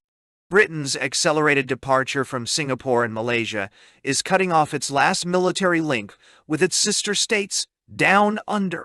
France's scattered islands in Polynesia are restless. Early in 1968, the French Polynesian Territorial Assembly renewed its demand for greater autonomy and expressed its reluctance to allow French nuclear tests in its territory. Eventual independence for Polynesia is only a matter of time. In truth, no other power is left in the world's greatest ocean that can possibly challenge America's right to rule all the waves of the Pacific, except the coastal waters of Red China and Soviet Russia. In contrast to the attitude of French Polynesia, where half of the voters in the March 1967 election wanted outright independence, while the other half wanted internal autonomy. The vast archipelagos of Micronesia, Mariana, Caroline, and Marshall Islands, wrenched from the Japanese after the war, are sure to remain under American control, under one form or another. The 100,000 Micronesians are scheduled to vote on their future status in the early 1970s, and soundings of their political opinions in 1967 indicated a marked preference for incorporation by the United States. Micronesia, as well as French Polynesia, are destined to become, in time, wholly owned subsidiaries of Hawaii. In fact, the most important phenomenon in the Pacific and the Far East is a steady process of Hawaiianization. The cultural impact of hundreds of thousands of American combat troops, at work or on leave throughout the Orient, is a dynamic phenomenon of incalculable importance which is gradually changing the cultural face of that part of the world. When World War II came to an end, American tastes and customs began a peaceful invasion of the Pacific's Asian shores, profoundly altering social customs, traditions, and tastes. Symbolic of this Hawaiianization is the increasingly popular custom among Far Eastern and Southeast Asian women to westernize their Oriental eyes with the assistance of Japanese-invented surgery. The war in Vietnam has increased the tempo of this Hawaiianization. Thousands of young American servicemen, 30,000 a month in 1967, granted leave for rest and recreation, began roaming the streets of Bangkok, Manila, Singapore, Penang, Kuala Lumpur, Hong Kong, and Taipei, wearing Hawaiian-style sports shirts and well-equipped with cameras and binoculars, making an impact on the far side of the Pacific that far exceeds the effects of Asian influence on the Americans. Slowly, American pop music, dancing, and bowling are taking over the cosmopolitan cities of the Far East, while a strange pidgin American is on its way to becoming the lingua franca of the Orient. Commodore Perry would undoubtedly be proud of the achievements of his compatriots in the century following his eloquent plea for American expansion across the Pacific, which he equated with the progress of mankind in the long run. This cultural impact may well rank, historically, as the major by-product of the United States protectorate over the Far East and Southeast Asia. This involvement is no temporary affair. It is a lasting one, the natural culmination of an involvement that started over a century ago. Not least among the various elements of this involvement was the United States' long occupation of the Philippines. And when, in 1967, in the midst of the fearful race riots that erupted in the black ghettos of America's largest cities, many liberal Americans complained that the efforts and expenditures caused by the Vietnam War could be put to better use in the cities of the United States. They could have recalled the contents of a letter written by James Bryce, the celebrated author of The American Commonwealth, to Theodore Roosevelt in 1898. In the aftermath of the Spanish-American War, he mused, "How stupendous a change in the world these 6 months have brought. 6 months ago, you no more thought of annexing the Philippine Isles and Puerto Rico than you think of annexing Spitsbergen today. In the interest of the United States, I am uneasy at the change, because the new enterprises you will enter are enterprises for which your Constitution and government have not been framed." I am more anxious to see the American people purify city government and do certain other jobs at home than to see them civilize the Malays and Aborigines of Luzon. 260. James Bryce was right. He was uneasy because he felt that the United States had assumed an imperial role and might acquire a taste for it. It now seems that the taste is acquired, and to some, is not so bitter after all. In 1967, General Earl G.A. Wheeler made no bones about the fact that American involvement in Asia was a long-term one and would last at least until the turn of the century. Secretary of State Dean Rusk added that it will be useful for some time to come for American power to be able to control every wave of the Pacific, if necessary. Many statesmen in Southeast Asia seem to agree. One of the most outspoken, Singapore's Prime Minister Lee Kuan Yew, stated emphatically in 1967 that even former colonial countries may very well prefer a permanent American military presence in order to ward off the threat of communism. 262. The real threat overhanging the Far East, Southeast Asia, and even Burma and India is not so much communism per se, that is, the contagious expansion of a Marxist ideology, as the ethnic, flesh-and-blood expansion of Red China, and the Red China. Thanks to an irrepressible birth rate, continental China is bursting at the seams. Even in normal times, the Chinese have trouble feeding themselves. The socialization of agriculture, the experimentation with the communes, the Great Leap Forward, and, more recently, the Cultural Revolution with its attendant civil war and anarchy, have done nothing to increase China's ability to feed its fast-growing population. Hence, the inevitable imperialism of the Chinese, red or otherwise, especially towards Southeast Asia. Except for Vietnam and Java, Southeast Asian lands are not overpopulated and can be net exporters of foodstuff. The natural immigration of the Chinese since the second half of the 19th century has been so massive that, in the 1960s, Southeast Asia harbors well over 16 million of them, scattered throughout Vietnam, Thailand, Burma, Malaysia, Singapore, Indonesia, and the Philippines. Whatever the political persuasion of those nations' leaders, they have to take into account the enduring hostility of their populations toward the Chinese settled in their midst, even in places such as Singapore, where the Chinese are actually in a majority. As an example, in 1967 alone, widespread outbreaks of anti-Chinese violence occurred all over Southeast Asia. In Malaya, racial warfare between Malays and Chinese reached such a pitch of violence in the northwestern part of the country that the Malaysian government had to mobilize the army and civil defense groups along with the police. Significantly, the outbreaks of anti-Chinese violence were apparently triggered by the ever-present Chinese secret societies. Across the sea, the wild Dayaks of Borneo went on an anti-Chinese rampage in the area of Pontianak in the fall of 1967, and over 30,000 Chinese refugees streamed into the cities. In this case, the ostensible provocation for this outburst was the presence of a handful of Chinese communist guerrillas operating along the border between Sarawak and Indonesian Borneo. Again, in the summer of 1967, anti-Chinese riots swept Rangoon for several days, straining the relations between neutralist Premier Nu Win of Burma and Peking, almost to breaking point.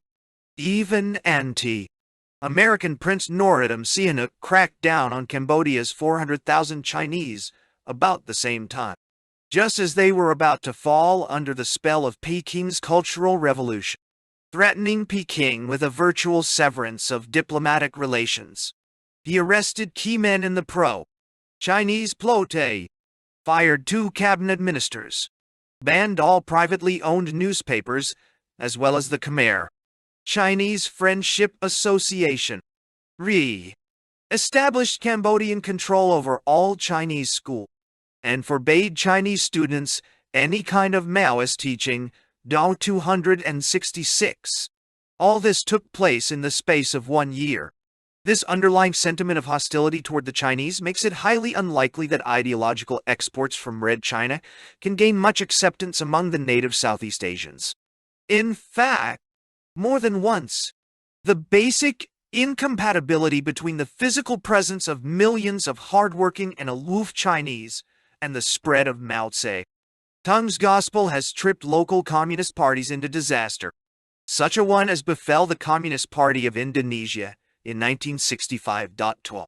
America's armed presence in Southeast Asia benefits from this underlying reality and finds discreet support among many local leaders who are vocal in denouncing American imperialism in public. This is all the more important in that Chinese communism is animated by an imperialistic drive, all its own and on different levels. A specifically Chinese ethnic imperialism which aims at the extension of China proper into Southeast Asia, the Himalayan mountain ranges and the Soviet Far East. But beyond it, Chinese communism is endowed with a global vision. In this vision, the new version of communism, as reshaped by Mao Zedong and as expressed by his defense minister Lin Pio in September 1965, shortly after the buildup of a huge American army in Vietnam started in earnest, claims that revolutionary power resides in the worldwide countryside and not in the worldwide cities. Peasants rather than urban and industrial proletariats are destined to be the vanguard of the worldwide revolution. In this new political scheme of things, North America and Western Europe, with the potential addition of Japan and Soviet Russia, are the world's cities, whereas Asia, Africa, and Latin America are the world's countryside.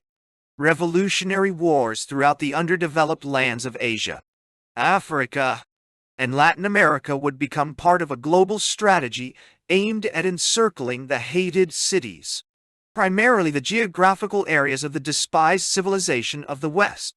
Active revolutionary struggle is no longer the prerogative of the industrial proletariats, working through crippling strikes and urban revolts, such as Petrograd's October Revolution, but of armed guerrillas in the wild countryside, in jungles, rainforests, swamps, inaccessible mountains and deserts. Drawing on the historical instance of their conquest of the Chinese mainland, Mao Zedong's followers are completely dedicated to this new form of revolutionary warfare, which is, indeed, highly applicable to large areas of the world's countryside. This global vision and worldwide revolutionary action are bolstered by a new technological sophistication that will, in time, make Red China into a highly dangerous antagonist, to the extent that the devastation of the Cultural Revolution is repaired and that the centrifugal tendencies released during its virtual civil war are brought under control. Ever since Red China exploded its first nuclear device in October 1964, it has presented the rest of Asia with a new and unforeseen menace, and none more so than Soviet Russia, whose 5,000-mile border with the renovated Celestial Empire bristles with mutual hostility. Peking has laid claims to a large slice of eastern Siberia on the grounds that it was formerly part of the Chinese Empire. Their claims to suzerainty over a large part of the Southeast Asian breadbasket rest on more shaky historical but far stronger economic grounds. Having assumed the task of containment all by itself, and by establishing its de facto empire in Southeast Asia, Washington is gradually setting up a giant nutcracker with Soviet Siberia in the north as the other limb. Between them, and in tacit alliance, they may hope to contain Red China's vigorous imperialism. The American protectorate over Japan is, by far, the most important element in the United States' imperial position in the Far East and a vital element of the Nutcracker's northern limb. having, through force of arms, stripped Japan all its imperial possessions and reduced it to a small demilitarized archipelago off the coast of Asia. Having inherited military control of South Korea, the loaded pistol pointed straight at the heart of Japan. Maintaining large military bases in Japan proper and controlling the seas around it and the air above it. Washington is strategically in full control of this nation of 100 million industrious souls. Retention of Okinawa as its main military bastion in the Far East, regardless of the wishes of the Japanese, speaking Okinawans themselves, is an additional element in Washington's immense leverage, which compels Tokyo to follow constantly a low posture, pro-American line in its foreign policy. In February 1967, it was announced that Japan would consult regularly with Washington on all matters likely to come before the United Nations General Assembly, implying an American mortgage on the course of Japan's foreign policy. The United States' imperial control over Japan is multidimensional, but a great deal of it is due to the economic leverage provided by Japan's inherent poverty in natural resources. Depending, as it does, on imports for 96% of its iron ore, 99% of its petroleum, 75% of its zinc, 85% of its copper, and so on. Japan's sources of raw materials around the Pacific, whether in its former Greater East Asia prosperity sphere or in the Western Hemisphere, are now all included in the United States Pacific Empire. Japanese access to these sources of raw materials is entirely dependent on American goodwill and its naval control of the world's largest ocean. Another important element of this leverage is the enormous market America provides for Japan's vital exports and the equally enormous source it provides for its vital imports. Roughly 1/3 of Japan's total foreign trade is conducted with the United States, while another third is conducted with countries included in the United States de facto empire. Japan has become an economic, as well as strategic, captive of America. Its last position of defense against this economic satellization is slowly crumbling. Its stringent capital investment law that limits foreign ownership to 15% of existing Japanese firms and 50% of new ventures is being eroded under American pressure. A new program of capital liberalization will eventually open the land of the rising sun to a tidal wave of American investments, such as is now engulfing Canada and Western Europe. Except for Western Europe, other commercial markets outside America's imperial orbit are largely negligible. Red China has proved disappointing in the extreme, partly because of the American-dictated embargo on the export of strategic goods to mainland China. In the late 1950s, Japanese trade experts had figured that Sino-Japanese trade could have jumped immediately from the meager yearly total of $150 million to 4 or 5 times that amount, 269, but the embargo has been maintained throughout the 1960s, and a decade later, trade between the two countries had not yet reached $500 million a year. Of course, the compensation for this loss of Chinese trade is the huge Pacific area market provided by America's military expenditures, starting with the Korean War in 1950, all the way to the Vietnam War in the late 1960s. No item has been more responsible for the staggering increase in Japan's industrial production than the enormous demands made by America's military empire in the Orient. The only other important trade partner could be Soviet Russia, which, through lack of manpower in Siberia's vast emptiness, is hard put to develop its Far Eastern possessions. As their relations with Red China deteriorated in the 1960s, the Russians switched from hostility to friendliness in their relations with Japan. In the late 1960s, They have become eager for Japanese assistance in the development and exploitation of Siberia's virtually limitless reserves of oil, iron ore, lumber, coal, and non-ferrous metals. The Japanese were not slow in responding to these overtures, and agreements were signed with the Russians providing for Japanese assistance in laying down trans-Siberian pipelines, oil drilling, improving Soviet harbors, Nakhodka, Vanino, Vladivostok, Mago, providing lumbering machinery, developing the copper resources buried north of Lake Baikal, in the Yudokan Mountains. This economic assistance could well prove crucial to the Russians in their efforts to defend and retain eastern Siberia in the face of Red China's aggressive claims to the immense territory. In the long run, Washington might find it wise to encourage Japanese participation in the economic buildup of the Soviet Far East as a counterweight to the growing menace of Red China's imperialism. Whatever the Americans decide in the matter is and will be decided in the light of Washington's own imperial interests in the Far East, and it is obvious that Tokyo dare not take any initiative in the matter without American approval. The process of Japan's Hawaiianization is so relentless that the land of the rising sun cannot really resist it. In compensation, Japan's own cultural contributions to Hawaiianization, Zen Buddhism, architecture, interior decorating, gardening style, westernizing surgery, are by no means negligible and are likely to rise in the future.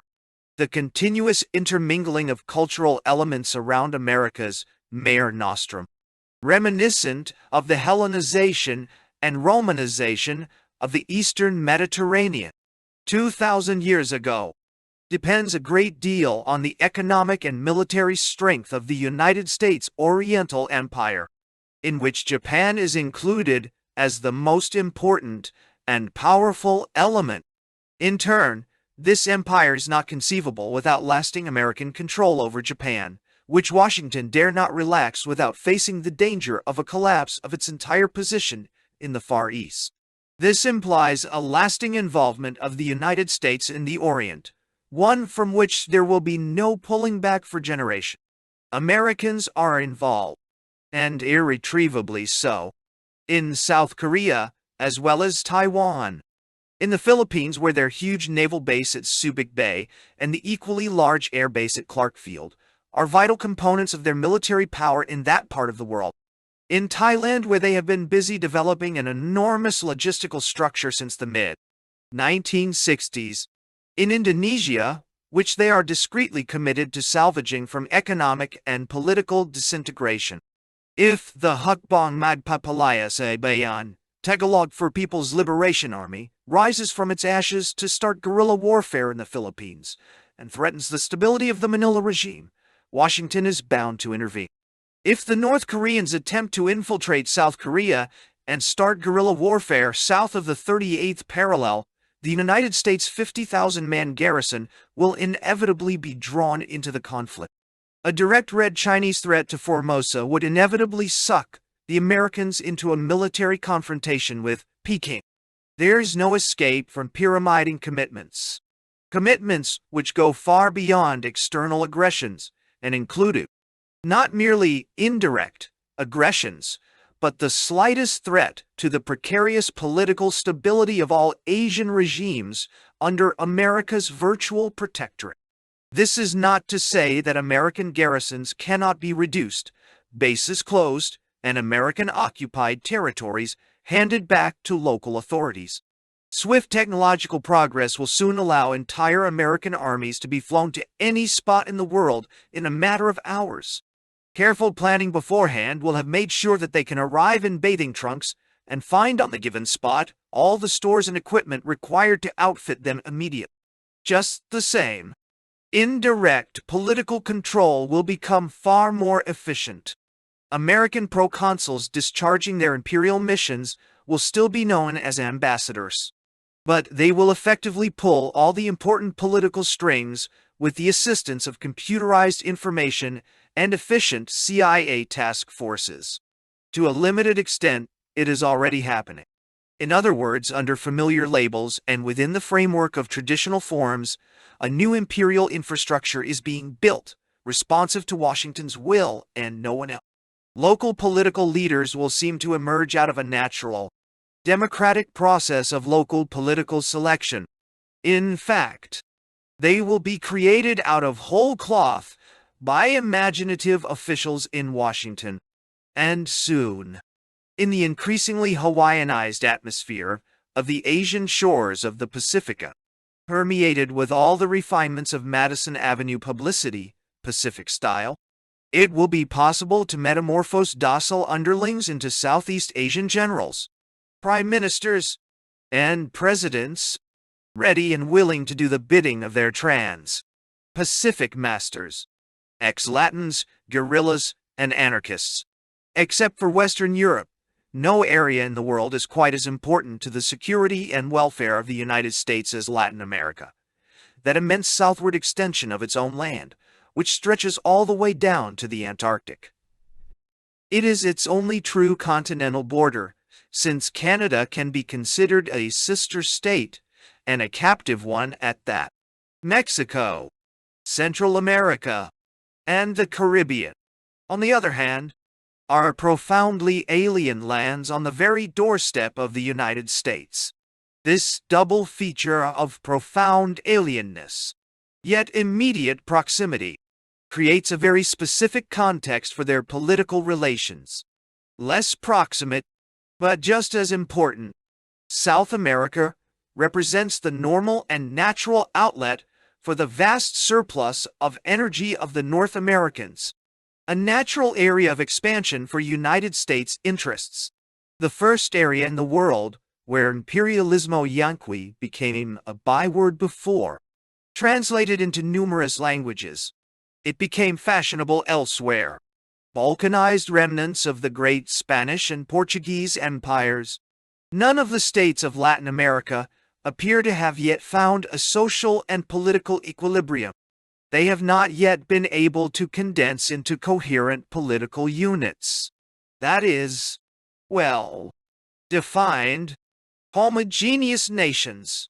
It is not, as in Asia, the problem of adapting old and alien civilizations to the Western-oriented modern age, of tearing out immeasurably old roots and destroying venerable symbols. Latin America is part and parcel of Western civilization, even if it is of the Iberian, Catholic variety, whose peculiar form of Roman Catholicism has shielded it from both Reformation and Enlightenment. Of its old Indian civilizations, nothing is left but a few atavistic customs still prevailing among some of the more remote and scattered of the Indian populations. This explains why Latin America does not quite know what it is, or what it should be. Latin Americans have not yet found themselves. When they shook off Spanish and Portuguese rule, they also shook off centuries of intellectual and cultural stagnation. Unable and unwilling to tie themselves culturally to Britain, although eager for Britain's political protectorate, they turned to France, a sister Latin nation. But there was no real cross-fertilization between them. This cultural marriage remained sterile, and no offspring were born. With the advent of industrialization and speedy communications, of social revolutions which overthrew many Francophile oligarchies, of the slow rise of mass consumption societies that are irresistibly drawn to the North American model, divorce between the Latin sisters was well on its way. Once again, Latin America is in a quandary. Just as it could not tie itself culturally to Britain in the last century, although eager for its political and economic support, it has no conscious desire to be drawn culturally to the United States, even though condemned to a one-sided imitation of its alien way of life. As the Brazilian Afrânio Peixoto put it in the 1920s, "We have abandoned the old world, and we have not yet found the new." Latin Americans can no longer balance, as they could in the 19th century, Britain's politico-economic alliance against French culture's irresistible seduction. In the second half of the 20th century, Latin America has become, against its own will, a cultural as well as a political and economic captive of the United States. In fact, the only recognizable element of Latin America's personality lies in its desperate determination to be different from the United States. Hence, the agonizing nature of its utter dependence on its support and assistance, the occasional violence of its anti-American reactions, and the deep-seated feeling of impotent frustration which springs from its wounded pride and feeling of lost dignity. Latin Americans suffer mostly from an acute crisis of identity which twists their souls, drawn by the sheer force of political gravity into the orbit of North America, yet infuriated by this historical and geographical compulsion. This is nowhere more apparent than in the establishments of higher learning south of the Rio Grande. It is essentially in the universities that the major centers of anti-United States feelings are located. Rather than the labor unions and the urban proletariats, it is the intellectual elites that give vocal expression to the widespread antagonism toward the Northern Giant. In Latin America, where the prestige of the academic licenciado, professor or doctor, is much higher than in the United States, whatever public opinion there is largely shaped by the intellectual elite.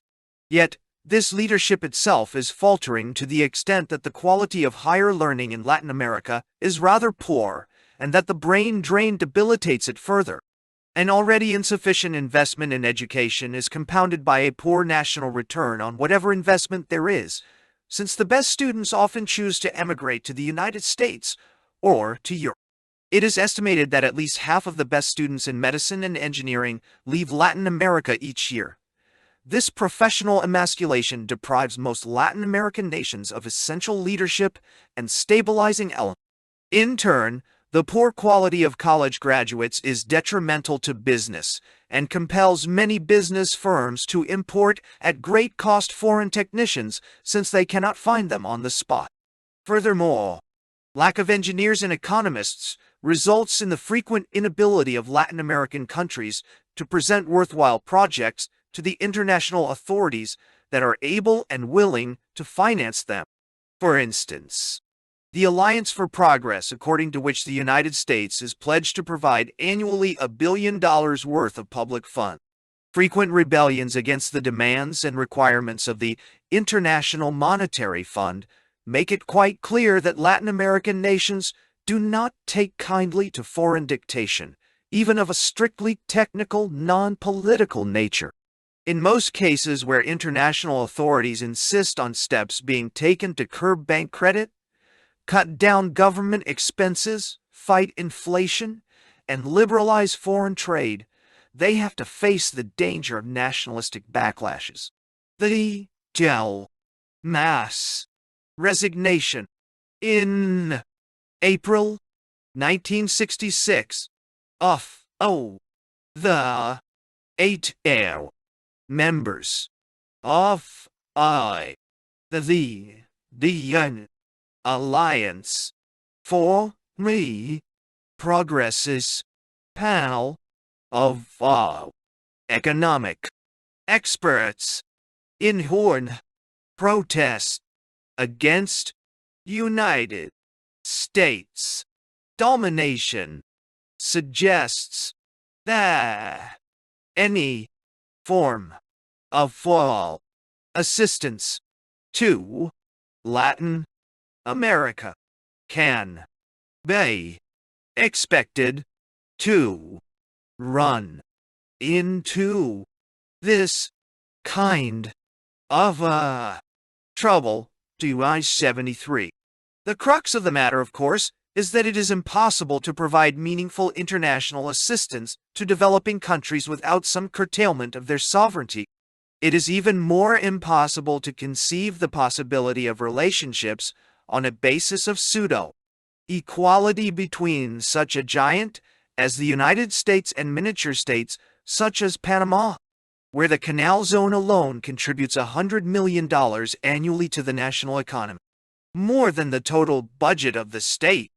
where one single commodity such as oil provides 90% of the foreign earnings and almost a third of the national output, while employing less than 3% of the labor force, as in Venezuela, or where another commodity, coffee, produces 70% of foreign earnings, as in Colombia, or again, where Ecuador's economy reels when Japan shifts most of its purchases of bananas, Ecuador's major export, to Taiwan.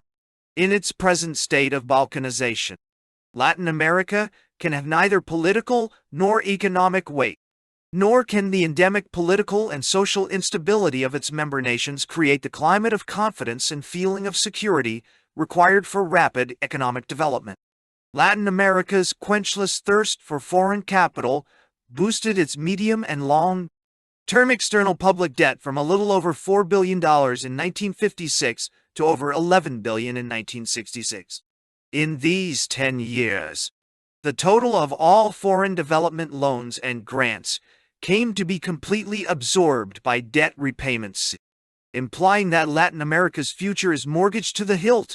Export earnings depend to a great extent on the prices of raw materials, many of which are kept low because the United States subsidizes its own producers of sugar, cotton, and wheat, who compete directly with Latin American producers. These subsidies are conditioned by the United States' internal political situation, regardless of their heavy impact on scores of Latin American nations, who then have to beg for direct grants or loans from Washington, increasing the humiliating nature of their one-sided dependence on the United States. Not only size and economic weakness limit the effectiveness with which Latin American nations can hope to stand up to the giant of the North. The psychology and social structure of their people puts them at an enormous disadvantage.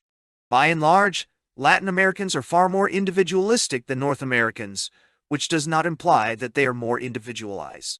They lack a strong social consciousness, but have a far greater feeling for family solidarity and loyalty. Families in Latin America hold together inwardly as nowhere else in Western countries.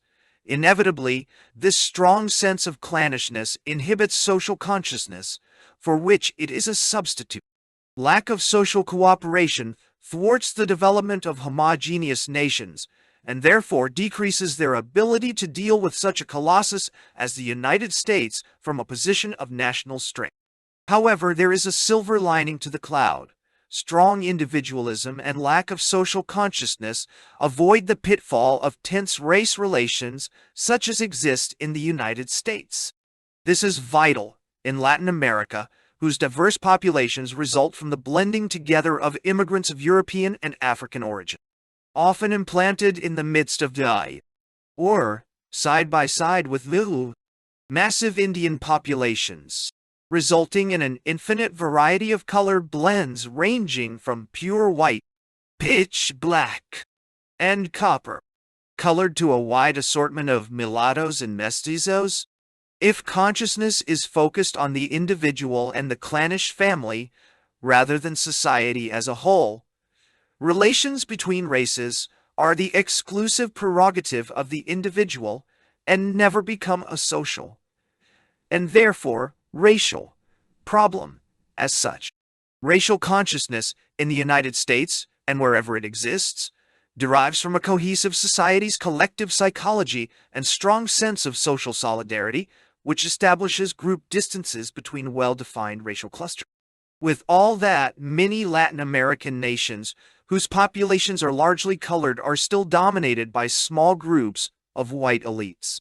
The potential for revolutionary trouble is considerable among the large unassimilated Indian populations of the Andes, who are ruled by these white oligarchies and have not yet been brought into the 20th century, either socially or economically.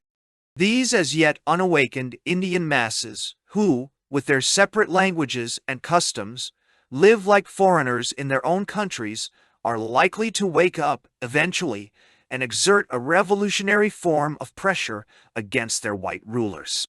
This additional weakness, which makes it easier for the United States to exercise a form of mild protectorate over them, makes it also probable that these countries will one day present the United States with a revolutionary threat of the first magnitude.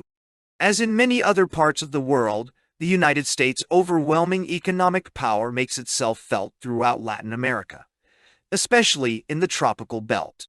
While the United States' total private investments in the area, at roughly $11 billion, is relatively small compared with its much larger stake in Canada. For instance, it is even more significant politically in that Latin America is much poorer than Canada, and is split up into over 24 separate sovereign states. And in many instances, North American economic power can be brought to bear more effectively on the political scene in banana republics than in large and relatively powerful countries such as Canada or Argentina and Brazil.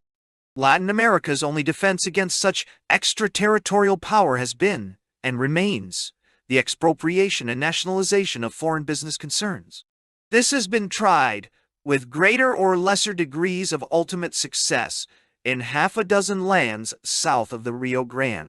The United States' reaction has often been violent, when decent financial compensation was not forthcoming, and more than one Latin American country has felt the full power of its armed intervention. But overall, the United States' economic power is such, and Latin America's need for its assistance is so great, that the entire Western Hemisphere can be looked upon as an economic appendage of the United States. This was not always so. Before the First World War, Britain and continental Europe had a very large stake in the area. But 2 world wars shattered this economic predominance and delivered the main economic sinews of Latin America to its North American neighbor. Having become the world's greatest creditors, the North Americans were in a position to buy out many European concerns and start many more on their own. And in some areas, such as Central America, this process had already been underway before World War I. Under the Taft administration, American banks began replacing their European counterparts, mostly in order to avoid European armed intervention in the Western Hemisphere and substitute, when need be, American Marines. 276. This economic domination was exercised to greatest effect in the Caribbean, Central America, and the northern part of South America, a region where the exploits of the Standard Fruit and Steamship Company, the United Fruit Company, La Frutera, and scores of North American-owned utility, Empresa Electrica, and transportation companies became legendary. Many of these banana empires dominated their Caribbean republics politically, raising the same specter of El Peligro Yanqui, Yankee peril, that the W.R. Grace Company, Casa Grace, raised down South America's west coast. But whereas in former times economic interests could pressure Washington into sending in the Marines whenever the local situation was slipping out of Yanqui control, the situation was gradually reversed after World War II. In the present post-capitalist era in which private corporations, however large, have fallen to a great extent under the American government's control and regulations, and in which El Peligro Yanqui has assumed the new look of a protective military and strategic imperialism, American corporations and private banana empires are more likely to be Washington's imperial tools than vice versa. If, on March 23, 1953, the United States government officially assumed the defense of American private interests in Guatemala, it was no longer out of genuine concern for the financial stakes of the United Fruit Company. On the contrary, the misfortunes of La Frutera were only the convenient excuse for the overthrow of the left-wing Guatemalan regime of Colonel Jacobo Arbenz Guzman by the CIA-backed legionaries of Castillo Arma.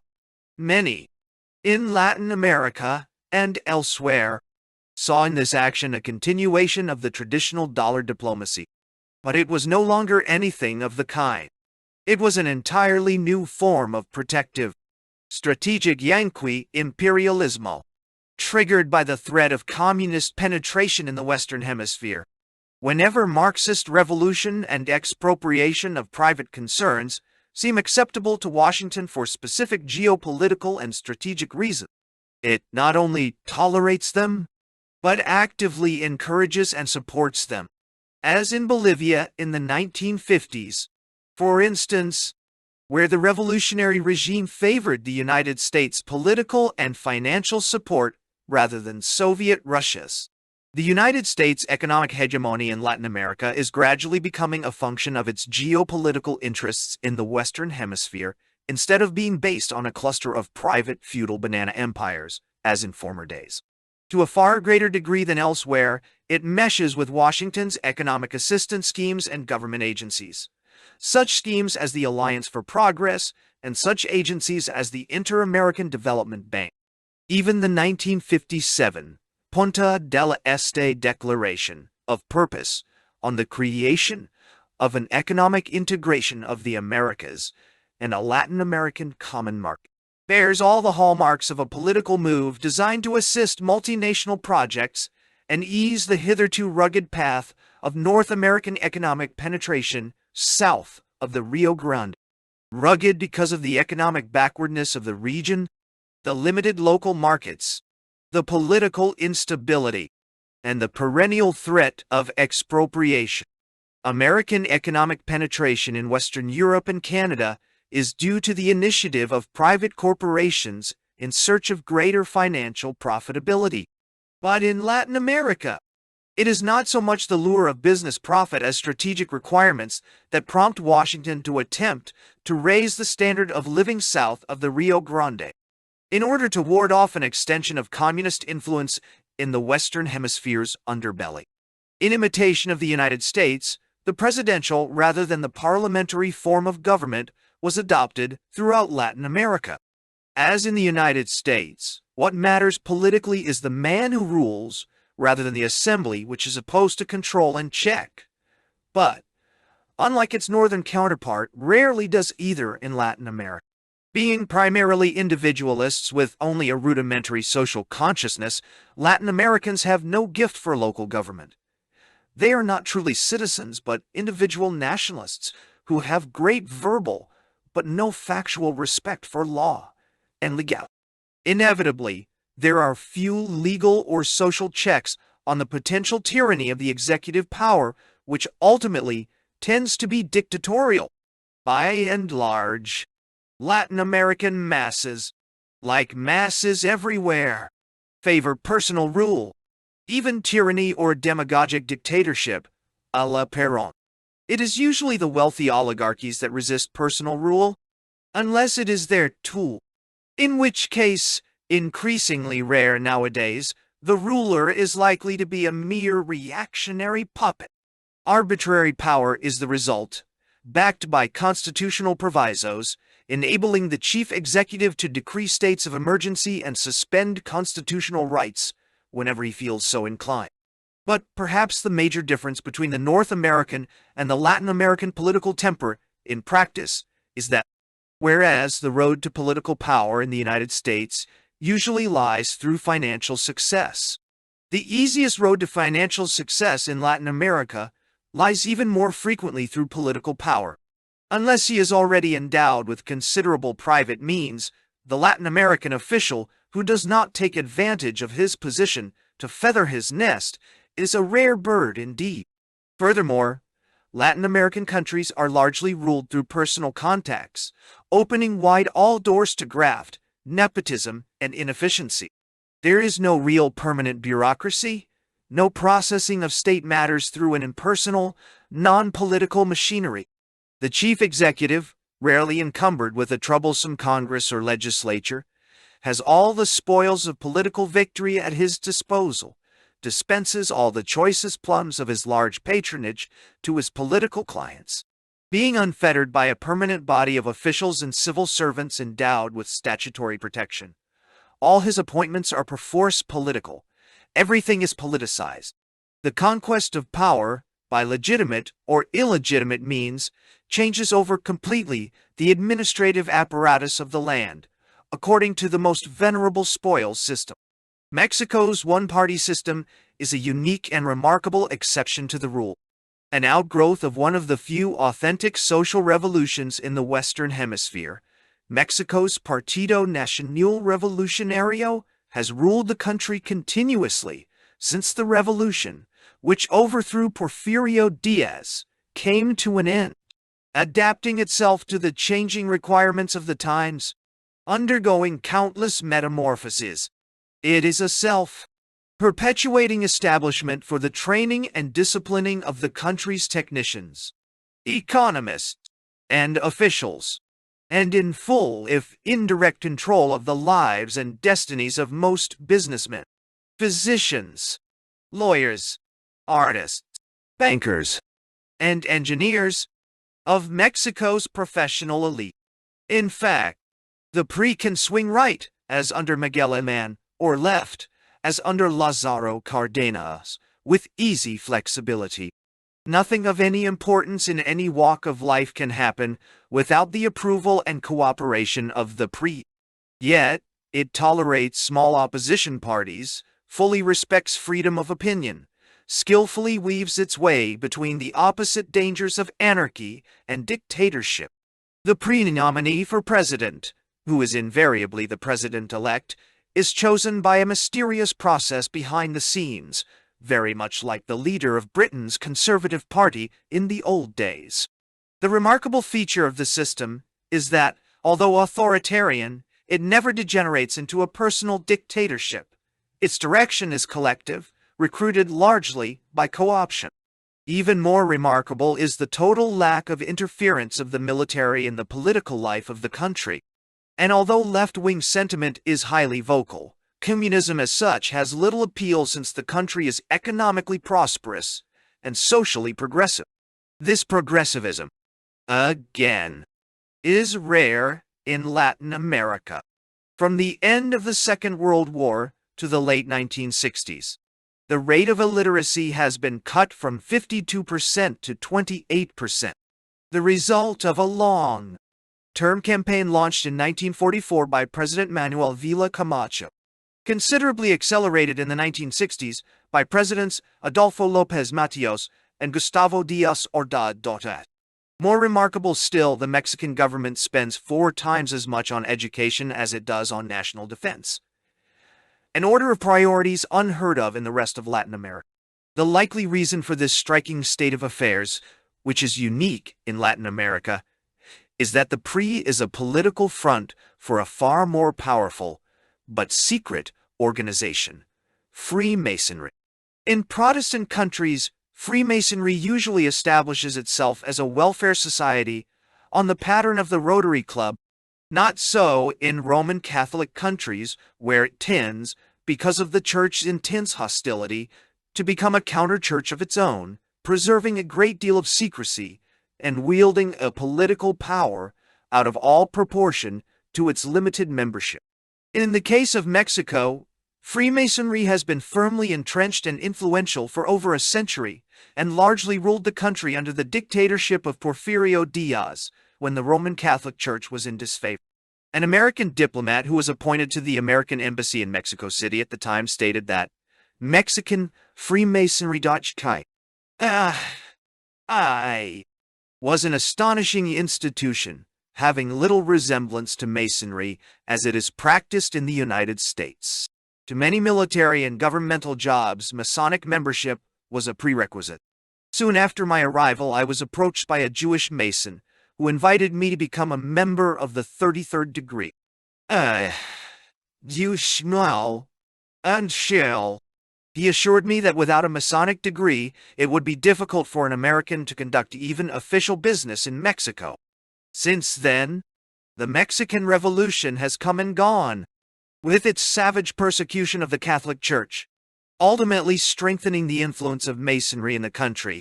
Today, most high party officials are known to be Masons, and their Masonic lodges constitute a highly secret network that stands off the Catholic Church's precarious influence. It seems clear, therefore, that Freemasonry is the connective tissue holding the PRI together, very much as, but to a far more effective degree. It controlled and held together the apparently unstable politics of France during the 70 years of its Third Republic.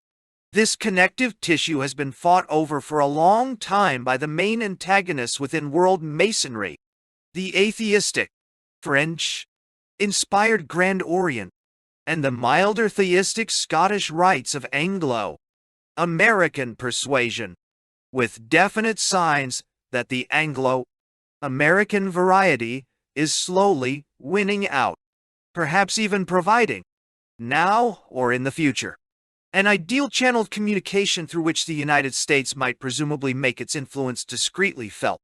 Mexico's remarkable stability, while it lasts, is a boon to the United States since it is its closest neighbor, the only Latin American country with which it shares a continental border, a geographical fate which inspired dictator Porfirio Diaz to exclaim despondent, "Poor country, so far from God, and so close to the United States." Somehow or other, its stability has not been an example to the rest of Latin America, which is cursed with endemic instability, in addition to its fragmentation into multitudes of small, medium, and large states, lack of national cohesion, poverty, and the highest rate of population increase in the world. Latin American psychology, largely inherited from Spain, except in Brazil, but profoundly influenced at times by various strains of Indian temper, has no built-in balance between violent passion and complete indifference, or outright apathy. Latin Americans swing rapidly from one to another, making political stability difficult to achieve for any length of time. They are too impulsive for normal democratic processes and have no gift for parliamentary debate, making it appear that political stability is incompatible with political freedom in the North American sense of the word. This incompatibility between stability and liberty has generated Latin America's contribution to the roster of political systems in the 19th century: military dictatorship. Napoleon once said that a revolution is an idea in command of bayonet. Abstract ideas or political ideologies have usually been absent in Latin America, until quite recently. But there, as elsewhere, bayonets are usually essential to the conquest of power, since it is primarily this conquest that is aimed at, rather than the concrete application of specific ideologies. Whenever there is a complete lack of respect for the law and a complete absence of powerful and autonomous social organisms in their own right, military power becomes the main arbiter of politics. This has usually been the case in Latin America since its independence. The government may rule without, but never against, the army. For long a specific political institution of Latin America, military dictatorship has lately become a worldwide phenomenon which sheds additional light on its specifically Latin American aspect.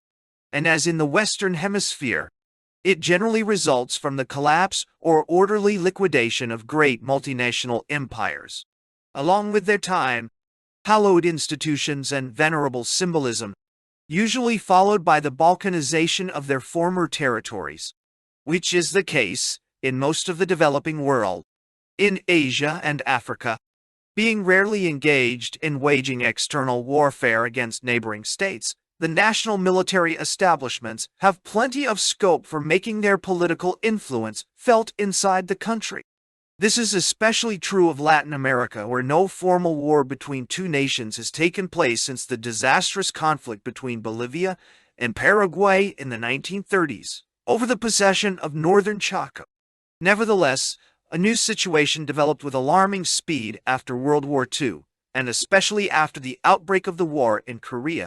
Frightened by the progress of international communism all over the world, the United States decided to assist friendly governments everywhere with vast quantities of weaponry. Quite naturally, within the framework of this policy, Latin American states were not the last to benefit from this new largesse. From an annual rate of $200,000 in 1952, the United States military assistance jumped to $11 million the following year. $34 million in 1954. to well over $100 million 10 years later. At the same time, the United States looks upon other European suppliers of weaponry to Latin America with a jaundiced eye. In 1967, for instance, Washington vetoed the sale of 6 Canberra bombers by the British to Peru, a veto technically justified by the 1950 agreement according to which no military hardware manufactured with American financial assistance could be sold without Washington's permission. Washington's all-out struggle to keep the Latin Americans from buying French Mirages by threatening to cut off economic and technical aid to the guilty states is another case in point. 280. The political implication of Washington's military assistance is, of course, that American supplies and weapons, along with military training, are invariably used whenever the military overthrow a civilian government. For instance, a hue and cry was raised when a U.S. Sherman tank crashed through the gates of Pizarro Palace in Lima to overthrow the constitutional regime of President Manuel Prado White Ugarte. No less significant was the fact that Colonel Gonzalo Braceno, who led the attack, was trained at the U.S. Ranger School at Fort Benning, Georgia. This isolated incident symbolizes the increasing meshing of the Latin American military with their North American counterpart. New bonds of friendship between Latin American military leaders themselves have been established thanks to the numerous training programs sponsored by the United States. 2. Conferences for Inter-SEA American defense in Panama and elsewhere, along with extensive exchange of officers between one Latin American country and another, as well as joint investigations or tight collaboration in military intelligence on communist activities. The American-run Escuela de las Americas in Panama is at once the headquarters and training center of the American Special Forces and their Latin counterparts, who specialize in jungle warfare and counterinsurgency. Both North and South Americans are linked by close ties of friendship and solidarity, strengthened in anti-guerrilla combat, increasing further the mutual interpenetration of all their armed establishments. The most promising Latin American students are drawn to the United States, where, provided by Uncle Sam with scholarships, they move on to higher military studies in unconventional warfare at Fort Benning or Fort Bragg, North Carolina. From there, they are sent back to their respective countries as missionaries of the American way of life, military style. No great imagination is required to understand that. The military buildup in Latin America taking place as it does under the exclusive auspices of the Pentagon.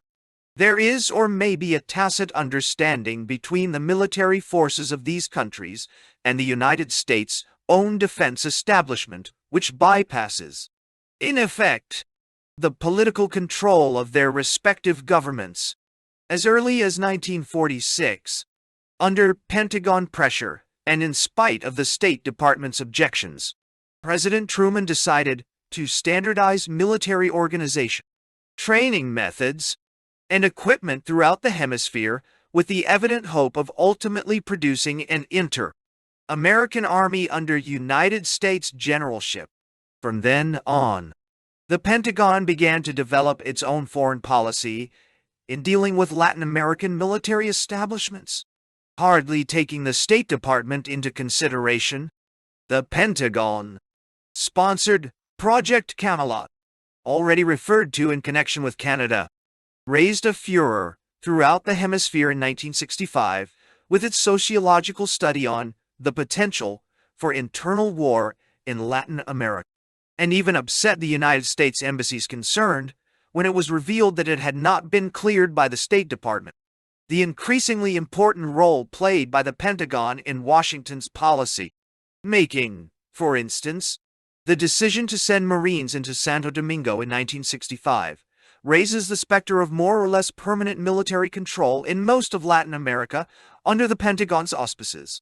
The main justification being, as usual, the struggle against communist subversion.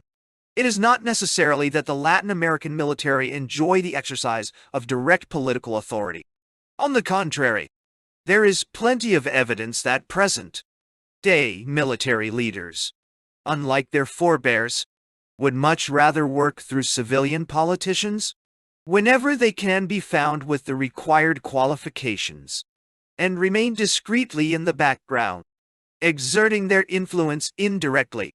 There is just as much evidence that this new breed of military, perhaps under North American influence, displays a far greater concern for social reform and public responsibility than the politician. At any rate, the rapidly growing revolutionary threat to many Latin American nations may no longer leave them much choice. A closer look at the subcontinent's revolutionary past may help us see the shape of things to come. Latin America's first fundamental social revolution started in Mexico, when international communism was not even on the map. And although it lasted well into the 1930s, it remained aloof from other revolutions, especially from communist influence. Uncontaminated by foreign intrusion, it merely stepped on the toes of foreign investors and represented no real threat to the security of the United States, even though it took place right over its border and provoked the intervention of American armed forces. Mexico made no attempt to export its revolution to other Latin American countries and confined its revolutionary activities strictly to its own society. The second social revolution took place in Argentina during the Second World War when dictator Juan Domingo Perón, partly out of anti-American spite, displayed feelings of kinship with fascists and Nazis, although carrying out a left-wing pro-labor revolution in his own country. It was largely an urban proletarian movement. In its efforts to mobilize Latin American political resources and feelings against the United States, it attempted mainly to organize labor unions throughout the hemisphere, and it was mostly ineffective. Perón's threat could have been made good if the Germans had won the war, or at least reached a stalemate. Their utter defeat deprived him of his international leverage and weakened his economic base. Furthermore, geographical distance alone, Buenos Aires is closer to Madrid than to New York, would have made it difficult for Argentina to become a threat to the security of the United States. Perón's revolutionary influence soon came to an abrupt end. But for the first time since Bolívar, an attempt had been made to build a hemisphere-wide movement against the hegemony of the United States. It was not to be the last. The third revolution, the Cuban one, is far more significant and pregnant with far greater potential for trouble. This one represents a direct threat and a challenge, not only to the security of the United States, whose southern coastline lies barely 90 miles from Cuban shores, but to the social structure of the whole of Latin America.